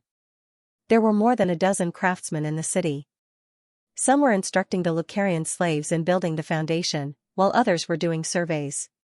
Alexis and Heraclid were supervising the progress of the construction while looking at the blueprints. Heraclid was an apprentice of Hippodamos, the famous engineer in Greece. When he was young, he had participated in the design and construction of the city of Turin with his teacher. His biggest regret was that he could not stay in Turin. If he had, he would have been one of the first citizens of Turin. However, when he returned to Athens with his teacher, Pericles' political enemies accused his mistress, Aspasia, of taking bribes during the construction of the Parthenon. Hippodamos was somehow implicated, and his teacher was imprisoned. He was expelled from Athens and returned to his hometown in despair. In the end, the Peloponnesian War broke out, and his hometown was caught in the chaos of war.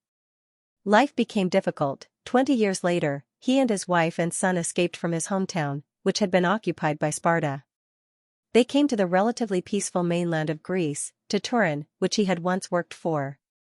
However, the current Turin was no longer the Turin that needed a large number of immigrants and talents when it was first built. The city hall refused to accept him as a citizen of the city, and the penniless Heraclid had no choice but to stay at the port. He stayed there for more than 20 years. During these 20 years, he and his son built houses for others, repaired the city walls, and made a living. He gradually gained some fame and saved some money.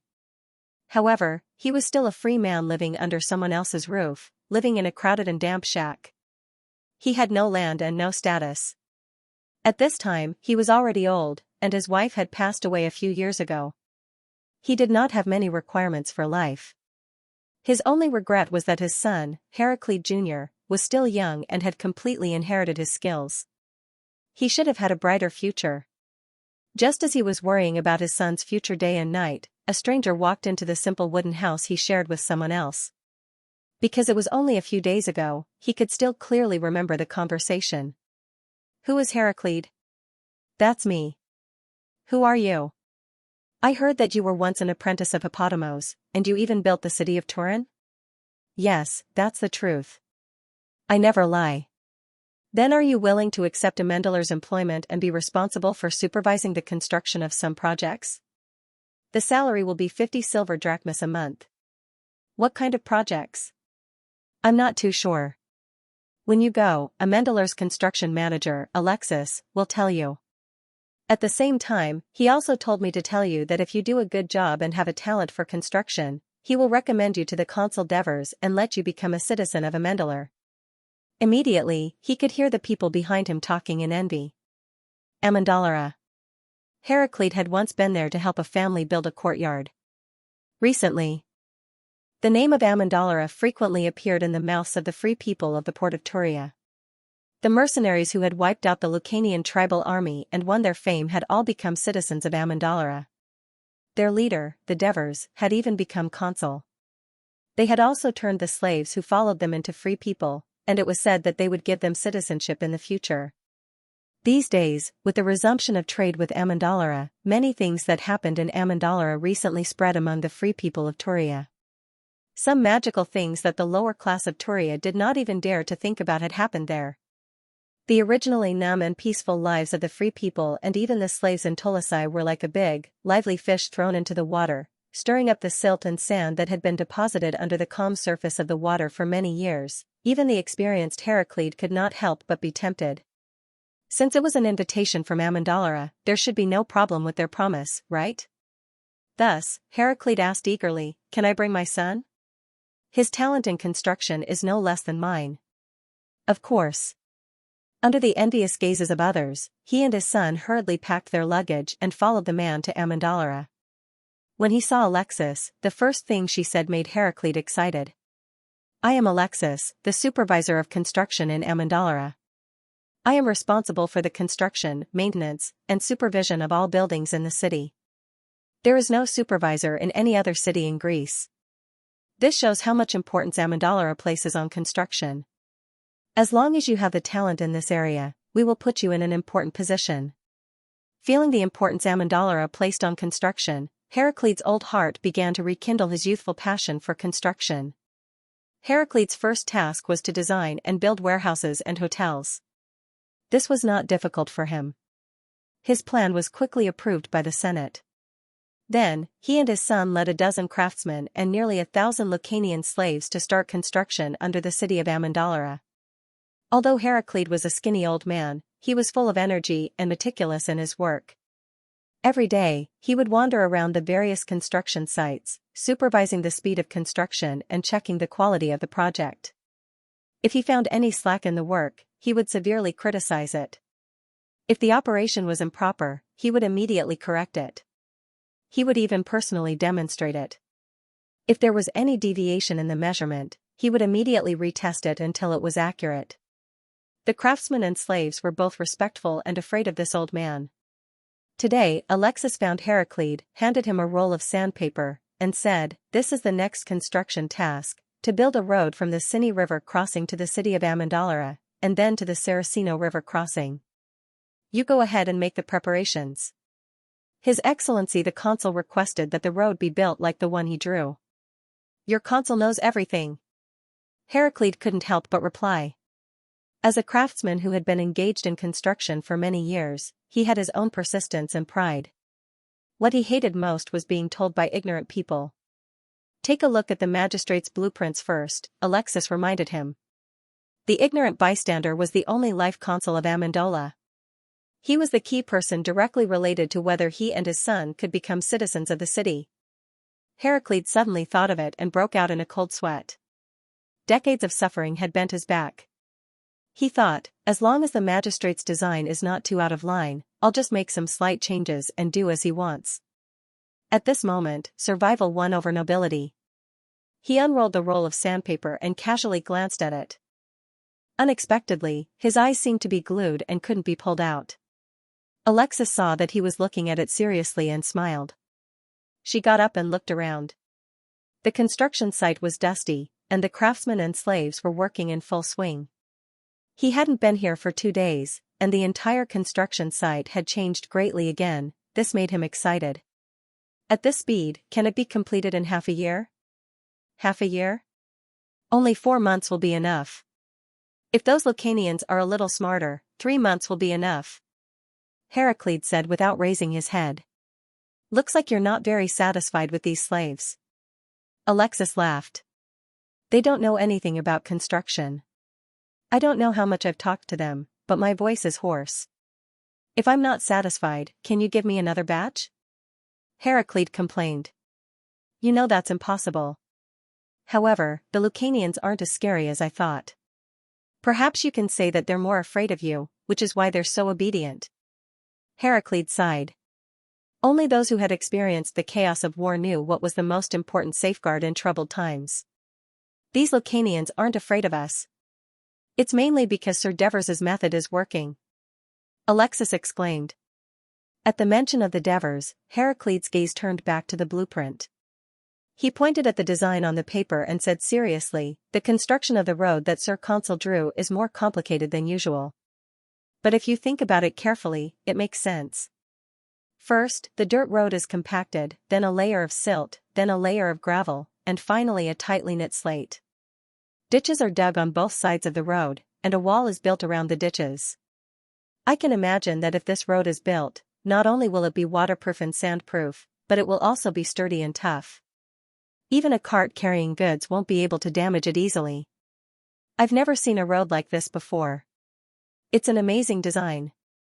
If this is your consul's idea, then he's an amazing road builder." This time, Heracles was speaking from the bottom of his heart. Alexis was already numb to the Devers' miracles. Since Heracles approved of the blueprint, he was relieved. He said, "So, you agree to build the road according to the blueprint?" "Of course. I also want to see what the finished road looks like as soon as possible," the wrinkled old man said excitedly. But then he pointed at a paragraph on the paper and asked doubtfully, "We all know that the mortar used for construction is made by mixing limestone with water and then adding sand. But this blueprint emphasizes that the mortar used to join the gaps between the slates is not only made of limestone mixed with water and sand, but also a certain amount of volcanic ash. Sir Consul called it, mud. Is it really useful? The citizens of Amendalar all know that Sir Consul Devers is favored by Hades. This must be another inspiration from Hades. I believe that after you try it, you'll understand the magic of this thing, Alexis said seriously. You're right. How will we know if we don't try? Heraclid was interested. I remember that there are many volcanoes on Sicily and its nearby islands. Legend has it that in ancient times, it was the place where the fire god Hephaestus forged his weapons. We can send a ship to fetch a load of volcanic ash. It shouldn't cost much. Heraclid. Alexis suddenly became serious. Based on your and your son's previous performance, Sir Consul Devers proposed a motion. After the Senate of Amendalar's approval, you and little Heraclid have become probationary citizens of the city of Amendalar. During the 2-year probation period, if you perform well and continue to contribute to Amendalar, you will become official citizens of Amendalar. Congratulations! Heraclid was stunned. He moved his dry lips, but no words came out. In the blink of an eye, tears flowed down his face. Alexis was touched, and her tone softened. As a probationary citizen of Amendalar, you must know that Sir Consul Devers has repeatedly told me that the method of making cement is the highest secret of the city of Amendalar. Other than you and your son, no one else can know about it. If it is leaked, the Senate will send a censor to hold you responsible and may punish you severely. I hope you can think of a way to use it and protect its secret. Heraclid immediately became nervous. He hurriedly stuffed the blueprint into his pocket. It was the second time for the 18-year-old Arsenis to participate in military training. As a young adult, it was also the second time in his life to participate in military training. In the past, he only learned how to hold a shield and wield a spear under his father's guidance. The rest of the time, he was either learning to read or training in the arena with other friends.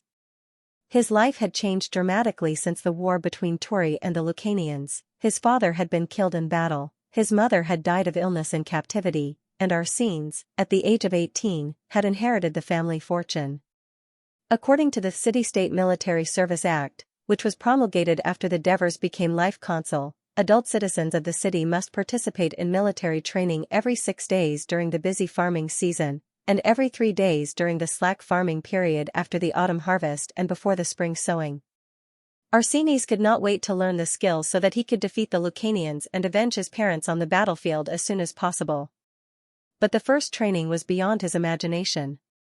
Except for the football game taught by the consul, which was very interesting, the rest of the training was not only arduous but also boring. The instructor had told Arsenes that the process of fighting in war was very short. Most of the time was spent on marching and camping, so a well-trained Amendolan militia had to first adapt and learn how to march. Arsenes trusted his instructor, who was said to be a famous warrior in the army. He followed the method taught by his instructor to control his pace and regulate his breathing to conserve his strength. During the march, he also saw groups of Lucanian slaves carrying freshly cut tree trunks pass by them. In the past, he would have expressed his anger by cursing and throwing stones, but now he would not do so. On the one hand, he had adapted to the existence of these people. These slaves were the property of the city-state, and they were creating wealth for the city-state. Hurting them would not do him any good, and he would be punished instead. On the other hand, the instructor told them that this was the performance of the weak, and the real strong had to defeat their enemies on the battlefield.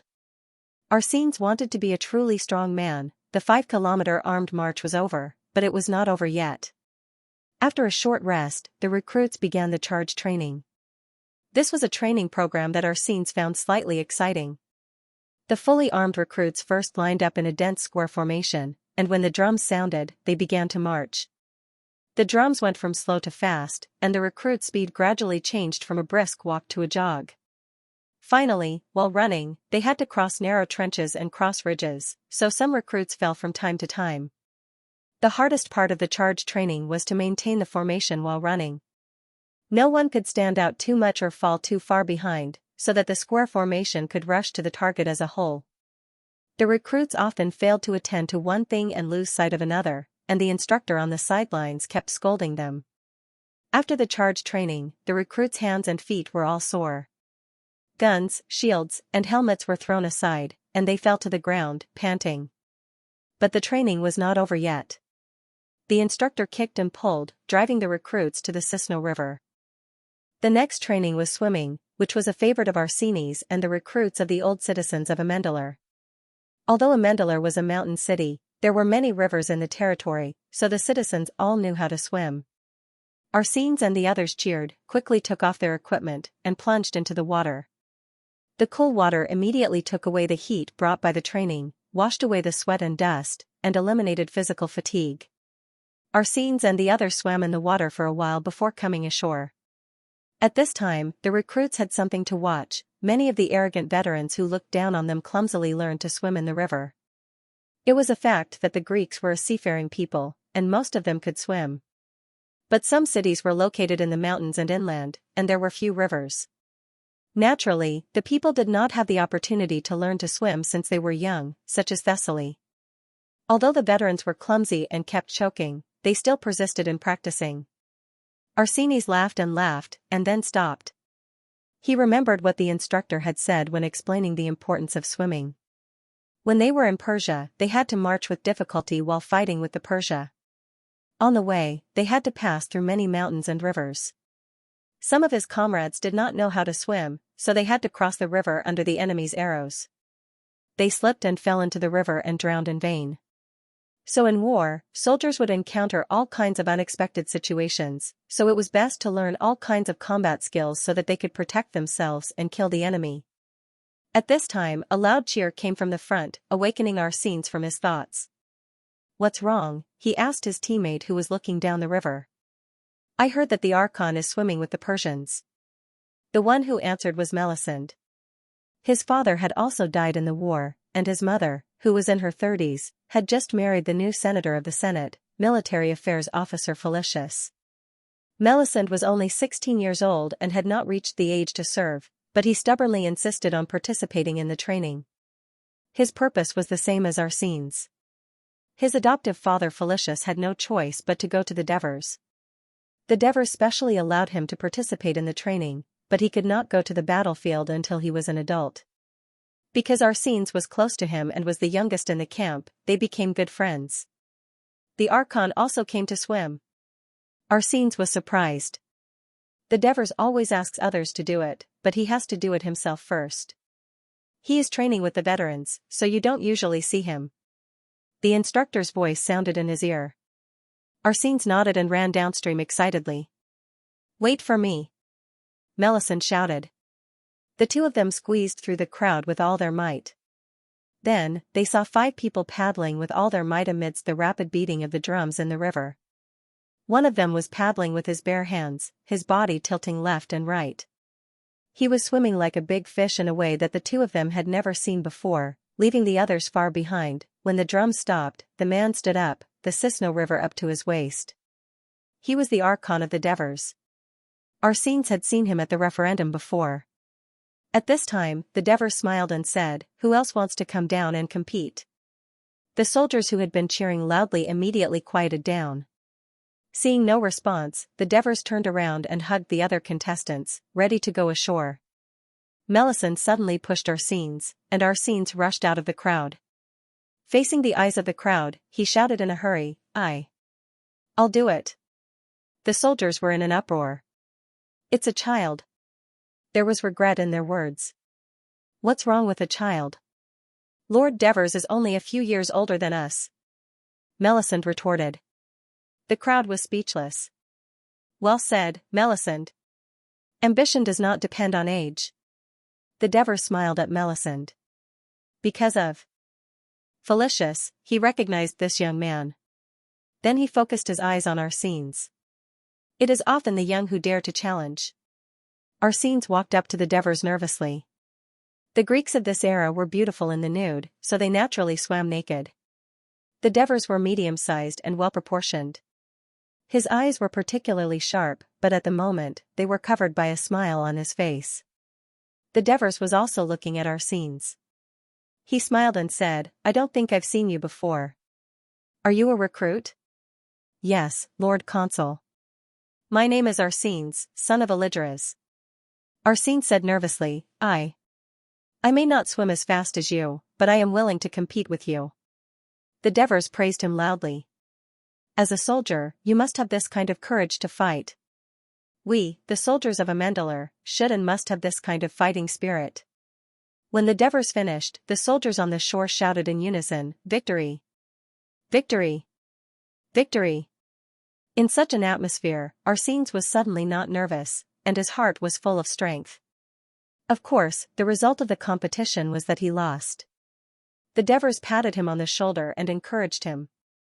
Train well, you will become a warrior. Arsenes nodded vigorously. It was strange. The Devers was only 2 years older than him, but he felt like a respectful elder talking to him. Who is your instructor? The Devers asked again. Matones. Oh, that guy. The Devers smiled. You will be happy to train under his guidance because he is very protective, but you will also feel pain because he is strict, especially for you. This last sentence made Arsenes confused. The Devers looked up and shouted to the soldiers around him, Brothers, can I swim fast? Quick! Do you want to learn? Yes. I will write down the main points of my swimming movements and add it to the training section of the military law. You will practice according to this in the future. I hope you can learn it as soon as possible. After the swim, the sun was already in the middle of the sky, and it was time to eat. Traditionally, the Greeks only ate 2 meals a day, but the Devers thought that the soldiers had trained too hard and consumed too much energy, so they had to eat at noon to complete the day's training. The soldiers took out the bread and cheese they had brought from home, while the military officer, Felicius, led his subordinates and slaves to provide each soldier with a bowl of mutton soup with meat. The money from selling the mutton was now paid from the disabled soldiers' fund in the weapon shop. In the future, the money from selling other items, except for weapons, would go to the Ministry of Military Affairs, so that the training expenses could be settled. Arsenes bit the bread and drank the steaming mutton soup, feeling his whole body gradually regaining strength. He said, Melisande, I heard the old people say, the consul is too powerful. All the laws and regulations are decided by him alone, and he doesn't give others a chance to discuss it. He wants to be a dictator. Today, it seems that the consul is quite easygoing. Melisande, who was next to him, curled his lips and said, Don't listen to those old people, they are just jealous. Because Lord Devers and the others have just become consul and senator of the Senate as soon as they became citizens of Amandara, but they have the ability. Otherwise, do you think the tourists would have begged us to sign an equal alliance agreement? It's all because of them, otherwise they would have sent messengers to condemn us. I also hope that Lord Devers can be more forceful, not like before, when the Senate discussed a matter for a long time. Look at how much Amandara has changed now. You're right. Arsenes took a big gulp of mutton soup and looked up at Melisande. It seems that you get along well with your adoptive father. Like the instructor? Arsenes laughed. If that's the case, you won't be able to stay at home. Melisande, get up and go jogging. Melisande, don't eat, practice with me. Melisande, hold this stone and run 10 laps around the courtyard. Arsenes imitated Matones' tone and said exaggeratedly. Arsenes, do you want me to tell what you just said to the instructor and see who will run 10 laps with the stone? Melisande pretended to threaten. Arsenes repeatedly begged for mercy, and Melisande finally let him go. Arsenes asked again, Are we really going to attack Lucania? Are we training so hard just to defend against Amandalura? Melisande said disdainfully. It's a waste of our strength. Hey, do you think? Arsenes became excited. If we really conquer the land of Lucania, can I find a Lucanian woman as my wife? I've seen a lot of Lucanian wives of the new citizens these days, and they're very good. Tall and plump, and they can do heavy work. They're different from our Greek women. It's too early for you to think about this. Melisande asked in surprise. I'm not like you, with an empty house, and I'm alone. Arsenes' voice lowered. Then let's practice our killing skills together, conquer the Lucanians together, marry Lucanian women, and have a bunch of children. Melisande quickly encouraged him. Yes, let's work hard together. Arsenes and Melisande's hands clasped tightly together. After lunch, the recruits did not rest for long.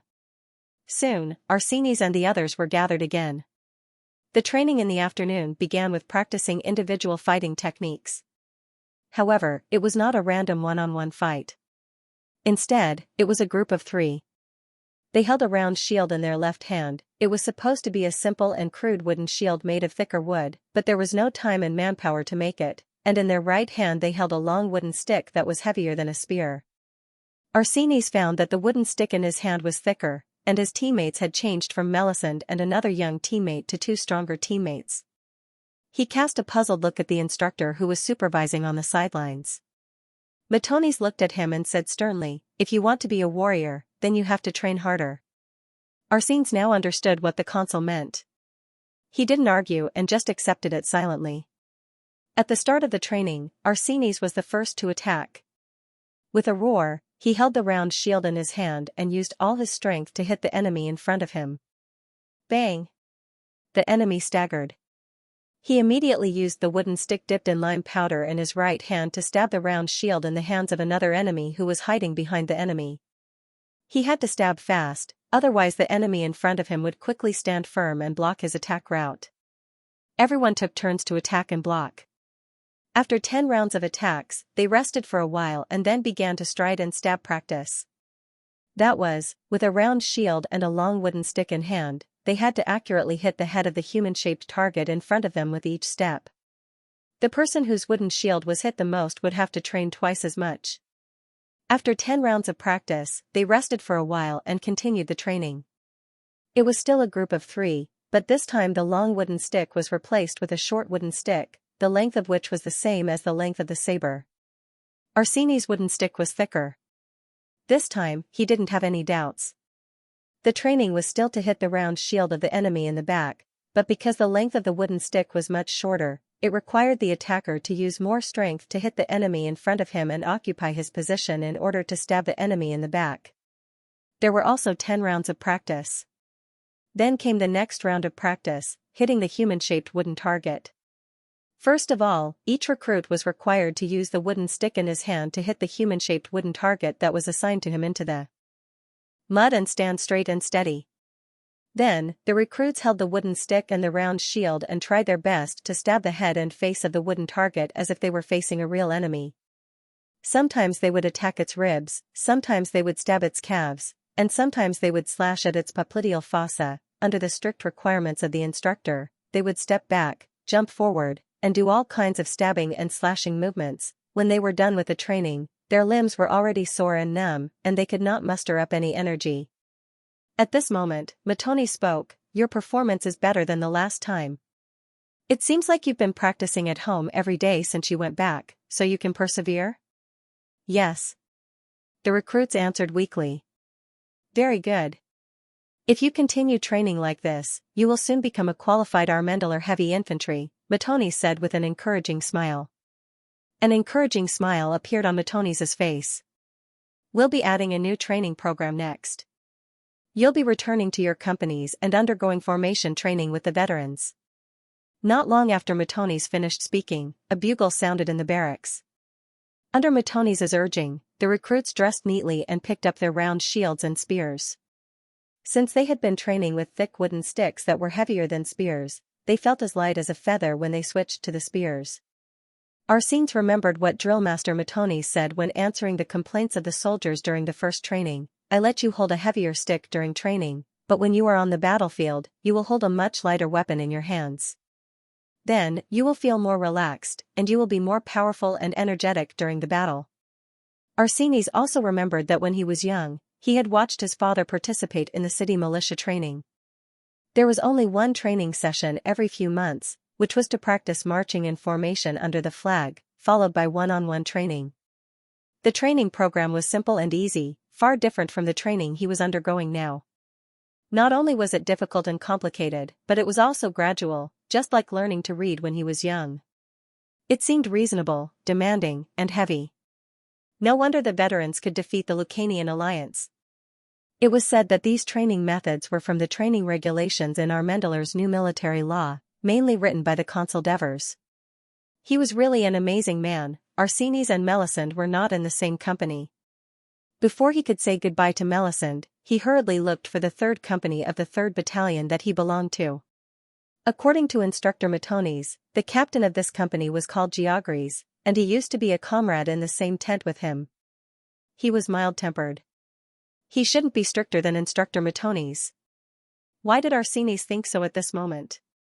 Because after the bugle sounded, thousands of people moved together, and the training ground was filled with dust. The only thing that could be seen was the bright red and eye-catching military flags erected high on the field. Arsenies spent a lot of time looking for them, and he became more and more anxious. Finally, he found the team he belonged to by the number on the flag. As soon as the captain, Trotitus, saw him, he said sternly, "Soldier, you're late. Considering that this is your first time, there will be no punishment for the time being. I hope there won't be a next time." Arsenies nodded and quickly returned to his position under the guidance of the captain. At this moment, a man in his 30s came over and said kindly, "I'm Tips, your captain." "Hello, Captain." Arsenies hurriedly greeted him. Tips looked him up and down, then said, "Not bad, you're a strong lad. You're a new recruit?" "Yes." "A former citizen of Amendola?" "Yes." "I guess so. Which instructor trained you?" "Matones." "What? That madman?" "Captain, you know Instructor Matones?" "I used to be in his company. Because of my excellent performance, the 3rd Battalion forced me to join the army. Matones didn't want to let me go, but Xianxia is his good friend, so I came here and actually met you, a student of Matones. This is all the arrangement of the goddess of fortune." Tips sighed. In fact, Matones thought that he was too naggy, and when the 3rd Battalion came to ask for him, he directly recommended him. There was no need to ask him to stay. "Don't worry, I'll take good care of you," Tips said seriously. "Thank you, Captain," Arsenies said gratefully. "Tips, get ready for training. Stop talking." At this moment, Trotitus shouted from the front of the squad. "Got it," Tips replied, then muttered in a low voice, "You're lucky to be a captain. If I was the first to follow Master Devers, I would have been a captain by now." Hearing this, Arsenies felt a little strange. The soldier next to him said, "Our captain likes to nag, but he's a good person." "I hope so," Arsenies thought. Due to the high intensity of the previous training, the squad training was just for the soldiers to get familiar with each other and do small marching and jogging exercises. For the soldiers of the 1st Main Company, this kind of training was just a way to recover their strength, because they were too familiar with each other. For the 3rd Main Company, it was very necessary, because it was a new army, and the soldiers of the division were not very familiar with each other. According to the traditional military training method of the Greek city-states, the officers of the army were relatively fixed, and the soldiers were often changed. During the battle, the citizens would be summoned to the square and randomly assigned to the various squads according to order or by drawing lots. This could prevent the soldiers and officers of the same squad from sticking together and affecting the normal political order and democratic elections of the city-state. The training time for the squads was not long. With the help of Septimus, Arsenies quickly integrated into the squad. Then, the squads merged into the company and went through further formation training. Arsenies and the others began to familiarize themselves with more complicated tactical instructions and flags. What rhythm of drums, what speed of marching. What bugle calls advance? What bugle calls retreat? What bugle calls charge? Also, under different drums and bugles, they had to pay attention to the direction of the squad flag. If the squad flag pointed forward, it meant that they were advancing, rushing, or charging in that direction. If the squad flag pointed backward, it meant that they were retreating, slowly retreating, or retreating in that direction. If the squad flag kept drawing circles, it meant that they were not advancing, resting, on guard, or preparing. They also had to learn how to quickly form columns into horizontal lines, to form a dense phalanx, and then quickly split the phalanx into columns to advance quickly. There were also some complicated tactical actions, such as the 2nd and 3rd squads defending the middle, and the 1st and 4th squads attacking from the flanks. Next was the combined training of the brigade. At this time, there were no complicated tactical instructions, but more about changing formations. For example, the fish scale formation, what the Devers called it. In fact, the chessboard formation in Rome would quickly change into a compact phalanx, and then the phalanx would return to being a fish scale formation, the front row would retreat, and the back row would advance, forming a new large phalanx, and the phalanx would rotate left and right while maintaining a compact formation, and so on. Finally, it was the combined training of the whole army. Not only did they have to change formations in front, but they also had to coordinate with other brigades and troops. For example, when advancing, the light infantry at the back would quickly pass through the gaps in the fish scale formation and rush to the front of the formation. They would form a line of soldiers that would throw and shoot. Then, they would quickly retreat to the rear through the gaps in the formation, and the fish scale formation would quickly merge into a large phalanx. When a sharp bugle sounded, it was a signal for the cavalry on the flanks to attack. Although there were only a dozen of them, the Devers had specially prepared a tactical space for them. The light infantry that had retreated to the rear of the phalanx, i.e.,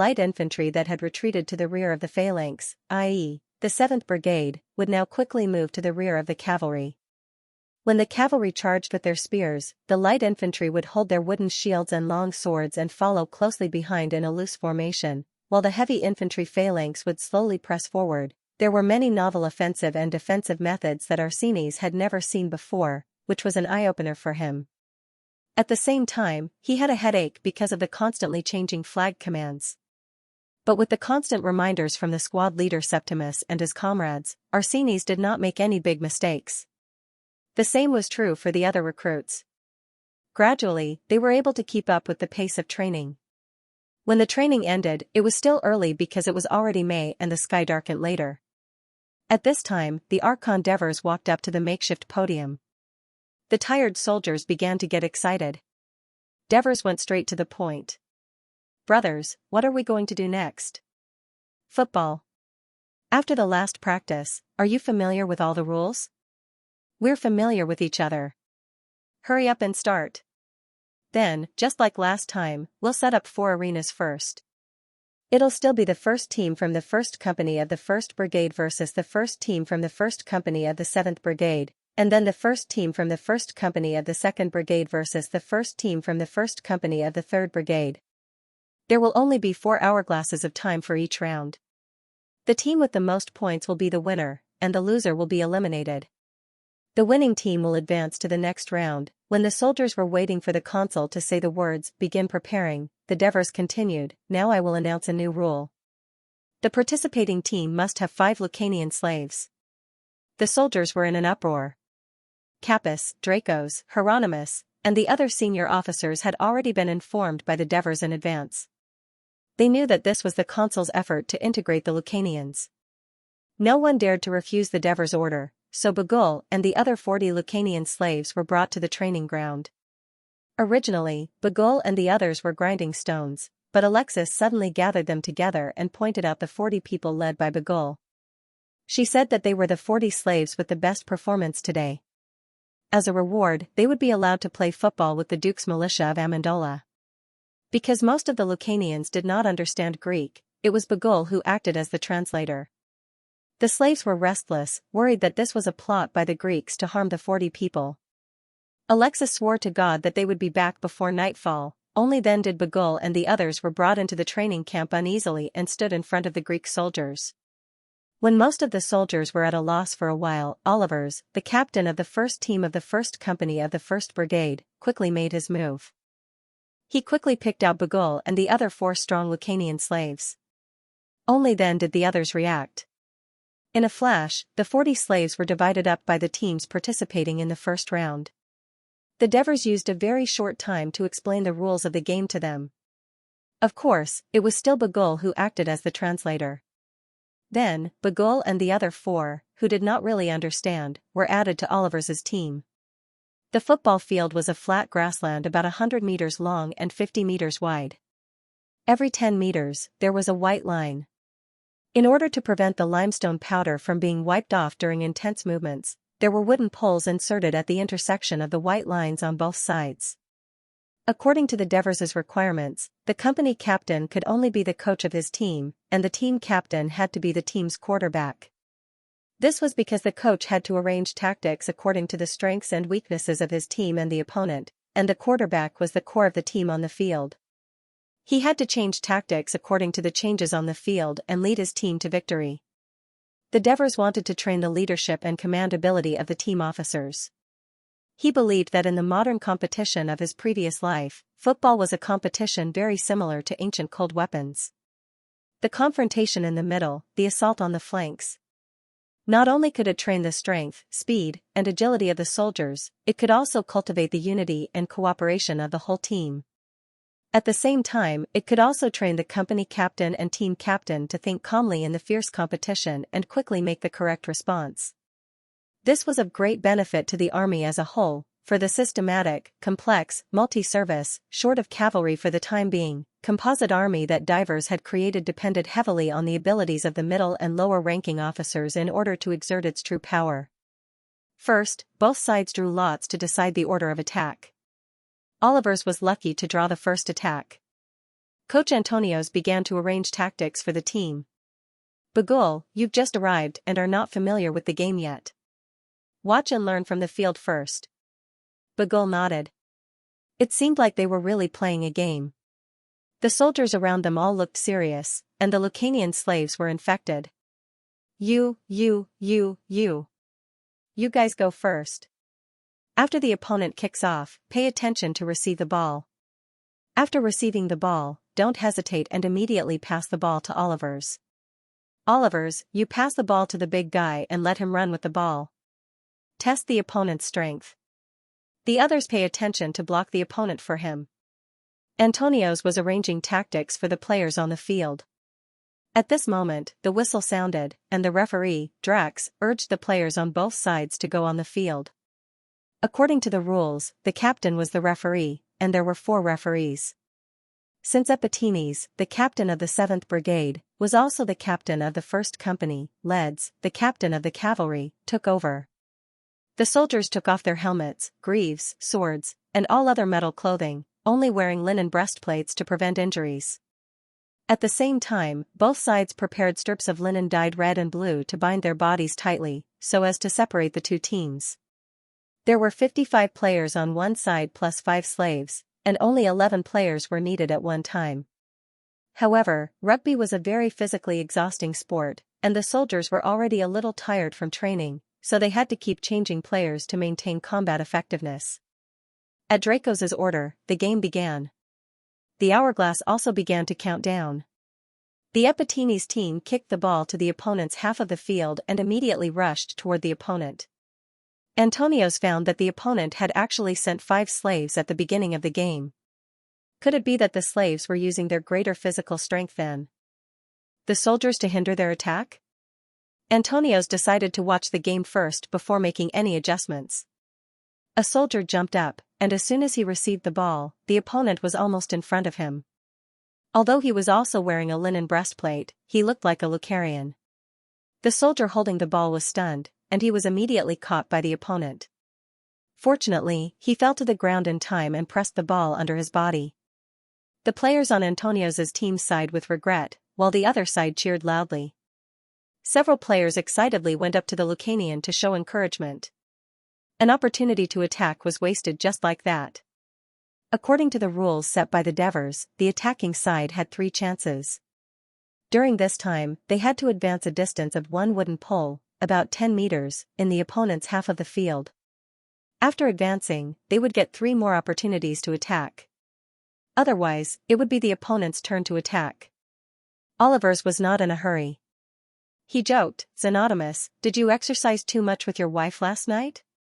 Is that why your hands and feet are so weak that you can't even pass the ball?" The players laughed.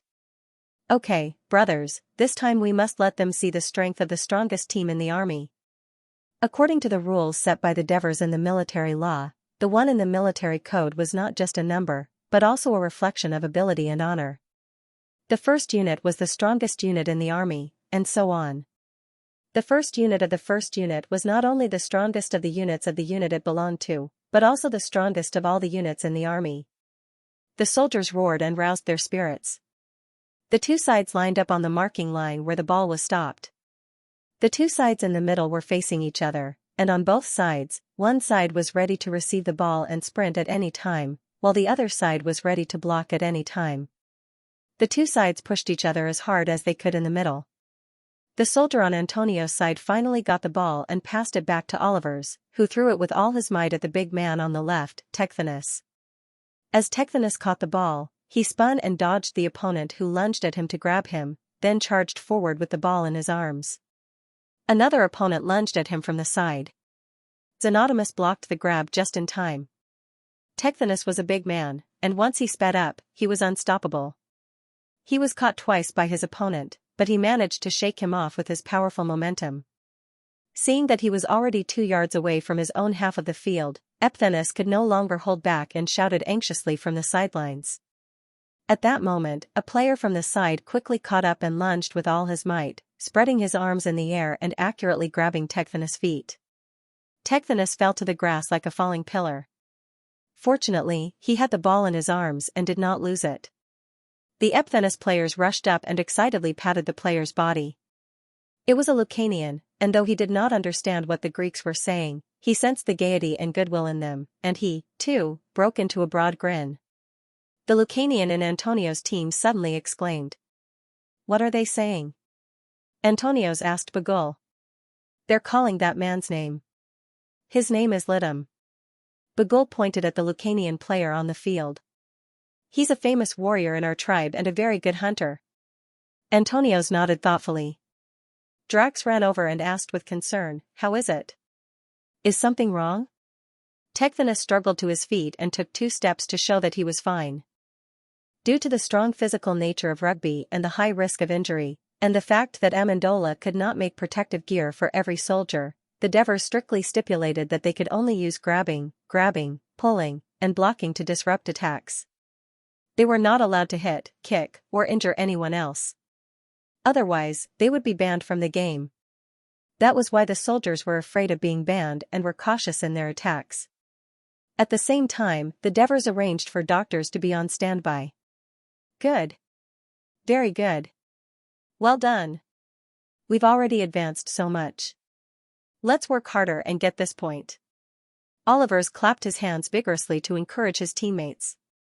At the same time, he laid out a new strategy. The game started again. Olivers got the ball and threw it to Tecthenus. Tecthenus ran 2 steps with the ball. When he saw 2 opponents charging at him, he immediately threw the ball back to Olivers. Under the protection of his teammates, Olivers threw the ball to Tecthenus again. The big guy quickly threw the ball back to Olivers. Oliver made a move to throw the ball to Tecthenus for the 3rd time, but when his opponent's attention was drawn, he suddenly leaned to the side, and with a flick of his wrist, he threw the ball to the front right side with all his might. Then, he was tackled to the ground by his opponent.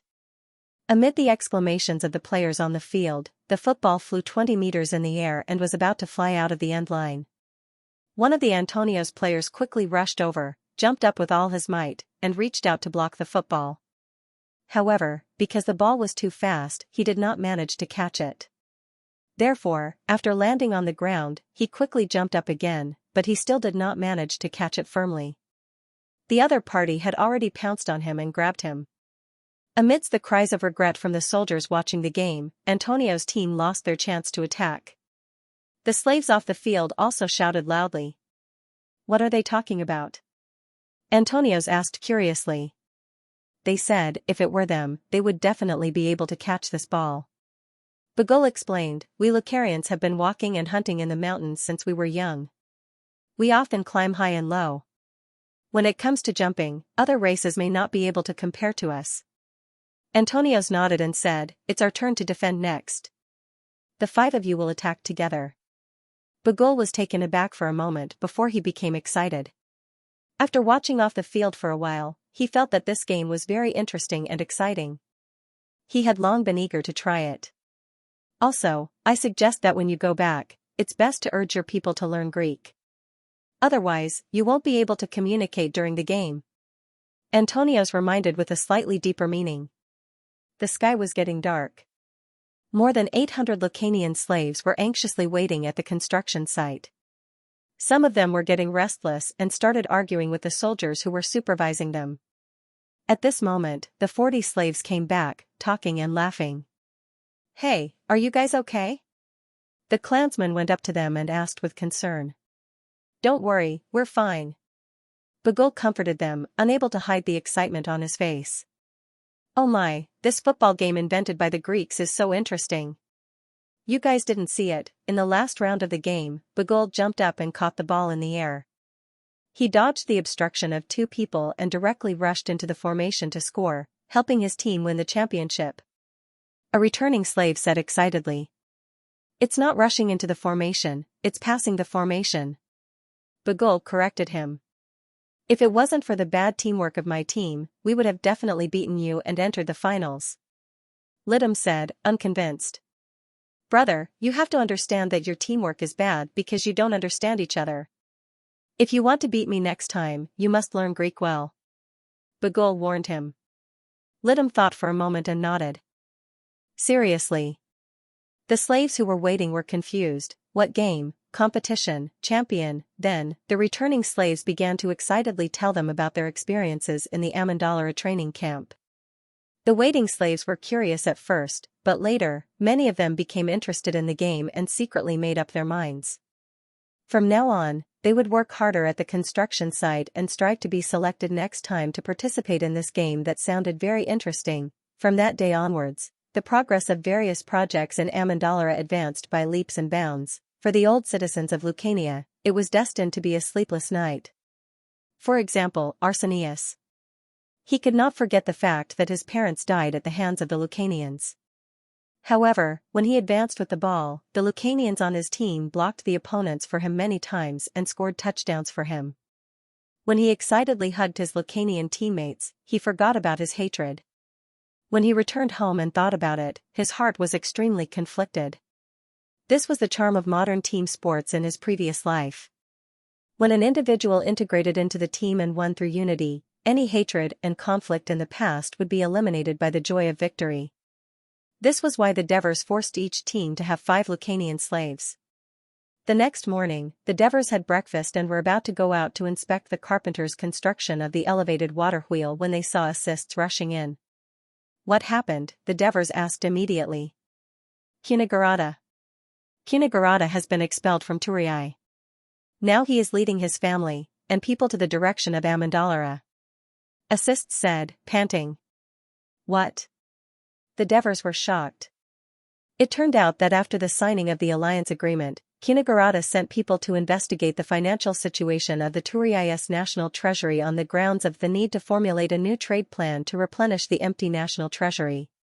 While the investigation was in progress, rumors began to spread in the city of Turiai. The hasty battle with the Lucanians was facilitated by Cunagurata. At that time, Felice and the mercenary leader strongly opposed it. Even the heroic Devers who saved the Turiai submitted a more feasible battle plan, but they were all rejected by Cunagurata. Under his urging and coercion, the old general, Felice, was forced to fight. During the battle, it was Cunagurata's early escape that led to the collapse of the central phalanx, and Felice died bravely in battle. The rumors quickly spread throughout the city.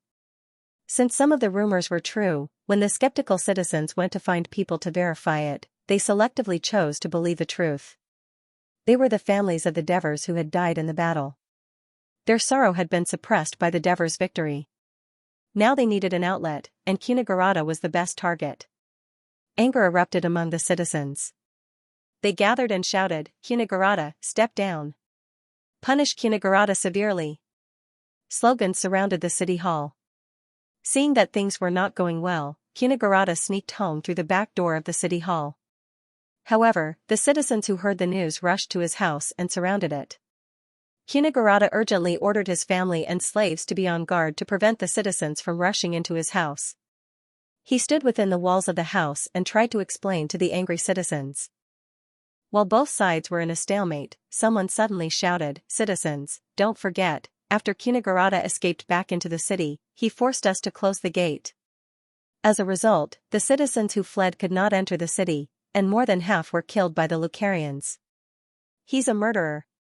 With this reminder, many people remembered Cunagurata's neurotic shout at that time, "Quickly close the city gate." In fact, this measure had saved the lives of all the people in the city during the emergency, but the angry people did not care about this at all. They only remembered that they had watched their loved ones being slaughtered like lambs on the city wall. They hated themselves for being powerless, and of course, they hated the culprit even more. Thus, an even more intense conflict occurred. The citizens wanted to force their way into Kunigarada's house. The people in the house tried their best to stop them. The angry citizens even carried a black log and finally broke through the gate. Countless frenzied citizens rushed into the house. If it was not for Kunigarada pretending to be dead and the slaves protecting him loyally, he would have been beaten to death on the spot. On this day, the people looted Kunigarada's house like a mob. One of his sons was killed, and another daughter committed suicide after being raped. Many of his clansmen and slaves were injured, and most of his belongings were taken away. The next day, the heartbroken Kunigarada could not get out of bed because of his injuries. He asked his servant to send a letter to the city hall, expressing his willingness to resign as a general. However, the people were still angry. At the same time, they were worried that Kunigarada would take revenge on them for what they did yesterday. So they continued to protest in front of the city hall, asking for an immediate citizens' assembly. General Neonesis and the others reluctantly agreed. Then, the citizens' assembly was held at noon. The first topic was that the people proposed to expel Kunigarada. Most of the citizens drew agree on the pottery pieces, and the proposal was passed.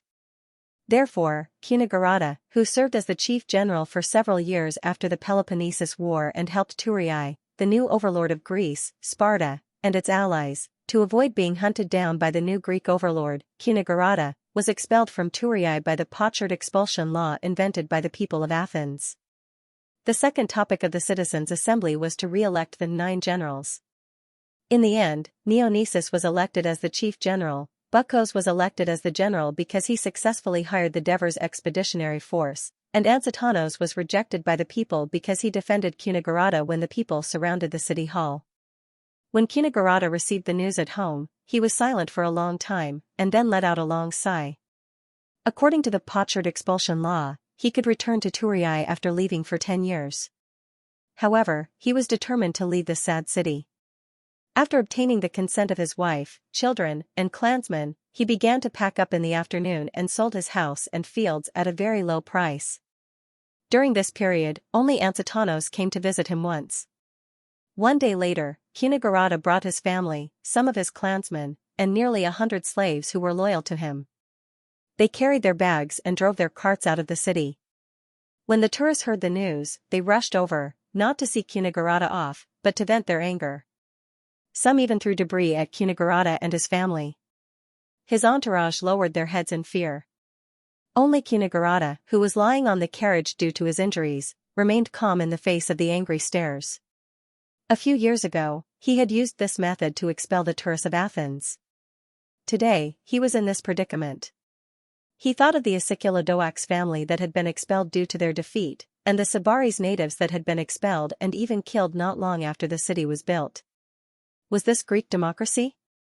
All of a sudden, he was puzzled until his youngest son, Dicaeocrate, woke him up. "Father, there's Neones." He looked in the direction of his son's finger.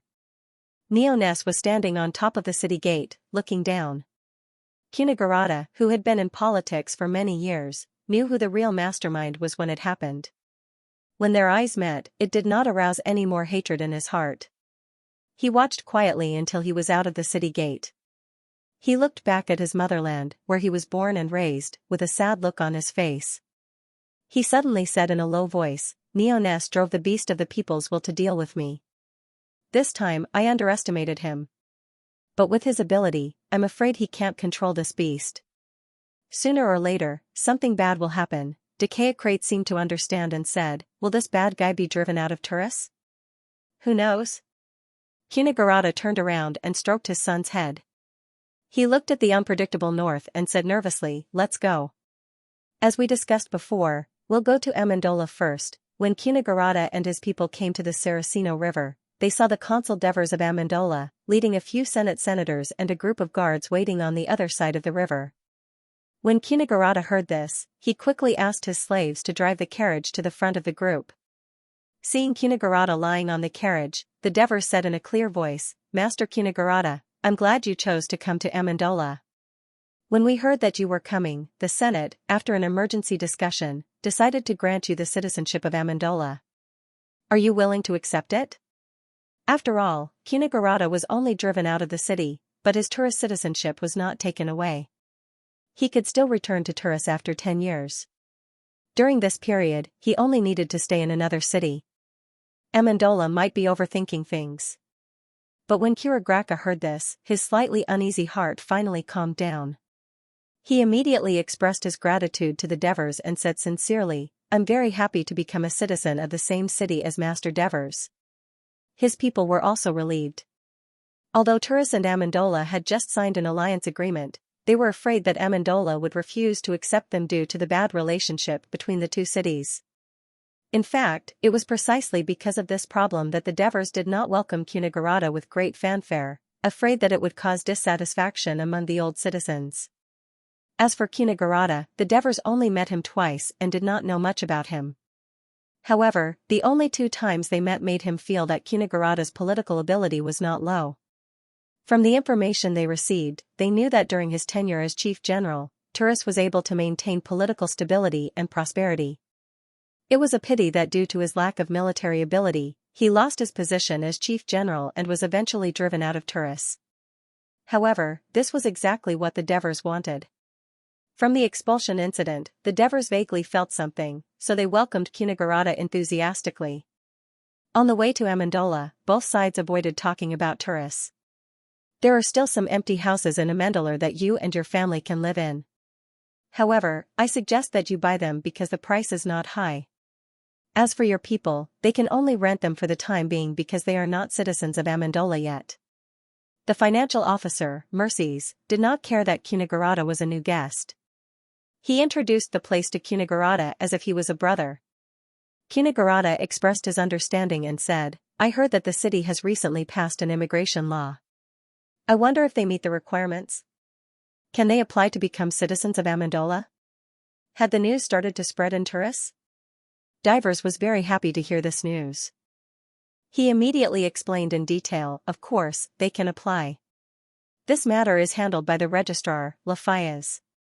I think there should be no problem with them being registered if they pass the review. However, according to the Immigration Act, they will need a long period of observation, usually 2 years. They will need to familiarize themselves with the laws, customs of Amendola. Only then can they become probationary citizens and enjoy some of the rights of the city. It will take another 2 to 3 years before they can become official citizens." Devers was very happy to hear this news. In other words, it will take 5 to 6 years to become an official citizen of the city of Amendola? Kunigarata was a little surprised. After all, these people had taken the initiative to leave Turis because of him. He had to be responsible for their future lives. Of course, Devers could hear his objection, so he emphasized, because according to the new law of Amendola, the official citizens of the city will be given land, so we have to be careful. Kunigarata thought he had heard wrong. He looked at Devers in surprise, but he saw that Devers looked serious and did not seem to be lying. After all, the right to distribute land to its citizens only existed when the city-state was first established. Tali's land was much larger than Amendola's. Since the city-state was established, it had never distributed land to new citizens. Amendola's city-state had a longer history than Tali's, and it had less land than Tali. How could there be extra land for new citizens? And it was even included in the city's law? Kunigarata really wanted to question Devers, but he thought that he was a newcomer, and there was no need to be serious with this young consul right from the start. It would make him feel that he was not easy to get along with. He could slowly inquire about these things in the future. So he changed the topic. "I also heard that the slaves of the city can easily become free people, and they even have the opportunity to become citizens of the city. There is indeed such a thing, but their situation is special. If you want your slaves to become citizens of Amendola, I'm afraid it will be difficult to meet the conditions," Devers said honestly. "As long as there is a chance, I will do my best to make them citizens to repay their loyalty in protecting me and my family in Turis." Kunigarata finally said something related to this matter, but his expression was calm as if he had seen through the world. This was very different from the Kunigarata that Devers knew. Was this incident a rare lesson for him? Some people grow in setbacks, while others give up on themselves in the face of setbacks. If Kunigarata was the former, then it would be Amendola's fortune. Devers thought about this and sighed. These slaves are really lucky to have you as their master. Kunigarata immediately replied, with you as the consul, Amendola has undergone unprecedented changes. It is also the city's fortune. It has to change. Devers said firmly. In today's chaotic world, if you don't change, you will die, and if you change, you will survive. After listening, Kunigarata silently pondered this sentence. He walked all the way to the foot of Amendola and saw the Lucanian slaves busy at the construction site.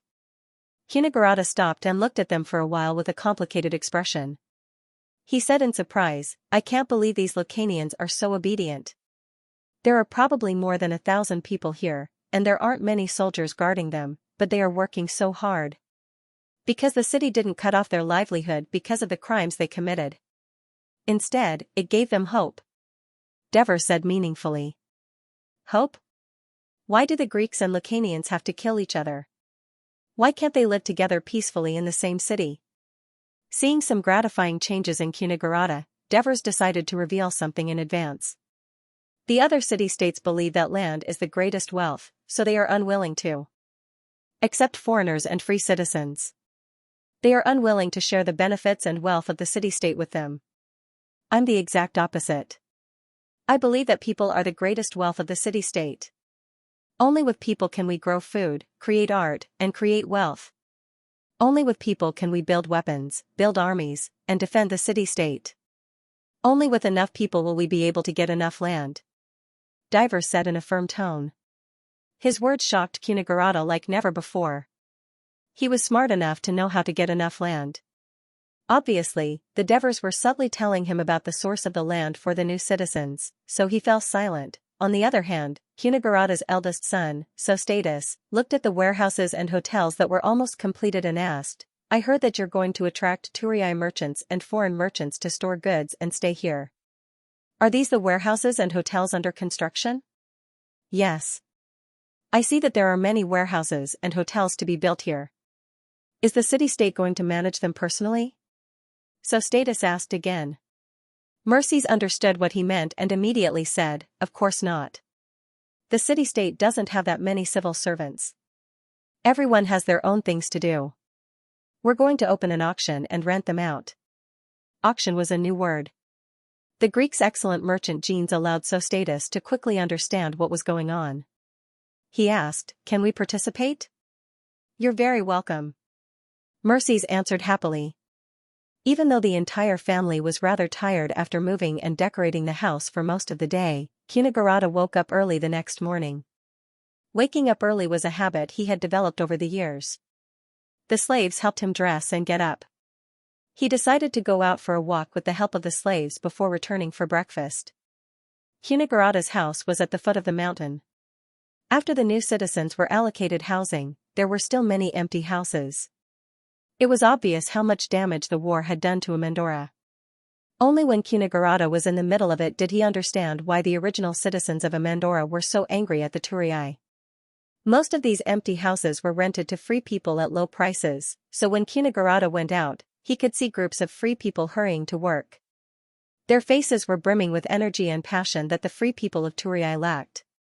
Even when they saw a stranger like Kunigarata, they would greet him in a friendly manner with a strange accent in Greek.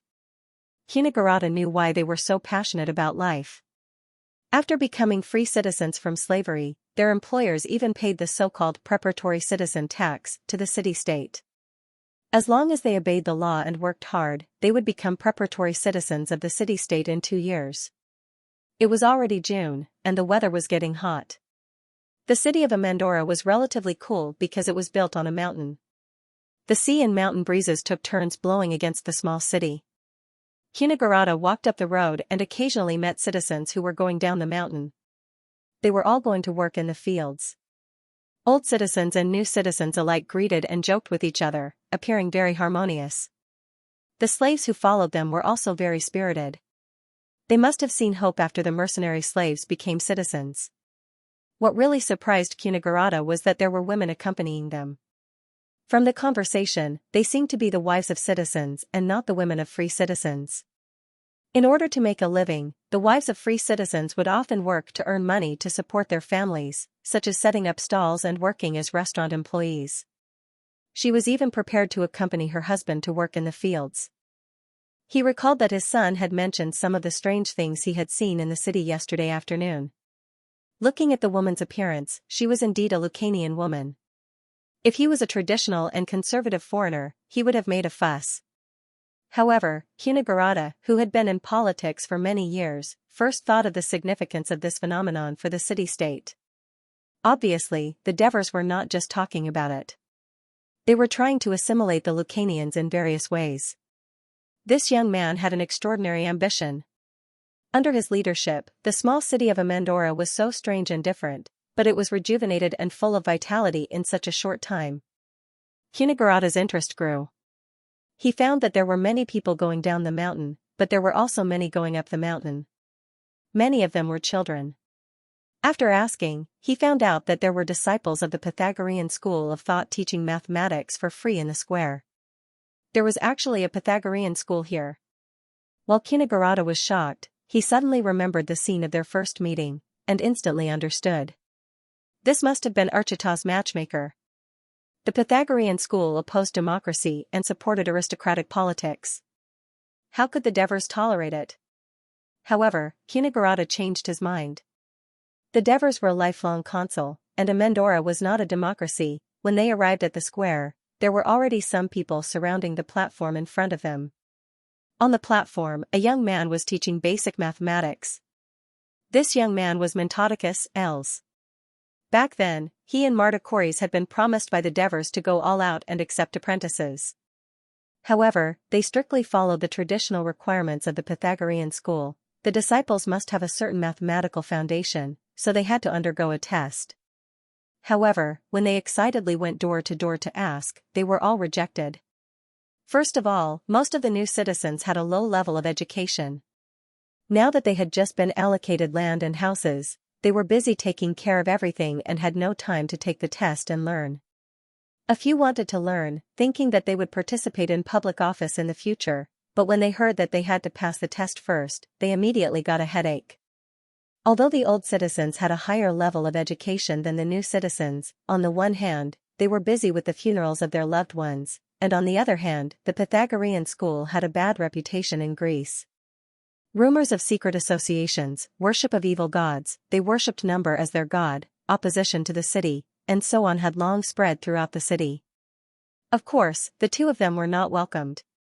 After being busy for a few days, they did not manage to recruit a single disciple. The two of them were greatly discouraged and wandered around the city all day long. Inadvertently, they discovered the Hades number, actually, Arabic numerals, that the Devers had taught Mercies to use for bookkeeping purposes. One had to know that the Greek scholars who studied mathematics in this era had a very troublesome problem. As the Greek characters that represented numbers were complicated to write, once the number exceeded 10,000, it was very difficult to write. This brought a lot of trouble to the scholars when they carried out mathematical calculations. On the other hand, the Hades number was simple, easy to learn, and easy to remember. It easily solved the most troublesome problem in mathematics, and it would definitely improve the efficiency of mathematics research. Most importantly, mathematics would be easier to popularize among the people. In history, the person who solved this problem for the Greeks was Archimedes, who created the method of recording large numbers. Thinking of this, the two of them felt as if they had found a treasure. However, Mercies expressed his refusal to teach them the secret of using this symbol and said, this was taught by Lord Devers. It is said that it is a gift from Pluto. You must get his permission to learn. The two of them had no choice but to look for the Devers again. They had originally thought that it would be more difficult. But Devers agreed at once. Mathematics comes from everyday life, he said.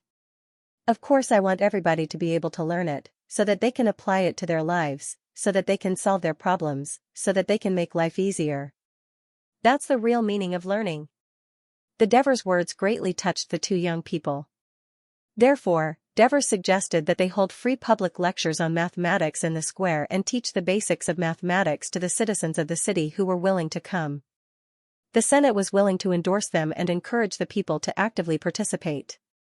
This way, over time, they could cultivate a large number of mathematics enthusiasts for the Pythagorean school. Naturally, the Pythagorean school would also be able to take root in Amendolara. The two young and energetic disciples did not want to return to Tarentum with their tails between their legs. After thinking about it again and again, they finally decided to break the tradition of the Pythagorean school and hold public lectures. After getting their agreement, the Devers was overjoyed and immediately invited the two to participate in the design and manufacture of the water wheel. In his previous life, the Devers were a common sight in the water villages of southern China. Water wheels were everywhere and seemed like something that could be easily made. However, after the Devers asked the supervisor Alexis to lead a carpenter to try it out, they found that it was not easy. Either the support frame collapsed due to uneven forces, or the angle of the wheel's axle was different, causing the rotation to be sluggish, etc. The small water wheel was actually related to the more precise calculation of mathematics and the application of mechanics. In this era, mathematicians were often proficient in physics. Because the two were closely related, Devers had no choice but to ask the two young disciples of the Pythagorean school for help. When he took out a simple picture of the water wheel and explained its purpose, the two were instantly attracted. After careful observation, they felt that it was a perfect example of the god of mathematics helping humans to live a better life, completely ignoring that it was the Devers' idea. In addition, under the leadership of Archita, the Pythagorean school of Tarentum had been involved in the research of mathematical mechanics for a few years. It just so happened that they could apply what they had learned, so the two immediately expressed their willingness to help develop the water wheel. Today, while Mentodicus was lecturing on the stage, Martocores had already started building the water wheel by the Shini River. Even though Mentodicus was a little anxious, he still tried his best to calm down and finished his lecture. After patiently answering the enthusiastic questions of the people, he hurried down the mountain. The people watching from the sidelines cheered, while the Lucanian slaves who were involved in digging the canals and setting up the water wheel were dumbfounded, wondering if it was the work of the gods. "Lord Devers, Zeus has blessed us. This is amazing. This is great. With this water wheel, Amendolara will have an additional 300 acres of good farmland." Cornelis was excited. Not only will there be more farmland, but it will also be more convenient for the people to use water in the future. Scombros seemed very happy as well. "Everyone, this is not the blessing of Zeus. We have to thank Lord Devers for this. The water wheel was personally designed and provided by Lord Devers. If there is really a blessing from the gods, it must be Hades." Marigi's blunt words made Cornelis and the others feel slightly awkward. The Devers did not stop Marigi's rudeness, nor did he express humility. He needed to let these old citizens understand that under his control, Amendolara would bid farewell to the past and shine brightly. The cheers of the people were in stark contrast to the discomfort of the old citizens. At this moment, the assists rushed over to tell him that Izum was back. The Devers immediately handed over the task of hosting this celebration to Cornelis. Cornelis took over the glorious task with a complicated expression. The Devers hurried back to their house with the assists.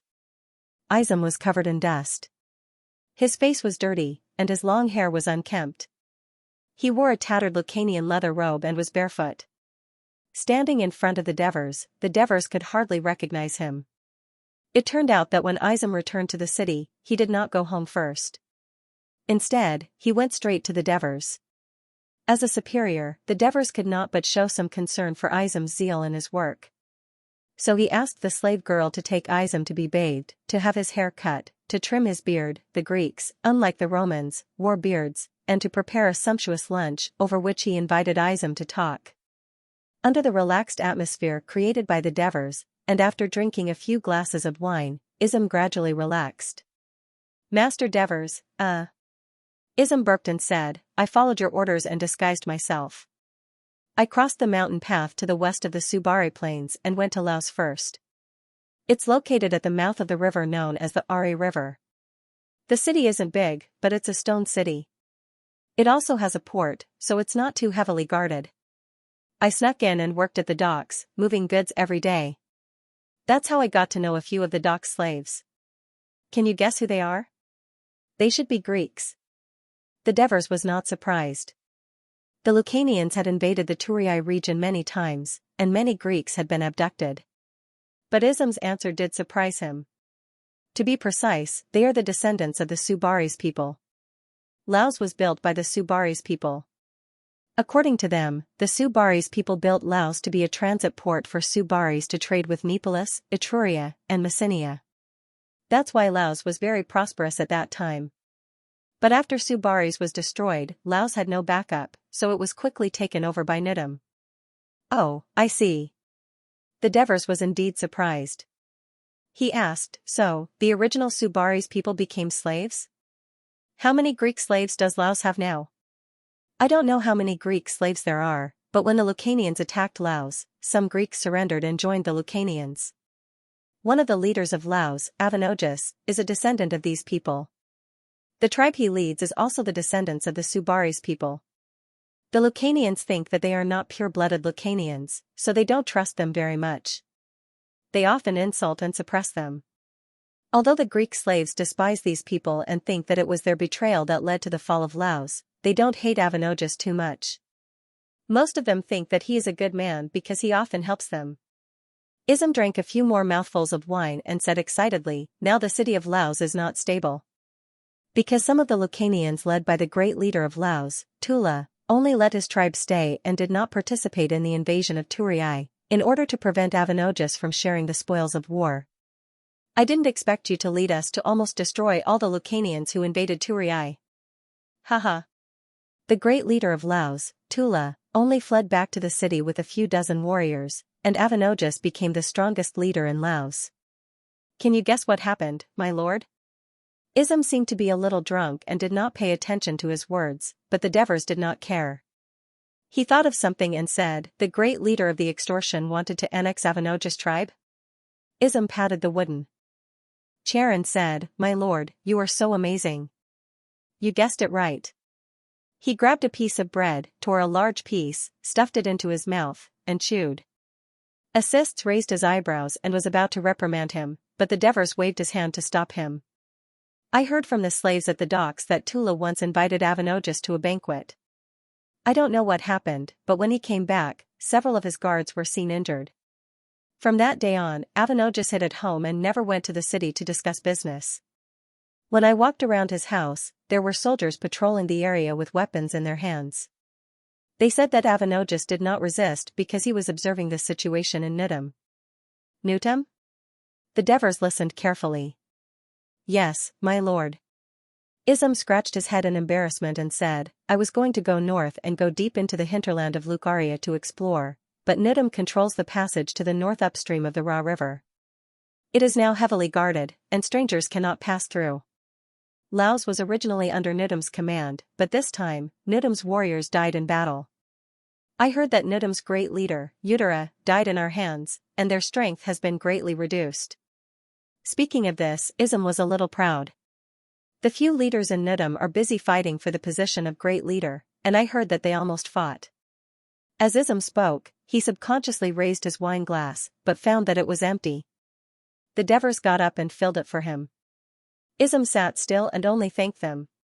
The Devers did not mind and continued to listen to him. My lord, I remember that after we annihilated the main force of the Lucanian alliance, we rushed to their camp. Didn't we see that the camp had been burned to ashes and there were many corpses? At that time everyone speculated that it was caused by internal strife among the Lucanians. I now know who did it. Who? The Devers leaned forward to express his concern. The people of Wig. My lord? My lord, Wig city is south of Laos, not too far from Laos. It is the city of the Brudi. But because of the strength of the Lucanians, it was forced to join the Lucaria alliance. But because it is an outsider, it may be often bullied, so. The Brudi. The Devers rubbed his chin. He knew even less about this native race that was also a neighbor of the tourists.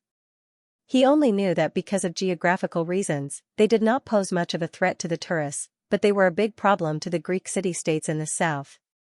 I heard that after the people of Wig escaped, they announced that they were leaving the Lucaria alliance. They also built walls and sent many warriors to patrol the border, blocking the passage of Laos to the south. Speaking of this, Ism raised his head and drank a few more mouthfuls of wine. You only know how to drink. After saying so much, do you have any news about the Grimentum? Assist said impatiently. Ism went to the unfamiliar Lucania alone to investigate. He suffered a lot and brought back valuable information. It's nothing to drink, but you can't just drink. Eat more fruits. It's good for your health, the Devers said with concern. Yes, Ism responded gratefully. He immediately put down the wine glass and coughed a few times. He then said in a serious tone, although I did not go to the Grimentum city to investigate, I still got some accurate information about him. Hearing this, the Devers and Assists immediately became alert. After all, the Grimentum was the main culprit of the previous war. It was also the leader of the Lucaria alliance. Its every move was related to the Devers' plan of attack. Picassus is another port city in Lucania municipality. It is a powerful city in the Lucaria alliance that is second only to the Grimentum. I heard that it is also a stone city. Ism did not mention the Grimentum first.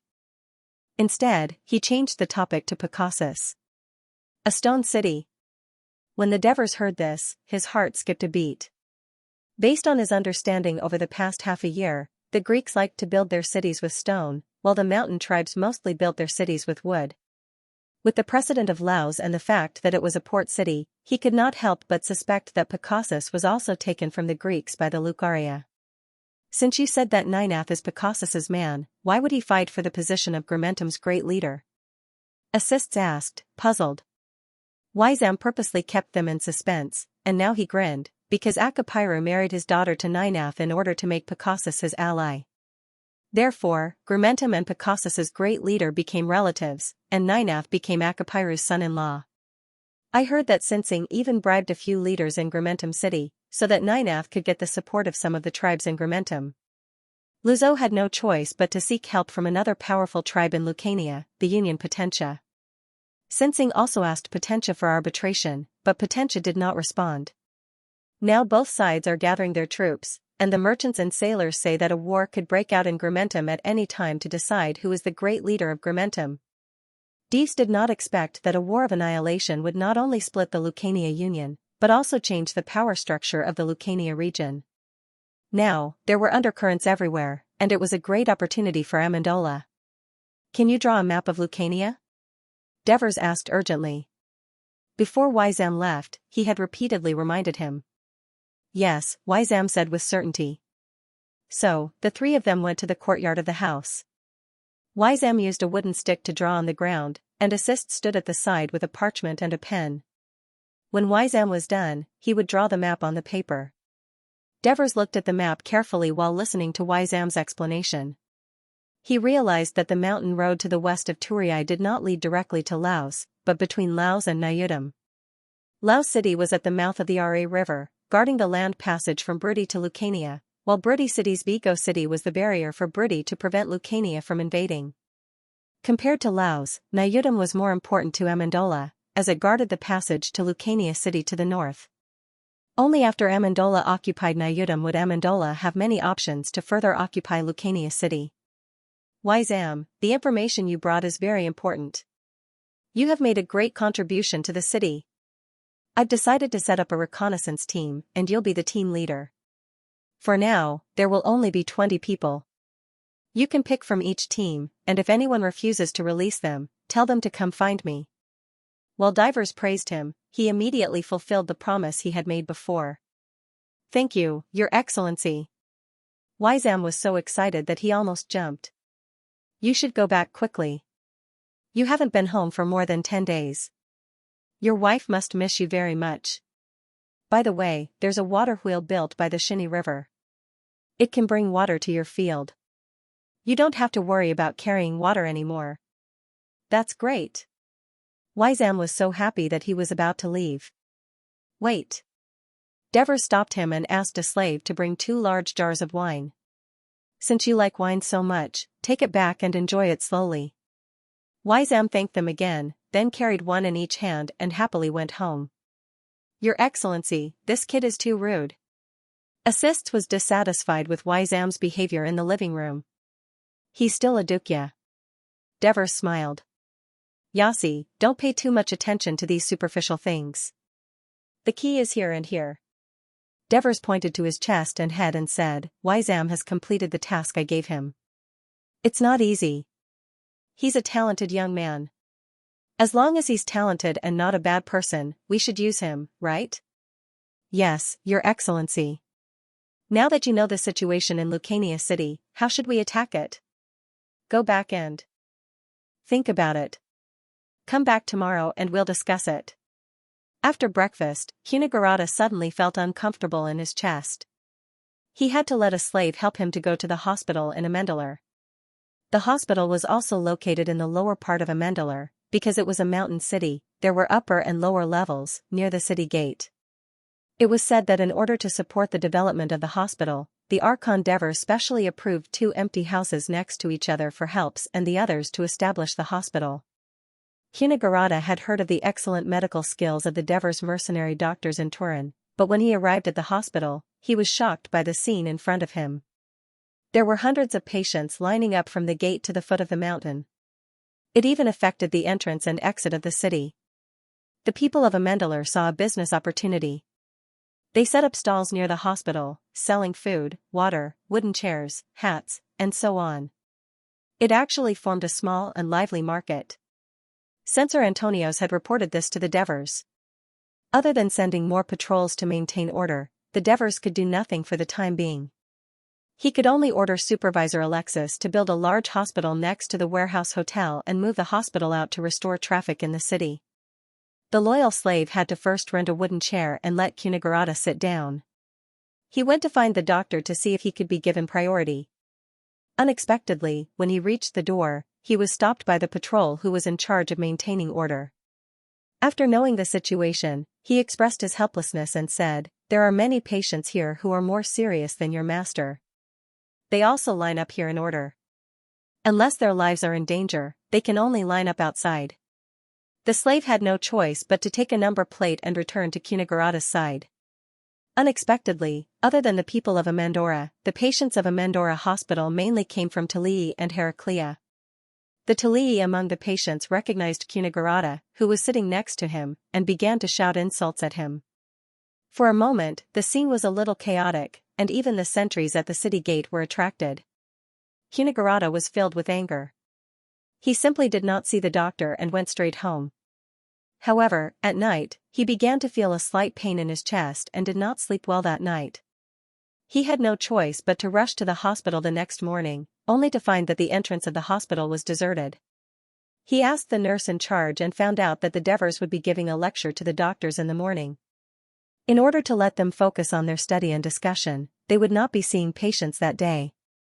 As the lectures of the doctors were not as public as those of the disciples of the Pythagorean school, it was only open to the doctors and nurses.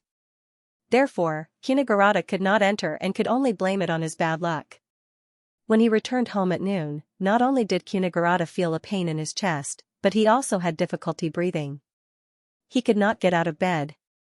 His son, Sostatus, had no choice but to force his way into the hall of the doctors. The Devers, who were watching the doctors having a heated discussion and exchanging their views on treatment, were shocked when they heard this. They immediately sent helps to Kunigarata's house to treat him. Helps asked about Kunigarata's condition in detail and did a physical examination. In the end, he concluded that Kunigarata's ribs had been fractured after he was beaten up, but it was not treated.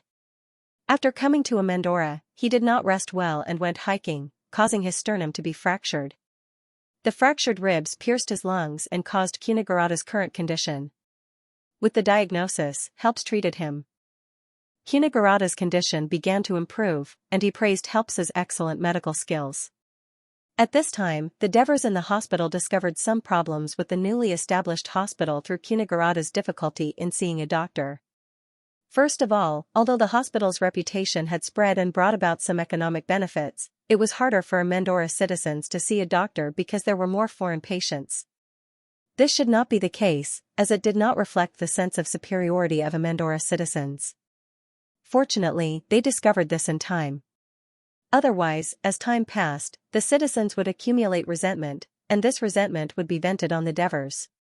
After all, he was the one who initiated the establishment of the hospital, and he was the nominal teacher of the doctors. Therefore, it was necessary to establish a special channel for Amendora citizens in the hospital. Regardless of the severity of the illness, Amendora citizens had to be treated first. Priority treatment. This was to let the patients of other cities see the privileges of being a citizen of Amendora, and let them know the happiness of being a citizen of Amendora.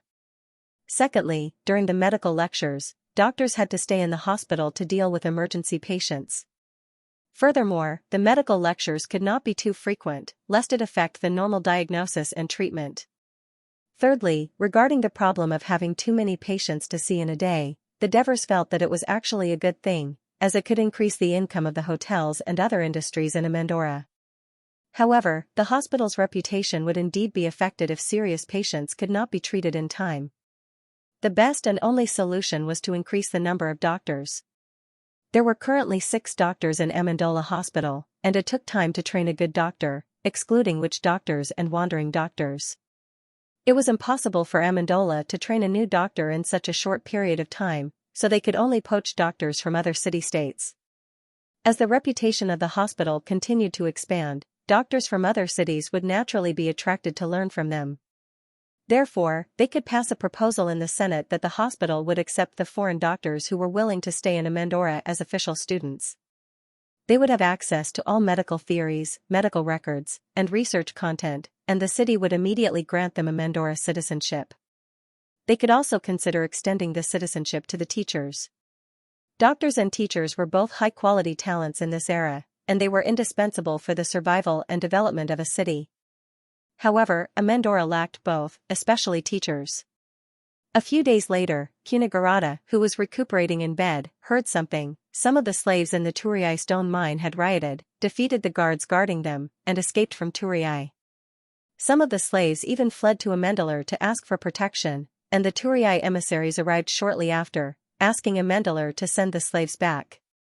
At this moment, in the Senate of Amendola, the Turiai emissary and the representative of the escaped slaves were glaring at each other.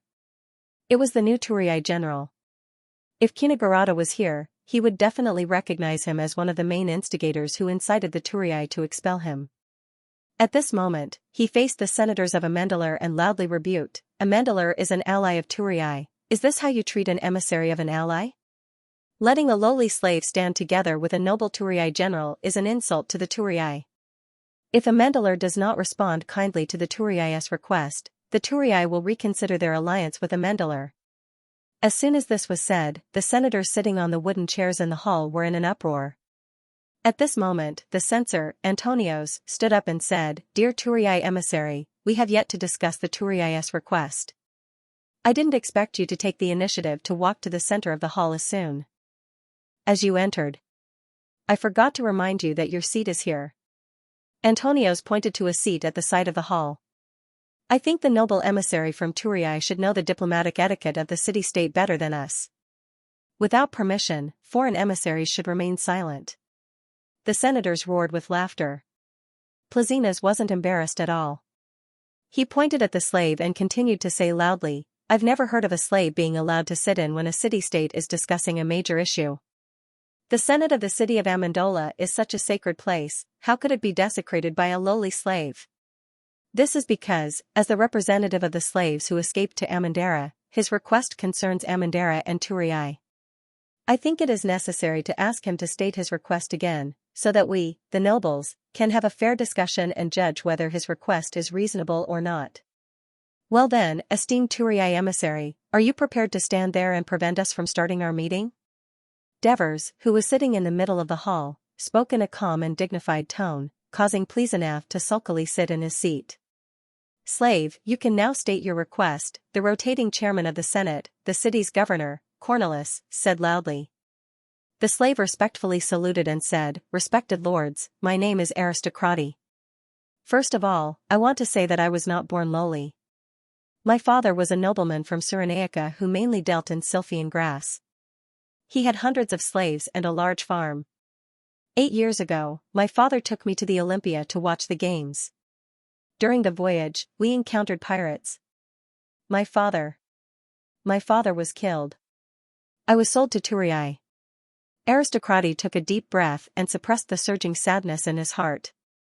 He continued, although I encountered misfortune, I did not complain too much. Perhaps it was the punishment of the gods.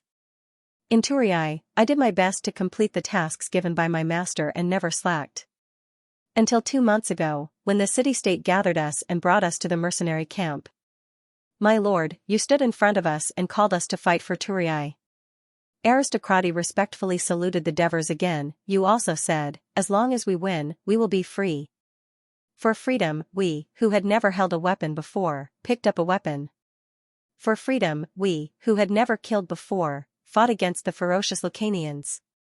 It was these ferocious Lucanians who defeated Turii, but freedom made us fearless. We fought bravely, and when we won the war, there were more than 2,000 slaves left. Aristocrati gently sniffled, causing the new citizens to fall into a trance. It was as if they were in the midst of a fierce battle with a slim chance of survival. We waited for the exciting moment to come, but what we got was cold swords and spears. Turii was saved, and we were brought back to the dark and damp mine to continue carrying the heavy ore. We protested, but what we received was only beatings and fasting. Just as we were in despair, we heard a piece of news. The mercenaries and slaves who had fought alongside us had now become free citizens, and they might even become citizens of the city in the future. Why did the same slaves, who fought for Turii, end up with 2 completely different outcomes? Unwilling to give up, we attacked the guards of the mine and escaped here. I want to ask you, my lord, is the oath you made in the name of the gods still valid? Aristocrati's emotional narration moved the elders present, and for a moment, the hall was silent. Only Plesinus shouted, he's lying. They are not the slaves who participated in the battle at all. Antonios immediately stood up and said, as for whether they are slaves who participated in the battle, we have a way to verify this question. Because the free people of the city-state have fought with them for a night and a day, they are more familiar with them. I have asked them to go to the slave prison to identify them, and I request to let the representatives of the free people enter the Senate to testify. Agreed. Agreed. The elders agreed, and Pliasinus's objections were completely drowned out. Taking advantage of this free time, the Devers looked with interest at Aristocrati, who had a thick beard, a few scars on his face, dark skin, and a somewhat stooped figure, and asked, what you asked me just now, I will answer you in a moment. From what you said just now, it seems like you have received a good education. Why did you become a mining slave? A well-educated slave like Aristocrati would usually fetch a high price, and he would never be too wasteful to do the dirty and hard work that only ordinary slaves would do. Aristocrati smiled bitterly. I was bought by a wealthy Turii merchant to help him manage his vineyard and winery. I did a good job and won his trust. He even said that he would give me freedom. Unfortunately, he died of illness. His wife soon married again, and my new master gave me to the city-state of Turii for free. At that time, the city-state was lacking mining slaves, so they took me. There must be some complicated inside story behind this, but seeing Aristocrati's calm face, it was obvious that he had already gotten over it. Divers said in admiration, I don't think the gods are punishing you, but training you. When Aristocrati heard this, he suddenly became excited.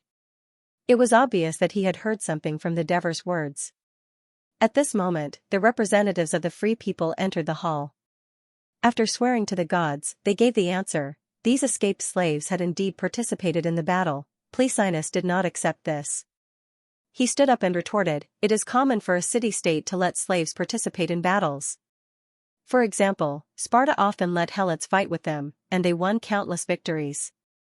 Did Sparta let helots free? Obviously not. Based on the many years of friendship between Turii and Amendalar, as well as the busy trade during this period, I don't think the Devers would make such a promise. This slave is obviously lying. Returning lost property to the owner is a virtue of the Greeks. I once again request the Senate of Amendalar to return these slaves that originally belonged to Turii. Aristocrates' expression changed slightly, and he looked at the Devers. Divers, on the other hand, looked at the arrogant and tough Plesinus and sneered in his heart. This Tory man was actually threatening me and Amendola in a subtle way. He stood up and said to Aristocrati with a serious expression, "What you asked me just now, I can answer you. I am the Devers. Amendola is the life consul, and the promise I made is like the raging fire of hell that will never be extinguished. That's right, I promised to give you freedom after the battle is won. Because you are Turii slaves, I asked Buckos to be my witness, and I asked him to write my promise on a piece of paper and rush back to the Turii city for the generals to sign. Before the battle started, when Buckos came to persuade us to return, I once again reiterated my promise to Buckos, but I did not expect that you are still shackled to this day." The Devers' expression was sorrowful, and he said loudly, "You saved Turii, Turii owes you. You helped the mercenaries, Amendola owes you too. I ask the Turii emissaries, please give them freedom."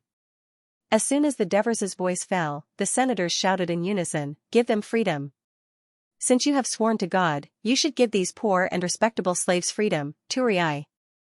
Plicinus looked flustered, and he said shamelessly, "Turii has never seen an agreement to give them freedom." "I have never seen it either."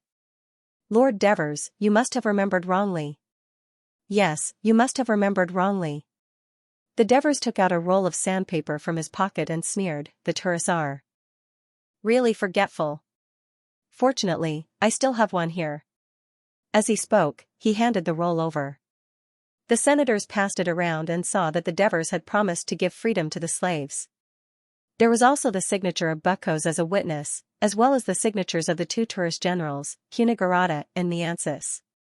At that time, in order to prevent the mercenaries from leaving the Zubari plain and hold the camp, the tourist generals tried their best to agree to any conditions.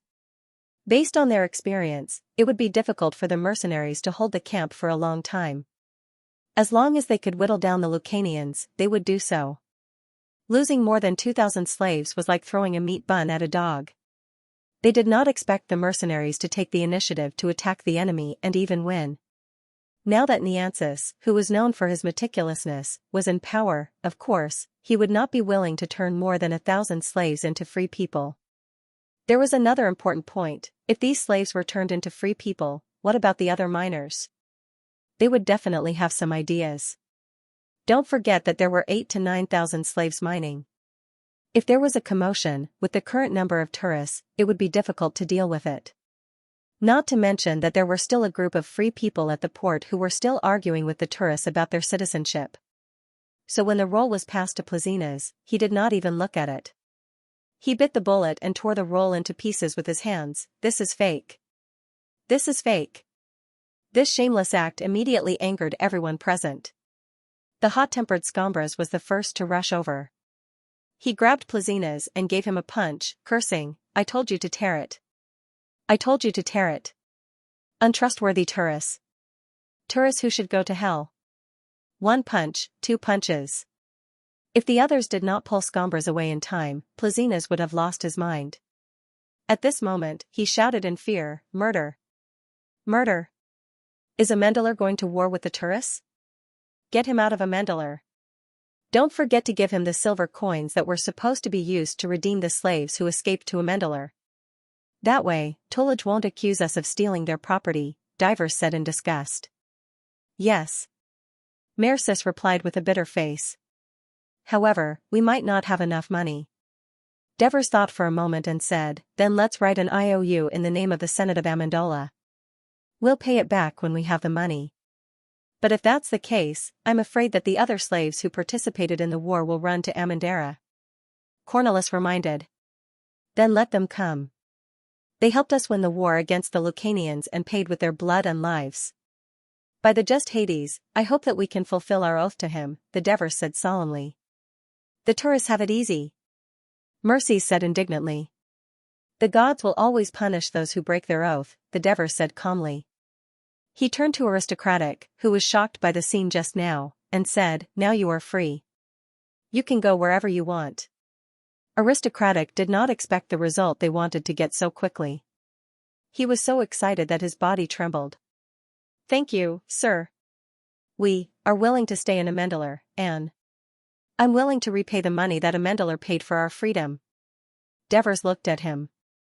Seeing his sincerity, he nodded with approval. "Good.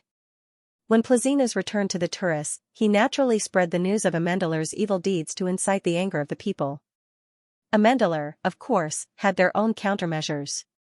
They used the mouths of the tourist patients who came to Amendalar to spread the news of what happened in the Senate among the tourists. For a moment, the tourists could not tell the truth of the two versions of the story. However, the tourist city hall quickly took action. They strongly demanded that Amendalar return the fugitive slaves immediately. Otherwise, Amendalar would break the alliance, and the tourists would not sit idly by. Amendalar refused in the Senate and reminded the tourists that they should fulfill the promise they made in the beginning and give the tourist benefactors, the slaves who participated in the war, freedom. The tourists then announced that the people of the city were forbidden to go to Amendalar. Foreign merchants who went to Amendalar would be charged a heavy tax when they came to tourists to trade. Since Amendalar's warehouse was not built yet, there were almost no merchants who went to Amendalar.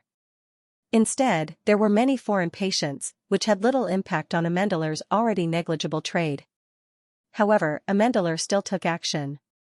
They arranged for the military training of the citizen soldiers to be held by the Saraceno River.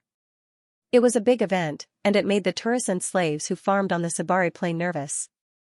Other than protesting to Amendalar, the tourist city hall did not take any further action. Suddenly, there was silence on both sides. The Devers did not want to ruin the relationship with the tourists, but he had to make a choice. If he chose tourists, it would be beneficial to his future plan to attack Lucania, but he would have to break the promise he had made before.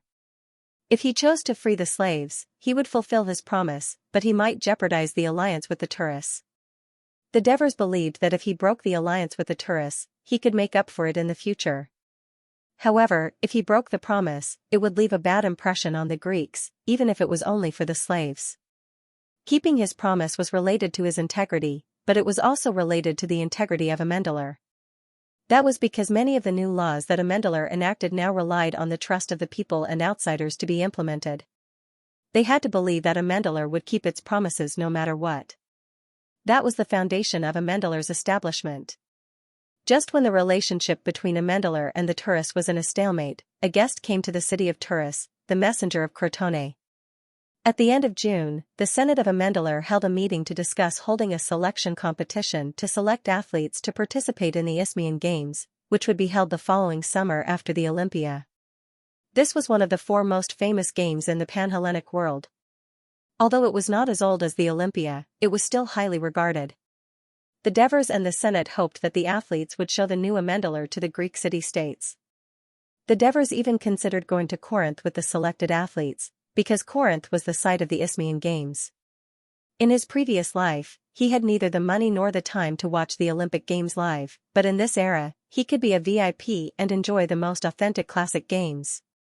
Just when the senators were discussing how to hold the selection competition, a shocking news came. Something big had happened in the city of tourists. It turned out that the messenger of Crotone had come to tourists to denounce them. He claimed that tourists had violated the agreement they signed with Crotone by building a city on the site of Sybaris. Xianxia and the others quickly explained, because of the Lucanians' attack, tourists had no choice but to let the mercenaries build a temporary camp there, which they quickly withdrew. But the messenger of Crotone refused to accept this reason, insisting that tourists had violated the agreement. If they did not want to cause serious consequences to the relationship between the two countries, they must pay compensation for their actions. In fact, the real reason why the messenger wanted to denounce tourists was that after the war between Crotone and the Brudi ended, their national treasury had consumed a lot of money and resources. Someone in the city-state council made such a suggestion. Moreover, the power of tourists had greatly weakened, so the people of Crotone believed that tourists would not risk offending a powerful country like Crotone and reject Crotone's request. At most, they would argue over the amount of compensation, but that would be negotiable. So the messenger of Crotone came up with a huge list of compensation. When the generals of tourists saw the list, they immediately understood, Crotone was not here to denounce them, but to blackmail them. Suddenly, the generals started arguing, especially after Xianxia became the chief general. Although he looked at the problem more comprehensively, his calculative nature did not change. He did not care about his relationship with Amendola, but he did not want thousands of city-state slaves to become free people. Naturally, he was not willing to accept Crotone's blackmail. So he said to the messenger, the tourist council needs to discuss this matter together before we can give Crotone an answer. After the messenger left, he immediately asked Plazinas to secretly inform the people of this matter and incite them to protest at the hotel where the messenger was staying. Xianxia's purpose was, first, to let the messenger see the anger and determination of the people of Turis, creating conditions for the next negotiation. Second, even if the compensation agreement was signed in the future, it would reduce the people's criticism of the city hall.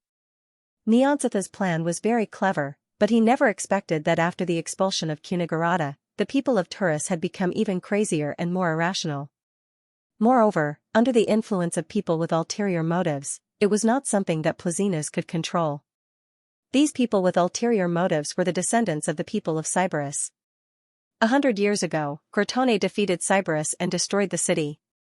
After a few years, the people of Sybaris who lost their homes rebuilt the city and soon made it prosperous again. When Crotone knew about this, he once again sent troops to attack Sybaris and completely destroyed the city. The exiled people of Sybaris had no choice but to seek help from the Greek city-states. Finally, Pericles of Athens responded to their request and called on all Greeks to rebuild Sybaris. Therefore, the elites of Athens and immigrants from all over the country swarmed to the city and built Turis on the Sabari plain. However, not long after, the people of Sybaris had a conflict with the people of Athens and other immigrants because the people of Sybaris wanted the people of Turis to become the tourists of Sybaris. Of course, this was not accepted by the other immigrants. In the end, there was a bloody conflict and the people of Sybaris were expelled. However, the people of Sybaris were after all the local tyrants, so a small number of them secretly stayed behind. In the hearts of these people, Crotone was the enemy who destroyed their home and reduced them to this state. They passed on this hatred, and when the opportunity presented itself, the descendants of the people of Sybaris would not let it go. After an urgent discussion with the council, the panicking generals decided to send an emissary to Crotone to apologize and was willing to pay any compensation. When the news reached Amendola, the Devers and elders were shocked. After all, the emissary represented the city itself. Killing an emissary was taboo because it could mean war. Amendola immediately cancelled his plan to participate in the Isthmian tournament and began to pay close attention to the development of the situation. "Father, it's great. The tourists are going to be punished by the gods." Sostatus ran into the backyard excitedly. Cunigurata, who was lying on his bed and recovering from his injuries in the sun, was not as excited as his eldest son. The former chief general of Turi had a worried look on his face as he lamented, "I've said it before. I told you that Xianxia would harm the tourists." When the tourist emissary rushed to Crotone, the generals of Crotone had already received the news through the merchant ships. They listened to the emissary coldly and ignored the tourist's offer of any compensation. They only said, "We can go to Turis and take as much as we want." Crotone had tolerated the tourists for a long time. Since the defeat of Sybaris 100 years ago, Crotone's power had been growing day by day and had become a major power in Greece. However, due to the power of Athens, they had to allow the tourists to build a city. This was undoubtedly a great humiliation for Crotone, who was used to being domineering in southern Italy. After this incident, they could settle old and new debts together and make up for the emptiness of the national treasury. It was killing two birds with one stone. On the same day, the Crotone Assembly successfully passed a resolution to declare war on the tourists and mobilized the citizens for war. On the morning of the third day, 7,000 strong militiamen were gathered. Asprostum and Silatina also sent 3,000 militiamen to join them. Trine had just experienced a war and faced the Briti directly, so they only sent 30 cavalrymen. Carena also expressed its willingness to join the war but was politely rejected by Crotone. To the south of Carena was the Rockley alliance.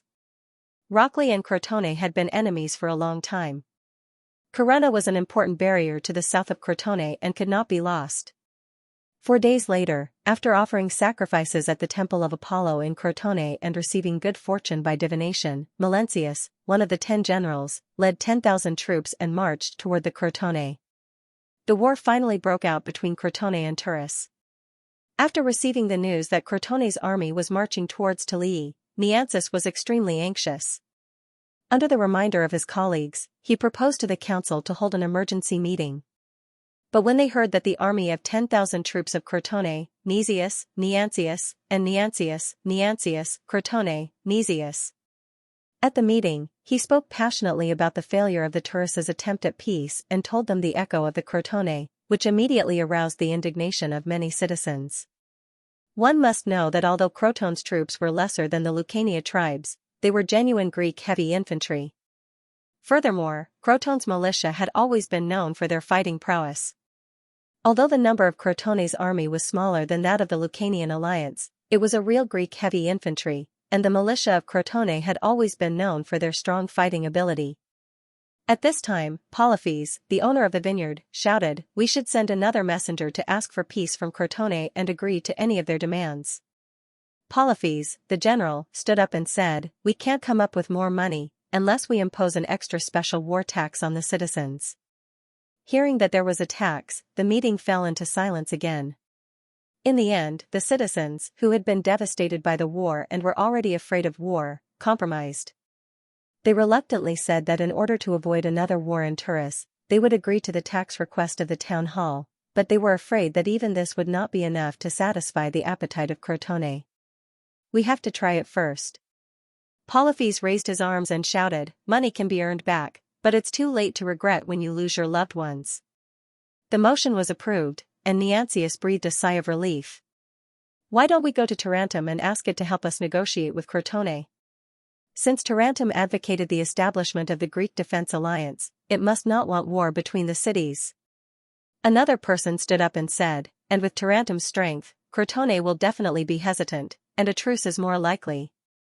"That's a good idea, Enanilus," Xianxia praised. As the owner of the largest shipyard in Turris, Enanilus was not someone who could be easily offended, so Xianxia nodded and said, "Thank you for reminding me, we will immediately send someone to Tarentum to ask for help. Even if there is a possibility of a truce, we have to be prepared for failure. If Crotone insists on fighting, what should we do?" Another person stood up and said. Xianxia looked and saw that it was Ansitanos who was speaking. Although their relationship was strained because of Cunigarata, Xianxia had to admit that Ansitanos' suggestion was very reasonable. So, Xianxia asked, "Dear Ansitanos, do you have any good suggestions?" "First of all, let our citizens be armed. Crotone has a large number of people, and we can't fight them head-on outside the city. The tall city wall will help us resist their attacks and wear down their morale." Many citizens agreed with Ansitanos' words. Yes, Turris' defense is strong, and the Lucanians couldn't do anything to us outside the city twice, and the same goes for Crotone. Ansitanos continued, "Secondly, Amendalar is our ally, and everyone knows how strong their soldiers are. We should ask for help from them." At the mention of Amendalar, Xianxia felt as if he had swallowed a fly, but the people in the meeting all agreed. Ansitanos is right. We should ask for help from them. With them around, we can be at ease. I've already said that it's not worth it to ruin our relationship with Amendalar for a few slaves. I'm afraid it's not that easy to ask for help from them now." Xianxia's face turned green and white when he heard these words. He was extremely embarrassed. He forced himself to be alert and said, "This is a good suggestion. Berks, you make the trip." Berks, who had always been mild-tempered, immediately refused. "I can't do it. Let the more capable Plesinus go." Hearing this, Plesinus lowered his head and did not speak. He knew that if he went, not only would he fail to ask for help, but he might also be beaten up. It was no wonder that Berks did not cooperate. He had urged the city hall to fulfill their promise and give freedom to the slaves. The city hall ignored his proposal, which led to a slave riot. Some of the slaves escaped to Amendalar. At this time, Berks, who was a general, thought that Amendalar would definitely refuse the request of the Turris. It would be better to fulfill their promise and give freedom to the slaves. This would also be a way to get on Amendalar's good side. Not only did Xianxia and the other generals reject his proposal, but they also thought that with his relationship with the Devers, it would be difficult for him to ask for slaves from Amendalar. That was why they sent the tough Plesinus. What Borkos had just said was one of the exact words that Xianxia had said when he rejected Borkos' request to go to Amendalara. Now, Borkos had used the exact same words against Xianxia. One could only imagine the look on Xianxia's face.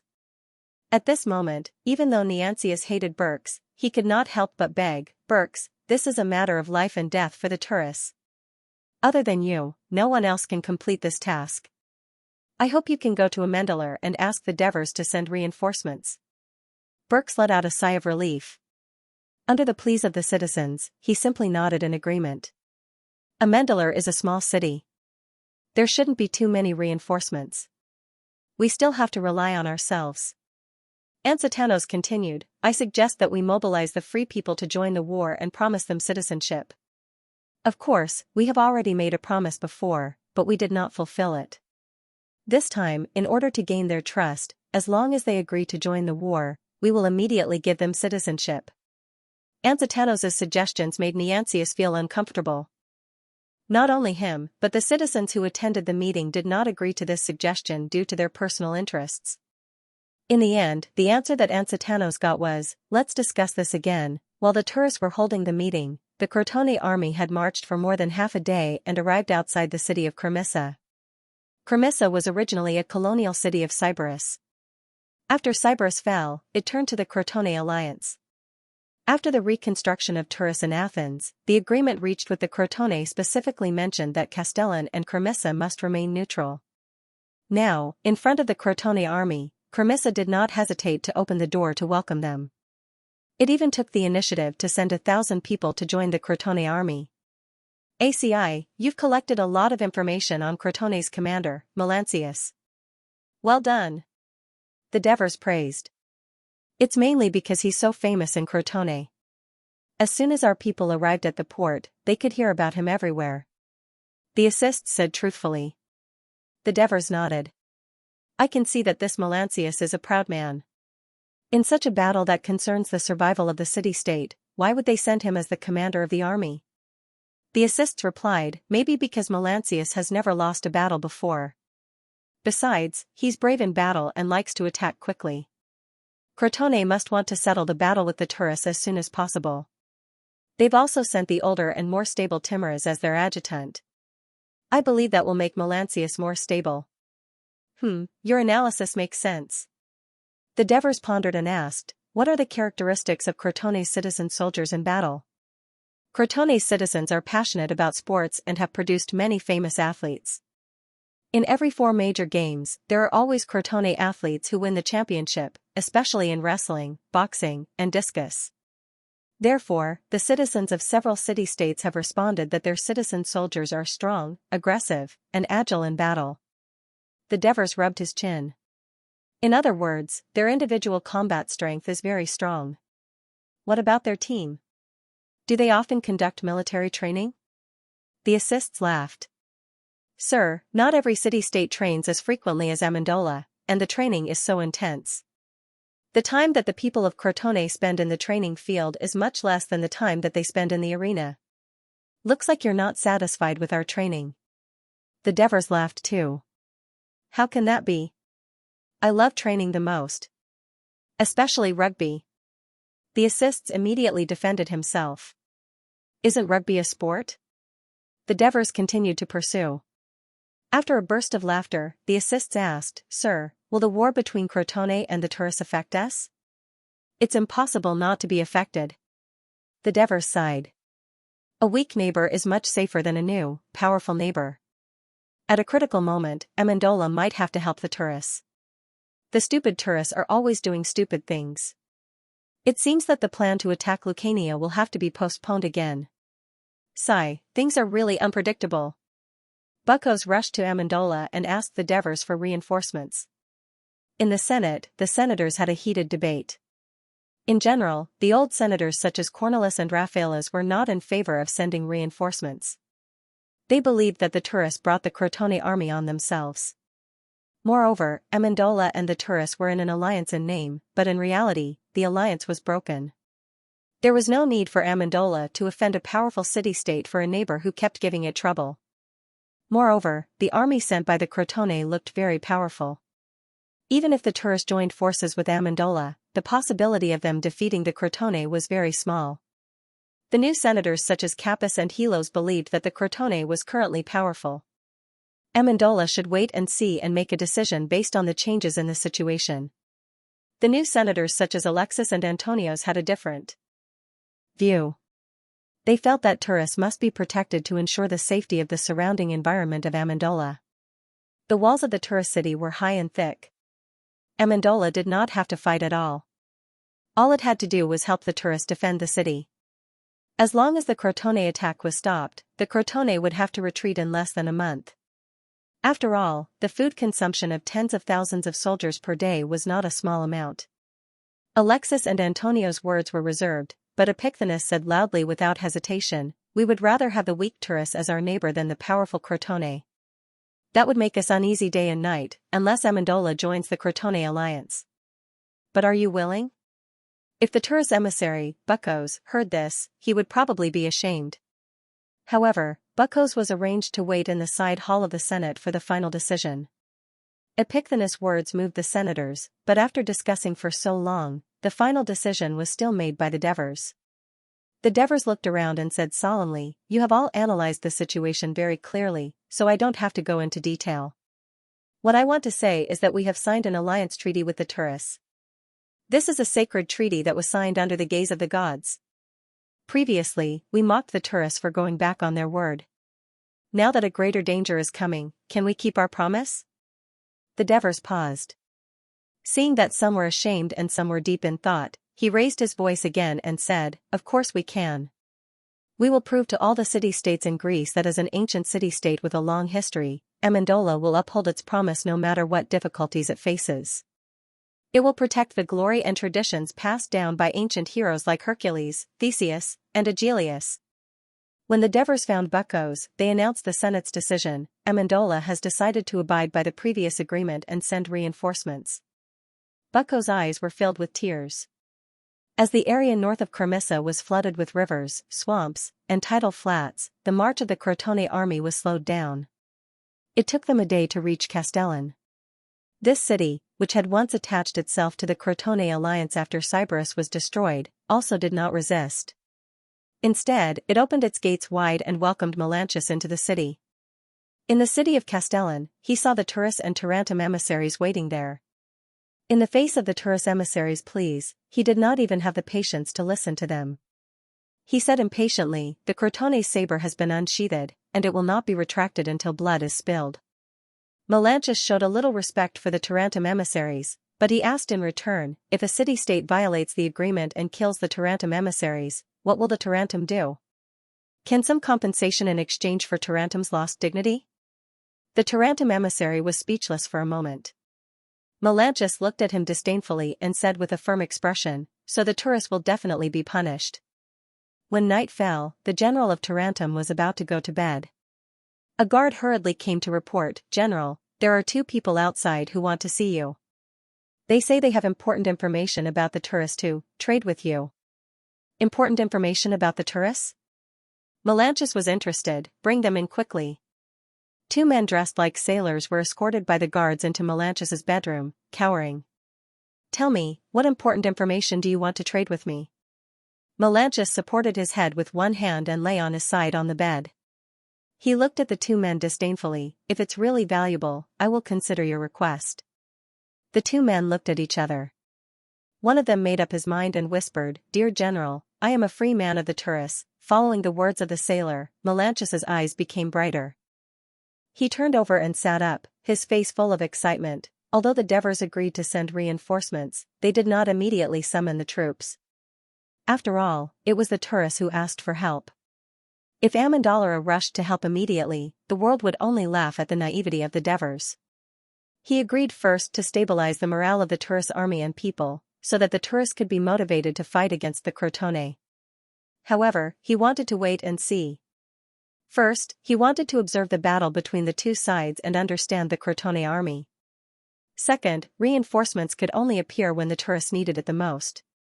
Only then could he reduce the casualties of Amendola's soldiers, gain the gratitude of the tourists, and increase the chance of defeating the Crotone. After all, Amendola was not far from the tourists. It was only half a day's journey on foot.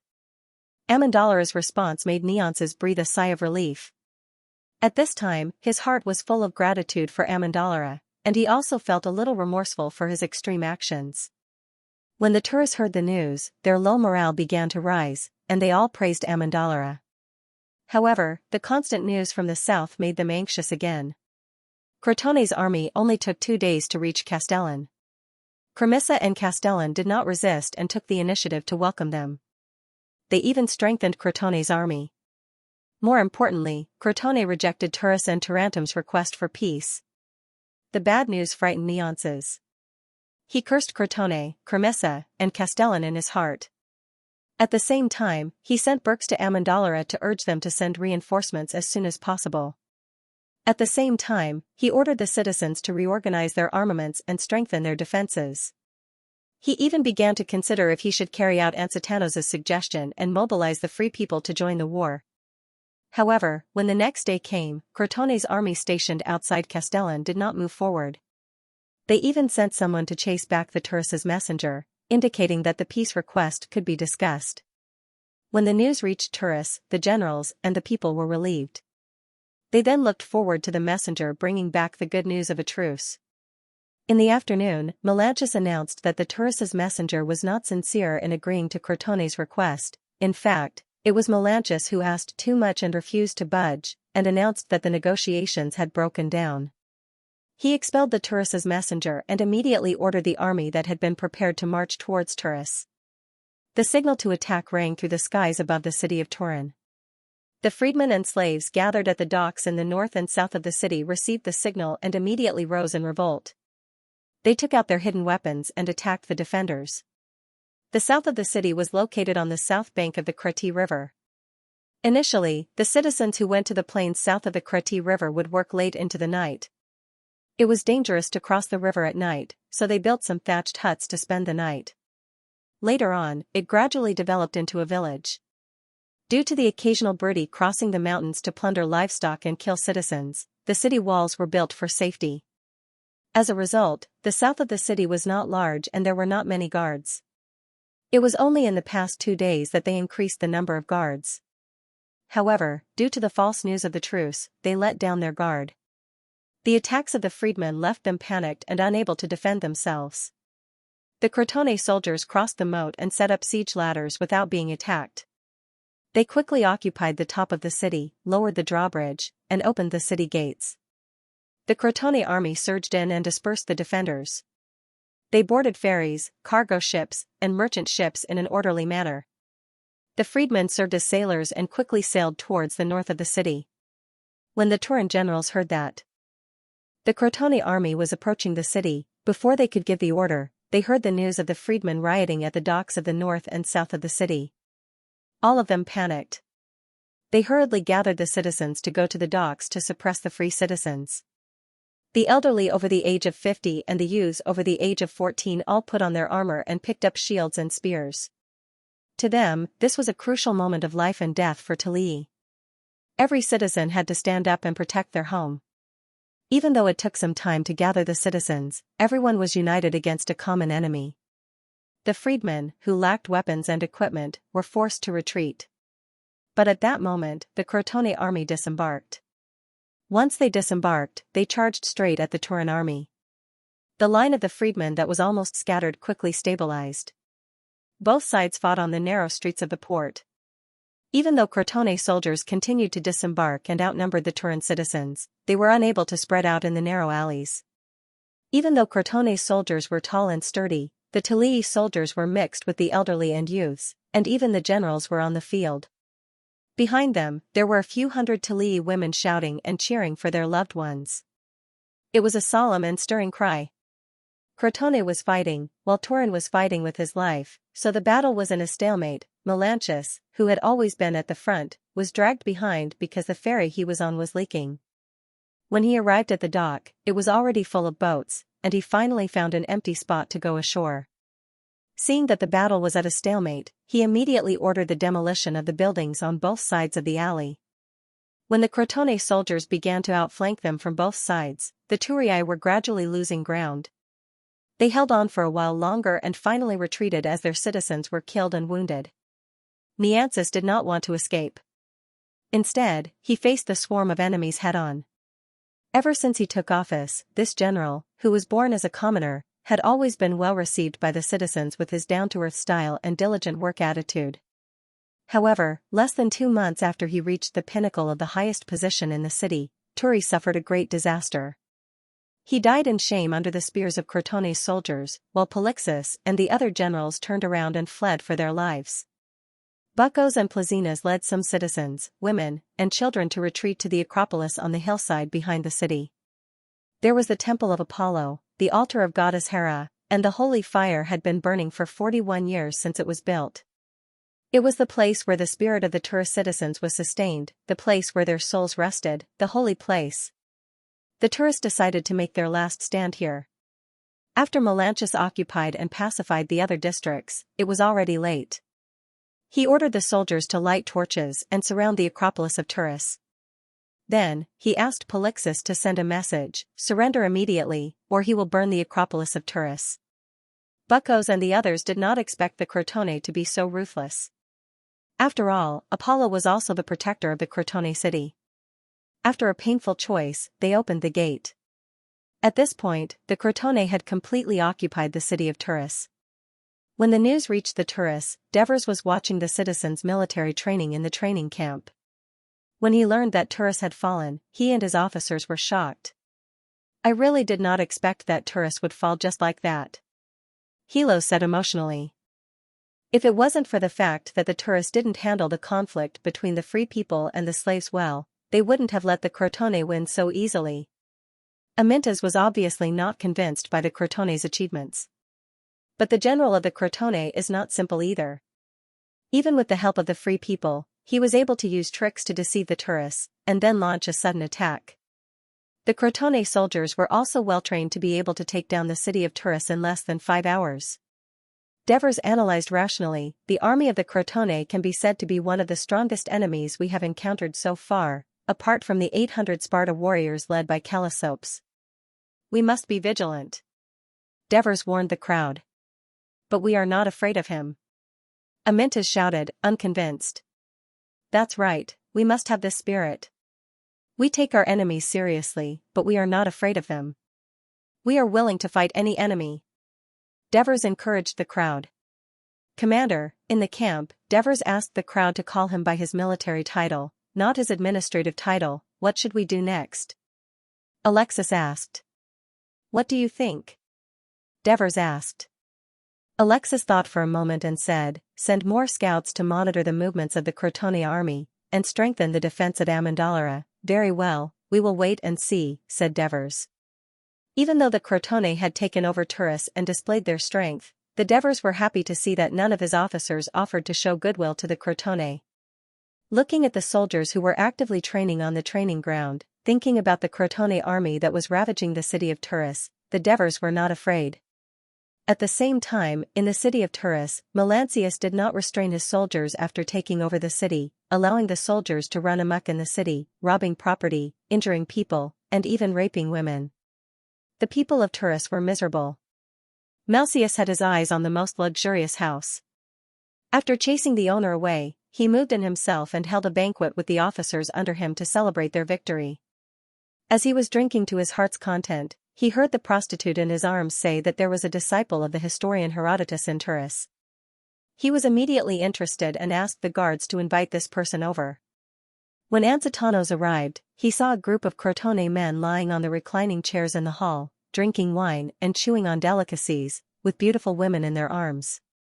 Most of those who took the initiative to smile and flirt were high-class prostitutes, while those who pretended to be happy were mostly Turris women. Some of the Crotone men were loudly boasting about the victory and flattering Melantius, some were telling vulgar jokes where the poor and stupid protagonists were Turris, some only cared about groping and doing shameful things with the women in their arms in public. Amidst the laughter and flirting, Ansitanos stepped on the marble floor that was dripping with wine and entered the hall with a straight face. "Oh, the Turris historian is here." Melantius drank a lot, but his mind was still clear. He patted the plump chest of the woman in his arms and said, "Go get him a glass of wine." The woman handed the wine to Ansitanos, and he took a sip without hesitation. "Turris, are you drinking to celebrate our victory?" An officer took the opportunity to mock him with a smile.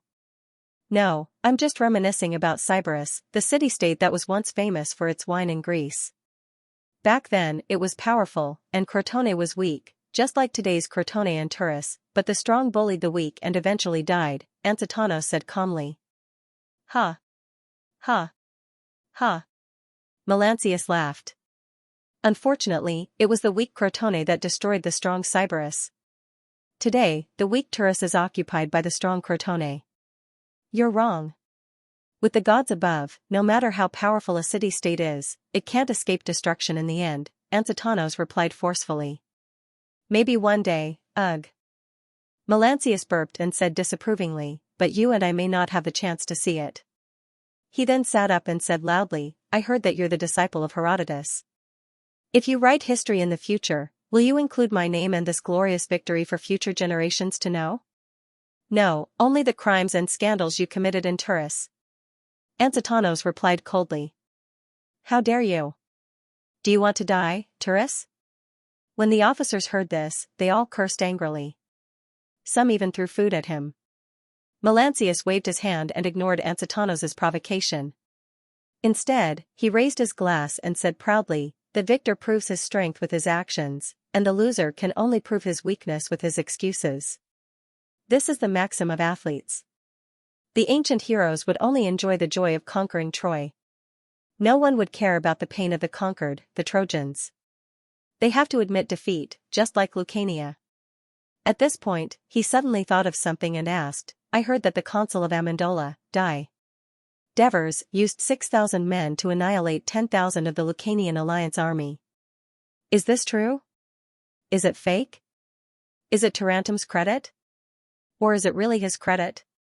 It's indeed the battle that he planned and organized, Ansitanos answered truthfully. It seems that this Devers is quite a character. I wonder who's more powerful, me or him? Melancius looked eager. So what? Melancius glanced at him sideways. His face was slightly flushed from the alcohol, and he looked unconvinced. Where he and I were born is the arrangement of fate. Of course, he is destined to fail. He asked loudly again, Turin and Amendolar are allies. I heard that when my army approached Turin, Amendolar promised to send reinforcements, right? That's true. Amendolar's messenger once said, as long as they are given a few days to gather their troops, when their reinforcements arrive, Turin will definitely be able to hold. Ansitanos replied.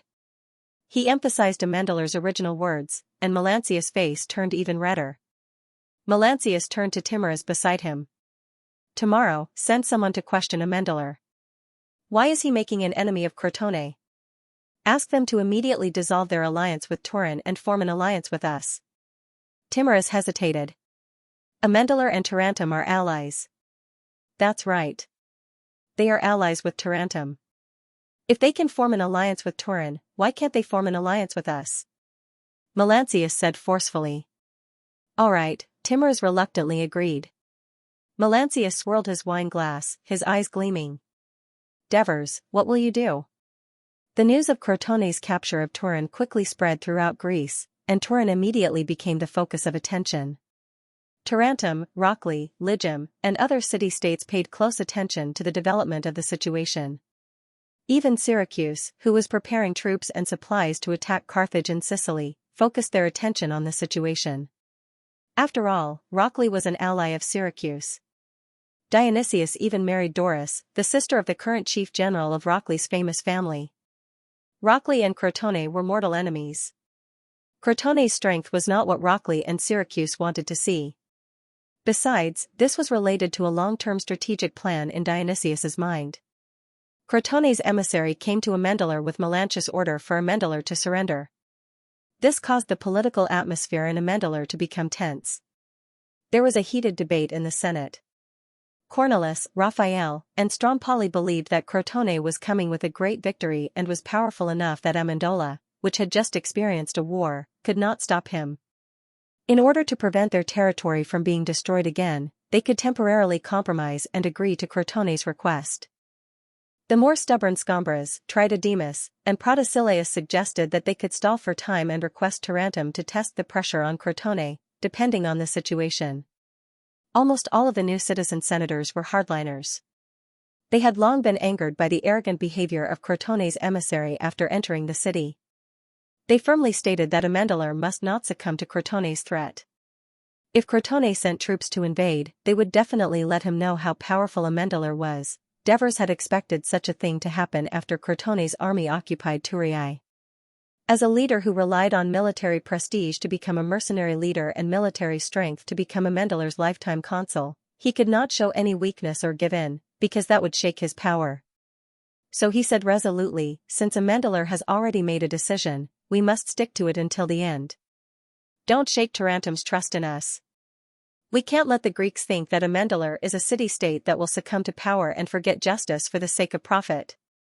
Devers's forceful words drew an end to the Senate meeting. When the Crotone emissary received Amendalar's reply, he was stunned at first, then he threatened fiercely, "Aren't you afraid of what happened to Turiai?" "You can try," Devers replied coldly. The emissary who returned resentfully brought the Devers's reply, "Dear Commander of Crotone, the people of Amendalar revere your victory. However, abiding by the covenant signed in the name of God is a centuries-old tradition of Amendalar. I hope you can understand." Melancius was so angry that he laughed after reading it. He tore the letter into pieces. "This Amendalar's consul is quite courageous. Haha. A mercenary actually knows how to keep his promise?" He paced back and forth in the hall and made up his mind. "It seems that we need to teach this disobedient little country a lesson. Timorous, go gather 8,000 people, we will go to Amendalar." Timorous hurriedly said, "But Tarentum," Melancius waved his hand, "don't worry, I won't do anything rash." After the Crotone army left the city, they quickly marched north. The scouts of Amendalar immediately reported back. When the people of Amendalar received the news, they immediately became nervous. Cornelis, Raphias, and the others once again suggested to the Devers that they should temporarily give in to the Crotone and join their alliance. However, the Devers retorted, "I've never had the habit of being forced to make peace with a knife or a gun." The new citizen senators, on the other hand, were full of fighting spirit. They clamored to mobilize their troops and give the arrogant Crotone a head-on blow, but were forcefully suppressed by the Devers. He ordered everyone to return to the city and prepare for defense. Due to his authority, the officers had no choice but to accept the order and leave. The Senate of Tarentum also paid close attention to the movements of the Crotone army. They received the news a little later than Amendalar, and the consul immediately held an emergency meeting with the senators. The senators expressed that the Crotone ignored Amendalar's alliance with Tarentum and brazenly invaded. This was contempt for Tarentum. They must seriously protest. However, most people expressed caution about whether Tarentum would participate in the war between the Crotone army and Amendalar, saying that it would depend on the development of the situation. After all, Tarentum and Crotone were both powerful states in Greece, and each had a group of allies. Once a war broke out, it would not be resolved in a few battles. Archita took the initiative in the Senate to request to see the commander of the Crotone army, Melancius, and was finally approved. Tarentum sent another emissary to Crotone by ship. The sailing time was short, and with the wind, it would only take half a day to reach Crotone. While the Senate of Tarentum was still discussing, Melancius had already led the army across the Savacello River. 2 hours later, he arrived at the foot of the mountain. He looked at Amendalar, which was located on a small hill. The walls were full of heavily armed soldiers. Under the direct illumination of the eastern sun, it looked like a glowing wall, blinding people. He could not help but say, "The soldiers of Amendalar are quite decent. If I really attacked it in the morning, the sunlight alone would make my soldiers suffer." He ordered the troops to line up in a square formation. The formation was more than a mile long.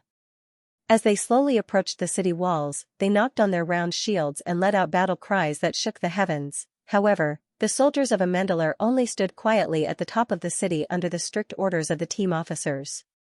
Arsines could not help but say, "Captain, the people of Crotone are too arrogant. We should at least roar a few times and fight back." Captain Tippus scolded in a low voice, "Shut up, this is the order of the consul. Do you want to violate military discipline?" Hearing this, Arsines immediately stopped complaining.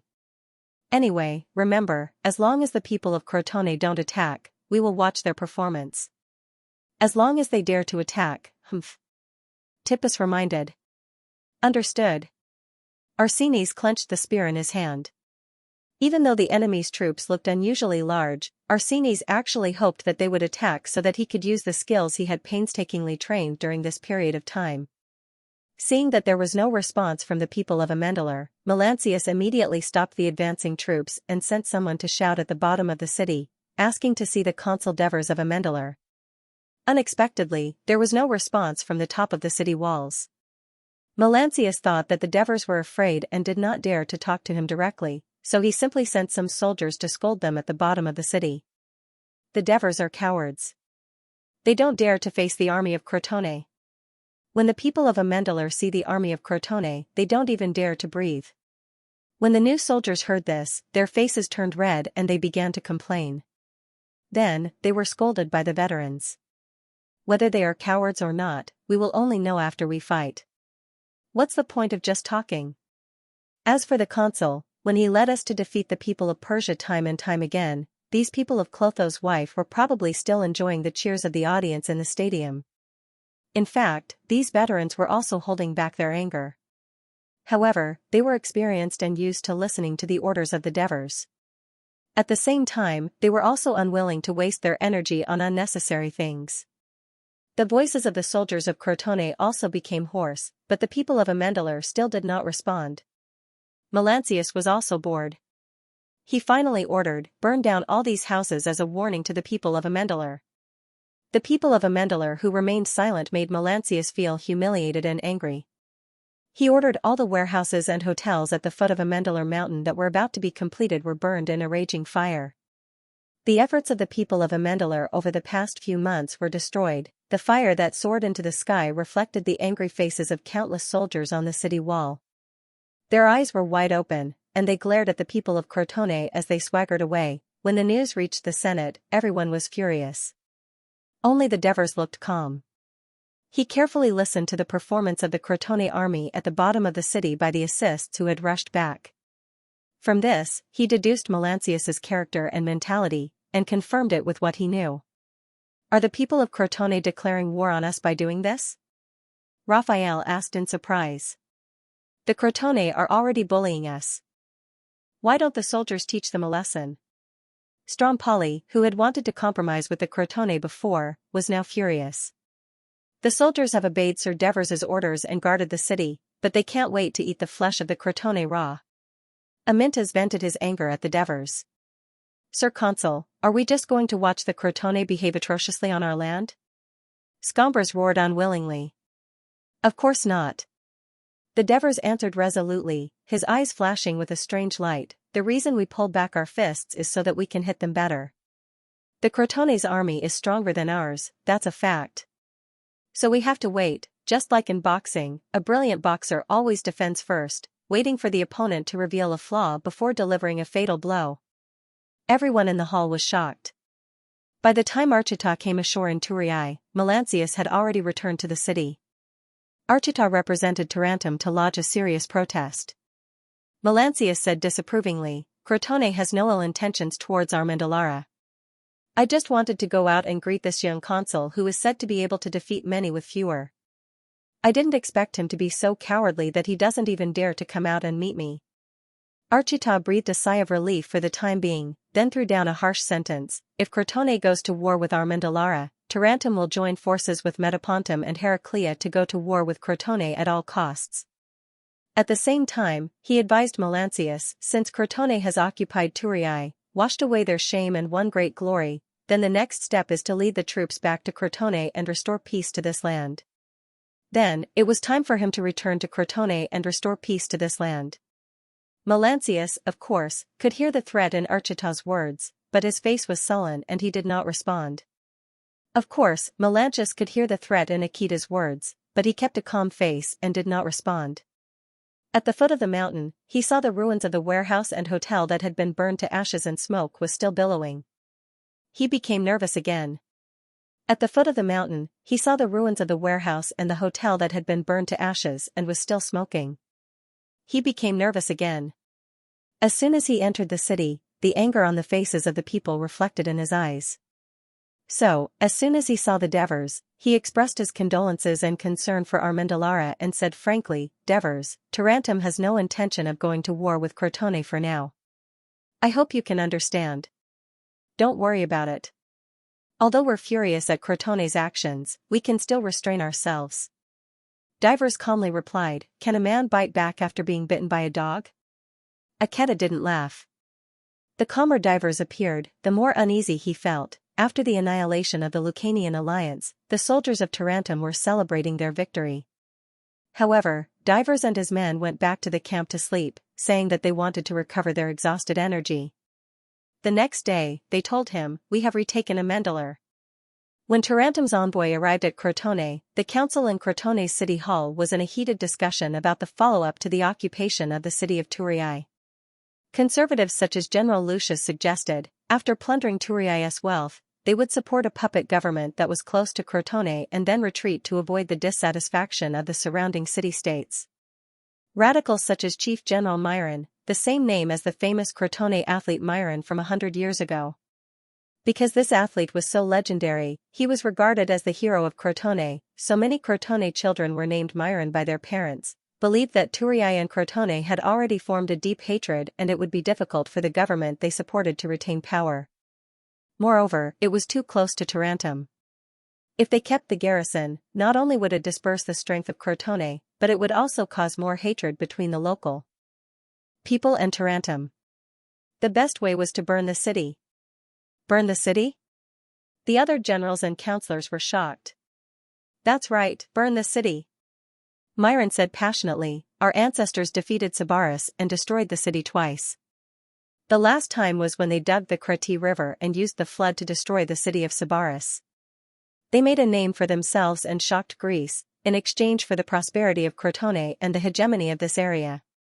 However, since we were defeated by the allied forces of Rockley and Ligium a few decades ago, some city-states no longer respected us and secretly opposed us. We need to re-establish the dignity of Crotone. Now, a great opportunity is in front of us. This is a gift from the gods. If we miss it, we will be punished. Moreover, after destroying Turiai, the Sabaris plain will temporarily become unclaimed. We can recruit city-states that are on good terms with us from Greece or other places to build a new city on the Sabaris plain. Then, we can send some of our landless citizens over to become new immigrants to the new city. I believe the surrounding city-states will not be able to find fault with us, and the power of Crotone will expand to the north, increasing our strength. Myron's words were inspiring and practical. Most people in the council agreed with him. Thus, the messengers of Crotone soon arrived in Turiai. Melanchus, who had nothing to do, was excited when he received the order from the Crotone city hall. He waved his hands and said, as the third general to destroy the city-states on the Sabaris plain, I will surely go down in history. He acted quickly. First, he asked the freedmen who sided with him to immediately build a pontoon bridge across the Krati River. The original pontoon bridge had been burned by the Turiai. Then, he made up charges, claiming to punish the mastermind behind the killing of Crotone's messengers. In the end, the wealthy merchants of Turiai were arrested, tortured, imprisoned, and even executed. All the wealth of their families was confiscated. Soon, the impatient Melanchus felt that this method was too slow. He simply gave the order, plunder all the food and property in the city. In an instant, the whole city of Turiai was filled with cries. The Turiai people lying on the ground did not expect that a more terrible disaster would befall them soon. Armendalara scouts who were patrolling outside Turiai saw from afar the Crotone soldiers escorting the Turiai people out of the city. Not long after, thick smoke rose from everywhere in the city, and soon, it was set on fire. The scouts immediately reported to Leds. Leds was shocked when he heard the news. He quickly rowed across the Saraceno River to confirm it. By then, Turiai had become a city of fire. The cries of the people outside the city shook the heavens. Soon, the Devers received the urgent news and were stunned. Crotone was destroying the city. They were retreating? Assist scolded the brutality of Crotone while the Devers sat down and rubbed their chins, thinking about the significance of this major event for Armendalara. Then, the assists saw the Devers stand up again. They paced back and forth in the hall with a strange expression. When he saw that his vision was blurry, the Devers suddenly asked with a trembling voice, if Crotone's army leaves now, where will they be by dusk? The assists thought for a moment and said, they won't be able to travel fast with so many supplies. They will probably reach Castellan by dusk. Will Castellan let the army enter the city? The Devers asked urgently. Impossible. They just looted and burned the city of Turii. The Devers nodded. The assists had the same opinion as him. After pacing back and forth, he finally made up his mind and said, inform Leds to keep a close eye on the pontoon bridge over the Cloddy River.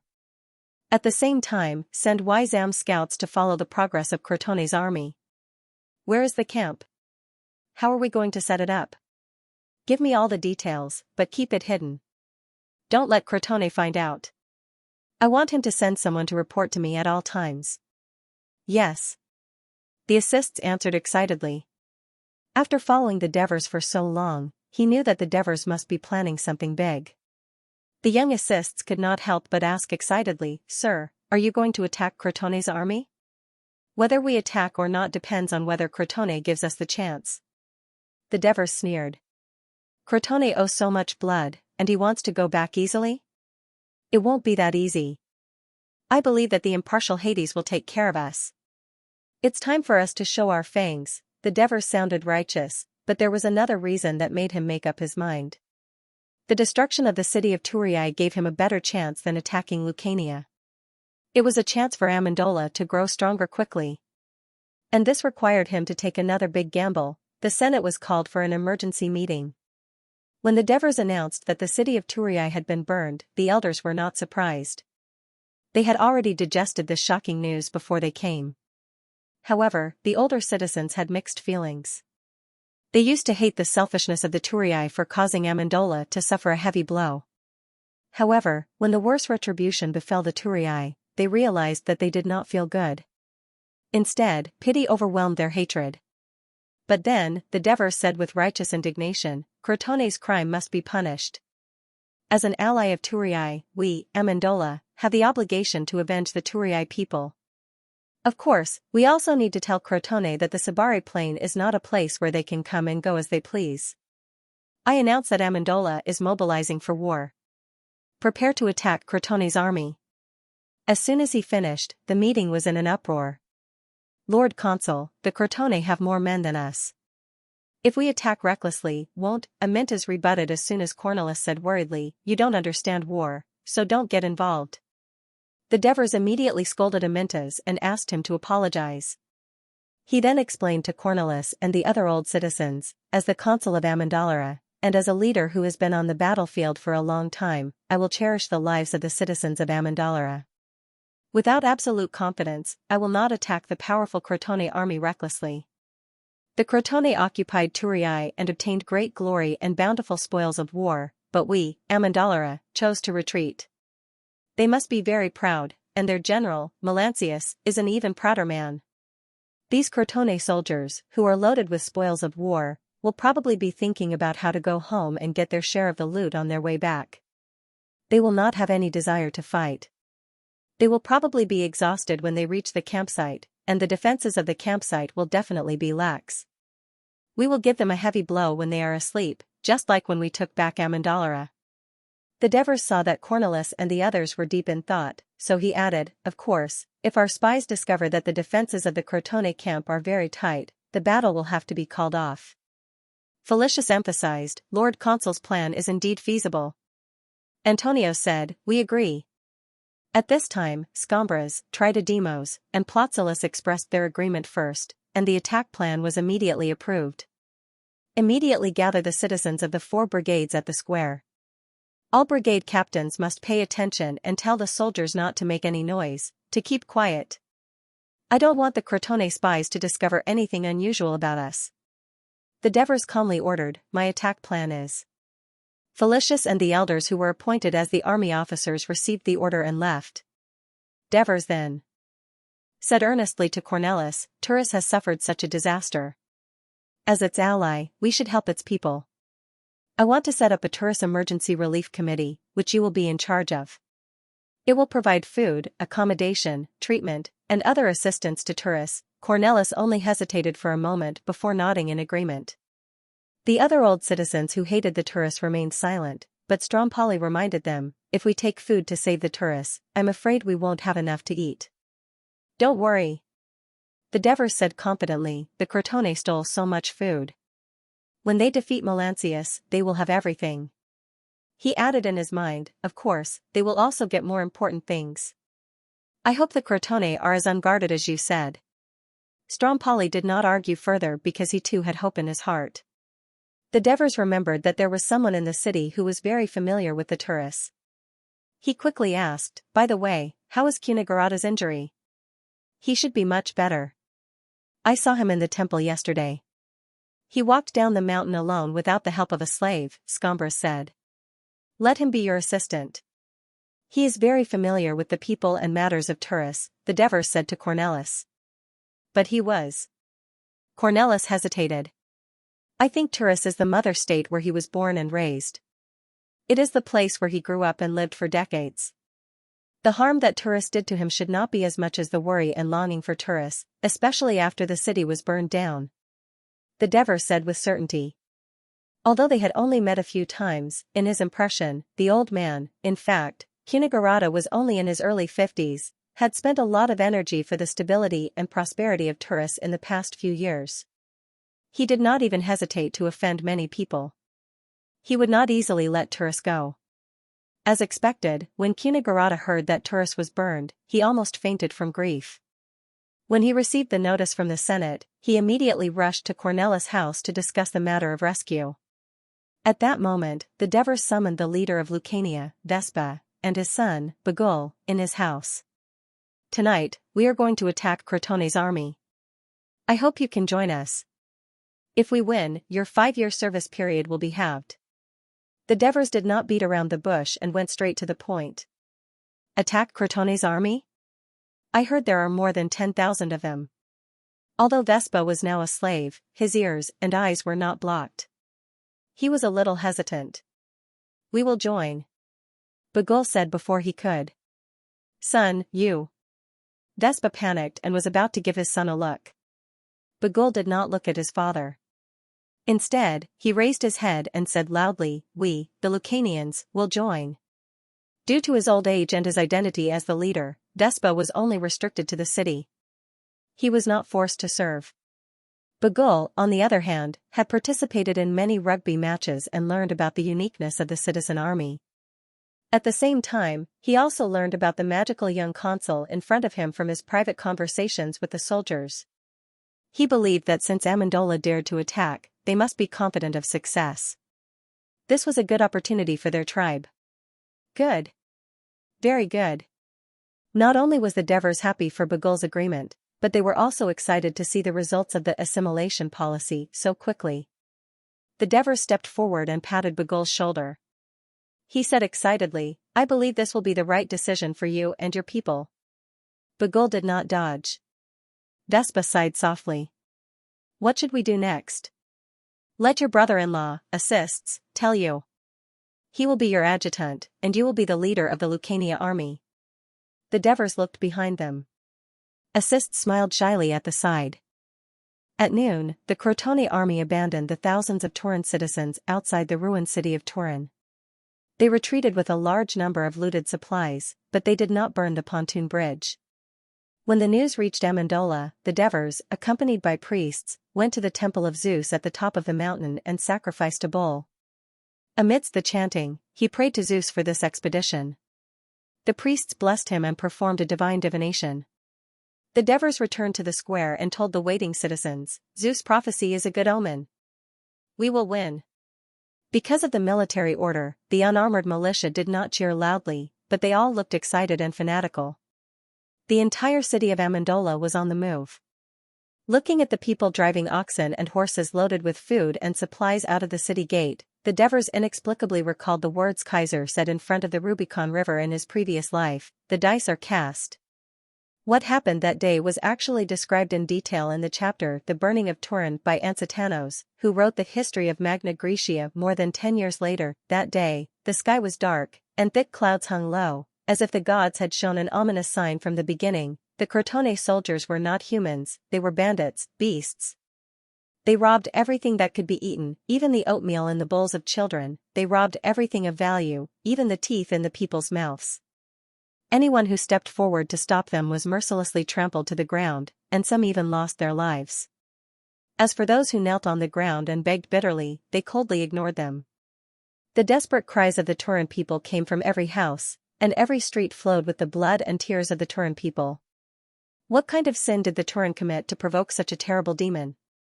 It should be said that Anzitano's position in the history of Magna Graecia was basically neutral, but he invested so much emotion in this chapter that the Crotone people later protested, saying that Anzitanos had exaggerated the facts and was not conducive to the unity of the country, so they asked for the chapter to be deleted. Anzitanos refused, and the lawsuit went on for a long time. In the end, the Crotone soldiers drove the Turan people out of the city with spears and shields, then spread branches and hay in every corner of the city and poured oil on them. The city of Turan began to burn. The Turan people watched helplessly as their homes were reduced to ashes in the fire, and the temples they worshipped collapsed. Did the gods abandon the Turan and let Hephaestus cast the flames of anger? After the Crotone people retreated, the Turan people ran madly into the Turan city, disregarding the thick smoke and flames that were still rising from the city. The scorching temperature steamed their flesh and blood, but they desperately rushed into the burning ashes, looking for anything useful. Without shelter, food, clothes, and money, how could the Turan survive in this Bari plain that had become a wilderness? Just when they were in despair, the Amendolans appeared. Thousands of Amendolans brought hundreds of carts, half of which were hidden with weapons and equipment, and began to rescue the Turan people, setting up tents and digging camps. Cunagurata had completely forgotten what the Turan had done to him before. It was said that he had not fully recovered from the beating, but he ran around every corner to help all the Turan people in need.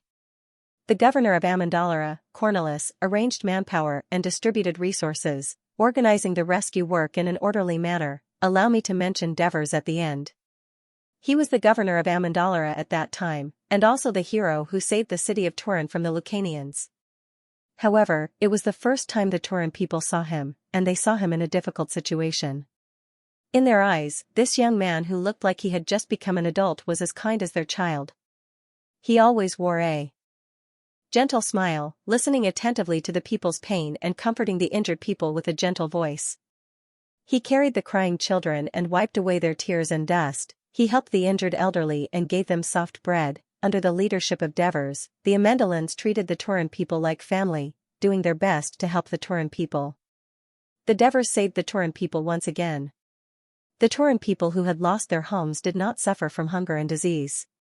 They were grateful to the Amendolans from the bottom of their hearts, and even more so to the hero Devers who had saved the Turan people twice. Initially, Timurus saw that there were too many supplies and suggested to load some of the spoils of war onto the ships and ship them back to Crotone in advance. Melanchus refused. His reason was that Castellan and Cremissa had joined the Crotone alliance for the first time. We needed to show them the results of the conquest of Turan and the serious consequences of going against Crotone. In fact, he had another reason in his mind that he did not say it out loud. He was afraid that the supplies that were shipped back would be divided up by the people in the city hall. Then, his share of the wealth would be much smaller. As for why he did not burn the pontoon bridge? The Devers' worries were completely unnecessary. Melanchus did not take Amendolara seriously at all. He believed that with the destruction of Turan, the northern part of Greater Greece no longer had any power that could threaten Crotone. He kept the pontoon bridge for the convenience of the Crotones' migration to Sabari. The Crotones' march was more than 10 miles long. Most of them were loaded wagons, so the march was extremely slow. By dusk, the vanguard had just arrived at the city of Castellan. The people of Castellan were indeed afraid. Chief General Amicles led the city's higher-ups with smiles on their faces. They opened the city to welcome the victorious Melanchus and held a grand victory feast for him. At the same time, they invited the generals of Crotone. At the same time, they tactfully told Melanchus that the city of Castellan was too small to accommodate such a large army. Moreover, with so many supplies in the city, it would not be good if they were lost and there was a conflict. They also said that the city of Castellan had prepared a large amount of wine and food for the soldiers of Crotone to celebrate their victory and make up for Castellan's inability to let them into the city. Melanchus was not a man who could think for the soldiers. Seeing that the people of Castellan were so thoughtful, he readily agreed and led Timoris and a dozen other senior officers into the city with amicals. On the way into the city, Melanchus heard a report from a spy. The people of Amandara rushed to the Zubari plain to rescue the Turii. He laughed and said, "Amandara is wasting his time. We will be back soon." The Zubari plains can only belong to Crotone. When the Crotone soldiers heard that there was wine to drink and meat to eat, they immediately increased their marching speed. It was already late at night when they started to set up camp. After setting up their tents, they couldn't wait to start drinking and eating meat to celebrate their victory. It was not until late at night that their tired bodies couldn't resist the invasion of sleep and fell into a deep sleep. Ansitanos didn't mention in his book that the citizens of Amendolan went against their usual training habits. They roughly pitched their tents and built a simple camp before going to bed. In fact, most of the people who helped the tourists in the afternoon were the women, teenagers, and the elderly of Amandara. For this battle, the entire city of Amandara was mobilized. That night, the Devers did not allow the tourists to enter the newly built camp. The exhausted tourists fell into a deep sleep under the canopy.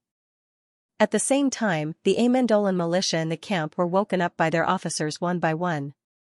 They quietly ate the freshly baked bread and drank hot mutton soup with a little lamb and cheese in their sleepy eyes. Although they had already eaten dinner a few hours ago, this food would provide them with more protein and calories for the long march and slaughter that was to come. Then, they put on the breastplates and greaves they took out from the pack carts, checked their bayonets, knives, and shields. At that moment, a few torches were set up in an open space in the middle of the camp. The Devers and the captains, company captains, and sub-captains were carefully observing the terrain model of Crotone's camp that was made out of mud. Melanchus is quite cautious. He led his troops cross the Xianxia river and set up camp in the south of Castellan. He thought they would be safe with Castellan in the way, but that just made his soldiers more relaxed. The Devers used a wooden stick to point at the Xianxia river model that separated Castellan and Crotone's camp. But Izam and his men have repeatedly tried different sections of the river. He said that one section of the river is completely walkable because it's in the middle of the river, far from Crotone's camp, so they won't be discovered. He also sent someone to report that the Crotone have been drinking and partying in the camp all night. I believe that when we attack tomorrow, they will still be sleeping like pigs. The Devers' words made everyone chuckle knowingly. They didn't dig trenches, set up fences, or set up stables.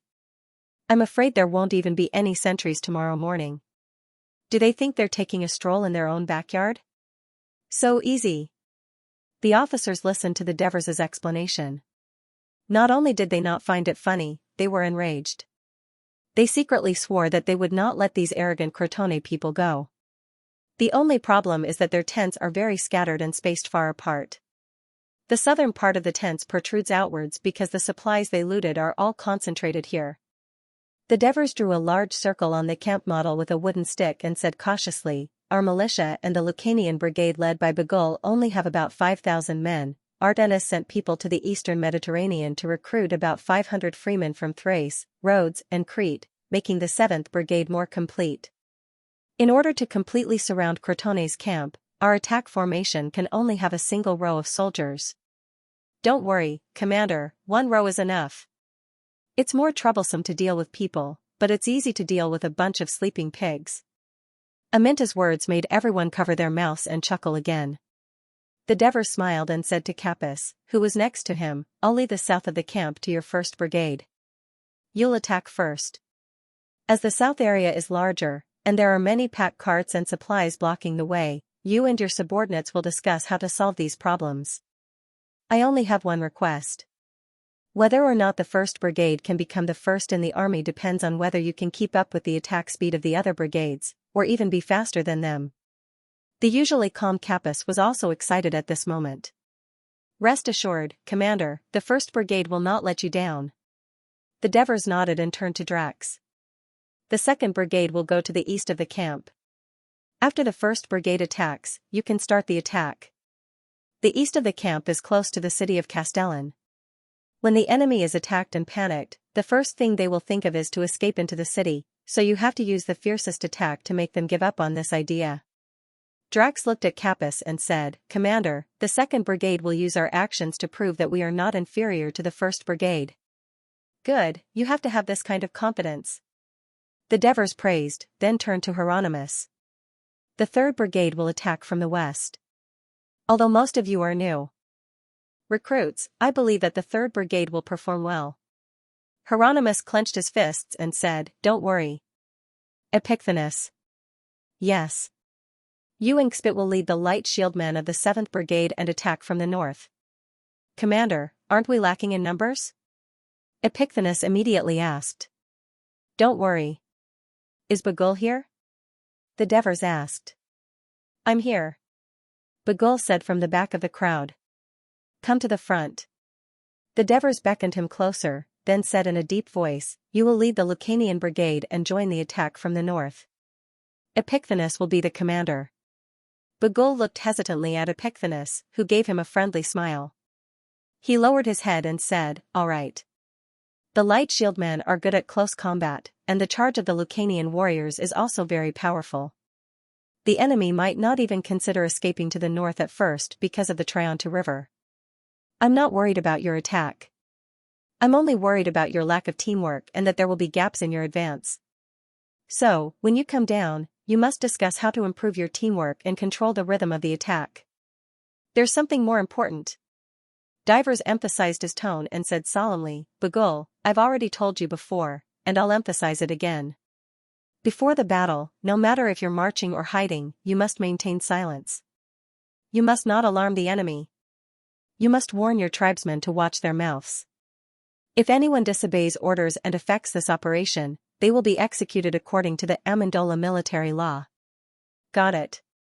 Bagul was secretly shocked. He decided to go back and discuss with the assists how to prevent his people from making mistakes. Commander, are our archers and catapults not participating in the operation? Alpines asked anxiously when he saw that there was no place for him in the attack plan. Of course you'll be there. The Devers smiled. Alpines, lead the archers and catapults to the east of the camp and set up an ambush on the road leading to Castellan City. Once someone comes out of the city to help, deal the most damage to them. Yes, Commander. According to Izum's intelligence, the Crotone soldiers in Castellan are celebrating the victory at the camp, so they didn't return to the city. There shouldn't be many soldiers in the city who can participate in the battle, and they shouldn't be strong either. Oh, and the Crotone generals who are having fun in the city. I bet their legs will be weak by tomorrow morning, and they won't be able to hold their weapons. The Devers said. End of chapter 146. Don't forget to subscribe, like, and share the video to support the channel.